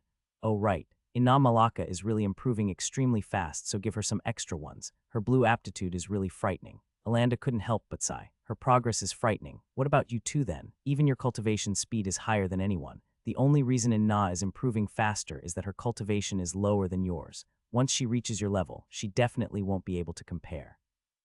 Roan shook his head. Our case is too special. Using us as a comparison is not the right thing to do. Jury nodded and didn't ask any more. He then applied 10 of those spirit stones in the new class and had Alanda taking care of the rest. The next day, the entire tribe went in an uproar. Suddenly, all the payments of spirit stones for the warriors and ordinary people increased. Although it wasn't much since the tribe has over 10,000 people, it was still a happy event for everyone. Rian and Roan's classes received the most significant boost. 10 of the 60,000 spirit stones were injected there. Inna Malaka's family was the most shocked to see those spirit stones. After all, she brought home almost 500 of them. Together, Alanda explained the situation. Her family quickly accepted Alanda's words. Those spirit stones would indeed help her a lot with her path of cultivation. Of course, Inna is still clueless about her real aptitude color. Rian and Roan returned home with a few big boxes. However, no one knew what was inside. Even the warriors carrying it had no idea. Rian called Dayakar and April inside and then closed the entire house. Now only his parents, Roan, and their two protectors were present. Turen and Hamarlia couldn't help but feel puzzled by that situation. Rian, what is happening here? And what are all those boxes? Rian smiled and then kicked one of the boxes open. Immediately, spiritual energy started to flow out due to a large amount of spirit stones inside. Seeing that, both their parents and protectors were shocked. They had never seen so many spirit stones before. But instead of happiness, Turen, the twins' father, got concerned instead. Rian, Roan, what is the meaning of this? Where did all those spirit stones come from? Suddenly, there was a knock on the door. Hearing that, Rian and Roan faintly smiled. The people in this room don't know about their past lives, so they needed someone more influential to clarify the things for Dayakar, April, Turen, and Hamarlia. When Hamarlia opened the door, she almost had a fright. TR tribe leader Jury, please quickly come in. April, Dayakar, and Turen immediately stood up and bowed to Jury. Jury smiled and nodded. I see that you already received the spirit stones I gave you. Hamarlia and Turen were taken aback. Was his tribe leader who gave it to us? How could be there so many? Jury laughed and then explained. Don't worry, this is the correct amount. You just have to understand that Rian and Roan made an enormous contribution to the tribe, so this is their payment. They also asked me if they could let you use those spirit stones, and I agreed. I'm only here to put your minds at ease. Unfortunately, I can't let them tell you how they helped the tribe at the moment since it is a secret. I hope you don't mind. Turen and Alanda were still shocked by it, but since the one who came was Jury, they could only accept. As long as their children didn't do anything wrong, then it is okay. Jury nodded before turning around and leaving. Hamarlia, Turen, Dayakar, and April looked at the twins and didn't know what to say. Rian, on the other hand, just laughed. Father, mother, there is no need to worry too much. Tribe leader already confirmed that there is no problem, so go ahead and use the spirit stones. Dayakar and April are free to use it too. As our protectors, you need to get strong as well. In the end, they could only nod. With all those spirit stones available, Rian and Roan had no more obstacles in cultivation. It could be said that the greatest barrier for cultivators in the tribes is really the lack of spiritual energy. Even Jury and Alanda couldn't use that many spirit stones, or else their reserves would dry out. With this restriction lifted, Rian and Roan's cultivation speed exploded. In just 1 month, they entered the middle stage of the energy-gathering realm. Rian convinced his father to stop working, so both their parents were basically spending their time cultivating now. Of course, both Turen and Hamarlia only have a simple gray color aptitude, the lowest one. Even with unlimited spirit stones, their cultivation couldn't compare with the April and Dayakar, let alone Rian and Roan. The twins used at least 100 spirit stones per day, which others would think unbelievable. In fact, they could use even more, but Sister Orb warned the two. If the cultivation is too fast, it will not be possible to consolidate a proper foundation. You two need to give your bodies and souls time to adapt to the changes in your dantions, so make sure not to use more than 100 spirit stones per day. Sister Orb existed to help them achieve the level necessary to reconnect the two halves of the universe. Obviously, she wouldn't permit their cultivation to go astray. During the time that Rian and Roan weren't using spirit stones, they would practice other things. Basically, Roan would be teaching Rian, Inna, and Rivio how to use their weapons. Other times, Roan would train by himself while using spiritual energy in his attacks. Only later did Rian find out that Roan was creating his own skills as well. It is not only for me that I'm doing it, but for the two of us. Rian felt a chill on his back when he heard that. That's creepy, please don't say that. Roan's mouth twitched. Fuck you. Do you really think I would do that willing? If you're weak and die, I will probably die too. So I have no other choice other than make you strong as well, idiot. I want nothing more than cut your head right now, but I'm doing my best to hold back. Besides, you're the one who got us the spirit stones, so it can also be considered a payment. Rian let out a sigh of relief. For a second, I thought you wanted to act like brothers for real. You are being the creepy one this time. Shoo, don't bother me while I'm in the middle of creating something new. Rian curiously watched as Roan moved his sword. Suddenly, he made a slash against the dummy in front of him, and it passed through. For a moment, Rian thought that the dummy was cut in half, but it was then that a sword with a dark spiritual energy passed through it again. This, Rian immediately understood. The first sword was nothing more than an illusion, only the second was real. But that wasn't all. Rian could feel that what Roan used to make that illusion was his light element. Rian quickly concentrated on the black and white thread and could feel that the light and dark elements were in the middle of exchanging sides. His using my light element. Rian then gathered spiritual energy on his hand and tried to use Roan's dark element. Sure enough, the same way that Roan can use his light element, Rian can use Roan's dark one. It was the first time that Rian noticed that he could do it without having to ask for Roan to do the exchange with him. Roan noticed Rian's shook and then explained, I believe this is the effect of our light and dark cultivation techniques. They seem to have been made with the threads connecting our souls as the base. After we advanced into the middle stage of the energy gathering realm, I noticed that this exchange became constant. Since the light element is coming anyway, I might as well make good use of it. Rian couldn't help but ask, why didn't you tell me before? Because you didn't ask. Ha ha ha. Rian felt like crying but had no tears. Forget it. If I think too much about it, I will only hurt myself. By the way, were you waiting to finish creating this sword technique before telling me about this natural exchange? Roan didn't deny. We are already cultivating doing this exchange willingly, so telling you would make no difference. Since the technique was not ready, I just waited. After all, what good would be there for you to know this anyway? Rian couldn't help but feel indignant. I might have created an attack technique as well, you know. Ha ha ha ha, you, an attack technique. You don't even know how to use a sword properly. How exactly would you create something while using my dark element? First of all, have you created any light-based one? Any at all? Rian sulked but couldn't answer. That was right. Other than practice the sword like Roan told him in cultivation, he really hadn't tried to do anything else. Let alone tried to create a technique using his light element. Roan, of course, laughed even more at his silence. Ha ha ha, you are really an idiot. Weapons and attack techniques are my fields. Since I'm already this way, why would you try to copy me and create something similar? Just leave it to me. Your domain should be somewhere else, especially for a light element user like you, don't you think? Rian was taken aback by those words. Indeed, compared to Roan, Rian wasn't a good fighter. Although he is much better and learns much faster than the majority, he had to admit that it is a waste of time trying to beat Roan in that field. Rian understood that Roan was giving him a hint, and a very obvious one at that. Hee. You are right, Roan. I'll leave those attacking techniques up to you. Just teach me them for free another time. Yay, shoo, go away already. With a smile on his face, Rian quickly left Roan alone. Roan just chuckled, though. I'm being too nice for my own good. 3 years passed in a flash. Now Rian, Roan, and the kids from their classes are already 8 years old. With the Nari tribe's alliance, and to protect their tribe in Zafa Bank behind their workshop, the tribe as a whole had been having a peaceful life.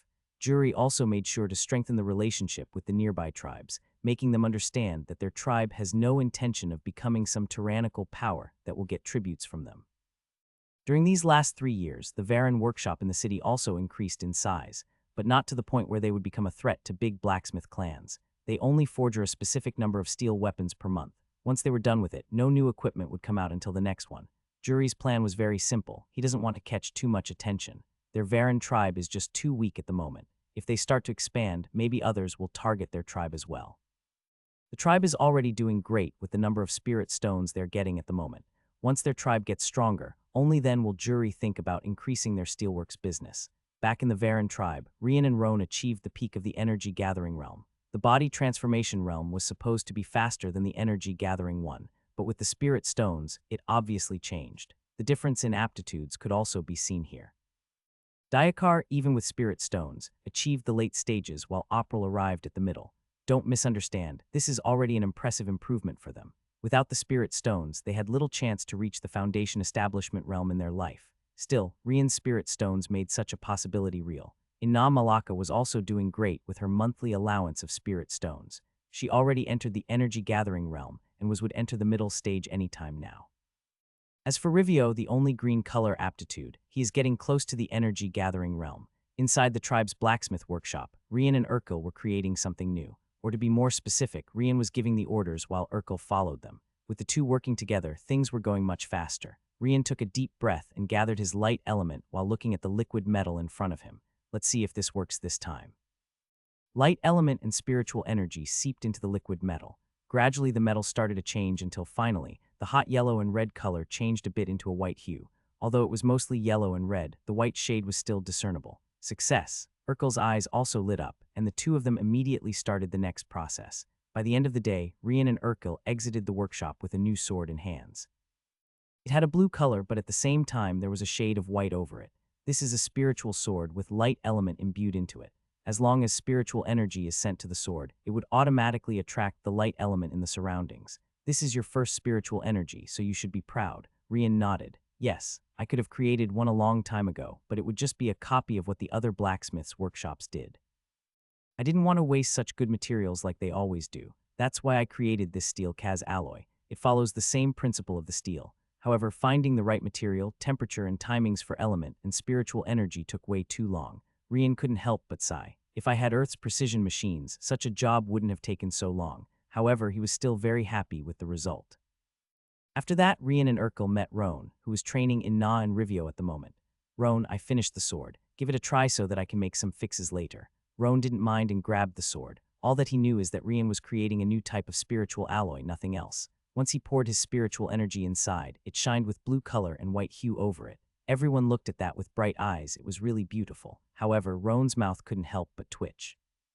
Rian, on the other hand, seemed very happy with that view too. Good, the light element is gathering as expected. It can't compare to what I can do myself, but it is still a great boost. The Kaz steel alloy is also absorbing the spiritual energy with a higher rate than the normal Kaz metal swords. Let's see. How should I name it? Roan snorted and said, Name your ass. Isn't this thing identical to a lightsaber? I wonder if it will make that Vrom sound like the movies when I handle it. Rian almost fainted. Lightsaber. Fuck you, they don't look anything alike. Where have you seen a lightsaber with a cross guard? This is obviously a sword. Even the shape is different. Suddenly, Roan slashed the air with the new sword. Vrom. Hearing that extremely familiar sound, Roan glanced at Rian. What were you saying? Rian fell on the ground, almost crying already. Where did this Vrom sound come from? This is all a coincidence, all right. Roan then used his spiritual energy and made the sword float a little. Although he could not make it float more than a few centimeters away from his body, that was enough for what he intended to do. Hey, look, I'm using the Force. I should be qualified to be a Jedi already. Rian finally vomited blood. At the same time, Urkel, Inna, and Rivio looked at those two with puzzled faces. Just what the hell are they talking about? A few minutes later, Rian finally recovered a little from his saddened state. Forget it, can you give it a test already? Roan nodded, but it was then that a question appeared in his mind. Hey, if this sword is gathering light element, wouldn't it heal the cut that I leave behind in the enemy? After hearing that question, Rian's mood finally improved. Hee. Do you think so? Roan narrowed his eyes after hearing that. Is there some trick behind this thing? Rian nodded. Try it out and you will understand. Roan nodded before they all went to the training field where you could find a few dummies. But this was not the target. The target was one of the savage boars that the warriors usually captured in the forest's outskirts. Rian had prepared this one especially for it. Roan then assumed an instance and raised his sword. With everything ready, spiritual energy began to gather around it. At the same time, light element was drawn from the surroundings. Lastly, Roan also gathered his own dark element. After so long, Rian and Roan could already use the other's elements together, so it wasn't hard for Roan to achieve a balance between dark and light. Suddenly, Roan slashed down, and what was assumed to be just a single sword seemed to become three. This skill was supposed to be made of dark element alone, but the light element gathered automatically due to the sword properties. Since that was the case, Roan didn't hold back and used Rian's light element as well. Death style, third instance, 3 claws of the dragon. Of course, Roan wouldn't waste his time saying such long names before an attack. It only appeared for a moment in his mind. There were really 3 swords, but 2 were made of spiritual energy and elements.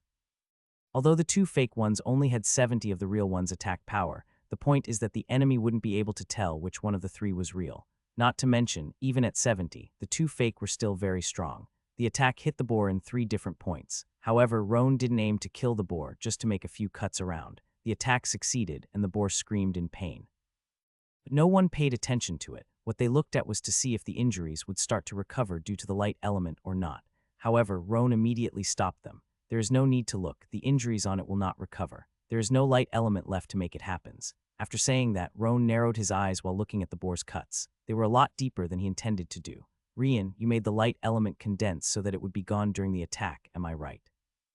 That's why my attack power increased for a second. Because of that, the boar received even more damage than I intended. Rian couldn't help but laugh out loud. Correct. What happens when you gather light into a single point? That was the principle behind this sword. That's also why I love spiritual energy in those spiritual ores. They allow me to do things that no metallurgist could ever dream about back on Earth. Urkel heard that and got puzzled. Earth, metallurgist, what you mean?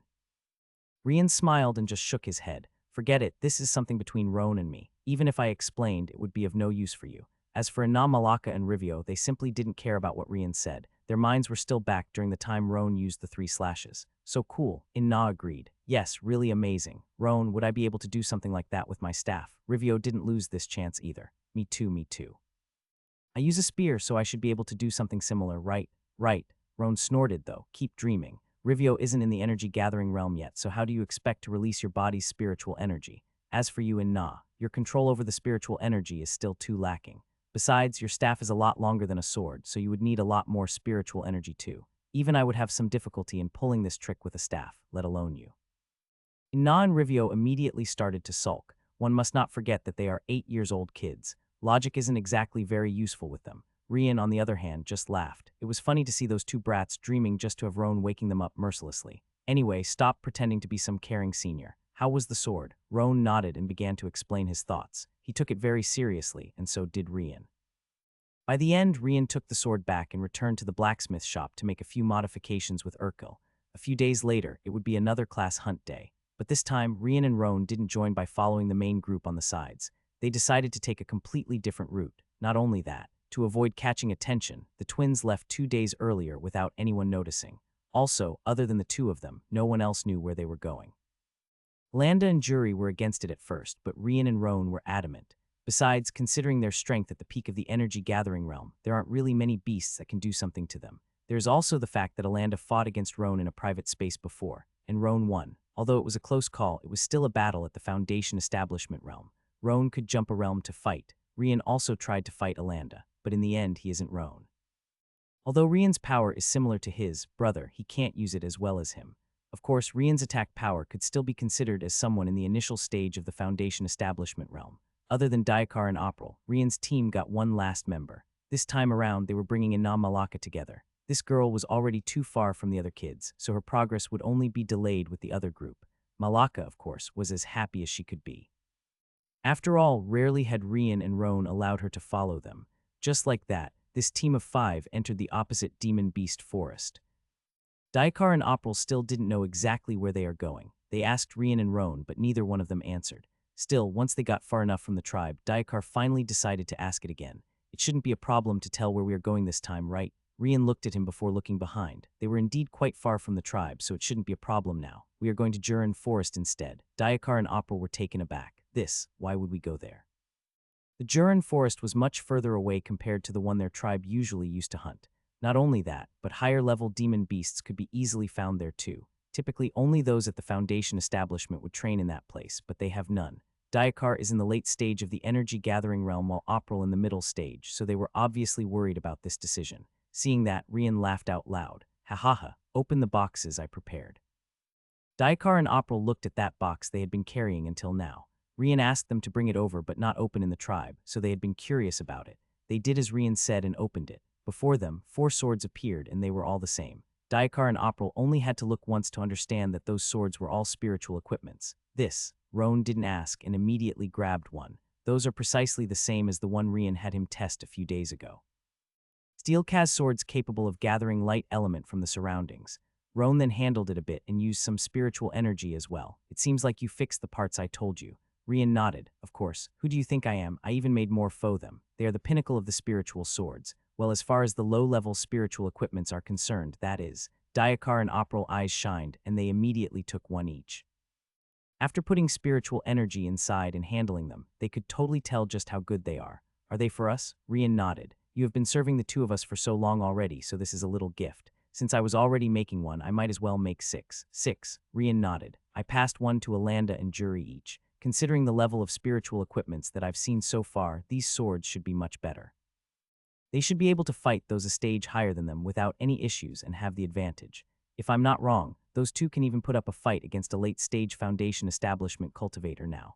Daikar and April were surprised to know that these swords were so powerful, but Roan didn't find it strange at all. Jury had let him test other spiritual sword before from another source. However, after he tested Rian's sword too, he knew that they were simply not at the same level. With those swords and Roan and my strength, we can also fight and kill stage 2 demon beasts, so you don't need to worry. But there was one person in their group who seemed to be sulking at the moment. Obviously, it was the 8-year-old Ina Malaka who didn't get anything. What about me? I want one too. Rian couldn't help but laugh after seeing her expression. He patted Malaka's head and nodded. Of course, I prepared something for you too. The box was much larger than it should be if it was only carrying swords. From the bottom, Rian took out a staff that was slightly bigger than the wooden one Inna Malaka usually used. Inna's eyes immediately brightened, and she grabbed it as if it was her treasure. She immediately started to play with the new one, however. It is too heavy, Roan then explained. It is not. I was the one who asked Rian to make it like this. With your initial stage of the energy gathering realm, the wooden staves couldn't properly show your power anymore. How many have you broken already while training? The weight and length are perfect for you, considering your body stature. Rian nodded. This is also a spiritual staff, so it will become a lot stronger once you put spiritual energy. Also, I used a different combination of metals to make a malleable alloy. I found out a spiritual ore called Rafrit that was just perfect for the job. Inna Malaka then poured her spiritual energy inside, and sure enough, the staff became a lot easier to handle. Not to mention that it was a lot stronger now. With that staff, she should be able to fight a middle stage or even a late stage cultivator. Their own weapons would probably break apart if they hit each other full force. However, boom, Inna Malaka hit the ground with her new staff using her full might. A small crater instantly opened, and the ground trembled. Rian and the others were surprised to see such strength. She wasn't that strong a few days ago. Inna, did you break through? The little girl looked back at them and showed a proud expression. HMPH, I'm not slow. I reached the middle stage of the energy gathering realm yesterday. Rian and Roan nodded. No wonder her last strike carried so much spiritual energy. That was also a pleasant surprise in the end. Their group then left the boxes behind and kept making their way to Jurin Forest. Because of the distance, they would take at least 2 days to arrive. Dayakar and April aren't as strong as Rian and Roan anymore, but they were still adults, so that prevented a lot of problems. After all, if the 3 kids were walking alone, it would definitely catch everyone's attention. Close to the outskirts of the Jurin Forest, there were a few small tribes where they could prepare. Those tribes were used to receive warriors who wanted to train there, so they welcomed everyone and got quite a few spirit stones like that. No one paid attention to Rand's group when they arrived. Rian had made sword sheets that looked very ordinary, which entirely concealed the spiritual swords. Malaka also had her staff covered with some clothes on her back, so no one thought it weird either. However, there are always those who don't have good intentions to start with. Robbers were commonplace in places like these where so many cultivators gathered. They would follow them into the forest and take everything they had with higher numbers. Rian's group ended being marked by one of these groups. As they looked at Rian and the others, one of them asked their small group leader, "How is it?" The 2 adults seemed to be in the middle and late stage of the energy gathering realm. They also seemed to be carrying a good amount of spirit stones. It shouldn't be much of a problem to take everything from them. The other members' eyes lit up. From that point, they always had someone following them around. Rian's team then stayed in the tribe for the night, leaving when dawn came the next morning. Sure enough, the group of robbers followed them from a distance. Roan looked at the corner of his eyes and faintly smiled. From the very start, he knew that they were being observed. How many types of assassinations had Death seen in his previous life? Such tricks were simply useless against him. As Rian's team advanced, the deeper they got into the forest. At first, the bandits found it weird that those guys were bringing the kids to such a place, but in the end, that wasn't their problem. If anything, it should be easier to deal with the 2 adults by making the kids hostage. Roan then sent a spiritual sense message to everyone, including Malaka. They are still following us. Inna, they will probably target us because they think we are weak. Don't forget, you should not hold back. They want to rob your staff, so give them a good beating. Inna showed an angry expression. She had just got that staff from Rian a few days ago, so how could she let someone steal it from here? Rian, Dayakar, and April also had their guards high. Still, they pretended to not know anything and kept walking forward. Suddenly, they found a stage 1 demon beast. Seeing their group, it didn't waste time and immediately attacked. Roan faintly smiled, though. It's here. Dayakar went forward to block the beast while April stayed with Rian and the others. Roan was very clear about his plan. Once they found a demon beast, Dayakar would step forward to deal with it. Seeing the protection around the kids getting smaller, the bandits would probably take this chance. Sure enough, as soon as Dayakar started to fight the demon beast in front, the bandits rushed out of their hiding places and attacked Rian and his group. Rian, there are 6 of them. 3 of them are going to April, while there is 1 for me, you, and Malaka. Let's get rid of the 2 in front of us straight away. Rian nodded. Malaka took her staff out of the clothes and got ready too. The bandits' fatal mistake was to think that the kids weren't anything to be concerned about. They were utterly looking down on them. Rian and Roan raised their sword at the same time. Spiritual energy started to gather on them, and light element was drawn from the surroundings. The 2 also exchanged dark and light element through the connection, and their hairs once again changed color. The 2 bandits moving against Rian and Roan were taken aback. It was evident that those 2 were in the energy gathering realm just like them. However, because the 2 were still kids, they didn't back up. The only difference is that they changed their plan. At first, they intended to capture Rian and Roan, but with the strength that they were showing, such a thing would be too risky. That being said, they also attacked to kill. The twins smiled. Just as the two reached each other, they struck. Death-style third form, 3 claws of the dragon. Dark and light element came slashing down, a total of 3 swords against each of the bandits. The enemies couldn't tell which was real or fake. They tried to defend, but their own weapons could only block one of the swords. Rian's opponent was lucky and tried to block the real one. However, it was meaningless. A slash came from the flank and another aimed at his head. As for the real sword that was about to be blocked, it passed slashed through the bandit's weapon as if it was made of paper. In a moment, Rian's opponent's head was pierced through, his waist was almost slashed in half, and the real sword cut through the opponent's heart. Roan's opponent became an even more gruesome view. The guy was literally cut in 3 parts together with his weapon. Roan didn't show any mercy at all. Rian and Roan's opponents died as fast as they arrived. It couldn't be helped, though. They were just in the initial stage of the energy-gathering realm. Even without the spiritual swords, the results would still be the same. Boom, shatter. Beside Rian and Roan, Malaka just destroyed her enemy's weapon. Taking that chance in the enemy's surprise, she hit his head. The guy was sent flying and crashed against a tree. He immediately lost consciousness. It was hard to tell if he was dead or alive.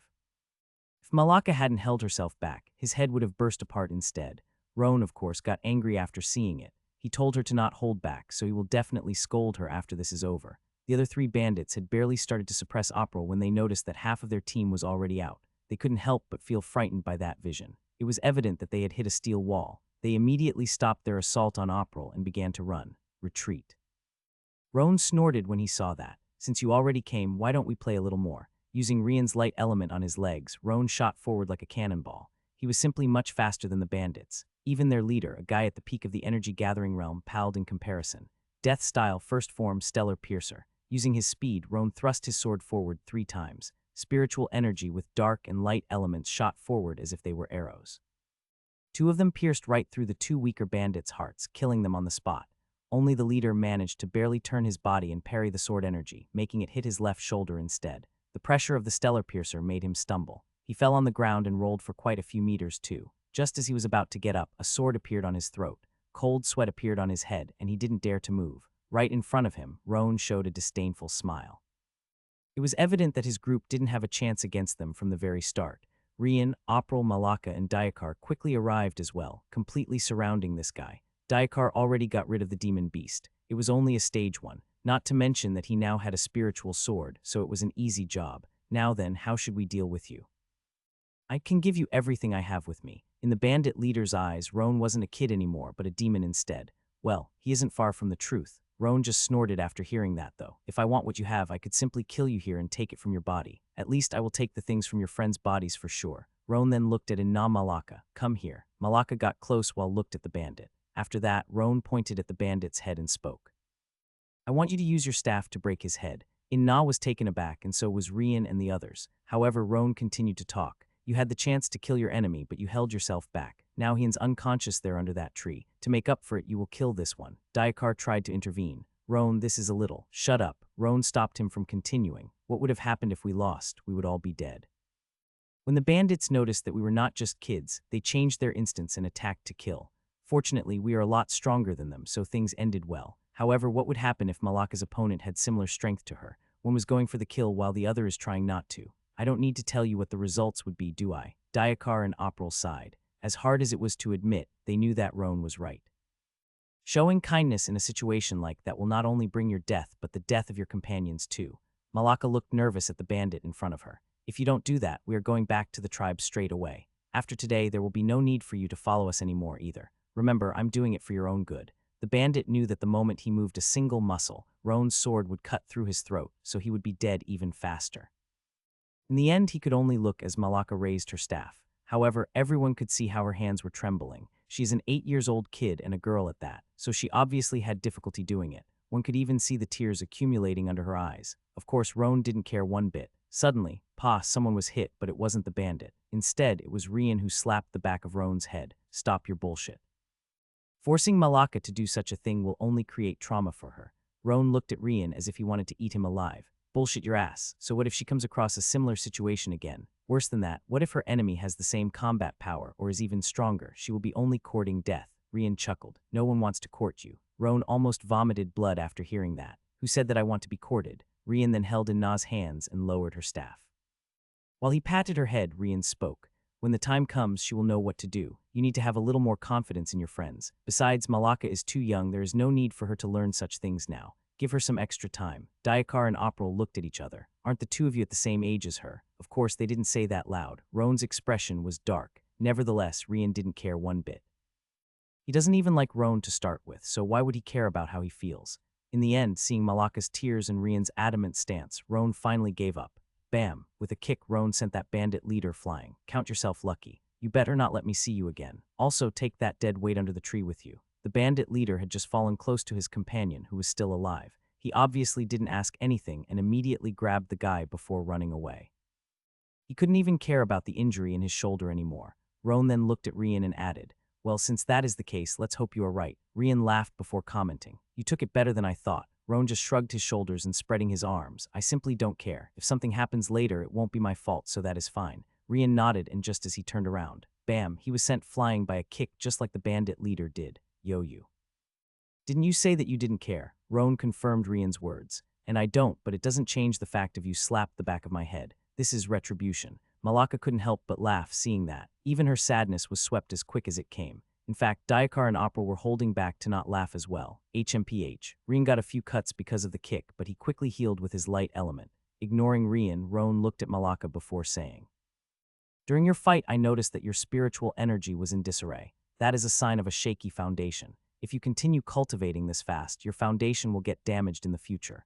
Roan then pointed at her Danshin and continued, "From now, you are forbidden from cultivating. You will spend time training and getting used to your power. I don't want to hear that you had a breakthrough for the next year at the very least, understood?" Malaka, of course, immediately sulked. "I don't wanna.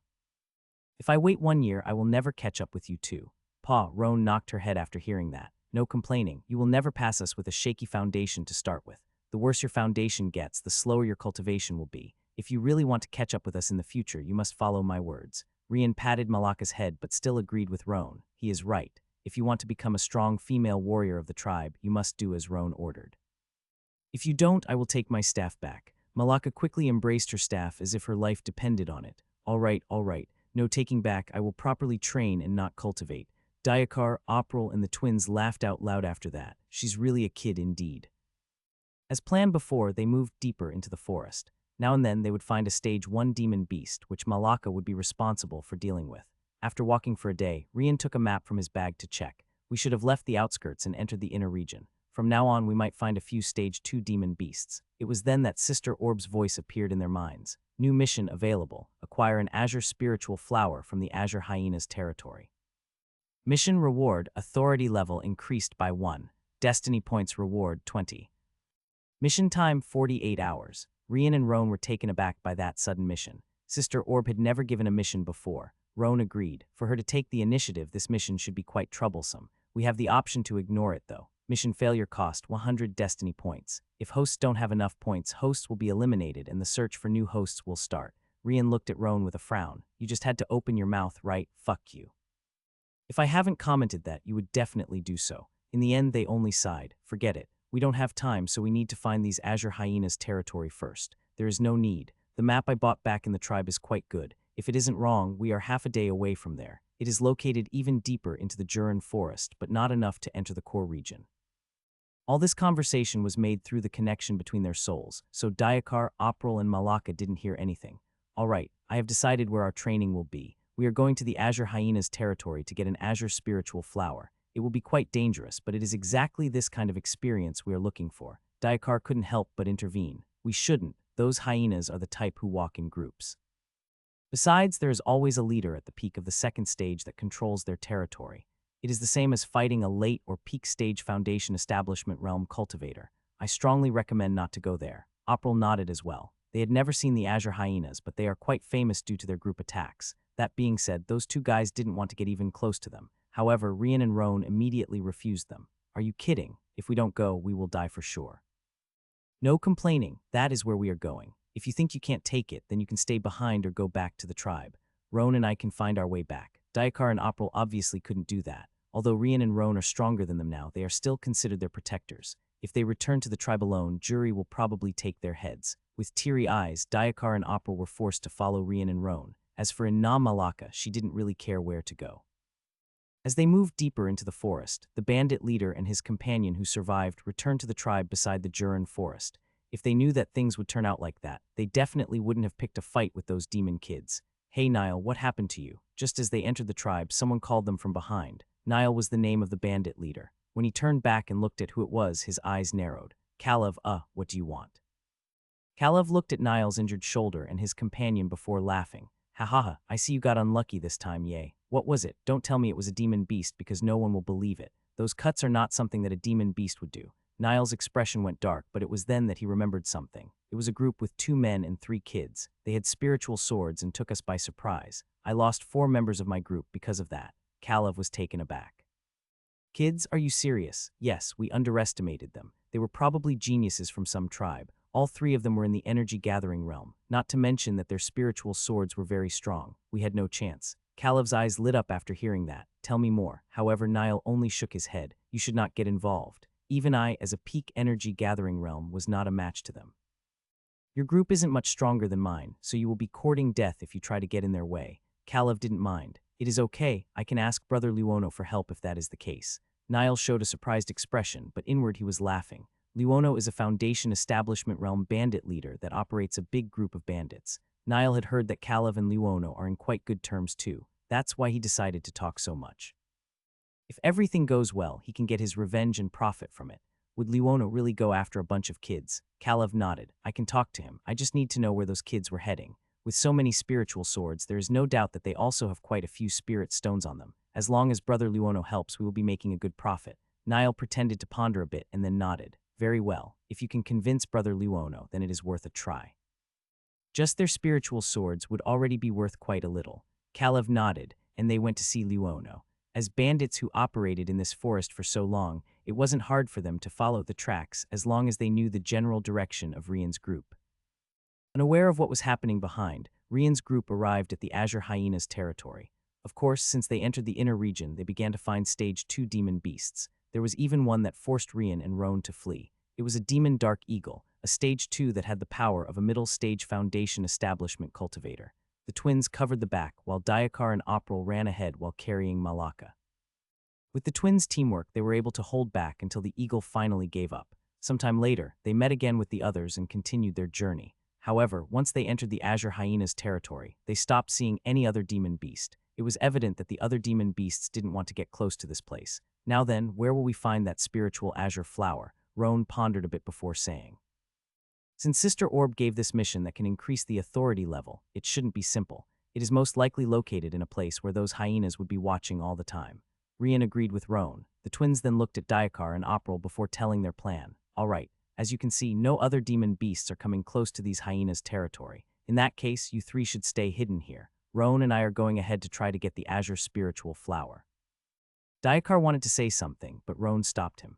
"Be it you, April, or Malaka, you will only get in our way. It will be easier to hide if it is only the 2 of us. Not to mention that if we are discovered, it will be much easier to flee if we don't need to worry about you 3. Don't forget, Rian and I came here to train ourselves, so we have to do it alone." Although it was hard to accept it, Diakar and April knew that they were speaking the truth.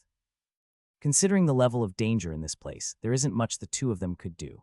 Malaka wanted to follow them too, but Dikar held her back. In the end, she could only give up. After finding a place to hide, Rian and Roan left the group behind and ventured deeper inside the Azure Hyena's territory. It didn't take long to find a few groups of them. The twins quickly hid and looked as they passed. They paid particular attention to a larger group that had a much bigger hyena walking in the front. It was obviously much stronger than the ones following it. It seems like that the Azure Hyena leader isn't the only stage 2 demon beast here. The one walking in the front is most likely a stage 2 as well. It's just that it should not be a peak stage 2. How should we deal with it? Rian then suggested. "We first have to find the azure flower. Only then can we think about a plan." Anyway, the best one would still be to lure the tiger away from the mountain, so we might try it after ascertaining the situation. Roan agreed with him, and they continued to sneak into the hyena's territory. Finally, they got close to a big lake in the center. Several hyenas could be seen on the other side. But not only that, Rian and Roan could also see several blue-colored flowers by the lakeshore. Surprisingly, they could feel the presence of water element being drawn into them. "I see these hyenas are using those flowers to gather water element into their bodies. No wonder they are all living beside them. However, our lure the tiger out of the mountain plan won't work like this. There are at least 50 azure hyenas there. Even if one of us gets their attention, there is no way all of them will follow. Rian pondered a bit and then got an idea. What about approaching through the lake? We would appear right beside the flowers. Also, it doesn't look like those hyenas are a type of aquatic demon beast. We could jump straight into the lake once more after we grab at least one flower. Suddenly, the water beside the flowers started to move. From inside, an azure hyena began to walk out with some fish on its mouth. It didn't look like the water on its body bothered it at all. Roan looked at Rian after that. You were saying, cough, cough. I didn't say anything. I was just thinking out loud. Anyway. Entering the water will be certain death. We need to approach through the ground. The twins looked at each other and sighed. It seems like we can only do that. Indeed. Let's wait for nighttime to come. It will be easier for us to move like that. Quite a few of them will be sleeping as well. Yes, but we can't forget our smell. Let's move to the borders of their territory and kill one of the hyenas' groups. The outside groups don't have stage 2 between them, so it shouldn't be hard to do so. We can wear their skins to disguise our own smell after that.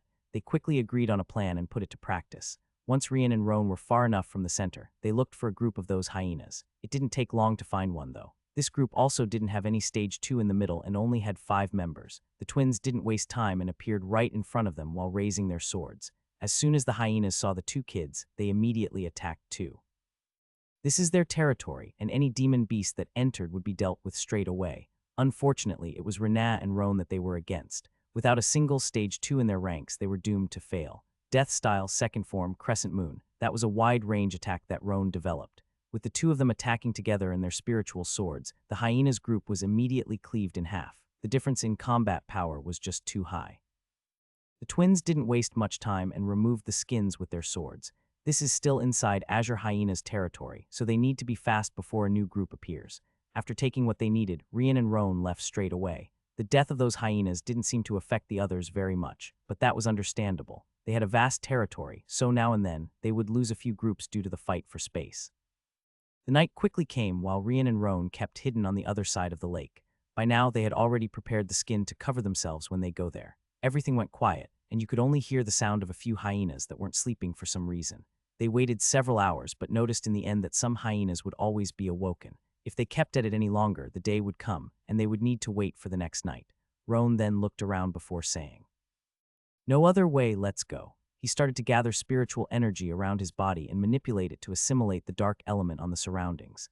After seeing that, Rian said while laughing, "My beloved brother, come, give me a hug." Roan felt a chill on his back and instinctively jumped away. "Hey, if you stay far, how do you expect me to fit inside your spiritual energy range? Fuck you. If you say something like that again, see if I don't kick you while we are in the middle of the hyenas." Rian laughed even more, of course not loud enough to alert the hyenas in the distance. Rian and Roan then got close together and put one arm around the shoulders of the other. They looked like 2 drunk guys who were relying on the other to not fall on the ground. It was apparent how neither side liked it either. "Let's go." Rian nodded, and he started to control his light element as well. But instead of gathering it, Rian used his light element control to make the little light around to circumvent around Roan's dark element cover.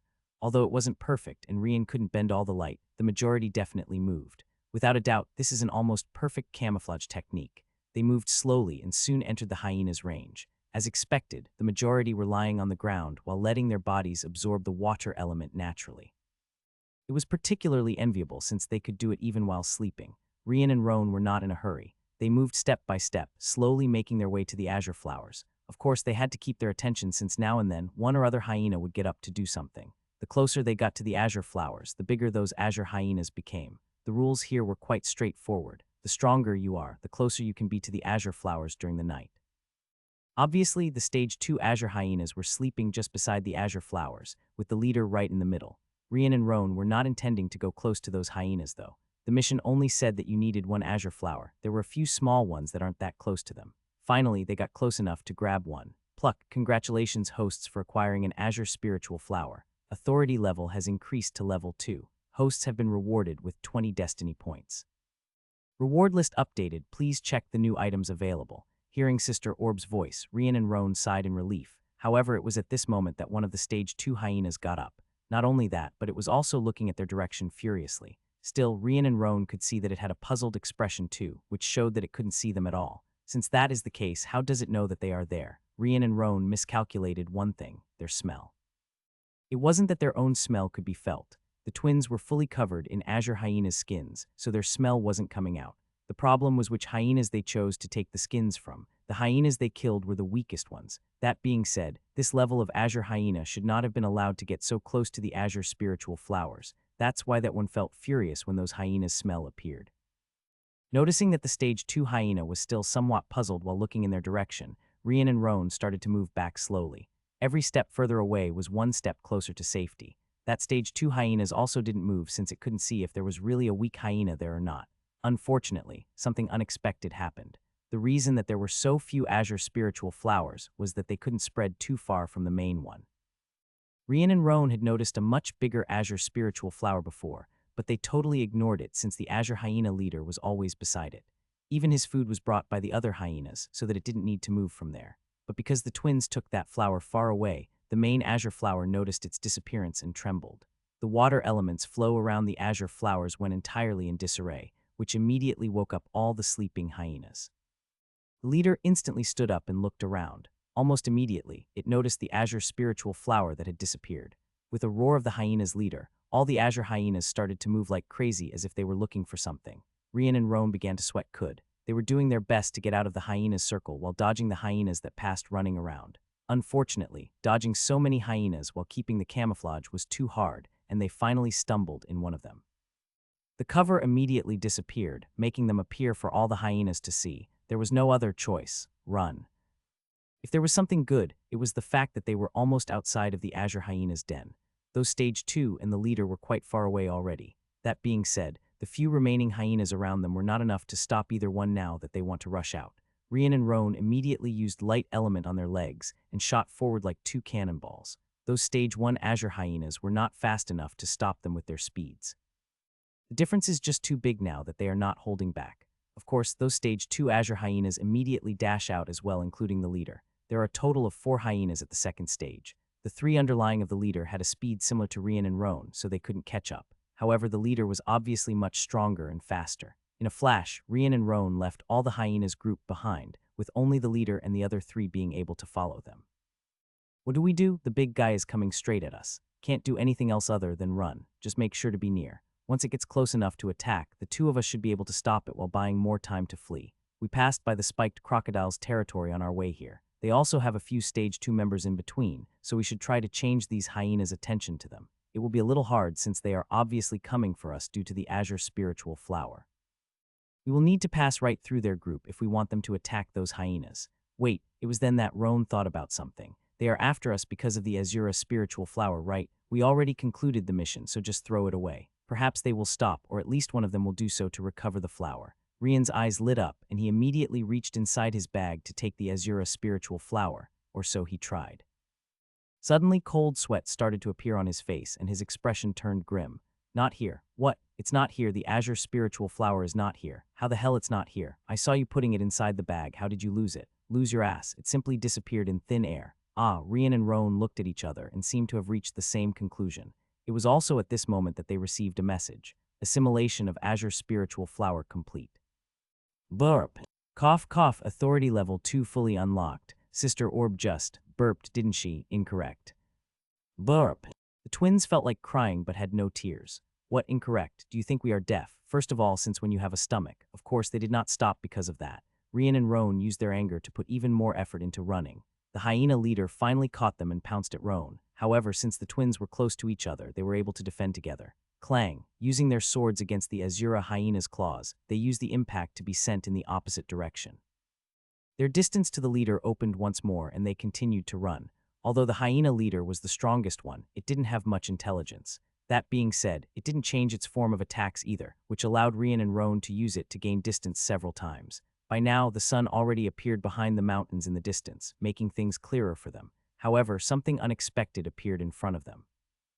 Rian and Roan jumped down a small cliff in front of them, no more than 7 or 8 meters. With their cultivation, it wasn't anything hard to jump down, but when they reached the bottom, they landed right in front of someone quite familiar. Together with this guy, several other cultivators that were about to climb that cliff looked at them too. Sure enough, he was the bandit leader who attacked their group back them, Niall. For a second, the twins and Niall looked at each other, not believing that they would meet like this.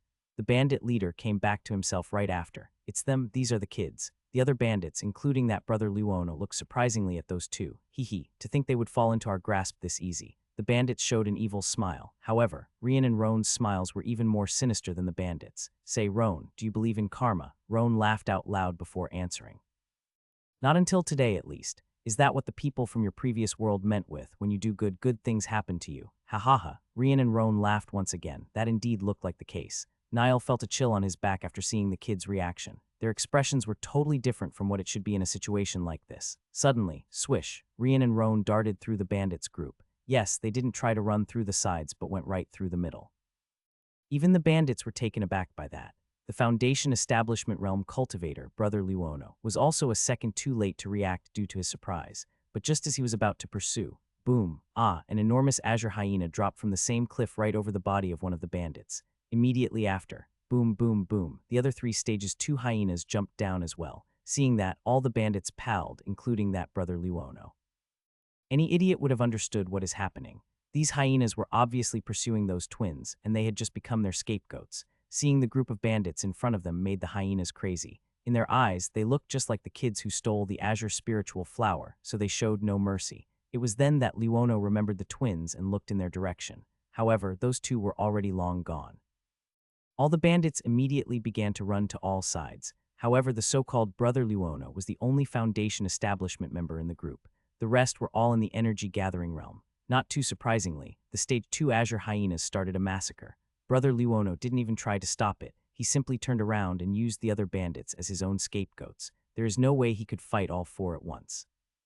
First of all, he is only a middle-stage Foundation Establishment Realm cultivator. He could tell that the azure hyena leader is at the peak of the 2nd stage. He was simply no match for that, let alone if all 4 attacked together. However, the hyena leader noticed that Luono was much stronger than the others from the very start, so the moment Luono turned around to run, it pounced at him. Without another choice, Luono took out his weapon and blocked the attack while he kept running. Unfortunately for him, he didn't have anyone to help him as the twins helped themselves. Rian and Roan might not like each other, but their teamwork is simply unmatched with their soul's connection. But then again, he is in the middle stage of the Foundation establishment, much higher than the twins. He kept running for 2 hours without stopping. His body was full of injuries. Finally, the azure hyena leader got worried about the azure spiritual flowers back in the lake and ultimately gave up the pursuit. Luono then sat down and sighed in relief. He had truly escaped calamity today, that damned Niall. If he survives against those azure hyenas, I will definitely kill him myself. As for those 2 brats, just wait until I find out where you came from. So what if you have a background? I doubt they can protect you forever. But it was then that he heard a voice beside his ear. Too bad though, you won't have a chance. Luono was frightened by that. But before he could even react, 6 dark and white swords appeared around instantly. Death-style 3rd form, 3 claws of the dragon. Luono just had enough time to raise his weapon and block one of the swords. Unfortunately for him, that one was a fake. Well, it still had 70 of the attack power of the real ones though. 2 swords pierced through his head while the other 3 went through his heart. That was instant death. All that remained was the expression of shock on his face. On both his sides, Rian and Roan looked at the corpse. Sure enough, they didn't completely run away. Using Roan's experience about assassinations, the twins followed the azure hyena and Luono without them noticing. Even though Rian stopped Malaka, Roan still believed that wiping out the roots was the best thing to do. He had noticed that this Luono was strong, so he thought about the possibility of him surviving against the azure hyena. Fate played as Roan imagined, and he really got out alive. Of course, it wasn't for long since Rian and Roan didn't give him a chance to. Roan didn't feel anything when looking at the corpse, but Rian still felt somewhat annoyed by this feeling of killing someone.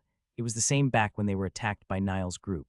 Roan obviously noticed that. Get used to it, this is the kind of world we live in now. Rian nodded before sighing. He knew that it was the truth. Let's go back. We left Malaka, Dayakar, and April close to those hyenas' territory.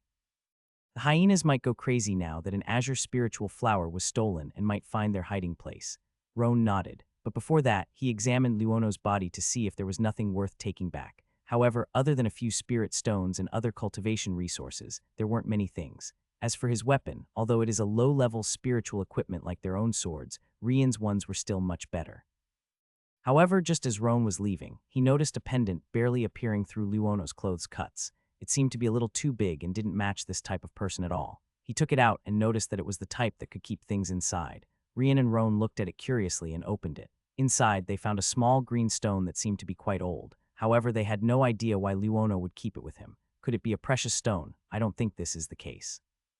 Considering that he is a bandit, he would have sold it a long time ago. Besides, he kept it inside that pendant, which was evident that he put a lot of importance on it. Maybe it is some kind of memento from a family member. Rian nodded. That might be the case. Anyway, let's bring it with us as well. Who knows? Maybe it is worth something, so let's ask Alanda and Jury later. Roan nodded and put that pendant around his neck and under his clothes.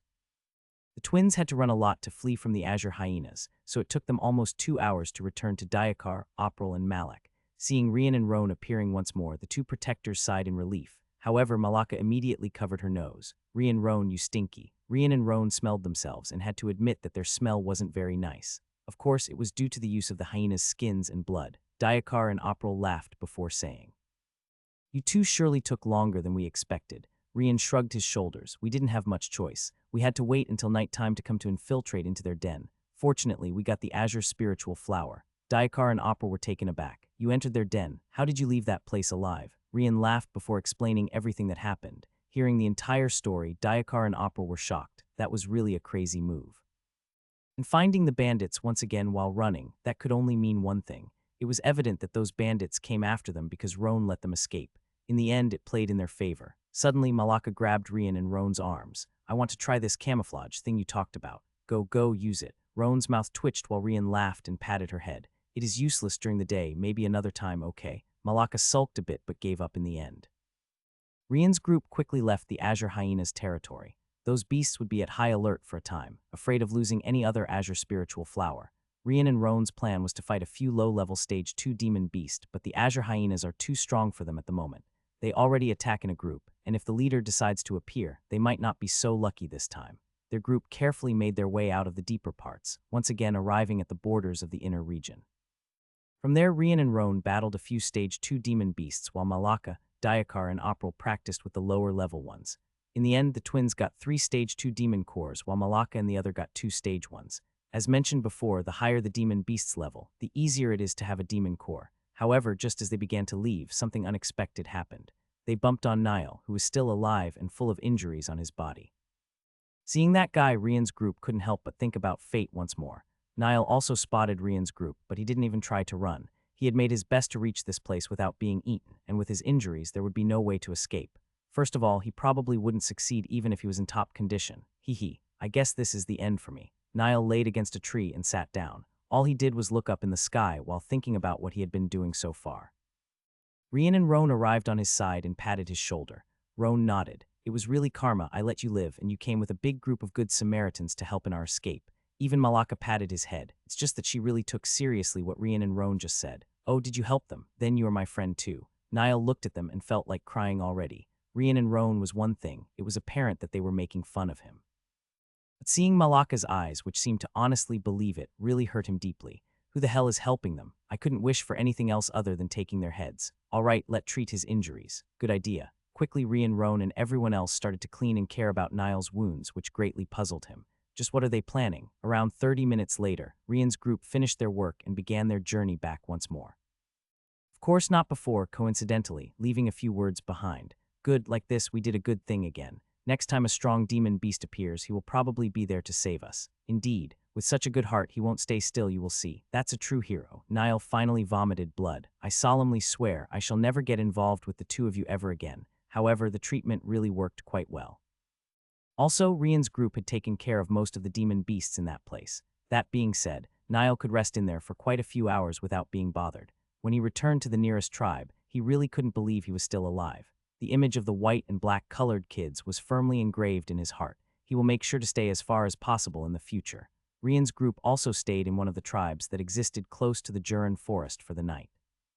The next morning they left and went back to the Varan tribe. Once they arrived, Malaka's mother came running and hugged her tightly. Alanda's group had come back already with the other kids, but Malaka was nowhere to be seen. Alanda explained that she had gone on another route and would take longer to come back since it was a different training type. Still, it took longer than he himself expected. "Mother, I'm fine. I was just receiving a special training that tribe vice leader gave me. Mother knows."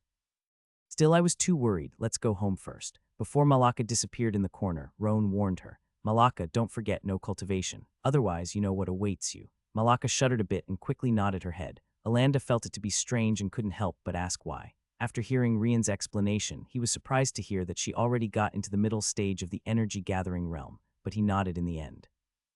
"Her cultivation is going too fast. She has to stop it for some time to stabilize. Anyway, can you tell me now where you went and what you did?" Rian laughed out loud. Until the very end, they didn't tell Alanda and Jury where they were going. Sure, let's go see Jury. There is something we want to show you too. Diakar and April also followed, quickly arriving at Jury's house. In his cultivation room, they explained everything that happened in that place. You two are simply crazy.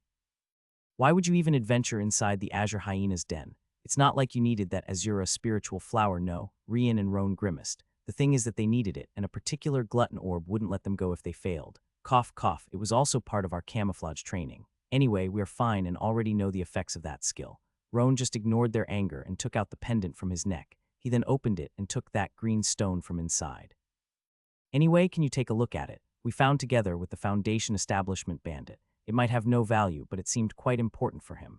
Alanda didn't recognize it, but Jury's face went red as soon as he spotted that thing. A jade slip, Jury nodded. This is something that only high-level cultivators can create. From what I heard, you need to be at least in the Divine Soul Realm if you want to create one. Let me take a look. Roan passed it to Jury and saw him putting that stone on his forehead, as I thought. Jury passed the jade slip back to Roan. Put it on your forehead, then use spiritual energy and spiritual sense at the same time. Roan did as he was told, and suddenly a stream of information flowed inside his mind. Is this a map? Rian quickly took the jade slip and checked it as well. It really is a map. Wait. Rian reached inside his bag and took out the map he got from the Jurin forest. Look, although this map is only of the outskirts and inner region, it is very similar to the jade slip map corners.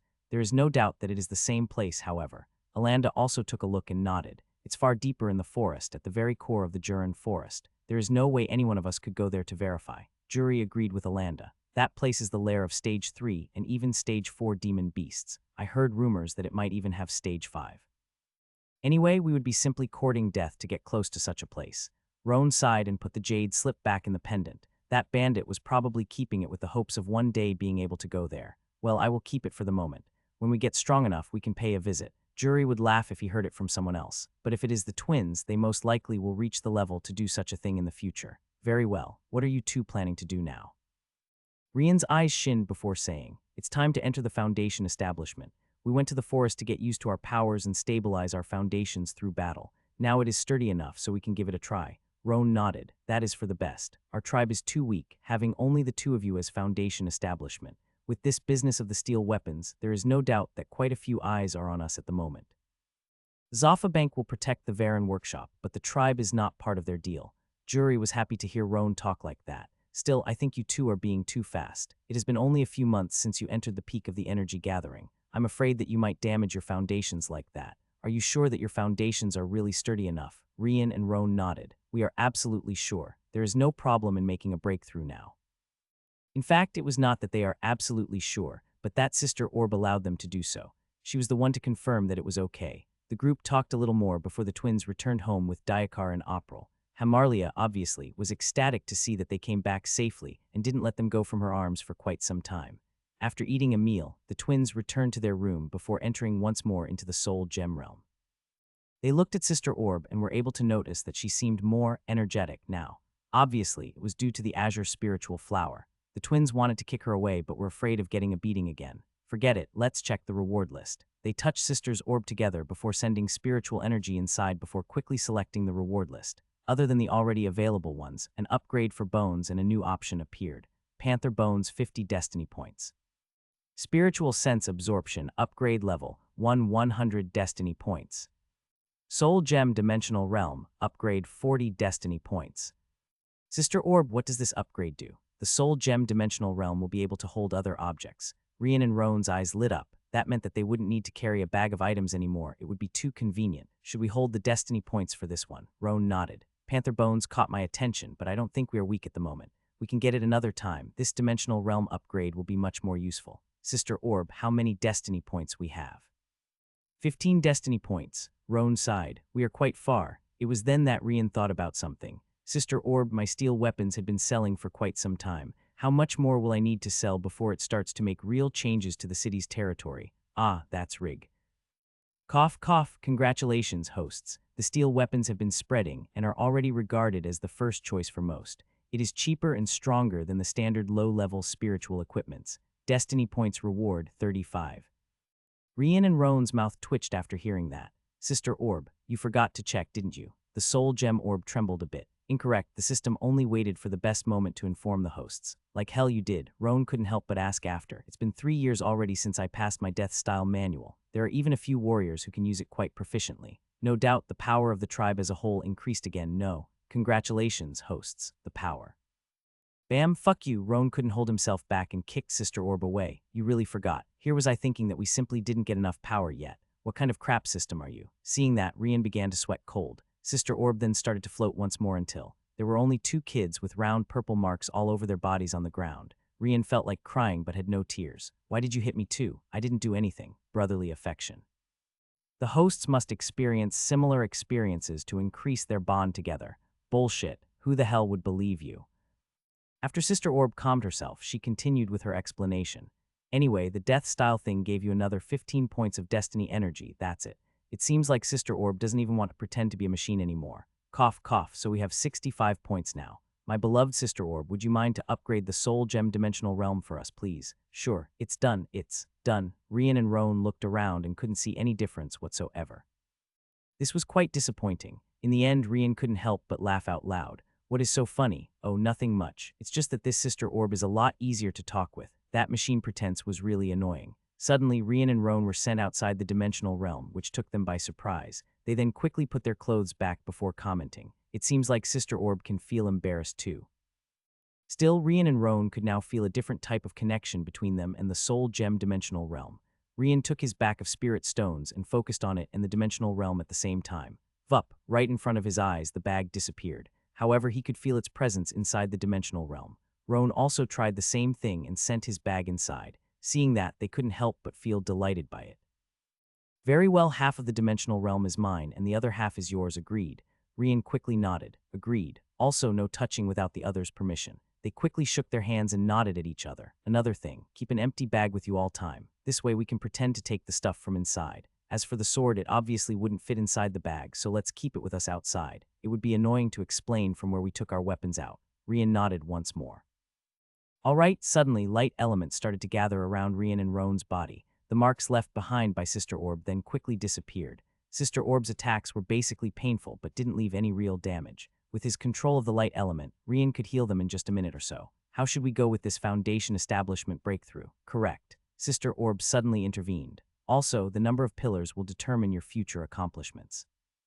That Jury and Alanda, for example, have 3 pillars each. Rian and Roan were taken aback by Sister Orb's voice, but they quickly calmed down. How many pillars are possible to be built? Usually 9, but in your case, it has to be 10.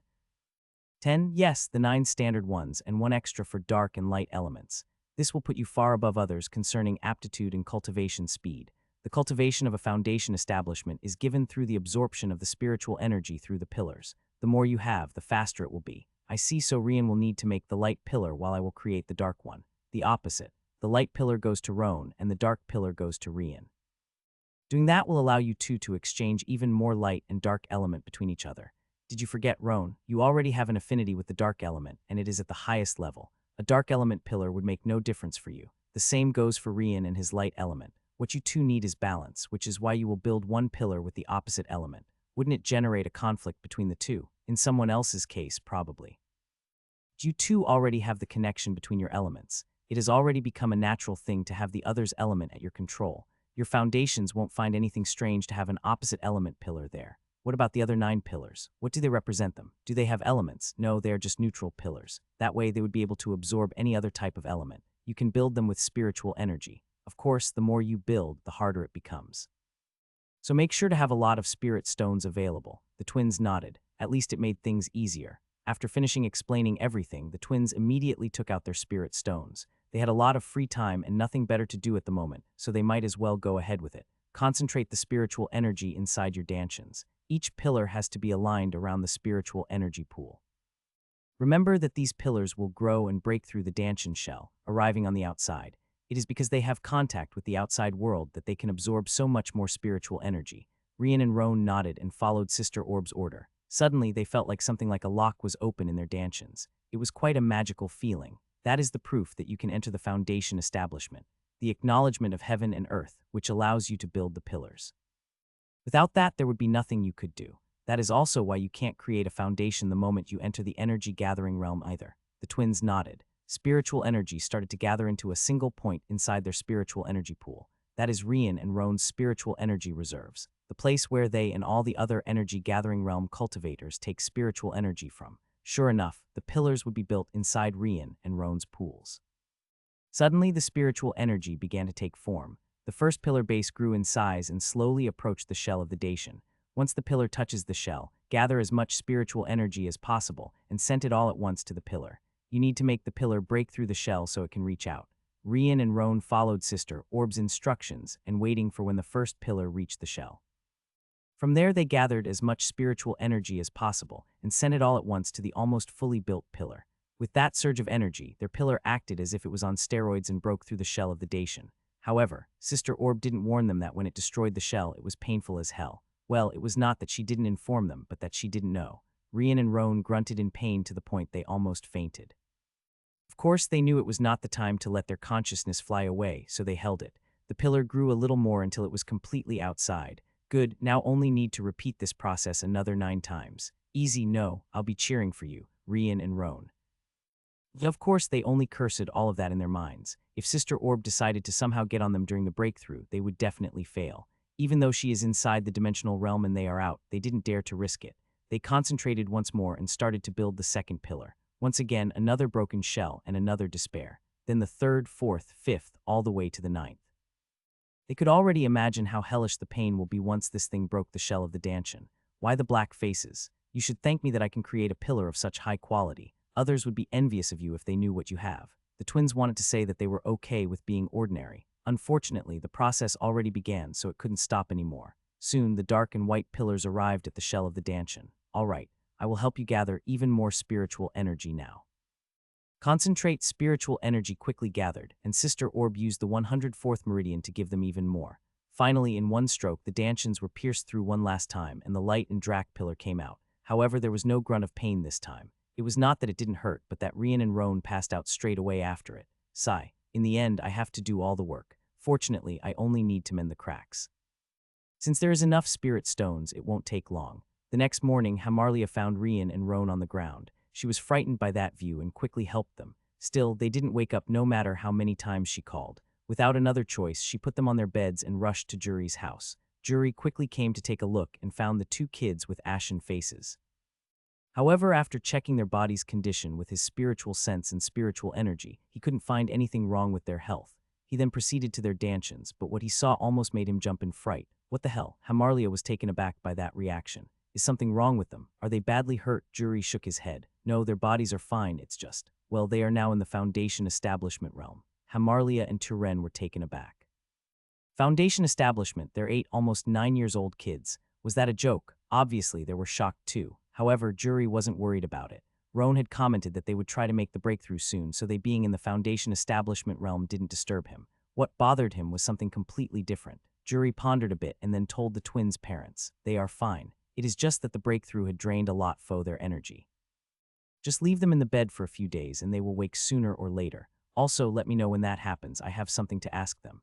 Hamarlia and Turen let out a sigh of relief. If Jury is saying that they are fine, then it should be okay. Jury gave one last look at the twins before leaving. The days passed and soon 5 days went by. This morning, Rian was the first to wake up, with Roan following right behind a few minutes later. But as soon as they tried to move, their entire bodies contorted in pain. Hamarlia heard their grunts and rushed inside their room in a flash. You are awake, finally. Tears filled her eyes as she jumped to hug them. However, Rian and Roan were frightened when they saw it. Stop, too late, she didn't care about their shouts. The pain they felt through that hug was even worse than the 9 neutral pillars. They just couldn't tell if it was worse than the light and dark ones because they instantly fainted. Sorry. She quickly let them go while looking at them, still crying. Well, now even Rian and Roan were crying too, but for a completely different reason. After rebuking the 2 for over an hour, Hamarlia finally asked April to call Jury over. Sometime later, Jury came back with Alanda, and for some reason Malaka was there too. Rian and Roan looked at Malaka, puzzled. Sigh. She found out about you 2 passing out, so insisted thousands of times that she wanted to come. Rian then laughed out loud. I see, it seems like you are missing our fighting lessons. Don't worry, after we recover, we will double the time just for you. Now Malaka's face became ashen. You bullies. She turned around and dashed away as if there were monsters in that place. Jury and the others saw that and laughed as well. Anyway, I knew you were going to enter the Foundation Establishment realm, that is okay. but what the hell happened with your dantions? Rian and Roan looked at him, not understanding what he meant. You mean the 10 pillars coming out? Juri nodded. How did that happen? Wait, you and Alanda's dantions don't have pillars. Juri shook his head. We do have pillars, but they are inside our dantions. How did it grow to the point of breaking the shell? Also, am I seeing things right? Are there really 10 pillars there? The twins were taken aback. They followed what was described in their cultivation manual and Sister Orb's instructions. When she said that Juri and Alanda had 3 pillars each, they thought that this is how their dantions were supposed to be. However, it seems like the others' pillars stay inside the dantion instead of coming out. We need to ask Sister Orb later. We made it like this so that the pillar would have an easier time absorbing the surrounding spiritual energy. Trust me when I say it is really effective. Well, it was excruciating as well, but everything turned out fine. Juri and Alanda were surprised to hear that. Let me see your cultivation speed. Rian and Roan nodded and started to cultivate. The exchange of light and dark elements began, and the balance was quickly achieved. However, this exchange happened at least 3 times faster now. As for a reason, it was obvious. Roan's light element pillar and Rian's dark element pillar were intermediating the exchange, so their dantions accepted the opposite element easier than before. The surrounding spiritual energy then started to rush into their bodies at a frightening speed, which alarmed Alanda and Juri. That speed of absorption was at least 4 to 5 times faster than their own. Their hair, obviously, became white and black again. It's frightening. If Rian and Roan use spirit stones instead, just how much faster then can they cultivate?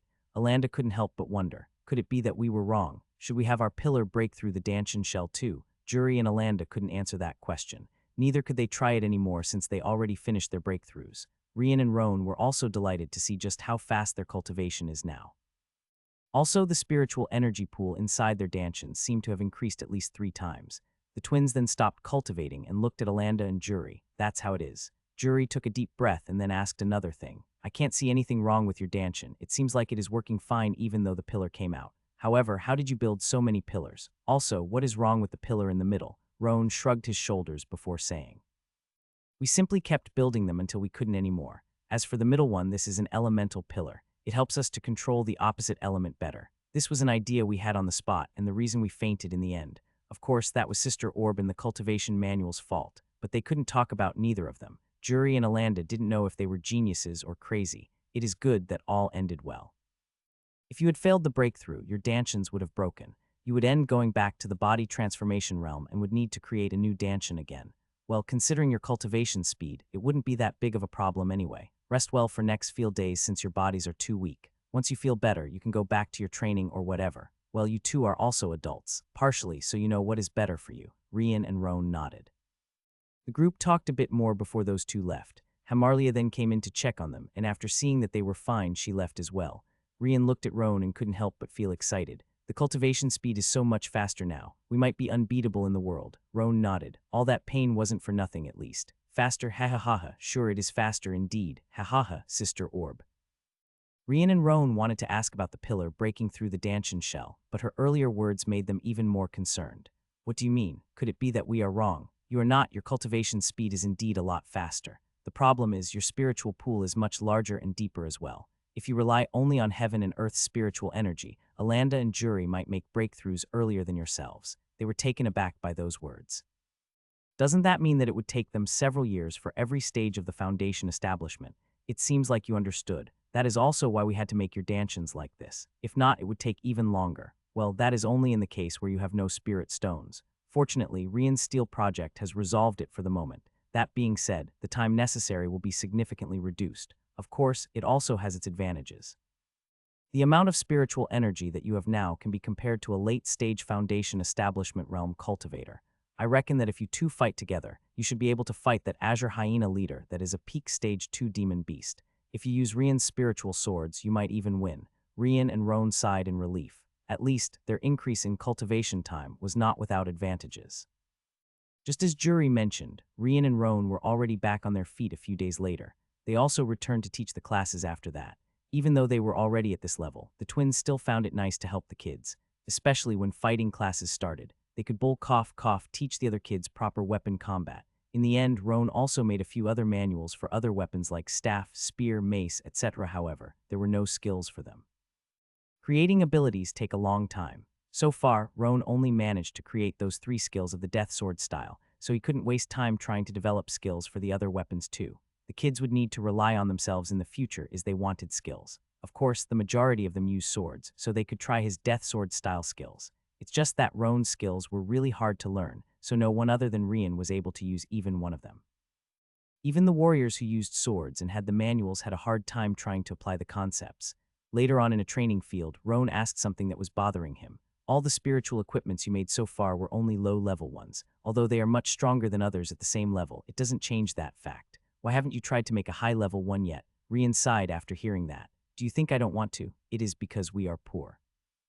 Roan's eyes opened wide after hearing that. Poor. We get at least 5,000 spirit stones per month. How can you say we are poor? Rian shook his head. The problem is not the spirit stones, but their quality. The spirit stones that we are using are considered rank 1 spirit stones, the lowest level. I only know that because Jury told me about it while discussing a few things about the Varen workshop. Later on, I tried to look for high-level material for forging. Do you know how much the cheapest one, a spiritual ore called Natin, costs? Roan shook his head. He had always left Rian in charge of their weapons, so he had no idea. Rian smiled bitterly and then said, 1 kg of this ore is worth 1,000 rank 2 spirit stones. It seems like you need 10 rank 1 spirit stones just to get a single rank 2. The problem is, no one wants rank 1 spirit stones. They all prefer to keep their rank 2 ones. So instead of 10, you would need to offer 12 or so if you want to get it. Roan was taken aback by that. Indeed, they are really poor. Rian would need to save spirit stones for years to get enough material to make other weapons. If it was just 1 kg, then Rian could save enough to buy it after 2 or 3 months. But that is not the problem. One must remember that Rian couldn't simply buy the ore and make whatever. He needs loads of it and other types so that he can test several types of alloys. Let alone 1 kg, Rian couldn't start anything without at least 100 of it. Rian spent at least 300 kg of spiritual Kaz ore to reach the final result of their actual sword. Trial and failure were a common sight during the creation of this new alloy. It seems like low-level spiritual ores will have to make do for the time being. Rian nodded. Yes. However, you do remember that my steel sword, made of ordinary materials, is stronger than most low-level spiritual weapons, right? If you trust my metallurgist skills, you should know just how much stronger these swords are compared to the normal ones. I dare say that I created an alloy good enough to be compared to the high-level spiritual metals already. Roan didn't doubt that. After all, he already tried an ordinary spiritual sword before and could tell that it couldn't even hold a candle to Rian's one. Perhaps Rian's sword is really at the high-level side. Now that you talked about spirit stones, don't you feel like the ones we have are not being able to keep up? Rian nodded. So you thought that too. I can also feel that I can only take so much from them. Of course, cultivate without them is several times worse. Roan then pondered a bit and asked Sister Orb about it. That is understandable. Your rate of spiritual energy absorption is far above others, after all. Rank 1 spirit stones are indeed just rank 1. It would be much better if you used rank 2. I dare say that the speed of cultivation might go up by another 50 at the very least. Rian couldn't help but sigh. Unfortunately, rank 2 spirit stones are hard to get. Even if we have enough rank 1 to buy them, there are simply not many for sale. Sometime later, a guard of Jury's house appeared. Rian, Roan, Jury is calling you over. They looked at each other and nodded. A few minutes later, they arrived at Jury's house. Oh, you are here. Jury then began to explain. I've been thinking about increase the number of steel weapons for sale every month. At first, only Alanda and I were at the Foundation establishment realm. I was afraid of inviting problems if I took a bigger slice of the market. But now that the two of you are in the Foundation establishment realm, I feel more secure in relation to our tribe's safety. What do you think? Roan just shrugged his shoulders. Ask it to Rian. Money issues are not my focus, combat is. If he is okay with that, then I don't give a damn. Rian immediately nodded. I was also thinking about it. So let's go ahead with your plan. Jury laughed before he and Rian started to discuss the details. Roan only stayed on the side and didn't intervene since he didn't care. As long as he has spirit stones to cultivate, then that is fine. Suddenly, an elder barged inside the room like a hurricane. Tribe leader, you need to come with me quickly. Jury and the twins were taken aback. Still, Jury understood that it was urgent, so he immediately followed the elder. Rian and Roan wanted to go together, but the elder looked at Jury as if saying that they should go alone. Don't worry about them, just show me the way. Receiving Jury's confirmation, the elder quickly brought them to the aptitude test hall. Seeing the place where they arrived, Jury and the twins already had an idea of what happened. Today just so happened to be the day in the month where newborn babies go through the aptitude test. Of course, Jury arranged for the aptitude tests to be done in secrecy. He was afraid that if someone like Malaka appears again by some miracle, at least he could hide it. Until today, only Malak's parents, Alanda, Jury, and the twins know about Malaka's blue color aptitude. Even Malaka herself thinks that she has a green one. Jury's tribe policy proved to be correct, and their number of yellow and even green aptitudes increased. During the last 8 years since Rian and Roan appeared, another 3 green aptitude babies were born. That is a fantastic number for a tribe of their size. Every single one of them had a chance to reach the foundation establishment one day. Their group quickly entered and reached one of the test rooms. There, they found a family of 3, with the mother holding a small baby boy.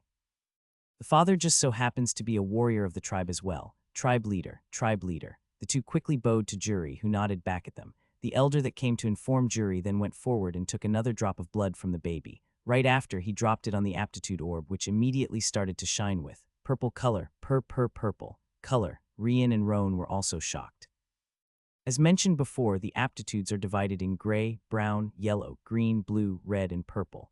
Malaka is already considered a treasure with her blue level aptitude, but purple, that is a color that no one in a place like this would ever see during their lives. How's that possible? Is our tribe standing on some type of holy land? Did a god descend here in the past? Rian and Roan looked at each other.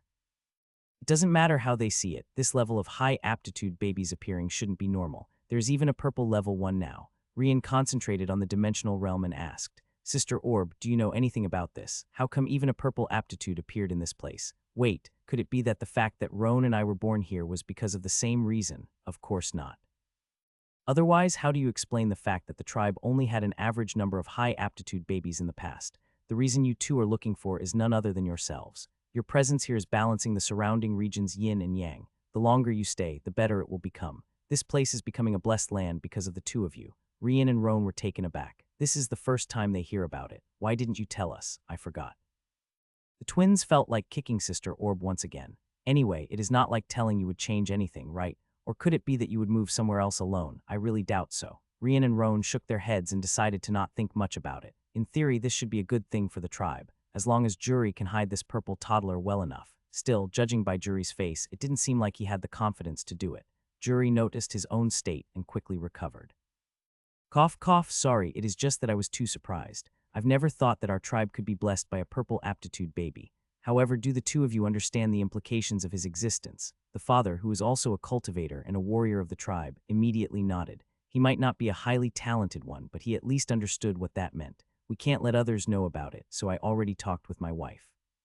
She understands that we must keep it a secret from everyone else, even our child himself, at least until the day that he can make his own decisions. Jury nodded, satisfied. Indeed, once a family has a warrior in the middle, their views are much broader. You are correct, a purple aptitude baby is only a legend in a place like this. I know a little bit more about the cultivation world, so I can tell that it wouldn't be just a sect being interested in him. Instead, a war between sects might start. Jury then looked at Rian and Roan. Since the 2 of you are already here, I might as well explain it to you, so listen well. Roan and Roan's interest was piqued, and even Sister Orb seemed to be paying attention now. Our country of Jylin is a tiny one, and it is located at the very border of the continent on the northeast side. As for Streg City, it is even more so. It is considered one of the smallest cities in the country, also on the northeast side. Our country has a total of 5 cultivators sects, the Roche sect, Lagan sect, Delamu sect, Umbral sect, and Rascal sect. From what I know, you need to have at least yellow color aptitude if you wish to join any of those. There are also another 2 powers equivalent to the sects, the Jylin royal family and Zafa Bank.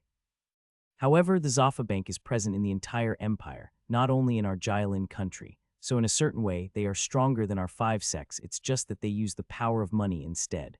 Of course, the Zafa Bank doesn't get involved in any country's affairs. They only care about profit. Whatever happens to the countries is not their problem, so you can eliminate them from the list of interested. As for our empire, it covers the north side of our continent, and it is called the Sasmil Empire. But let's focus on the 5 sects for now. Usually, the biggest majority of those who wish to enter the 5 sects have green aptitude levels. Those with yellow rarely pass the tests. Now and then, a blue color appears, but they are quite rare. As for red color, well, I won't say that there isn't any, but they are as rare as phoenix feathers. You might find one every 2 or 3 annual recruitments. Of course, I'm not totally sure since information is hard to get in the place where we live. There's a very good chance that I might be wrong about something. Rian and Roan couldn't help but ask, what about purple? Jury sighed and said, I only know about one, and that is because this information is purposely spread by the nobles. He is the progenitor of the Jylin royal family and the founder of the Jylin country, Zeph Jylin. Everyone in the room was shocked. A purple aptitude person was able to found an entire country.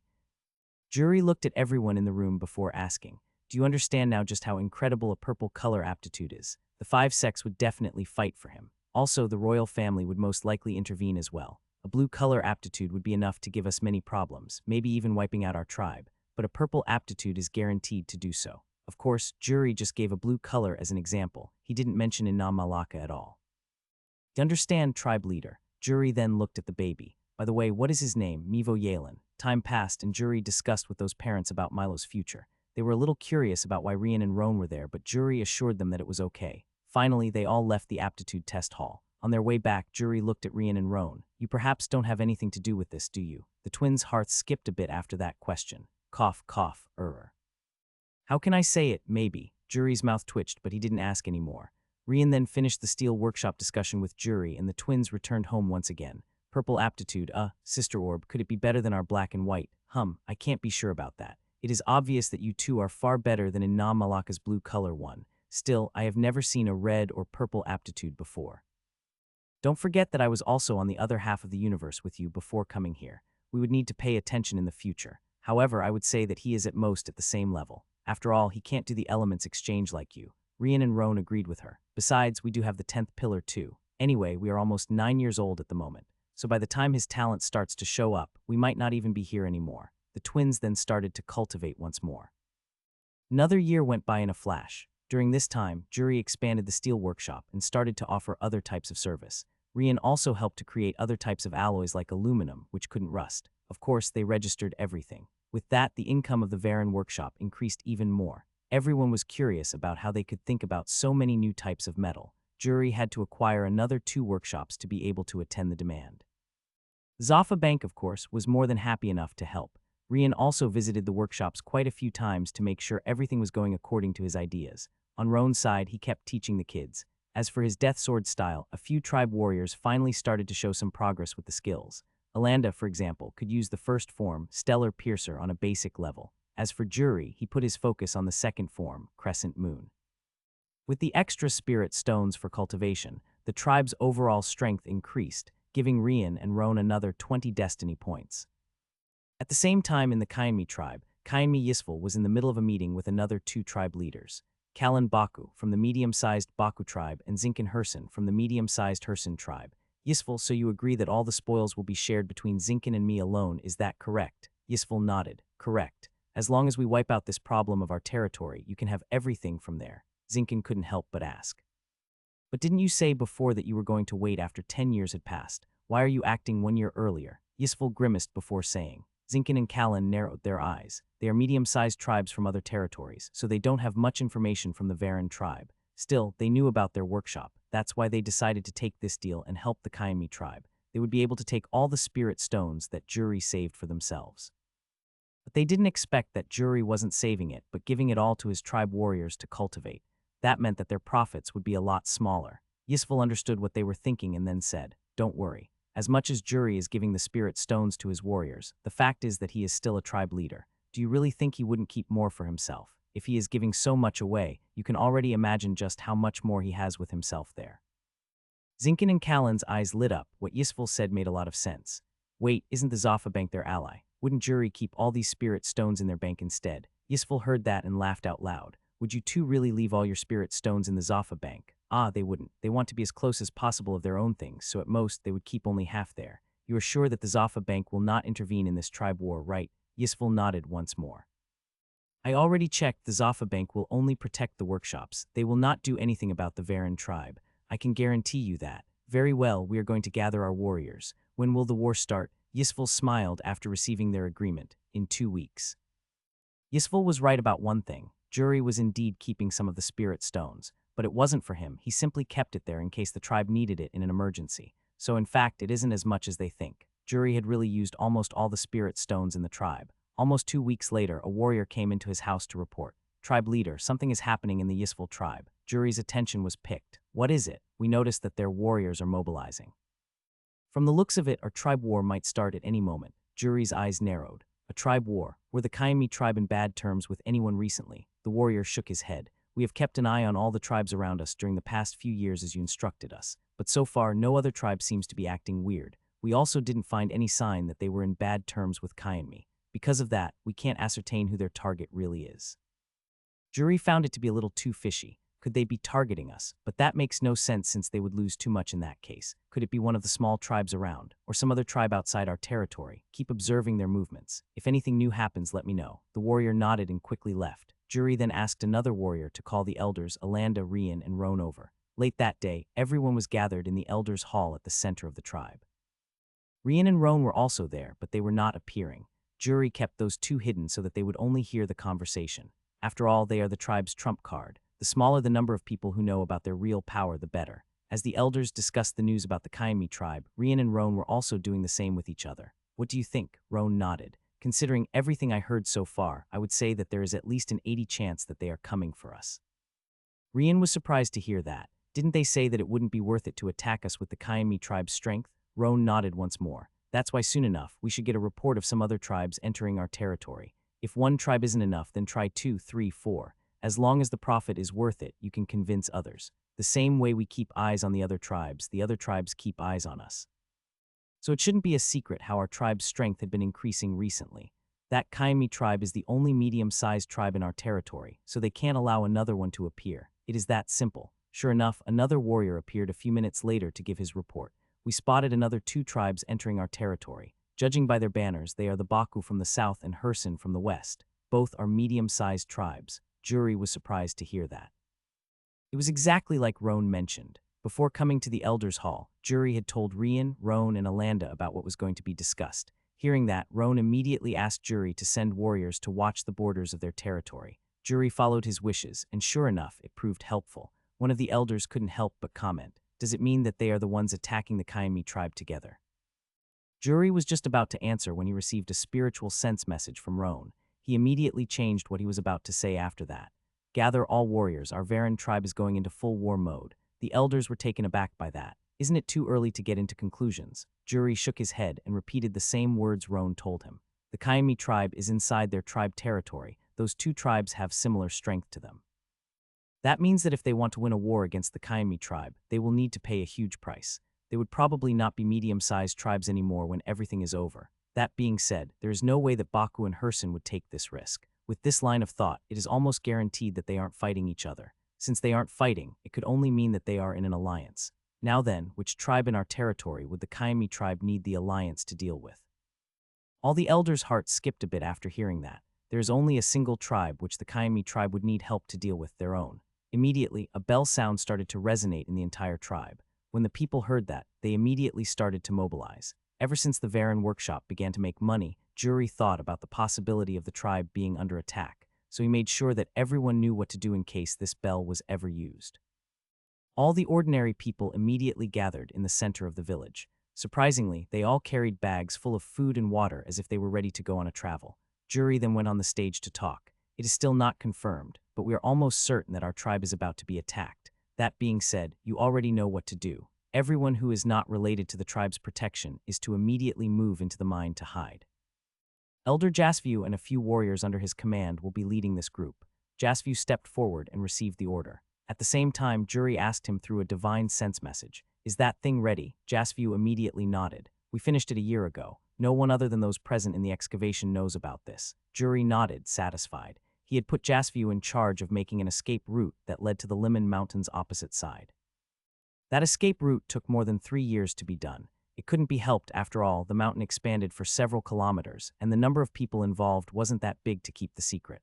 But in the end, their efforts were compensated. Very well. In case we lose, you should immediately destroy the entrance and flee to the previously agreed place, understood? Jasview nodded, and he began to guide all the common people into the mines. Juri then looked at Roan in the corner, where no one was paying attention. Just how far have you seen? In Roan's previous life as Death Spirit, he had been everywhere. Obviously, the number of battlefields that he saw is uncountable. The number of strategies even more so. Such things like predicting that other tribes would join the fray was just too easy for him. It couldn't even be considered a strategy, just banding together to overwhelm the other with numbers. Once all the ordinary people left, Juri went to talk with him. Was that okay? Roan nodded. Give me 20 warriors, they must obey all my orders, is that fine? Juri pondered a bit and agreed. Although the warriors would find it weird to follow the orders of a kid, Juri could still convince this amount. A few minutes later, those warriors already appeared. Roan then looked at Rian and asked, "Did you prepare what I asked for?" Rian shrugged his shoulders. "You gave me too little time, so just a few were ready." Roan smiled. That should do, they won't be coming now anyway, so just make more while I will be taking them. Rian made an okay sign. By the way, don't you need my help with those things? Roan snorted. Don't forget our roles, equipments, and resources are up to you, but combat is my field. The last thing I need is for you to ruin my plans. Rian just shook his head and returned to the tribe's blacksmith workshop. Roan then took all that he needed and ran around the tribe with those warriors. The day quickly passed and night came. It was then that Juri received the message that the enemies were coming. Sure enough, it would be a night raid. On the top of the tribe's wall, Juri looked as the three tribes came over. Together, they had almost 1,000 warriors. As for the Varan tribe, they barely reached 200. The tribe had more than it, but a few of them followed the ordinary tribe into the mines. In case things go south, they would be responsible for protecting them while they escaped.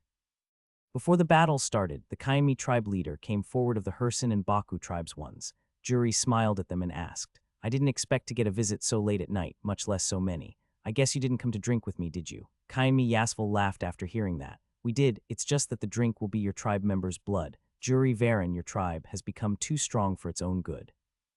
This is just my Kaimi tribe, preventing someone else from eating our food later. Don't take it personally, the world is for the strong. Juri laughed and nodded. Indeed, the world is for the strong. So I'll give you a piece of advice, you should leave now while you still can. If not, don't blame my Varan tribe for being nasty. Hearing that made the Yaskil, Kalin, and Zinkin laugh out loud. Then we want to see just how nasty you can become. The three leaders then went back to their warriors group. On the Varan tribe side, Juri came down from the wall and landed just beside Roan. Is everything prepared? Roan nodded. As long as our warriors don't forget the locations, it should be fine. Although I can't say that there will be no deaths on our side, you should be strong enough to deal with this amount. Juri couldn't help but feel impressed with Roan's ingenuity. Everyone get ready. Outside the Varan's tribe, the tribe discussed how they should go with it. Neither of us wants to be the ones losing more tribe members, so each side will first send half of our groups to go together. The Varan tribe is placed against the Liman Mountain, which is south, so it will be annoying to enter from there. In that case, let each group attack from north, east, and west. Is there anyone against these rules? Zenkin pondered a bit before saying, I don't mind it, but the three groups must have mixed warriors of the three tribes. After all, what if one side simply decides to not enter? I hope the Kaimi and Baku tribes have nothing against it. Kalin and Yisval nodded. That was the best option available. The cultivation world was just like this, filled with mistrust. Each side wants to guarantee its safety first above all. Very good, we all brought 2 foundation establishment realm each counting with us. This first raid, let's give the command of each group to one of them. Landa and Juri are the only foundation establishment realms of the Varan tribe as far as I know. They can only defend 2 sides, so one of them will be empty. Back inside the Varan tribe, Alanda was positioned on the west side while Juri was on the east. As for Rian and Roan, they stayed in the north. A few minutes earlier, Roan gave his plans. They definitely have more foundation establishment than us, but they only know about Alanda and Juri. Rian and I will use this chance to get rid of one of them straight away. The leaders will most likely not attack at first, and I doubt they will send everyone at once. They are completely underestimating our forces just because they have more than double our numbers. Don't miss this chance and kill as much as possible. Also, don't forget everything I prepared. That is the first phase. Sure enough, it was just as Roan mentioned. From the top of the wall, it was easy to see only half of the 1,000 warriors moving to the 3 sides. The walls of the Varan tribe were nothing impressive. Even energy-gathering realm cultivators could jump it as long as they put enough effort. They only had between 6 to 7 meters, which was mostly used to keep demon beasts away, not humans. Also, except for a few guarding points, there was no space for a person to stay on the wall's top since the walls are palisades. That being said, Roan gave up defending the walls. Instead, he decided to use the houses of the tribe as cover for his plans. Of course, it is not like he didn't leave a surprise behind. Without further delay, the enemy warriors started to jump the walls. As mentioned before, there wasn't space for you to stand on top of it since they are palisades. It's just that the tribe had used really thick trees to build them, so an energy-gathering realm cultivator would take just too long to break through it. First of all, the 3 tribes' alliance didn't think that it was necessary. However, as soon as they started to land, the ground under them caved into, and they fell. Under them, several metal stakes were placed. Rian didn't have enough time to make enough stakes to cover the entire length of the walls. However, Roan guessed that they would attack from those 3 points, and so they did. But that wasn't the trick behind it. Considering that they are all at least in the energy-gathering realm, those warriors could still react fast enough. They could turn their bodies in a position where they would fall between the gaps of those metal stakes. Although not all of them would be able to do it, Roan was sure that the majority would, but they committed a mistake when they decided to do a night raid. Outside the Varan tribe wall, you could see the lit torches, which illuminated the outside. However, as soon as you landed on the inside, everything was pitch black. There wasn't a single torch or any other light source available. The warriors could still use their spiritual sense to feel the metal stakes under the ground. However, the spiritual sense of energy-gathering realm cultivators isn't anything impressive. It was far from being able to substitute the vision. There are metal stakes on the other side. Don't just fall close to the wall. After you jump over it, use the wall to push yourselves ahead to avoid the pit. Everyone immediately followed the orders, and they were able to avoid being impaled by the metal stakes. Those who landed on the other side didn't advance straight away, but waited for the others to gather close. Some of them brought the torches from outside the walls so that they could see what was in front of them. The east, west, and north were different. The north was the main entrance of the tribe, so the first houses available were a few tens of meters away from it. The area in between was basically empty space so that the merchants that came once per month could park their carriages where the goods would be moved. Because of that, Roan used a different approach to it. The North enemy group noticed that there were around 50 Varen tribe warriors in front. They were positioned in a formation with their weapons in hand. The Foundation Establishment enemy warrior finally landed on the other side as well and looked at those warriors in front. They were just 50 or so, while his forces had around 150 warriors. Although he lost a few for the stakes earlier, he didn't mind it. He then spread his spiritual sense forward and noticed that the two men called Alanda and Jury were not present. Yasval Kyanmi had told them how they look like, but those two were not present. Seems like we won the lottery. Both sides stared at each other and didn't move. Once enough enemy warriors gathered, their leader gave the order. Attack! From behind the Varen tribe warriors, a childish voice came out as well. Attack! The Varen tribe warriors immediately dashed forward. As for the voice, it was none other than Rian's. At the moment, his hands were closed against each other, as if he was holding something inside them. There were just a few tens of meters between both sides, so this distance was covered in a second.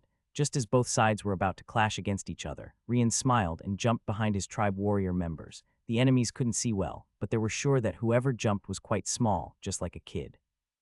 Even the Foundation Establishment warrior was puzzled at that view. Suddenly, Rian opened his hands behind the Varen tribe warriors at the very moment of the clash. Flash! The almost pitch-black world suddenly brightened as if a sun appeared out of nowhere. All the enemy's warriors' eyes that had got used to the dark went blind. Even the Foundation Establishment enemy warrior was no exception. Obviously, that was Rian's light element flash. He had used this trick in the past against the demon beasts, and Roan made sure to have it played again. Now that Rian is in the Foundation Establishment realm, one can only imagine just how much light element he could use. Rian kept gathering light element ever since the warriors started to jump the walls, compressing it as much as possible, all for the sake of this single moment. All of the enemies instinctively covered their eyes with their arms. As for the Varen tribe warriors, they did not lose this chance. The Varen tribe warriors had their backs against the light, so it simply didn't affect them as much. Although it was bright, they could still see. Every single one of them had steel weapons. All of them had been cultivating with a lot more spiritual stones in the past years. They had access to the death style manuals too. One must remember that Roan's death style had only one objective: kill as fast as possible. Use every chance available to give a fatal blow. What happened after was a massacre. In a second, the enemy warriors in the front were cut through like cabbages. The Foundation Establishment warrior was the first to recover from his blindness and was enraged with what he saw. Over half of his subordinates were killed in that one clash, and the rampage didn't stop. But just as he was about to dash forward to kill all those Varen tribe warriors, he heard a childish voice from behind. Shouldn't you pay more attention to yourself? 3 black and white swords appeared in his vision in an instant. He was distracted by what was happening with his subordinates that he didn't notice this threat approaching with his spiritual sense. First of all, how did this kid even appear behind him? There was simply not enough time for someone to circle around their group and reach his back. Unfortunately, he would never know the answer. The guy tried to raise his weapon to defend, but it was already too late. Death style, third form, 3 claws of the dragon. Swish, swish, swish. Next thing he knew, his body was cut in 3. The first Foundation Establishment realm cultivator was dead. Why did Roan appear behind him so fast? The reason was simple. Roan had been behind the enemy's warriors to start with. The insides of the Varen tribe were covered in darkness with almost no light to start with. He simply laid against the north walls and used his darkness element to change his spiritual energy color. It was basically the same trick that he used against the Azure Hyenas. At that time, Rian was together to bend the little light away from the darkness. But this time, Roan didn't need to, since they had prepared the environment to be much darker than back then. With Rian and Roan as Foundation Establishment realm cultivations and no leader, the enemies were quickly wiped out. The twins kept operating around the enemy's group, preventing a single one of them from escaping. Roan's objective was to not let them inform the outside about his and Rian's presence. From their 50 or so warriors, only 3 died and 7 got injured. As soon as this battle was over, Rian immediately used his light element to help the injured warriors to recover.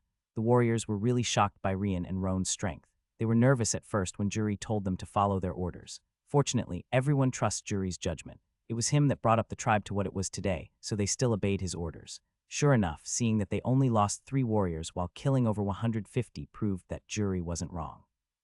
As for Roan, he immediately dashed away when he was sure the battle was won. He went to the west side, where Alanda was defending. The west and east sides did not have that enormous gap between the houses and the walls. There were just a few meters. That being said, there was enough space for the battle to happen. Roan had only taken 50 of the 200 or so warriors of the Varan tribe, leaving 75 for Alanda and Juri. Since he and Rian are Foundation establishment cultivators, they could do with a smaller number. Alanda's west side battle started at the same time as the north and east. Back then, after the warriors learned to avoid the metal stakes on the ground, they did not find any resistance in front. Because of that, they waited for more of their companions to lend inside before moving forward as a group. This time, they were obviously using their spiritual sense to check the ground for more concealed traps. What they didn't notice in the dark environment is that they were being led. Several wooden walls had been raised between the houses to make it look like they had always been there. If it was day, they would have noticed that they are quite new, but during the night, it was too hard to see. Finally, they arrived in front of a street where the Varan tribe warriors were making a line, waiting for them. The commander of this group, a middle-stage Foundation establishment warrior, came forward and looked at Alanda, who was in front of his warriors group. Using his spiritual sense, he noticed that Alanda is only an initial stage, so he wasn't the least bit afraid. He quickly looked around and understood what Alanda wanted. With little space to move, it would be hard to use their numbers' advantage. Cheap tricks. But suddenly, something unexpected happened. Alanda pointed his sword forward and shouted, "Attack!" The commander was taken aback. He thought that Alanda's group was going to keep a defensive attitude. It didn't pass through his mind that they would attack. Still, he was just surprised, not afraid. He also pointed his sword forward, just like Alanda. "Attack!" At the same time, he sent a spiritual sense message to the warriors on the back of his group. The moment we clash against their group, jump over the houses and circle around them. If they think we will follow their plans and fight in this closed space, they are severely underestimating us. The commander took the front to stop Alanda, while the other warriors would hold the rest on the sides. Seeing that, Alanda smiled and pointed his sword forward. Spiritual energy and wind elements started to gather around his sword while he retracted it. Just a second before both sides were about to collide against each other, Alanda thrust his sword forward. Death-style first form Stellar Piercer, swish, the commander of that group was alarmed. That green-like-needle energy arrived in front of his heart almost instantly. He only had enough time to turn around his body, barely avoiding a fatal injury. Alanda didn't mind, though. His target wasn't the commander, but the packed group of warriors behind him. Puffed, puffed, puffed, puffed, puffed, puffed, puffed, puffed, puffed, puffed. In an instant, more than 20 warriors behind the commander were impaled. 10 or so died instantly, while most of the others received grievous wounds. The commander was frightened by this attack's piercing power. He had never seen anything like that before. However, when he looked at Alanda once more, he noticed that he was already preparing to send another attack of the same type. "Do you think there is no one here to stop you?" He pounced forward against Alanda and prevented him from using another stellar piercer. Alanda and the commander's weapons clashed while all the other warriors attacked their enemies on the sides. The moment both sides reached each other, Part O, the enemy's group on the back, immediately jumped over the houses. They were expecting to go around Alanda's group and eat them from both sides. This way, this closed space battle would turn into their advantage, and Alanda's group would have nowhere to flee. However, seeing that scene, Alanda just smiled, just as Roan said. Roan didn't think he did anything impressive. Use the dark environment to guide the enemy. Once they saw that they were in a closed space and can't use their numbers advantage, a part of it would definitely use the houses to circle around the smaller group. It was that simple and obvious. So what is there to be proud of? Alanda's stellar piercer target was the warriors behind the commander. That much was true. But the real objective wasn't to kill them, but to force the Foundation Establishment Realm commander to focus solely on Alanda. He was the only one with a spiritual sense strong enough to see the traps left on those houses. What the enemy commander failed to see is that Alanda's group only had around 40 warriors defending that street. In that case, where were the other 35 that Roan left with him? The answer was the ceilings of those houses on the side. Moment the enemies jumped over the roofs, Alanda's warriors broke through the wooden walls, taking those warriors by surprise. In an instant, another 30 or so enemy warriors were killed by the steel weapons. Considering the deaths at the tribe's wall jump through the Steeler Piercer and the house's roofs, the enemy forces on the west side already lost 80 or so warriors. They now had around 100, and they hadn't killed a single warrior of the Varan tribe yet. Without a doubt, their losses were grievous. The fight then immediately turned into Alanda's group advantage. Although the enemy still had more warriors, they are severely lacking on the weapons side. One weapon after another was being destroyed by Rian's steel ones. Without a weapon to protect themselves, their only choice was to retreat or be killed. It only took a minute for Alanda's side to gain the advantage in numbers, and the massacre continued. The enemy's commander was enraged with that sight, but there was nothing he could do about it. Alanda's cultivation is one stage behind the enemy's foundation establishment realm warrior. However, both Alanda and Juri got the spiritual swords made by Rian, which are several times better than the normal low-level ones. The only reason the enemy's commander weapon hasn't broken yet is that his spiritual energy is stronger than Alanda's. By covering his weapon with more spiritual energy, he could prevent it from shattering. Of course, his weapon was also a spiritual equipment, but the quality was just that much worse. However, this situation wouldn't last for long. As much as the commander protected his weapon against Alanda's, it was still cracking little by little. It wouldn't be long before his weapon shattered utterly. Seeing that there was no way to salvage the situation, he could only retreat and ask for reinforcements from the warriors outside. Retreat. It was a tremendous humiliation for him. He had more warriors and higher cultivation, but he was still forced to say those words. Alanda didn't stop him. Instead, he turned around and dashed in the middle of the remaining enemy warriors. Without a foundation establishment realm to hold Alanda back, the place turned into a slaughterhouse. Roan was very direct about his plan. Kill as much as possible. Reduce the other side's numbers to the best of your abilities. Seeing that Alanda didn't pursue him, the enemy commander felt even angrier. He can't fight Alanda because of his weapon, but he could definitely outrun him. He hoped to have Alanda follow him while his remaining warriors escaped. But contrary to his plan, Alanda instantly ignored him. However, Alanda was definitely paying attention to him. If he went back, Alanda would be prepared. As the number of his allies decreased, he would find himself surrounded by Alanda's warriors. Even though he is a middle-stage foundation establishment realm, he isn't God. If that many attacked at the same time, he would be done for. Gritting his teeth, he turned around and dashed away. That battle was lost, and those warriors most likely doomed. He quickly arrived at the west wall of the tribe, but the moment he jumped, he noticed something inside his spiritual sense under the place he was flying over. There was very little light, so it was hard to see with the eyes. Still, he could see that it looked like a small mass black spiritual energy. If the battle had gone according to the plan, the enemy's foundation establishment realm would definitely retreat through this path. That was what Roan thought. Sure enough, here he was. However, Roan couldn't help but think just how dumb this guy is. Instead of getting close to the wall to jump as little as possible, he jumped from several meters back. Most likely, this idiot is used to show off in his tribe, so everything he does catches a lot of attention. If this enemy commander had waited to get closer to the wall before jumping, he would notice Roan's presence sooner. Of course, Roan was still confident that he could win a clash between them. Roan's initial plan was to have this enemy underestimate his kid's appearance to give a fatal blow. But who could have thought that he was idiot enough to deliver himself in a silver plate? Rian, on the north side of the tribe, immediately noticed Roan absorbing a lot of light element through their soul connection. Rian just smiled after sensing it. Seems like he found his target. Roan smiled too as he looked that guy passing over him. Death style, fourth form, soaring dragon. Roan used the light element on his legs, which increased their life force and power a lot for a brief moment to jump. Dark and light elements gathered around his sword as he soared against the enemy's commander of the west side. Roan's white and dark spiritual energy propelled him even faster. It was really like a dragon taking to the skies, but what really shocked the commander was that what was coming flying at him was a kid. Not only that, but his spiritual sense told him that Roan was also in the foundation establishment realm. How was that possible? This surprise also delayed his actions for a split of a second. He tried to defend himself, but he was in midair and had no footing to force faster movements. Swish. His spiritual energy barrier crumbled as his body was cleaved in half.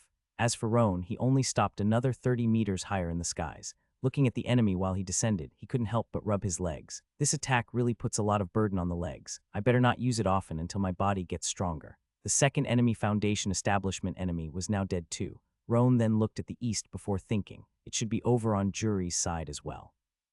Roan was right, both east and west were similar in structures, so Juri used the same strategy as Alanda to get rid of his enemies. In his case, he learned the Death Style's second form, Crescent Moon. This is Roan's area attack that aims a large group of enemies at once. Not surprisingly, Juri's attack killed even more than Alanda's Stellar Piercer, immediately grabbing the attention of the Foundation Establishment commander of that side.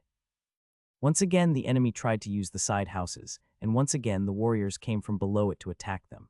However, Juri was not able to kill the enemy's Foundation Establishment cultivator. Or to be more precise, Juri did not try to kill him to start with. Having him escaping was also part of Roan's plan. Outside, that Eastside Foundation establishment commander came back, which much puzzled Yasfel, Callan, and Zinkin. It doesn't matter how they see it, he came back way too fast.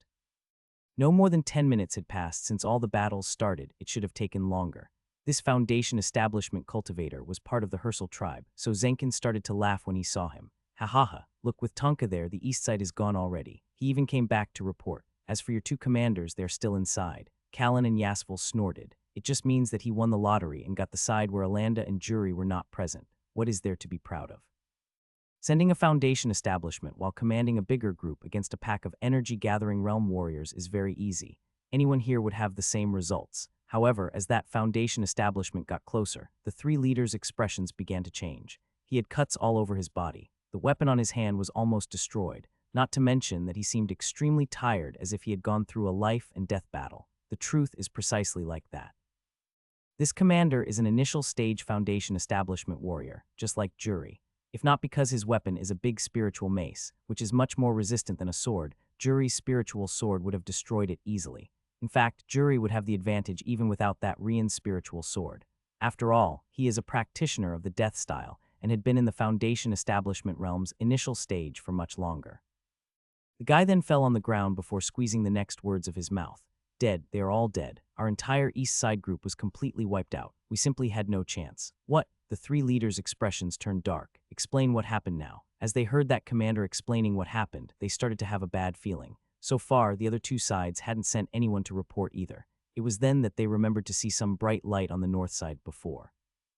However, they didn't care much about that since they didn't feel any destructive power coming from that light. At that point, they simply thought it was some trick used by Jury and his warriors. Not good, we need to go take a look. But before they even moved, they heard a voice coming from the north wall guarding point. Is Yasfel and his friends there? Yasfel felt a chill on his back while he looked in the direction of the voice. Sure enough, it was Jury who talked. Not only that, but Alanda was also by his side. What did that mean? If they are there, it meant that there was no more battle happening inside their tribe. Their 500 warriors that were sent earlier were completely wiped out. Yasfel, Callan, and Zenkin then came forward. The first one to speak was Callan Baku. Jury Varen, is it? What happened with my Foundation establishment warrior on the west side? Jury smiled and looked at Alanda. Alanda obviously understood his intentions and stepped forward. Oh, are you talking about this guy? Alanda then threw a head on the ground, right in front of Callan. Seeing his middle stage Foundation establishment warrior's head, Callan felt pain in his heart. Every warrior of this level was precious for a middle-sized tribe, not to mention that he lost over 150 energy-gathering realm warriors as well. I'm sorry about that. He was just too weak. Rian and Roan, obviously, were also present. However, they stayed behind the walls, only listening to the conversation. Roan, what do you think they will do? Roan pondered a bit before saying, I would say there is a 50 chance of those two tribes retreating, ending their alliance with the Kaimi tribe. That's why I asked to let that East Side Foundation establishment escape. I wanted him to tell them that we wiped out their forces while losing almost no warriors on our side. Wouldn't they do the opposite and attack to get revenge for them? That's the part I can't predict in this fight. Just how much do they value their own pride over the well-being of their tribe? The humans' feelings are a peculiar thing, hard to predict. Logic says that they should retreat and cut their losses, and that's what I hope as well. All will depend on how Jury plays the cards I gave him. Of course, if they decide to come, we are more than ready for them. Callan Baku looked at the head of his commander and was fuming in rage. However, what Roan said was also weighing in his mind. He heard the Herschel commander's report and understood that the Varen tribe haven't lost much until now. So can they really beat this Varen tribe? Even if they can, what will be the cost for his Baku tribe? However, the one who was feeling the worst at the moment was Yasfel Kyanmi. He understood that this alliance was at risk of breaking up. The Herschel and Baku tribe will be fine since they came from another territory. Still, his Herschel is in the same region as the Varen tribe, and they were the ones responsible for this war. He has to convince those two to bring Thigs to an end. Callan Zenkin, are you really going to let this go? So what if two Foundation establishment realm cultivators died? They were all at the initial and middle stages, but the three of us are in the late stage. If we do this together, we can still plunder them of everything they have. However, if we retreat now, we are going to be the laughingstock of the South region. The middle-sized tribes couldn't wipe out a small-sized one. Is that really okay with the two of you? Jury, on the other side, started to laugh. Small-sized, if you want to believe that, then so be it. However, I ask you this. If Alanda and I are only two, and we were fighting on the east and west sides, who killed the Foundation establishment cultivator who entered through the north? Callan and Zenkin's eyes opened wide. That's right, Alanda and Jury can't be in two places at the same time. and they don't believe that a foundation establishment would fail to run away even if he was surrounded by energy-gathering realm cultivators.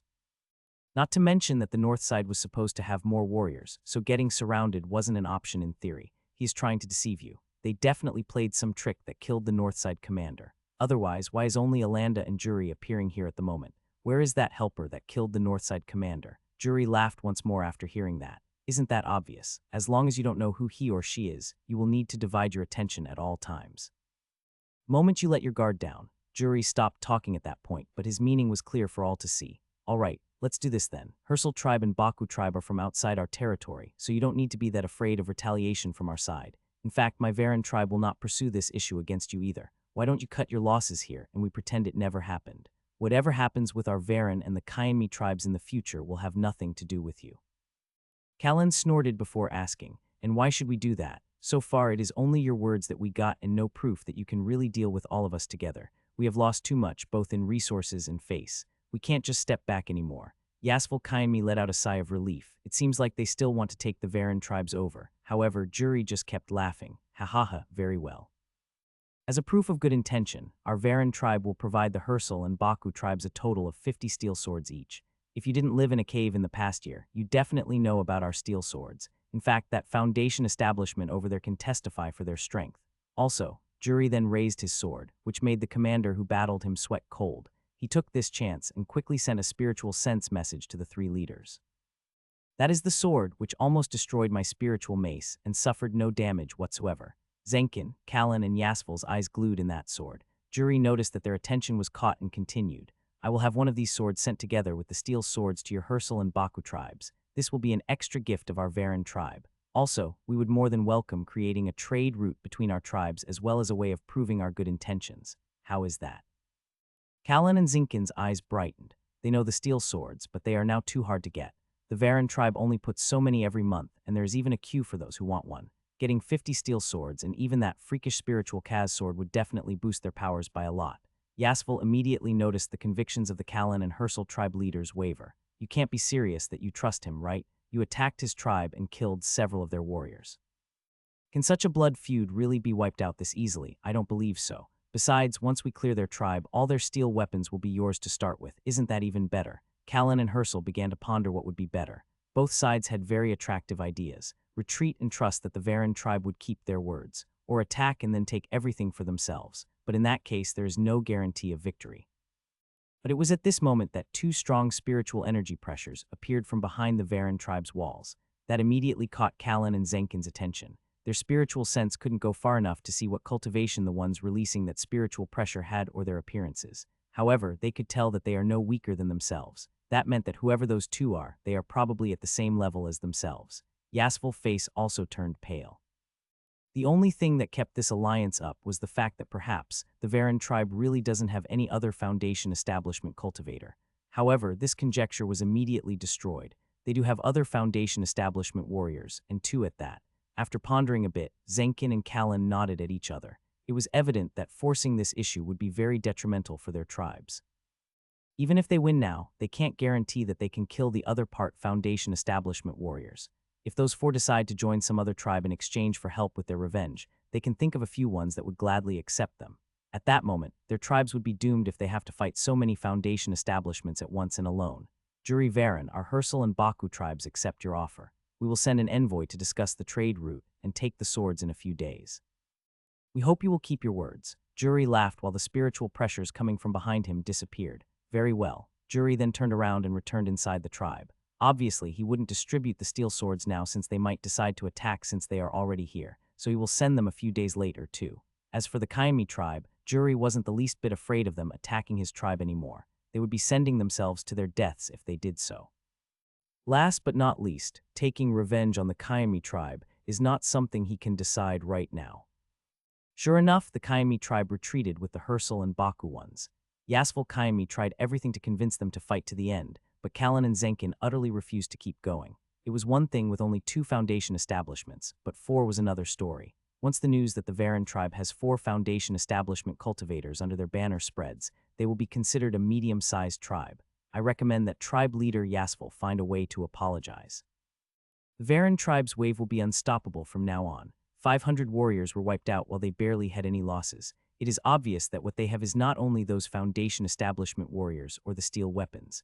Zenkin then looked at Tonka, the only Foundation establishment that survived the attacks. Tonka, tell him what you told me. Tonka nodded and then explained. Every single warrior of the Varan tribe was much stronger than ours. I'm not talking about cultivation, but combat skills, especially the ones with swords. Their swordsmanships were really cruel. Their defense was also watertight. I'm not kidding when I say that every single energy-gathering realm in their middle could fight at least 2 of ours alone and probably still end as the winner. I don't know who is teaching them how to fight, but those were not movements that you can find anywhere in the tribes of the South region. Probably not even in the tribes of the whole Estreg City region. Yasval sweated cold after hearing that. Every single one of them could fight at least 2 of their warriors and still win. Indeed, it is not something that equipment alone could do. However, Yasval didn't want to give up. He lost a Foundation establishment today, lost around 170 warriors too. Worst of all, he is not getting any compensation like the Hersal and Baku tribes are. It was just too hard to swallow such losses and still have to apologize. Kalin, Baku, and Zenkin Hersal didn't care though. They said what they had to say. Whatever Yasval decided to do in the future was his problem, not theirs. Back in the Varan tribe, Jury called all the warriors over. After he went up on the stage, Alanda, Rian, and Roan followed. The warriors looked at Rian and Roan with shining eyes. Those two were still just 9-year-old kids, but they were already this strong. If they continued like that, the tribe would prosper even more. There was no jealousy in their eyes. Those two fought by their sides and saved many of their companions. There was nothing more than admiration at the moment. Jury then looked at everyone before saying, as you all found out already, Rian and Roan are also at the Foundation establishment realm. I hid it from you all so that our tribe could keep a trump card under our sleeve. Sure enough, this trump card worked very well, and we showed those guys what our Varan tribe is made of. Woowa, everyone bellowed at Jury's words. Although they lost a few of their companions, they died while protecting the tribe. In the tribe's world, dying while fighting for the tribe is considered an honor. Crying over their bodies would only be regarded as disrespectful. The tribe should commemorate its victory and give those warriors all the glory they deserve. All right, call everyone back from the mines. Tomorrow, we will give the warriors who died today a proper burial. After that, we will celebrate our victory with a feast to honor their memories. Jury kept speaking for a while longer until finally, the tribe members who hid in the mines came back and started to help clean the battlefield.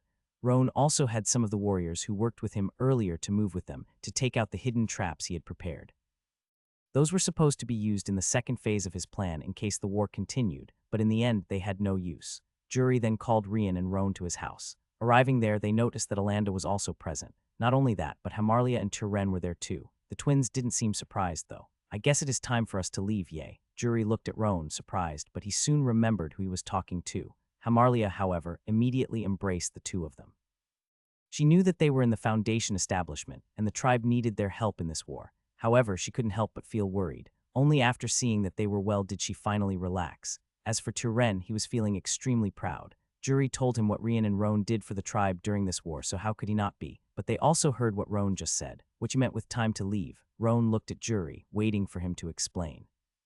It would be hard for him or Rian to do that without Jury's help. Jury, of course, understood his intentions. After today's war, Rian and Roan's existence will definitely be found out. It is shameful to say this, but our tribe has no way to protect them. That being said, I have no other choice other than sending them away. It is also for their own good that I'm doing it. Hamarlia and Turen were taken aback. Then I go too. Rian smiled and held his mother's hand. Sorry, mother, but you can't. Hamarlia immediately rebuked him. You brat, what are you saying to your mother? If I say I'm going, then I'm going. End of discussion. However, Roan also refused her. Rian is right. If we are by ourselves, we will be fine, but if we have to divert our attention to protect you, the chances of something happening to you or us are much higher. Mother, you coming with us will only make things more dangerous. Hamarlia then looked at Turen, as if asking him to do something. However, Turen looked at Jury instead. Can tribe leader give us an explanation? Jury smiled and nodded. He then explained everything about the powers that control their region and Rian and Roan's terrifying strength. In the end, Turen and Hamarlia could only accept that outcome. It was indeed far beyond the scope of their Varan tribe. Don't worry. Instead of waiting for one of those powers to come, I will have the twins join them. If we do that, they will be able to come here to visit you and even bring more protection to our tribe. This is definitely the best outcome. Turen couldn't help but ask. Tribe leader talked about the royal family's army, the sects, and the big tribes. Which one will you be sending them to? Jury laughed after hearing that. To the sects, of course. To be more specific, the sect controlling the region where we live, the Dalamu sect. Jury then began to explain a little more about the Damalu sect. As I mentioned before, our Streg city is situated in the northeast of the Jylin country. Not only that, but very close to the border at that. Although the Dalamu sect is also on the northeast side, they are a lot closer to the center, so your trip to that place will take quite a few days. Fortunately, the next sect entrance exam will be happening in 2 weeks. This is a lot more time than you need to reach there. Of course, I can't send Rian and Roan alone since they are still kids only in body, though, so Alanda will be accompanying them on this trip while I stay behind overseeing the tribe. Jury then looked at the twins before explain. You two must understand one thing. You are definitely heaven-defying geniuses in this place where we live. But the closer you get to the sects, the more you will notice that the average power increases. The Dalamu sect gathers all the young geniuses of the entire northeast side of the Jylin country. That being said, you shouldn't feel shocked if you see other young boys at the Foundation establishment like you. Rian and Roan nodded. They had long since understood that they really live in a small corner that almost no one cared. Jury then continued. Of course, you did that with your own effort. Completely different from those big clans and families who used their wealth to propel their descendants into the same cultivation realm as you two. Besides, even if they had those advantages, most of those in the Foundation establishment realm are already over 10 years old. Hamarlia and Turen couldn't help but feel a little embarrassed after hearing that. Jury, on the other hand, just laughed. Anyway. You two are turning 10 years old in the next month, but no one will doubt if we say that you are already 12. In the Dalamu sect, a 12-years-old Foundation establishment will catch some attention, but that is all. There will be quite a few kids between 10 and 13 years old in the same cultivation realm as you two. Rian couldn't help but ask, but isn't it bad for those kids to cultivate too fast? Wouldn't their foundations be damaged because of that? Jury nodded. They would. However, they don't lack alchemist's pills. Between those pills, some can speed up the stabilization of the foundation. Others can strengthen them. Anyway, I guess you understand why they don't have to be afraid of cultivating too fast. To be honest, I really don't know how you got such a sturdy foundation after arriving at the Foundation establishment so quickly. Our tribe didn't have anything that could help you with that. HMPH. Clearly, it was because of me. Obviously, Jury didn't hear Sister Orb's comment. Cough, cough, we have our tricks. Jury didn't mind that and continued. Just because you see many similar age kids in the same realm as you don't mean that you are at the same level. I truly believe that you are not weaker than any of them. Anyway, let's go back to your age. Just say that you are 12 years old to avoid unnecessary suspicion. As for the rest, you can do the way you see fit.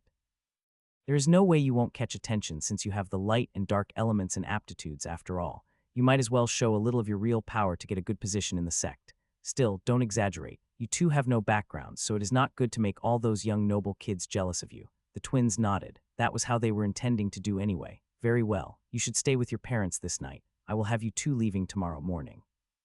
Landa then looked at Jury and asked, what about that other topic? Ah, that's right. Jury smiled at the twins before saying, I will be sending Inam Malaka with the two of you as well. What? Obviously, the two got shocked after rearing that. Why would you do something like this? We can't guarantee our own safety, let alone hers. Jury nodded. I know, but after the last war, there will definitely be a lot of investigation.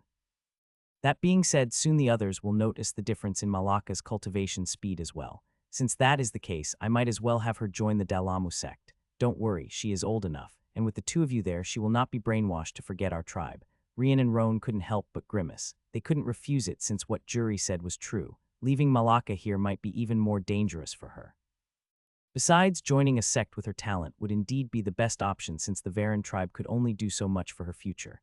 Rian sighed and nodded in the end. Sigh, fine, Malaka is already a little sister for me anyway. Roan didn't say anything, but he didn't refuse it either. Of course, Rian knows that Roan also felt the same way as him. Jury then talked with everyone for a while before sending them back. He still had to speak with Inam Malaka's family, after all.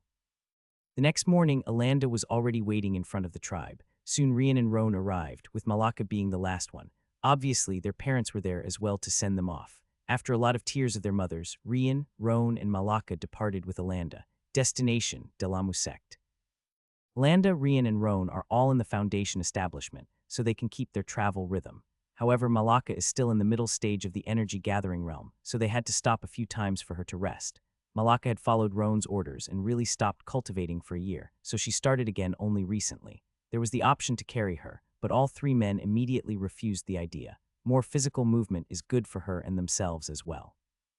Group stopped by in a city to sleep for the night. Rian and Roan got one room while Alanda took another one with Malaka. That night, the twins once more entered the Soul Gem dimensional realm. It has been some time since they got enough destiny points to buy the panther bones, but just now they decided to go ahead with it.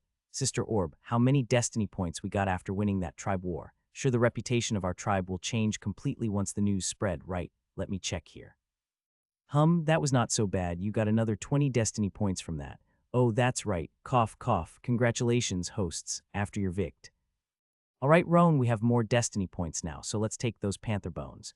Rian cut Sister Orb's speech mercilessly. In fact, if he didn't do that, Roan would definitely have done so. Good, Sister Orb exchanged the points for us. You are no fun. Anyway, you have 105 destiny points in total. After acquiring the panther bones, there will be 55 left. Do you confirm your purchase? The twins answered at the same time. Yes. Immediately, Rian and Roan feel on the ground again. Process of changing one's bones quality is excruciating. However, they know that it is more than worth it. As the twin contorted in pain on the ground, the change gradually took place. 30 minutes later, they were finally over with it. Both Rian and Roan had tears in their eyes when they finished, what Sister Orb found quite funny. 2 adults, one of them being countless years old. Still, you can't take a little bit of pain. How shameful, said the orb that doesn't know what pain is. I do know what it is. Oh, go ahead, tell me more about it. Seeing one adult playing heavy metal while the other showed a few porn scenes during an affinity exam. Those are very painful things to watch. The twins immediately feel on the ground, let alone Rian, and Roan's face went red at that moment. Cough, cough, those were trials. Yes, we were just testing the level of concentration of each other. Sure, whatever you say. Rian and Roan immediately left the soul gem dimensional realm after that. They simply had no face to look at Sister Orb anymore. After that, they looked at each other, and it seemed like they reached the same conclusion. It is never a good thing to underestimate Sister Orb. Anyway, tomorrow, when we resume our travel, we can then test how these new panther bones are. After cleaning themselves, they went to sleep as well. Rian and Roan could have chosen the Spiritual Sense Absorption Upgrade Level 1 from the reward list. In the long term, it would have a better return. But they opted for the panther bones so that they could have a better boost in power in the short term. They don't know what to expect from this sect entrance exam, so they felt that it was a safer option. The next day, the group was on the road again. Rian and Roan took that opportunity to test the changes in their bodies. They used techniques, sparred between themselves and Alanda, etc.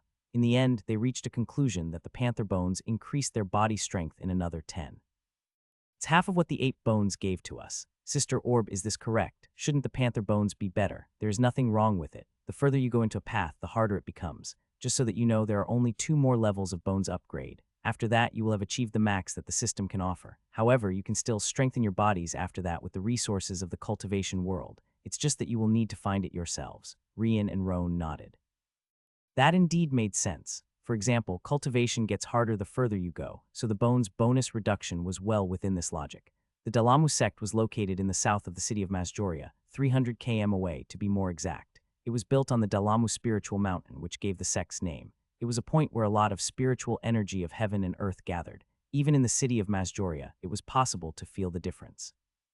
Of course, the city can't possibly compare to the mountain since it located so far. The reason the city was established at that distance from the sect is that everything in a 300 km radius is considered the Dalamu sect's territory. Anyone who enters without permission could be killed without warning. Thus, all the kids who would be taking part in the exam this time were gathered in the city, waiting for when the sect opened its doors. Landa's group arrived there 4 days before the sect entrance exam, so they still had some time to look around. Rian decided to visit the blacksmith workshops while Roan passed on the cultivation shops to see what they were selling. Roan was more interested in their weapon skill manuals, to be more specific. In the last tribe war, he understood that no one there used skills. They were all relying on the brute force of their spiritual energies. That was one more reason why Roan's plans worked so well. Malaka also wanted to go somewhere by herself, but Alanda quickly held her back. Why can't I go? You let Rian and Roan have fun, but always keep me behind. HMPH, that is because they know what they are doing different from you. When you get older, you will be able to do the same thing. That's not fair, ha ha ha. This is the first lesson I'll give you now that you are out of the tribe. The world is not fair. Alanda then looked at Malaka with a serious expression and asked, by the way, you did not forget what we talked about, right? Malaka nodded with an annoyed face. Rian and Roan are 12 years old. I must not tell that they are of the same age as me. Good, since you're being cooperative, I will go with you to look around. Where you want to go. Malaka's eyes immediately brightened, and she quickly dragged Alanda around the city to satisfy her curiosity. Roan didn't need to look for long to find a shop that sold what he wanted. The name on the front was very suggestive as well, Majoria's Cultivation Treasure Pavilion. It was a 7-story giant building close to the center of the city. From what was written outside, the place had almost everything: treasures, cultivation techniques, cultivation resources, skill manuals, you name it. But just as Roan was about to enter the shop, he saw a leg coming his way.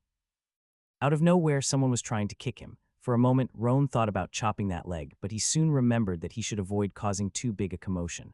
Of course, he wouldn't let it simply go either. That being said, he simply punched. Crack, erg. Immediately, everyone looked in his direction. That guard that tried to kick him away saw those clothes and thought that he was some beggar. This is a prestigious shop in Majoria's city, so how could they allow Roan to step inside to bother its customers?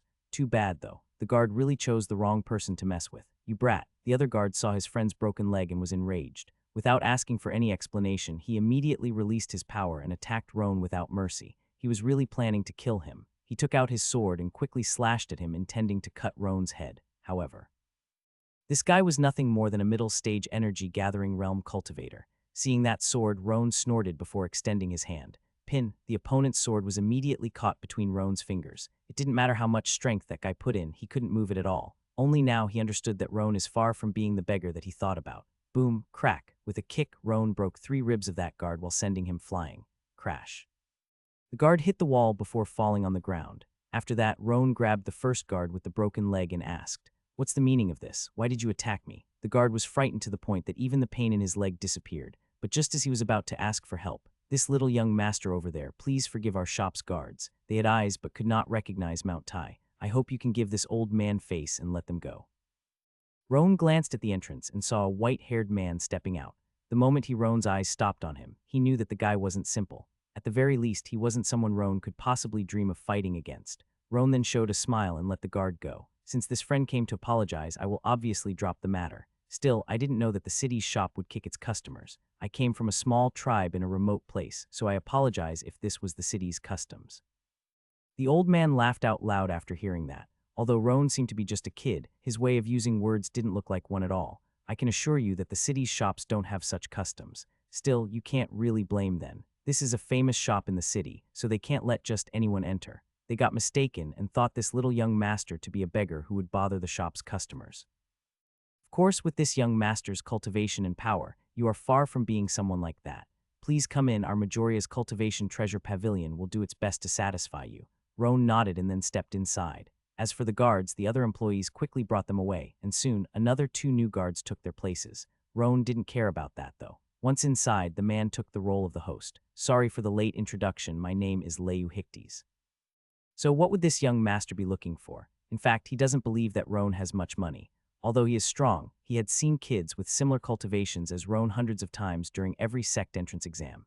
Still, he would probably become someone important in the Damalu sect, since any foundation establishment of his age was sure to have a bright future. There was nothing wrong with building up some good ties while they were young. Roan looked around before saying, "I saw written outside that you also sell skill manuals. I want to know if you have a skill better than the one I'm using." Leyu quickly nodded. "We do have a lot of them for selling, but if you want to compare, I will need to see this young master using yours once."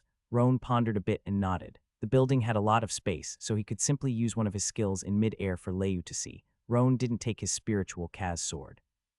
Instead, he used a wooden sword that he often carried with him. It was basically used to teach the kids back in the Varan tribe. During this trip, he used it against Inam Malaka several times. Roan walked into an empty space before demonstrating one of the skills he developed. He didn't use Rian's light element this time since it was just a demonstration, so his hair color didn't change when he struck. Death style, 3rd form, 3 claws of the dragon. Swish, swish, swish. 3 identical black swords attacked 3 different points in the air. When Leyu saw that, his smile immediately disappeared. All that remained was a shocked expression. He is in the middle stage of the core formation realm, but he couldn't tell which one was real even with his superior spiritual sense. No, all 3 swords were real. It's just that 2 of them were made of spiritual and elemental energy. Probably, the 2 energy ones were somewhat weaker than the wooden one. Still, they had plenty of attack power since I couldn't see the difference between them before the attack was over. Seeing the manager's eyes, Roan more or less got the answer he wanted. Still, he asked just in case, "Do you have anything better than it?" Leyu looked at Roan before sighing. "Some of our sword skills might be on par with your own, but I doubt they would be stronger." Roan was surprised to hear that. He thought that not a single one would compare to his. "It seems like I underestimated this place." "Great. Show me them." "Oh right, how much do they cost?" Leyu pointed at a room on the other side of the building. "Please come with me, I will bring them for this young master to take a look. We can talk about the price later." Weekly deal, 1,000 power stones equal 2 extra chapters. Every 500 extra equal 1 extra chapter. Power stones reset happens every Sunday at 4 p.m. GMT time. The releases will also happen there. Sometime later, Leyu brought a few skill manuals for swordsmen, but as Roan looked through them, he noticed something different. Why are all of them made for core formation realm and above? Leyu smiled bitterly before asking. My question is different. How can you use such skills without even being in the core formation realm? Roan's eyes narrowed. What you have here is just a general explanation of how they work. Would you mind if I take a look at the real one? Of course, I'm not saying the entire manual, just the first part is enough. Leyu pondered a bit before asking. Would you let me take a look at your skills too? Roan immediately accepted. He wanted to confirm his theory about those manuals. He had a few copies of the manuals he made for the Varan tribe members in the Soul Gem dimensional realm, so it was easy for him to bring one out. As the two of them looked at the other's manual, they seemed to arrive at the same conclusion. The meridian. The way Roan projected the use of his sword skills was completely different from the norm. In fact, Leyu was surprised that Roan's meridians didn't explode while using this skill. Are you sure you're using that technique with the instructions of this manual? I find it quite hard to believe. Roan then put Leyu's manual down before nodding his head. I was the one who created it, after all. Leyu looked at Roan as if he was looking at a ghost. You created it. Roan nodded and then made a question of his own. My question isn't much different from yours. How come you guys can't see the waste of energy when using this sword skill with such a messed up path? Sure, it is a lot easier if you ask me, but at the same time, you lose way too much energy on the process. To be very honest, I can't think about any other word than ugly when I look at this skill, especially since you can only use it at the core formation realm or above. That is one more defect of those points to connect the spiritual energy. Leyu narrowed his eyes after hearing that. Although Roan really looked like a kid, he can't help but somehow believe his words. Of course, he still had many doubts. Roan noticed that and then suggested, why don't you give a quick try with mine? This is the same skill you saw back there, the third form of the death style, 3 claws of the dragon. Of course, you won't be able to use it in the end since I only gave you a small part of the manual. Still, you should be able to confirm if the path of the meridians that I found out is wrong or not. It wouldn't cause you any harm either since you will only try it for a few seconds. Leyu pondered a bit and had to admit that Roan was right. Very well. Give me a few minutes to get used to it. Roan smiled after hearing that. Sure enough, someone with higher cultivation can learn much faster. Not to mention that as manager of this place, he had seen all the techniques for sale, so his knowledge and experience were much higher. Roan thought that this man would take at least an hour before being able to do it, but it seems like he won't need to wait for much. Around 12 minutes later, Leyu opened his eyes again. Spiritual energy then started to gather around him. Since he wouldn't be able to use it, there was no need for a sword. He only tried out that crazy meridian's path that Roan suggested. At first, he began very slowly, afraid that he might hurt himself, but as time passed, his expression changed. In the end, there was nothing but disbelief in his eyes. Let alone hurting himself, he even felt comfortable using his meridians, as if this was the way it was supposed to be since the very start. Leyu couldn't hold his excitement before asking, how much do you want for the full copy of this technique? Roan pondered a bit before smiling. I don't need any payment, but I do want to see all your techniques with similar attack power. Deal. Leyu understood from the very start the value of this technique. Not only would you be able to use it in the Foundation establishment, but even energy-gathering realm cultivators could also do so. Of course, the energy-gathering ones would take a very long time to get proficient enough to use it. However, it was totally worth it. As far as he knows, only the sects and big cultivator families have secret techniques that allow their descendants to use some skill before the core formation realm. Even so, he doubts that there are many available for energy-gathering ones. Not too long after, the employee entered the room carrying several manuals for several types of weapons. At the same time, Roan wrote down the complete manual explaining how to use the death-style third form. Leyu quickly left after that, leaving Roan on his own in the room. Immediately after, he went upstairs to practice this technique himself. At his cultivation level, he wouldn't need more than a few hours to be able to use it at a basic level. If nothing goes wrong, then he made a really great deal today. Roan didn't mind it since he would also take a few hours to browse through all those skill manuals. What he wanted was not to learn them, but to use as a reference for future skills that he will develop. The death style only had 5 forms, and so far he had only used 4 of them.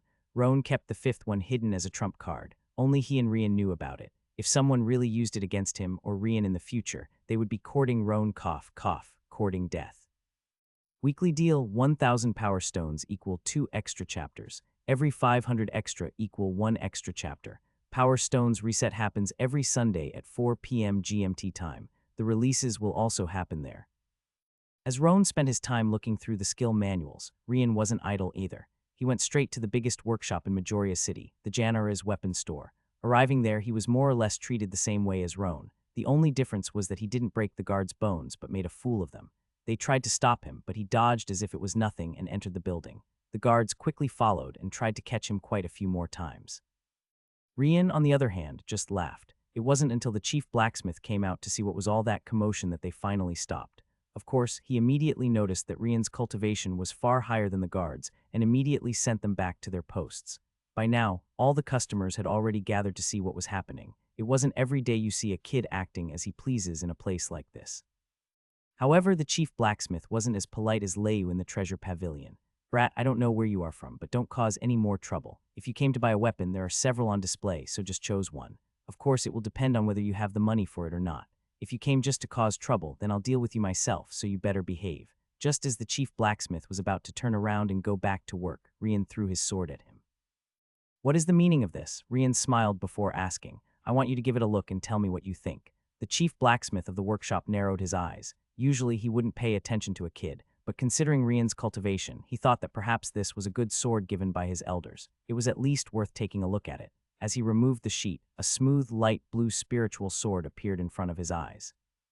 First impression he had was that this sword was really beautiful. He understood that it was made of spiritual Kaz-ore, but it was his first time seeing one with this color. Spiritual Kaz swords would usually be dark blue after all. I admit this is a gorgeous sword, but being nice is not what matters when we talk about weapons. Rian immediately nodded. That's correct, so go ahead and test it in whatever way you see fit. I want to see if my sword can cut through the weapons of this workshop. I don't mind even if you use a high-level material sword in the process. Everyone in the shop went into an uproar. They all thought that Rian came here to cause trouble. The chief blacksmith couldn't help but laugh though. Ha ha ha, brat, you are funny. There is no need to use a high-level sword. Any low-level sword of our workshop is definitely much better than common swords you get in other places. It would be more than enough to destroy this pretense of a sword of yours. However, clashing both swords against each other would still leave a mark on our product. Can you pay for it? Rian nodded. I saw the prices. The most expensive low-level one is 2,000 rank 1 spirit stones, right? I can pay that without a problem, so you don't need to feel concerned. The conversation around increased even more after that. The chief blacksmith narrowed his eyes once more. Rian totally didn't look like someone from a wealthy family. But after seeing all the eyes around, he couldn't simply step back. It was the honor of his workshop at stake now. Very well, but you better be prepared for the consequences if it turns out that you can't pay for our sword. By the way, my name is Falca Janariz, the chief blacksmith of the Janariz weapon store. Rian laughed and introduced himself as well. Rian Larks, I came this time around to participate in the Dalamu sect exam entrance. Falca turned around and called two of his workshop blacksmiths. Both of them were already over 40 years old and in the foundation establishment realm middle stage. As for Falca himself, he was already in the core formation realm. You two have the same cultivation. Saran, you will take this brat's sword. Lazio, you will use our workshop Garnilia or sword. Don't hold back, I want to see this thing destroyed in one clash. Saran and Lazio nodded and took the swords. After that, everyone in the workshop opened a space in the center to let those two test the swords. But before the clash, Rian took a look at the Garnilia ore sword that Falca would use against his spiritual Kaz sword. As expected, a blacksmith workshop from a more developed place is totally different. At the very least, he knows how to work with alloys. This Garnilia ore sword has other materials used in it too. Compared to a Streg City one's, this is a much better piece of equipment. Still. It was then that a smile appeared on Rian's face again. It is far from enough. Rian then threw the sword back at Lazio. With everything ready, both sides prepared to attack. But as soon as Saran began to use his spiritual energy with Rian's spiritual Kaz sword, it began to gather the surrounding light element. Particles of white light could be seen entering the sword without stop. That was Rian's sword effect. As long as there is spiritual energy, his sword will keep gathering light element. Let alone Saran and Lazio, even Falca opened his eyes wide when he saw that. He had never seen a sword that can gather light element before. In fact, he had never seen light element being used to start with. However, it was already too late if he wanted to stop them. Saran and Lazio were surprised for a second, but they didn't forget what they were here for. Both sides didn't waste any more time and immediately attacked each other's swords. Swish. The spiritual Kaz sword passed through the Garnilia sword, instantly cutting it in half. Of course, both Saran and Lazio didn't try to protect their swords with spiritual energy. All the spiritual energy used was to increase the sword's attacks, leaving nothing for defense. Otherwise, the Garnilia sword wouldn't break straight away. A good example of it was Juri and Alanda's battles during the last tribe war. Although their spiritual Kaz swords were much better than the enemy's weapons, they couldn't cut through them straight away. It took quite a few clashes before the enemy's foundation establishments had to retreat. Even so, their weapons hadn't been completely destroyed.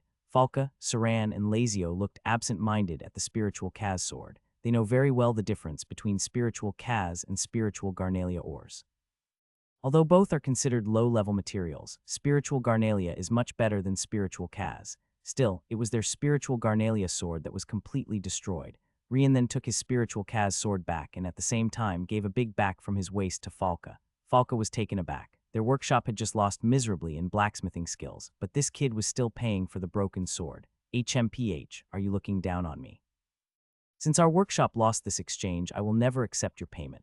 Rian smiled and turned around, preparing to leave. Wait there. I refuse to believe that you came here just for this exchange. Am I right? Come with me, I will listen to what you have to say. Rian laughed before saying, I do have a few things to talk indeed, but it will be after the Dalamu sect entrance exam is over. Don't worry, whether I pass or not, I will be back. Rian then left the workshop without even waiting for an answer.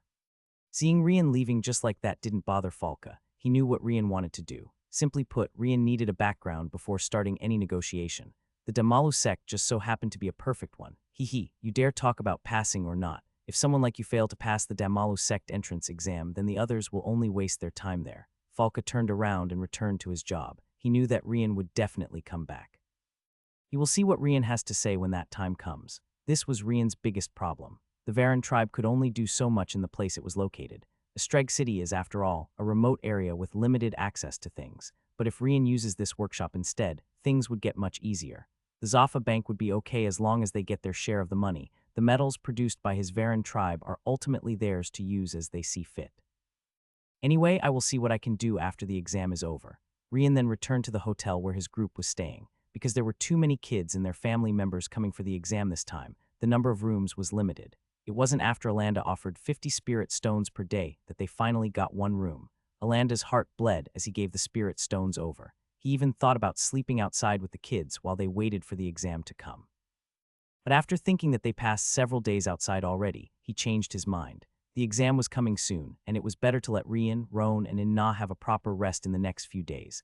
Alanda couldn't be blamed for thinking like that.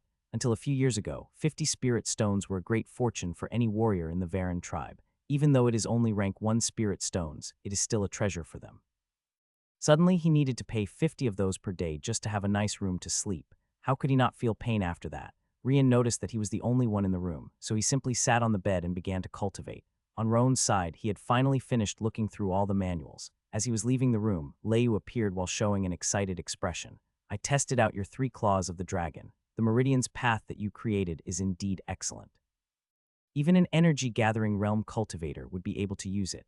However, I noticed that your manual was called Death Style 3rd Form. Does it mean you have the other 2 forms, or perhaps later forms as well? Roan smiled before nodding. I do, but they are my personal skills. I can't simply divulge them this easily. It was because you allowed me to look at all the weapon skills that I let you look at that one of mine. Leu nodded. I imagined as much. However, is there nothing you would want to exchange for them? Our Cultivation Treasure Pavilion has a lot more to offer than just skill manuals. In fact, this is just a branch. Depending on what you want, I don't mind contacting the headquarters to have your wishes fulfilled. Roan was surprised to hear that. He knew almost nothing about the outside world. He had only selected this shop because it was the biggest one. He didn't expect that this was only a branch. That's very tempting.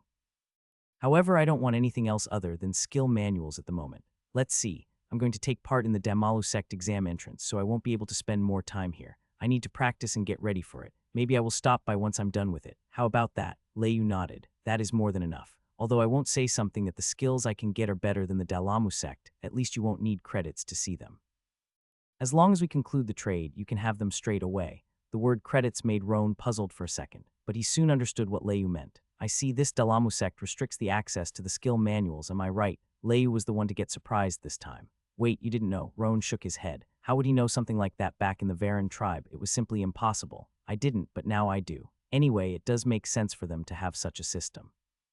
Once I get inside, I can check how it works. Roan then made his way through the door when suddenly something came flying in his direction. However, it wasn't anything dangerous. It was a green token with the image of a turtle carrying a merchant backpack. This is, Leu smiled before explaining. It's our Cultivation Treasure Shop token. As long as you show it to any of our branches around the Jylin country, you can get a 10% discount on almost all products. Roan didn't have much interest, but he recognized that Rian might make good use of it. Besides, it was evident that Leu was trying to create some good ties with him. He probably thinks that I have some hidden background. Well, this is also good for my side. After Roan left, an employee came close to Leu to ask, should we have someone following him? Leyu immediately shook his head. That won't be necessary. That kid is anything but simple, so we better not take the risk. The employee nodded his head and retreated. Leyu also looked in the direction that Roan left while pondering. His confidence, he was simply fearless, as if no one would ever dare to touch him. As for this technique, if the enemy doesn't know about it beforehand, you might win the fight in the very first clash. I can feel the vicious thoughts behind the creation of this thing. Leyu then laughed a little. Interesting. Sometime later, Roan, Alanda, and Malaka returned. For some reason, Alanda seemed to be very tired, utterly different from Inna Malaka, who was full of energy and excited after everything she saw. She had never been to a big city before. Their group had passed through a few others on the way here, but they only slept and departed on the very next day. Before leaving the Varan tribe, Malaka only had the opportunity to go out for the hunts, so how could she not be like that? Malaka is the only real kid in this group, after all. Alanda then went to his bed and started to cultivate. He didn't even want to talk at the moment. Seeing that, Rian couldn't help but laugh. He then patted Malaka's head, something that he got used to doing. Malaka too was used to it, and as a kid she quite liked it. Roan, on the other hand, just looked at her and said, "All right, you followed my words and didn't cultivate for an entire year. During our sparrings on the way here, I could tell that your foundation has already recovered, so you should focus on cultivation again, go to bed and put some effort into it." Malaka nodded. "All right, I can finally try to catch up with you two again. You will see I will definitely pass you." Roan just shrugged his shoulders. "Is that so? Then I want to see it." Malaka turned around and immediately went to bed. After taking a few spirit stones from her small bag, she quickly started to cultivate. Roan then reached his bag and took out a green token before throwing it at Rian. "I got this from the Cultivation Treasure Pavilion. They said that you can get discounts in any of their branches when you use it. I don't have much of a use for this token since you are the one managing expenses, so you might find a better use for it than me." Rian looked at it and nodded. "The Cultivation Treasure Pavilion is quite big here in this country, so it is good that you got this. Still, why did they give it to you?" Roan just gave a little explanation, not minding it too much. However, Rian was surprised that Roan gave his technique away this easy. But when he thought that Roan got access to all the other techniques, he had to admit that it was quite a good deal. Besides, he also knows that the death-style forms that they use are different from the ones that Roan passed to the others. "Well, if you are okay with it, I won't say anything." Roan also joined Rian, and they started to cultivate again. A few hours later, their group went to sleep, finishing the day. The days passed, and soon the entrance exam was about to start. At the south gate of the Majoria city, thousands of kids between 9 and 13 years old were waiting for it to be open. The entrance exam didn't allow anyone above 13 to participate, so it couldn't be helped. There were even a few who were even younger, like 8 or 7 years old. However, they were really the minority. Cultivators usually can only start cultivating at the age of 5, so coming for the entrance exam so soon might not be a good idea. The kid would not have had enough time to train after all. He or she would have a big chance of doing poorly during the exam too. Because of that, those under the age of 9 usually have something to distinguish them from others. For example, their aptitude or elemental affinity. Rian's was quite shocked to see that many kids, but they soon calmed down. Except for Malaka, of course. Still, Alanda made sure to hold her back to prevent any accident. That's because at the very front, closest to the south gate, several cultivators who looked much older were staying there beside their kids. Rian, Roan, and Alanda couldn't feel their cultivation at all, but they were sure that it was not because they were ordinary people. There is no doubt that those elders are all far above the foundation establishment realm and came together to protect their descendants. The majority looked quite arrogant and showed an ugly face every time they looked at the kids packed behind them. Rian, Roan, and Alanda didn't give a damn though. It made no difference for them whether they entered first or last. As long as they can take the exam, that will be fine. Suddenly, everyone looked to the sky. That was because they could see 3 people floating there, right above the south gate. In fact, even Rian and Roan were surprised by that. They didn't expect that flying was possible in this place. "Roan, can you invent something that can make us fly as well?" Roan shook his head. "I don't even know if what they are using is a skill to start with. How do you expect me to create one too? Besides, do you know how hard it is to create a technique? I might take years to create something like that." It was then that another kid beside them spoke. "Oh, so you don't know them?" Rian's group quickly looked at him. The kid seemed to be around 12 or 13 and was accompanied by an elder that was in the foundation establishment. It's just that the elder was already at the peak of that realm. "Julio, stop talking and concentrate on the exam. Uncle Wen, it is okay. I will just tell them about those sect elders." The Uncle Wen just sighed but didn't say anything else. Rian then immediately stepped forward. "They are sect elders." Julio nodded. "Yes, can you see the red badges on their robes?" That is the Dalamu sect emblem. The fact that their emblems are red-colored means that they are elders. Rian smiled while looking at Julio. It was an excellent chance to make a few things clear. "Can you tell us about those badges?" Julio nodded. Father told me that the elders have red badges. The Dalamu sect also has badges for its disciples and menial workers. Of course, there are also the protectors and other types of members, like alchemists, blacksmiths, etc. According to what my father said, it goes like this: gray badges represent the menial disciples. These ones aren't really disciples, but were given a chance to live in sect. The spiritual energy there is much higher than any other ordinary place, so those disciples gladly accept this position, especially when they don't have enough talent to be an official disciple. As the name says, they were responsible for the menial jobs like cleaning, cooking, etc. These menial disciples are also the most common ones inside the sect. Yellow badges represent the outer sect disciples. Between the official members of the sect, these are the most ordinary ones. They have access to the least amount of spirit stones and other cultivation resources. They also must complete any mission given by the sect and can't refuse. The next one is green badges disciples. These ones are part of the inner sect. They have many more spirit stones per month and the freedom to select any mission as long as it is within their capabilities. Also, they have access to the formations inside the sect to train. As for what kind of formations are available there, my father didn't know. Finally, there are the blue badges. They represent the core disciples. My father didn't know much about them, but he warned me that I should never disrespect one. If possible, try to have as little contact with them as possible. Inside the sect, they rule above all the other disciples, so no one would complain even if they killed an outer sect disciple, for example. Rian and Roan narrowed their eyes. Isn't this too much for authority abuse? Uncle Wen, who was beside Julio, then added another piece.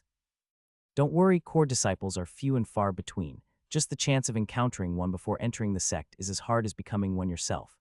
As long as you don't go out of your way to seek a problem with them, you should be fine. Rian immediately bowed after hearing that. That Uncle Wen nodded and returned his attention to the front. After blue comes red, which means the sect elders. I understand it now. Does it mean that the sect leader has a purple badge? Julio nodded. Exactly. But not only the sect leader. The ancestors that stay in the sect to protect it can also be recognized by their purple badges. Another thing, there are differences between the badges of all elders. You can identify it by the color as well. Light red is an outer sect elder. Just red means an inner sect one. For example, those elders at the south gate are inner sect elders. Dark red means a core sect elder. Of course, those are just as hard to find as the core disciples. Also, there are a few other colors, but those represent the different side occupations like alchemy, blacksmith, formations, etc. You will learn more about it if you enter the sect later. Roan then asked something else. Do you know why they can fly? Is that a technique? Ah, only now did Julio remember that Rian and Roan were talking about the flying elders. It is not a technique. Once you reach the core and soul fusion realm, you will be able to use the spiritual energy's power inside your danshin to accomplish the same thing. Of course, it will take a very long time until any of us reach that level. Roan nodded. As he looked at those elders, it didn't seem that the wind element was being used to keep them afloat. So Roan thought that perhaps it wasn't really a skill. Sure enough, Julio confirmed that he was correct. Oh right, do you know what kind of tests we will take this time? Julio looked at Uncle Wen, who just shrugged his shoulders. Didn't your father tell you? They change it every single year. No one knows what it is until the test finally starts. Rian and Roan thought that it was the correct decision. It would ensure a higher degree of fairness during the exam. If the sect is really looking for the best disciples, then not giving anyone the advantage was the best option. As Rian exchanged a few more words with Julio, another elder arrived at the scene. He had the same red-colored badge, which proved that he was an inner elder as well. However, the other three seemed to treat him with a lot of respect. That guy is probably in a higher position in the inner sect. It was then that everyone heard that elder's voice. Welcome, everyone. Today, the annual Dalamu sect entrance exam will finally start. Anyway, I won't waste anyone's time anymore. If you are here, then you should know what we want.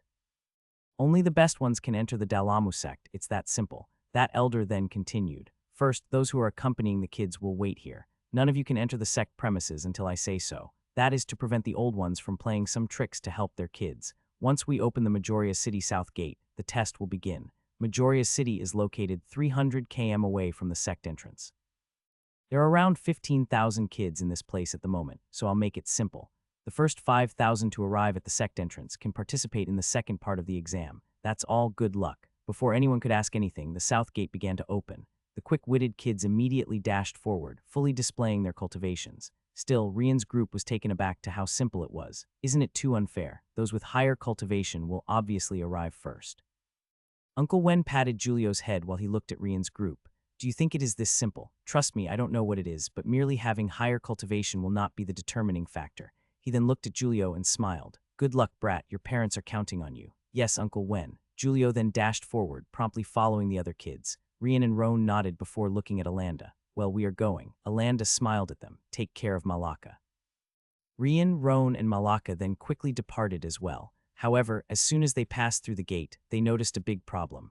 Rian and Roan couldn't help but look at each other while grimacing. Sure enough, it wouldn't be that easy.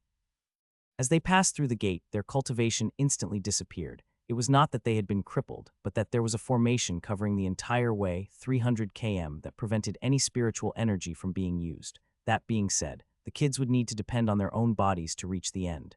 Rian couldn't help but comment. A marathon, and a very harsh one at that. Roan nodded but didn't say anything.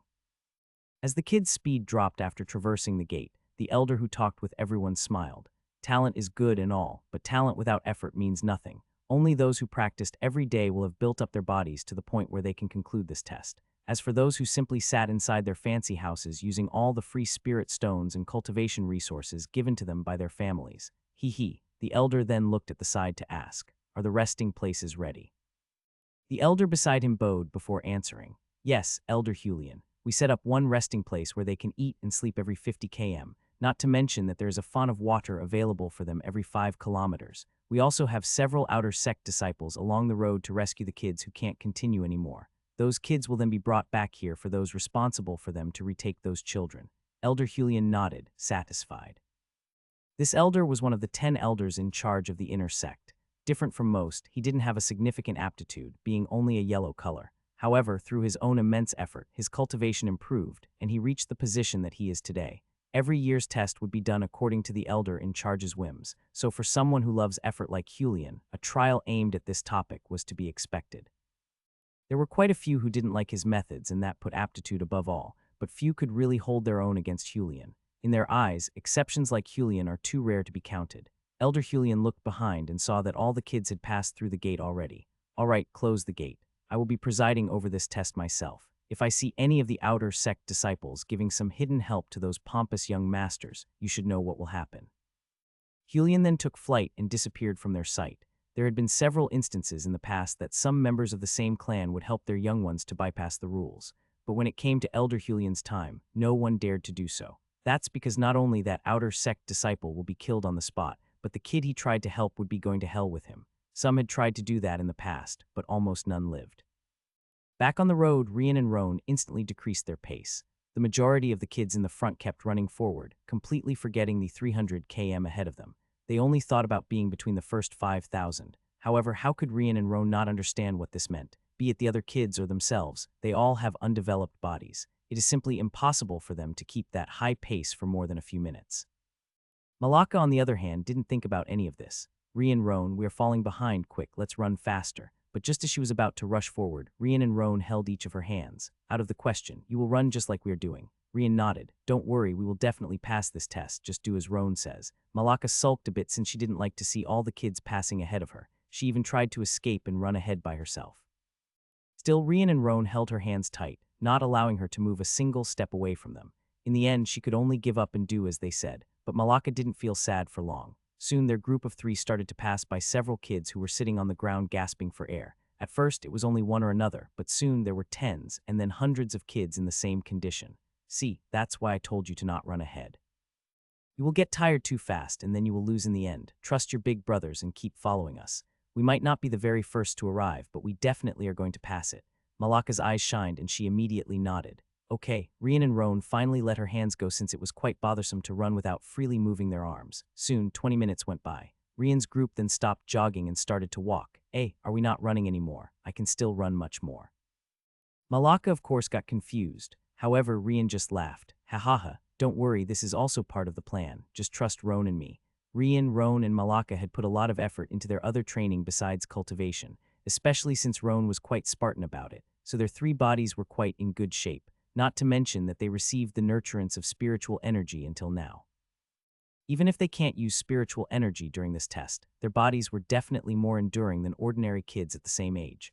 Roan was the guy who was responsible for Rian and Malaka's training, so Rian left it for him to do all the calls. His plan was very obvious. They can still run a lot more than they did, but Roan knew it would be prejudicial in the long term. He looked at Rian and Malaka and could already see the sweat on their bodies. That's why they began to walk instead. Once again, several kids began to pass them, but this time Malaka didn't complain. She already believed that Roan was telling the truth. Additionally, Roan becomes pretty scary when she doesn't follow his words. Time passed and over 5 hours went by. Roan would continuously check Malaka and Rian's condition to tell when they should jog, walk, or stop completely to rest. They also paused to drink some water prepared by the sect on the way. By now, the kids who didn't know how to control their pace had fallen far behind them, which made Malaka very happy. Sure enough, a 9-year-old kid like her was easy and hard to deal with. Finally, after keeping this progress for almost 8 hours, they spotted something in the distance. As they got close, Rian and Roan couldn't help but smile. Just as we thought, they really left some resting points for us. Let's stay there for 30 minutes, and then we can continue on our way. Make sure to eat your fill so that you won't feel hungry later. However, they were surprised after they arrived. Julio was also there together with a few other kids. Julio got up and greeted them. However, it was evident that he was quite tired. Hey, so you also made this far already. Seems like being in the first 5,000 won't be a problem for you. Rian greeted him back too. From the looks of it, forget 5,000. I will be impressed if even half of it can make till the end. Roan didn't waste time and immediately grabbed the food available for everyone. Stop wasting time and eat. We are leaving in 30 minutes. Malaka and Rian nodded and ate the food given to them. However, Roan didn't take too much, just enough satiate their hunger. Too much food would only make things harder for them. They took 8 hours to reach the first resting post, but Roan is pretty sure that they will need more than 10 to arrive at the next one. He also took some of the food and stuffed inside his and the other two's bags. His plan was to stop to rest somewhere in the middle between the two posts and rest 30 or so minutes before restarting. Naturally, he would need food again. Julio also sat down and kept eating his food. As Roan looked at that, he warned him, "You are eating too much. It will definitely affect your performance if you try to run with too much food in your stomach. Stop for now and put some into your bag." Julio looked at Roan and then at Rian and Malaka. He noticed that they were indeed eating a lot less than him. After pondering a bit, he nodded his head and put the food inside his bag as well. "Okay, I will trust you." Roan nodded and continued to eat as well. He simply gave that advice because Julio and his uncle helped answer their questions back in the city. Otherwise, he wouldn't even bother to say anything. 30 minutes later, Rian's group got up again. "Hey, are we going already?" Malaka was still feeling tired and especially bored with all the movement. In fact, even Julio was surprised, seeing that they were leaving so soon. However, Roan didn't care. He was the one who did all the kids' training back in the Varan tribe, so he knew very well that Malaka could keep going. "No complaining or there will be no food for you until we reach the next post." Malaka sulked a bit but still got up as well. But before leaving, Roan cast one last look at Julio. "If you want, you can come as well. Considering the fact that you reached this place ahead of us, you probably received a lot more training than just cultivation and battle. It's just that you don't know how to administrate your pace. As long as you follow us, you will be able to arrive much faster." Roan had a good impression of this Julio. Besides, it was a lot easier for him to see others' pretense with his experience. He had seen countless plots where people wore masks and ended killing someone. After all, he was there to collect their souls, so it was way too easy for him to tell. Considering the time he had lived, there wouldn't be many out there that can pretend in front of him. That being said, he was pretty sure that Julio really helped them out of his own will without any ulterior motives. Julio's eyes then brightened before nodding. "Okay." Rian was quite surprised at that scene though. "Oh, my beloved brother, since when did you become a good Samaritan?" "Shut up." They resumed their jog, taking their time to walk and rest when Roan said so. Sure enough, the few kids that were still ahead of them began to fall behind too. Nighttime came, and the decrease in the ambience temperature helped them a little. The Dalamu sect had prepared everything, including a well-illuminated path until the sect entrance. That way the kids could keep their journey even during the night. As Roan expected, their group really took over 10 hours to reach the next rest point. However, they were not the only ones there. They could see quite a few kids already sleeping or just resting. Since they couldn't rely on their cultivation, they could only depend on their body's natural recovery. "All right, we will rest and sleep here for the next 8 hours. Rian, I will leave you to look after us in the first 4 hours. After that, wake me up and I will watch the next 4. They might be inside the Dalamu sect territory, but Roan simply wouldn't let his guard down. Rian nodded without complaining. If Malaka wasn't with them, Rian and Roan could have done a lot more in this marathon, so they were the ones in the best condition. Even if it was 4 hours of sleeping, they would be okay with just that. However, Malaka is different, so they had to give her a proper sleeping time if they want to arrive in the sect intact. Besides, Julio was there as well. "Hey, what about me? I can watch during the night too." "Chop." Roan hit her head while showing an angry face. "Go eat and then sleep. Rian and I are more than enough to watch over the night." Just as Malaka was about to complain while rubbing her head, Rian Patid did that for her instead. "Ha ha ha, don't worry," Roan said, "that because you are our secret weapon. If something wrong happens, we will be too tired to protect ourselves, so we will need to rely on you to protect us. But if you don't sleep well, who will drive the bad guys away?" Malaka's eyes shined like the sun before nodding excitedly. okay. Giulio couldn't help but feel a little jealous of them. He was a single child and spent most of his time training. Giulio didn't have many interactions like that with other kids either. Besides, he is 12 years old, 3 years more than Malaka, so he could at least tell that Rian and Roan were doing it simply because they cared about her, although their way of treating her was quite different. I can help with the watch too. Roan shook his head. You should sleep as well.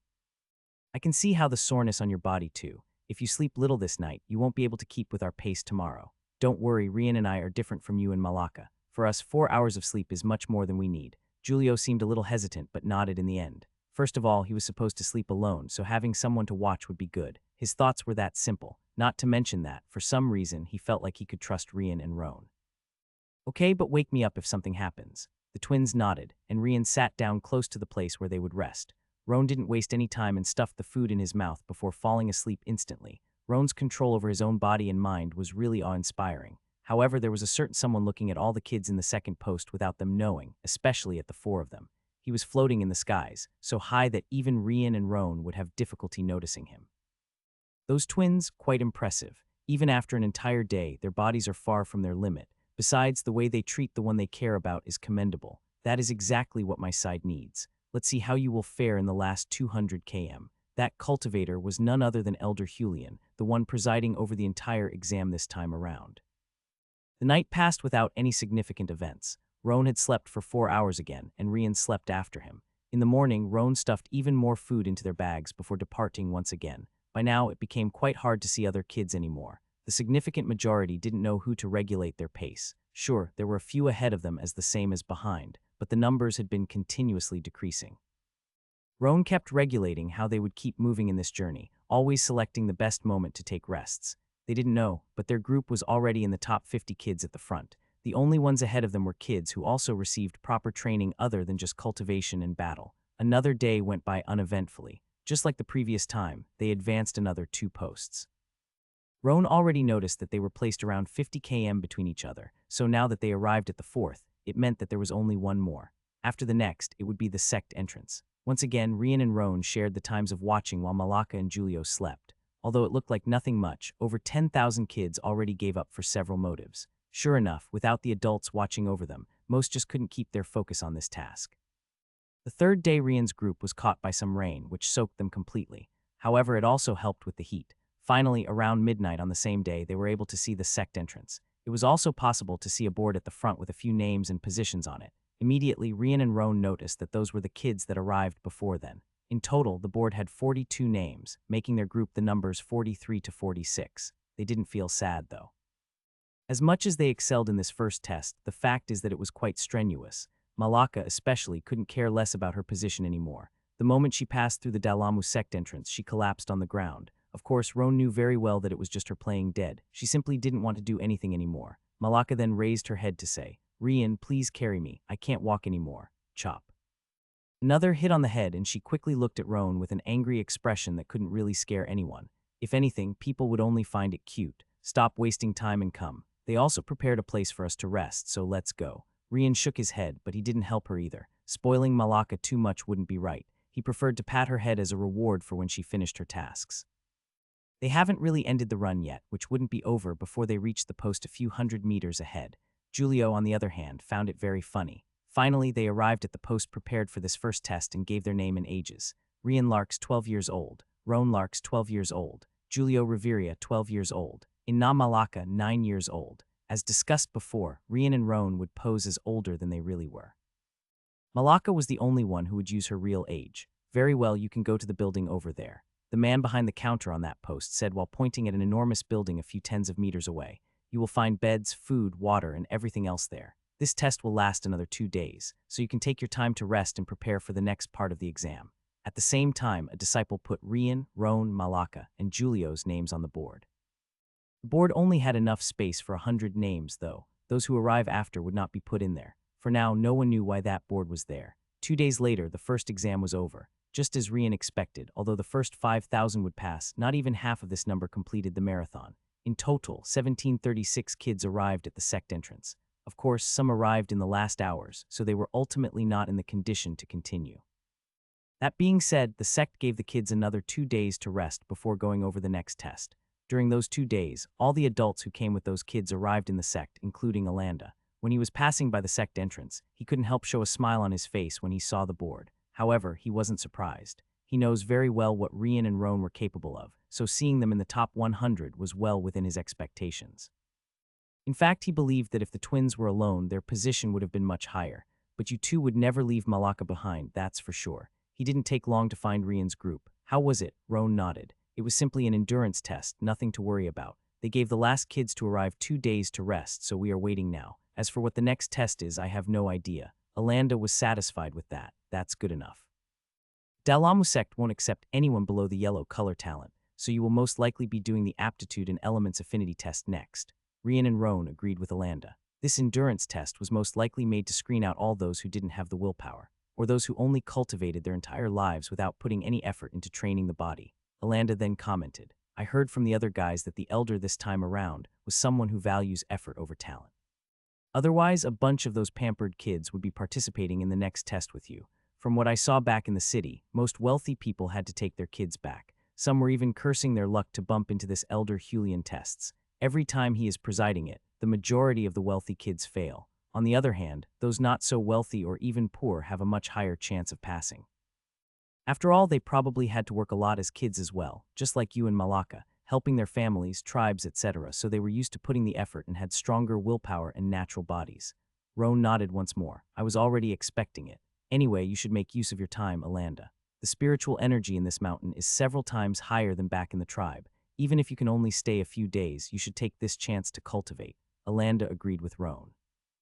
I know I was already planning to do it anyway. Sometime later, Julio came to pay a visit to their group together with his uncle. Uncle Wen then stepped forward and bowed to Rian and Roan. Rian smiled, not minding it too much. He helped us back in the city, so it was only proper that we helped him back. Uncle Wen laughed, and their group talked for a few minutes before Uncle Wen and Julio left. They, too, know that they should not waste much time and prepare.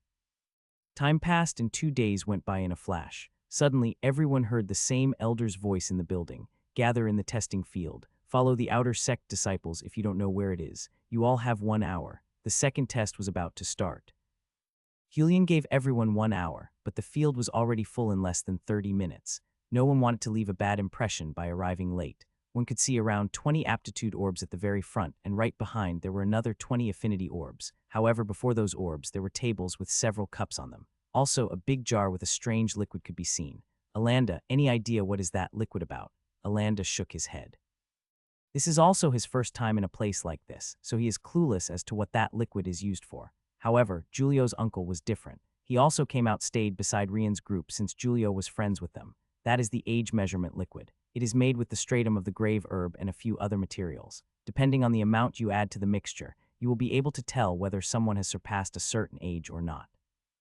That is to prevent anyone above 13 years old from joining the Dalamu sect.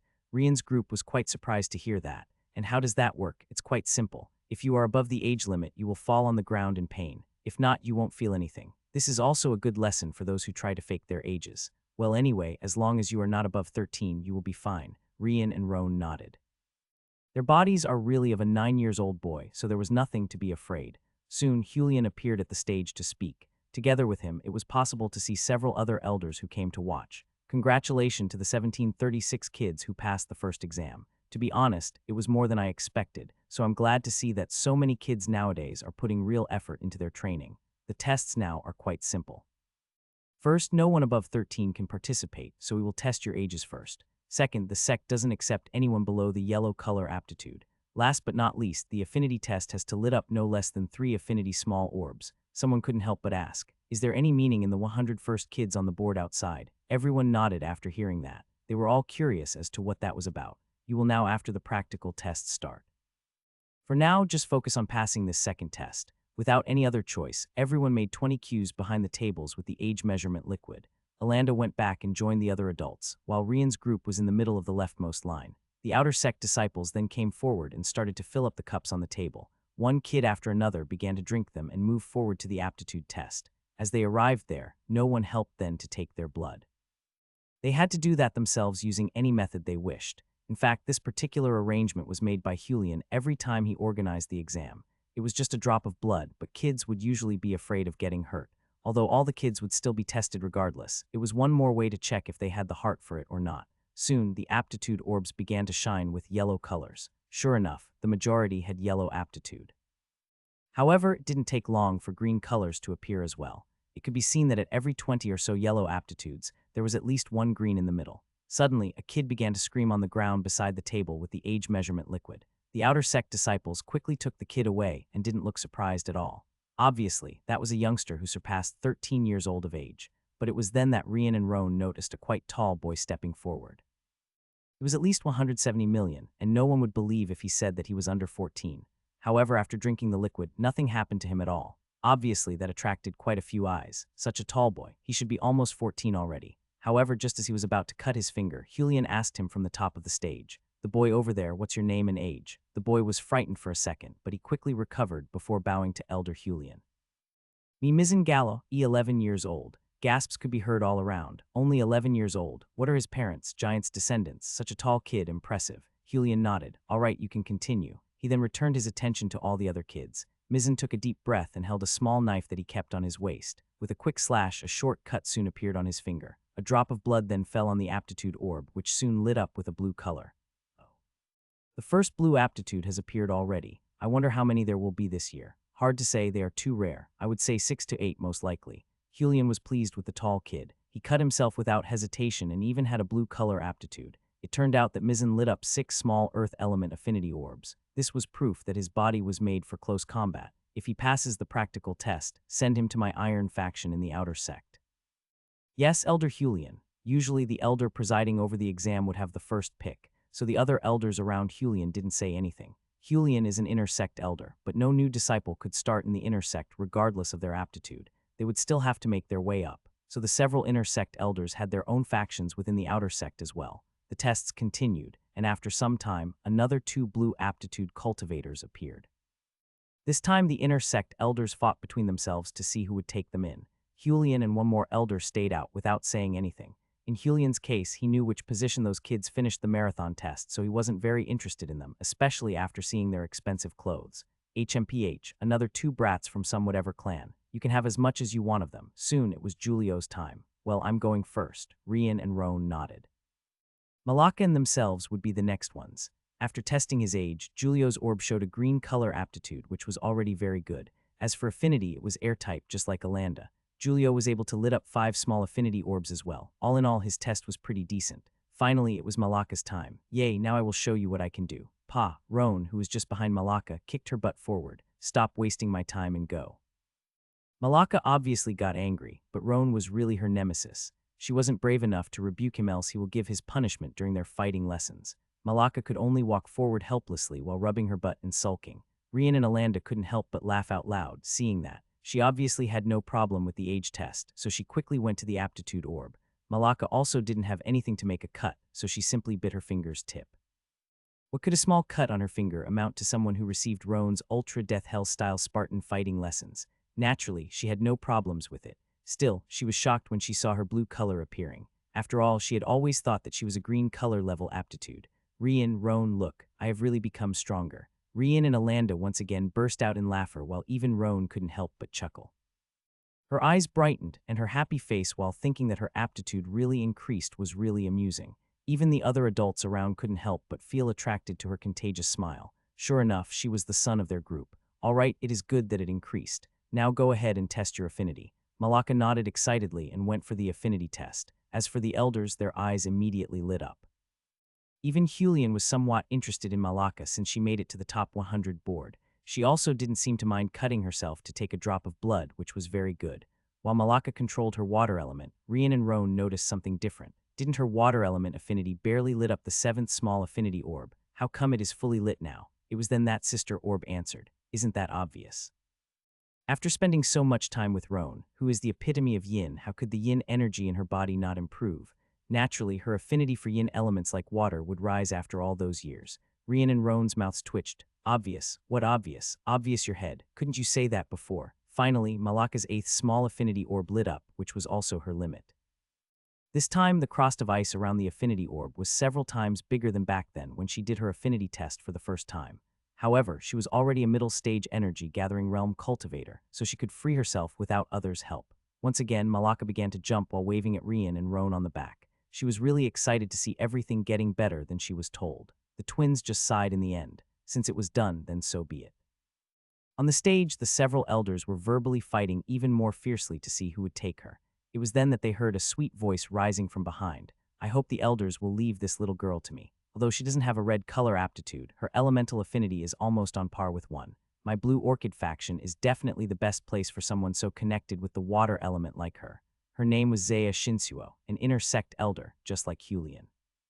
But she had a unique trait that no other elder had. She rarely recruited disciples to her faction, and they were all women. Also, due to the size of her faction, she never fought for resources with the others. It was not that she wasn't confident, it was just that with her numbers, what she already get is more than enough for everyone inside. Perhaps that was the reason no one ever bothered much with her. Since Elder Zaya is interested in that little lass, I have nothing else to say. The other elder also nodded. As long as her blue orchid faction kept as it is, they are satisfied with it, other than recruiting blue color talents. The elders would pick their green color talents as well. Some would even take a few yellow that somehow interested them. Hulian was an excellent example of such an elder, but Zaya only took 3 girls so far, with Malaka being the third and probably the last. Then this Zaya will thank all the elders in advance. She sat on her chair once more and began to leisurely watch the exam continue. Finally, with Malaka leaving the test, it was time for Roan to come forward. As Roan moved forward to test his age, he communicated with Rian through their soul connection. Last time we held each other back, so we didn't get to see our real affinity level. But this time I think we should hold back on purpose. Rian nodded. Sister Orb, is there a way to change the color that appears in the aptitude and affinity tests? I have no idea how the aptitude orb works, so I don't think I can help with that. As for the affinity test, it would be useless. Even if it shows another element now, you will use your real elements once you start to practice. Sure, you can also use other elements, but they won't be even half as good. In the end, the fact that you tried to hide them would be even more suspicious than showing them now. Rian then told Roan, have you noticed that the elemental affinity orb has 12 small orbs around it? Jury told me that that one we used back in the tribe was of a lower quality, so it couldn't test higher affinity levels. Well, considering the average level of kids in a place like our Varen tribe, there wasn't really a need to get one with 12 small orbs. That's why it only had 9 back then. But I feel that if we don't hold each other back, we most likely will lit up all 12. Sister Orb snorted. You think? I can guarantee, if you do it right, the element affinity orb might even break since it won't be able to hold against your level. Roan thought the same. Let's do like Malaka and lit up 8 small affinity orbs. We won't be able to hide our aptitude and element, but they don't need to know how strong our affinity level is. Rian agreed with Roan. Let's follow your idea then. Besides, there is no such thing as white and dark colors in the aptitude tests. In that case, they won't be able to tell if it is good or not. At most, we will be considered irregulars. Although they talked a lot, they used their connection to do that, so it only took a few seconds. Roan quickly finished drinking the age measurement liquid and moved to aptitude orb. Sure enough, as soon as his blood touched the aptitude orb, a dark light came out of it. When the elders saw that, they all got up of their chairs. What is that? Was there such thing as black color aptitude? I've never heard about it, that's for sure. Is it good or bad? It should be bad, right? After all, the lowest one is gray. In theory, black should be even lower than that. Are you blind? He is already in the foundation establishment. Have you ever seen a kid with gray aptitude at this realm? Who would be idiot enough to spend resources on him if it was bad? Get his information and see from where he came from. If he is from some wealthy family, his parent might like him so much that they pushed this kid into that level by using cultivation resources. One of the outer sect disciples came running and delivered the papers containing Roan's information. Varen tribe. South of Astreg City, I don't even know where it is. An elder had a pensive expression until suddenly his eyes lit up. Ah, I remember now. I passed by this city once, basically. The elder then explained what kind of place Astreg City was. That poor. There is no way anyone could push someone with an aptitude worse than gray into the foundation establishment. Which means, the other elders nodded. Black aptitude might not be a bad aptitude, but in that case, how good is it? He arrived at such a level in such a terrible environment. Could it be that his aptitude is comparable to a blue color, or maybe red? Let's see his elemental affinity first. If it turns out that it is bad, then there is nothing else to discuss. Everyone nodded their heads. However, since Rian's time was right after Roan, his aptitude test came before Roan could test his affinity. White color aptitude. Aren't those kids just a copy of each other? It's just that they have different hair colors. Twins. Each one with the opposite aptitude color. What does that mean? Soon, they found out that Rian and Roan were really brothers from the same Astreg City region. Finally, Roan arrived in front of the affinity orb and pressed his hand over it. Immediately after, the transparent affinity orb became dark. Dark. Element. Quiet. Wait for him to finish. The small orbs around the main one then start to lit up one after another. Finally, the eighth one lit up a little and stopped there. Roan looked at that and sighed inwardly. So easy. Still, the elders were also surprised. Dark element with 8 small affinity orbs. It is close to the affinity level of a red color aptitude. But have anyone ever seen a user of dark element before? Once again, everyone shook their heads. It seems like we will need to check how good he will fare during the practical exam. After all, a cultivator that only relies on his cultivation and can't use his elements is useless. Julian narrowed his eyes before saying, "If they are twins, does that mean that the white-haired boy has the light element?" The other elders had to admit that it made sense. The dark-haired boy had a black color aptitude and dark element. As for the white-haired one, he showed the white color aptitude, so they could already imagine him showing a light element. Sure enough, the affinity main orb shined with white light. Right after, just like Roan, 8 small affinity orbs lit up around the main one. They turned out to be identical and pole opposites at the same time. Nevertheless, those elders had never seen anything like that before. Seems like we can only rely on the practical exam to test those two. But suddenly, someone appeared right in front of all the elders on the same stage. It was so sudden that the elders who were close jumped back in fright. The one who appeared was a female cultivator. She looked in her mid-20s, straight brown hair, and used an exquisite blue robe. Her presence seemed to overshadow all the elders around. The inner sect elders were taken aback when that woman appeared, though. But they quickly came back to themselves and bowed at the same time, paying respects to sect leader. Mia Orzut joined the Dalamu sect precisely 228 years ago, one of very few red color aptitude cultivators of the entire Jylin country. She was 9 when she passed the test, and a foundation establishment cultivator already. At the age of 15, she entered the core formation realm. At the age of 31, she broke through the core and soul fusion realm bottleneck. When she completed 57 years of age, she entered the nascent soul realm. Finally, at the age of 138, she became one of the youngest soul transformation realm cultivators of the country. She has been in this realm ever since. She became the sect leader 53 years ago at the age of 184. Under her leadership, the sect prospered. Today, one of the reasons for the sect to have such a stable position in the country was also because of her. Rumors say that she is already in the peak of the soul transformation realm, but no one knows for sure. Still, no one doubts that she will eventually enter the saint realm. After all, she has an enormous lifespan ahead of her. Foundation Establishment Realm has around 150 years of lifespan. Core formation goes up to 200. Core and soul fusion gains another 100, dying around 300-500 is the limit for a nascent soul. While the soul transformation gives an unbelievable 1,000 years of life, Mia still has 763 years ahead of her, so only an idiot would doubt her chances of entering the next realm. As long as she doesn't die, of course. She looked behind before asking, "Who are those twins?" Julian, as the organizing elder this time around, immediately stepped forward, reporting to sect leader. "They are Rian and Roan Larks, they came."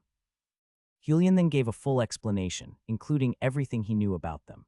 Such a remote place gave birth to those two. Julian was taken aback by those words. Could it be that sect leader knows something about the dark and light aptitude and elements? Mia narrowed her eyes. If one were to ask if she has ever seen one, the answer would be a resounding no. However, it is not like she has never heard about something similar. I haven't heard about those light and dark aptitudes and elements specifically.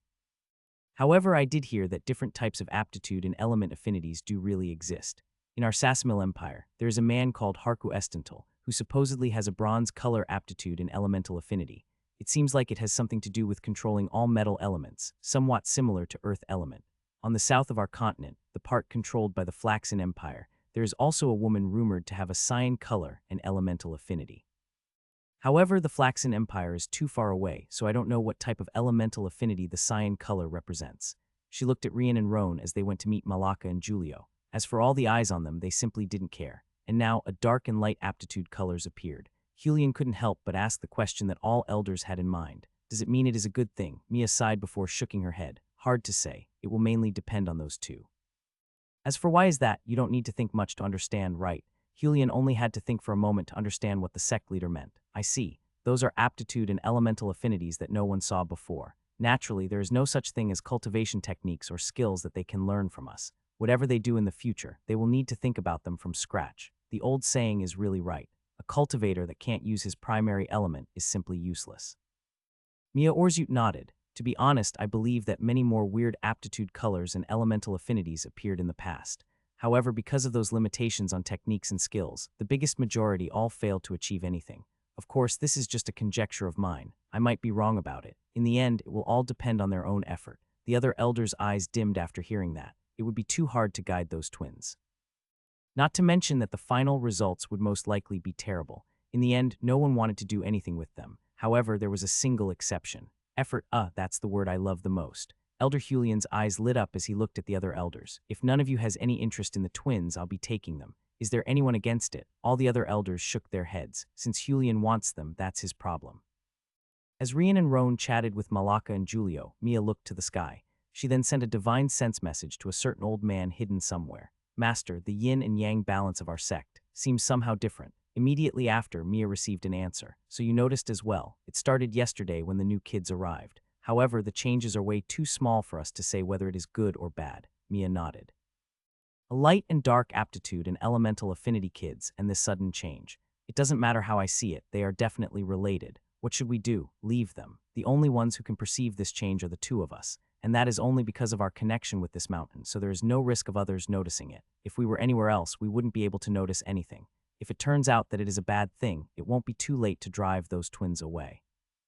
Perhaps they would have their own uses even if that's the case. Mia nodded once more. Very well. She then looked at Julian and commanded, just continue the exam as normal. As rare as those twins might be, no one would really care about them. If it is gold, it will shine. Let them fight their way to the top like all the other kids. Elder Julian immediately accepted the order. Yes, sect leader. Mia then disappeared as if she had never been there. In fact, other than the elders, no one had noticed her presence at all, with a single exception. What a scary woman. Sister Orb, did you say something me? No, I didn't say anything. Rian thought that answer to be a little strange, but he decided to ignore it. The exam continued. In the end, a total of 7 blue color aptitude kids appeared. Obviously, all the elders had already made their own selection. They were basically just waiting for the second test to be over. However, just as the last kids were passing through the aptitude test, an orb suddenly lit up with a bright red color. All the eyes were caught by that image. The boy seemed to be around 12 to 13 years old. He also wore an expensive robe and had an air of arrogance. Still, none of the elders cared about that. They only paid attention to the red color in his aptitude orb. When he went to the affinity orb, it once again brightened with red color. However, this time it represented his affinity with the fire element. The temperature around that kid, the sword, and the other kids couldn't even get close. As for the small orb around the main one, 9 of them lit up almost instantly. Even the 10th orb also brightened a little bit. Red color, 10 small affinity orbs. It's been over 10 years since a genius like him appeared, but at the same time that the elders' eyes lit up, they dimmed almost instantly.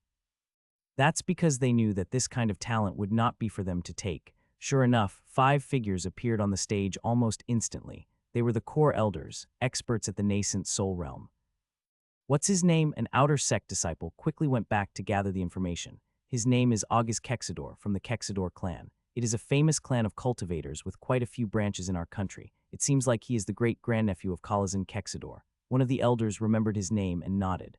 So he is from that man's family. Collazen Kexador was part of our sect in the past, but he left to create his own clan later. Collazen Kexador is a core and soul fusion cultivator and on friendly terms with our sect. The core elders were satisfied with that answer. No wonder this kid was sent in here. Immediately, one of them stepped forward. What about you leave that kid for me? I wasn't here the last 2 times a red color aptitude appeared. However, the others immediately snorted. HMPH, aren't you being too greedy, Ranka? The reason you didn't appear was that you left for the Empire's capital.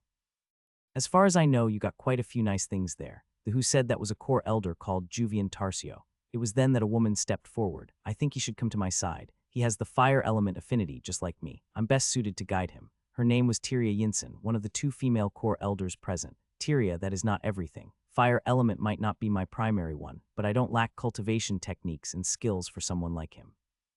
This time, the one who talked was Cassie Galarez, the 2nd female core elder. HMPH, seems like it won't go anywhere like this. In that case, what about we make a bet? The other 4 core elders looked at the one who spoke. His name was Raifun Quillen, the oldest core elder in their group. What kind of bet? Raifun smiled before saying, let's bet about how many points his group can make during the last test. What about it? The elder who guesses the number correctly or gets the closest shall take August to his or her side. What about it? The other core elders narrowed their eyes. It will be hard to guess. After all, it will depend on August's group strength as a whole, not on his own alone, especially on his leadership. Isn't that good? That way, none of us will have the advantage. However, let us wait for to make our guesses after he finishes creating his group. All the core elders nodded. Julian didn't intervene and simply waited for the aptitude and elemental affinity tests to be over. Others might have gotten fascinated with that red color aptitude, but Julian didn't give a damn. He particularly disliked those descendants of great clans who had everything on their hands since they were born. Of the 1736 kids, only 1587 passed the exam. Those 149 that failed were above 13 years old or had an aptitude elemental affinity below the acceptable mark. Julian then took the opportunity that all the kids were already gathered to announce. The last test will start tomorrow morning. It is a practical exam to test your abilities as cultivators and as a group. The group must have at least 5 participants and at most 10. If you all remember, there is a board at the entrance of the sect showing the first 100 kids to finish the marathon test. Those who are on the board will have priority on the group selection. All the other kids outside of the top 100 will have to wait until the ranked ones finish building their groups. Of course, those ranked in the top 100 can recruit the kids in the top 100 as well. Now, the content of the practical exam is very simple. You will be sent into the sect's private demon beast forest, which is filled with tens of thousands of stage 1 and 2 demon beasts. There is also a few stage 3 deep inside, so you better be careful where you are walking to. Your group's objective is to gather 1,000 points. As long as you complete this task, your group will be accepted into the Dalamu sect. However, keep in mind that this test will be observed by the sect elders. If we catch some kid purposely not helping their group, we will eliminate that kid immediately.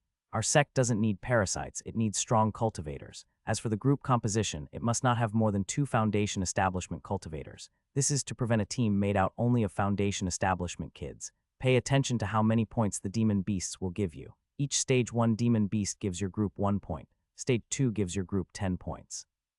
If you can kill a stage 3 demon beast by some miracle, it will provide you with 1,000 points. Now the ranking. The top 10 groups with the highest scores will receive a reward of 1,000 ranked 2 spirit stones to share between their members. Also, the first place will get double the reward, 2,000. Rian and Roan's eyes lit up. Only now did this test become interesting for them. Elder Julian then continued his explanation. We will leave at the end of the afternoon, so use this extra time to mount your team.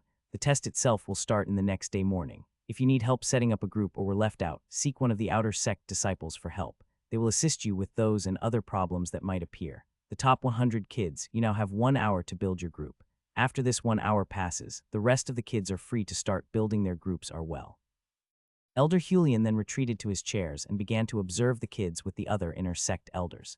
As for the core elders, their eyes were glued at August Kexador, waiting to see who he would recruit into his group. On Rian's group side, Rian couldn't help but comment, "I pretty much like this test. It is very straightforward, but what do we do for the reward? Should we aim for 1,000 or 2,000 spirit stones?" Roan pondered a bit before saying. "We already got quite some attention with our aptitudes and elemental affinities. Besides, they all know that we are foundation establishment cultivators, so there wouldn't be anything strange if we got first place. Don't forget that each team can't have more than 2 foundation establishment kids, so it is perfect for us." Rian laughed after hearing that. "Very well, let's see if we can get first place then." "Well, in the worst case scenario, I doubt we won't make it into the top 10, which is already worth it."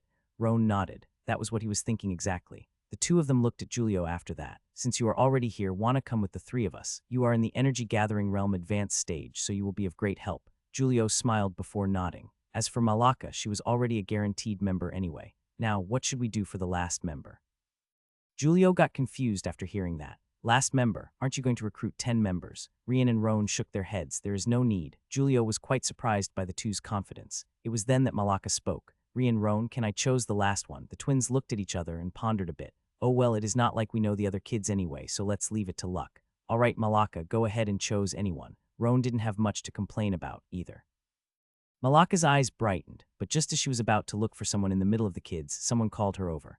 "Wait." Rian, Roan, and Julio, who were just behind her, also looked at who called her. "Isn't this that kid with a red color aptitude?" However, he completely ignored them and went to talk directly with Malaka. "Hey, little girl, don't you want to join my group? As long as you are with me, you will get the first place in this next test. After all, I have a red color aptitude. I'm also gathering the other blue colors. How about that?" Rian and Roan's expressions went dark. He must have a death wish or Roan wish to dare hit on their little sister.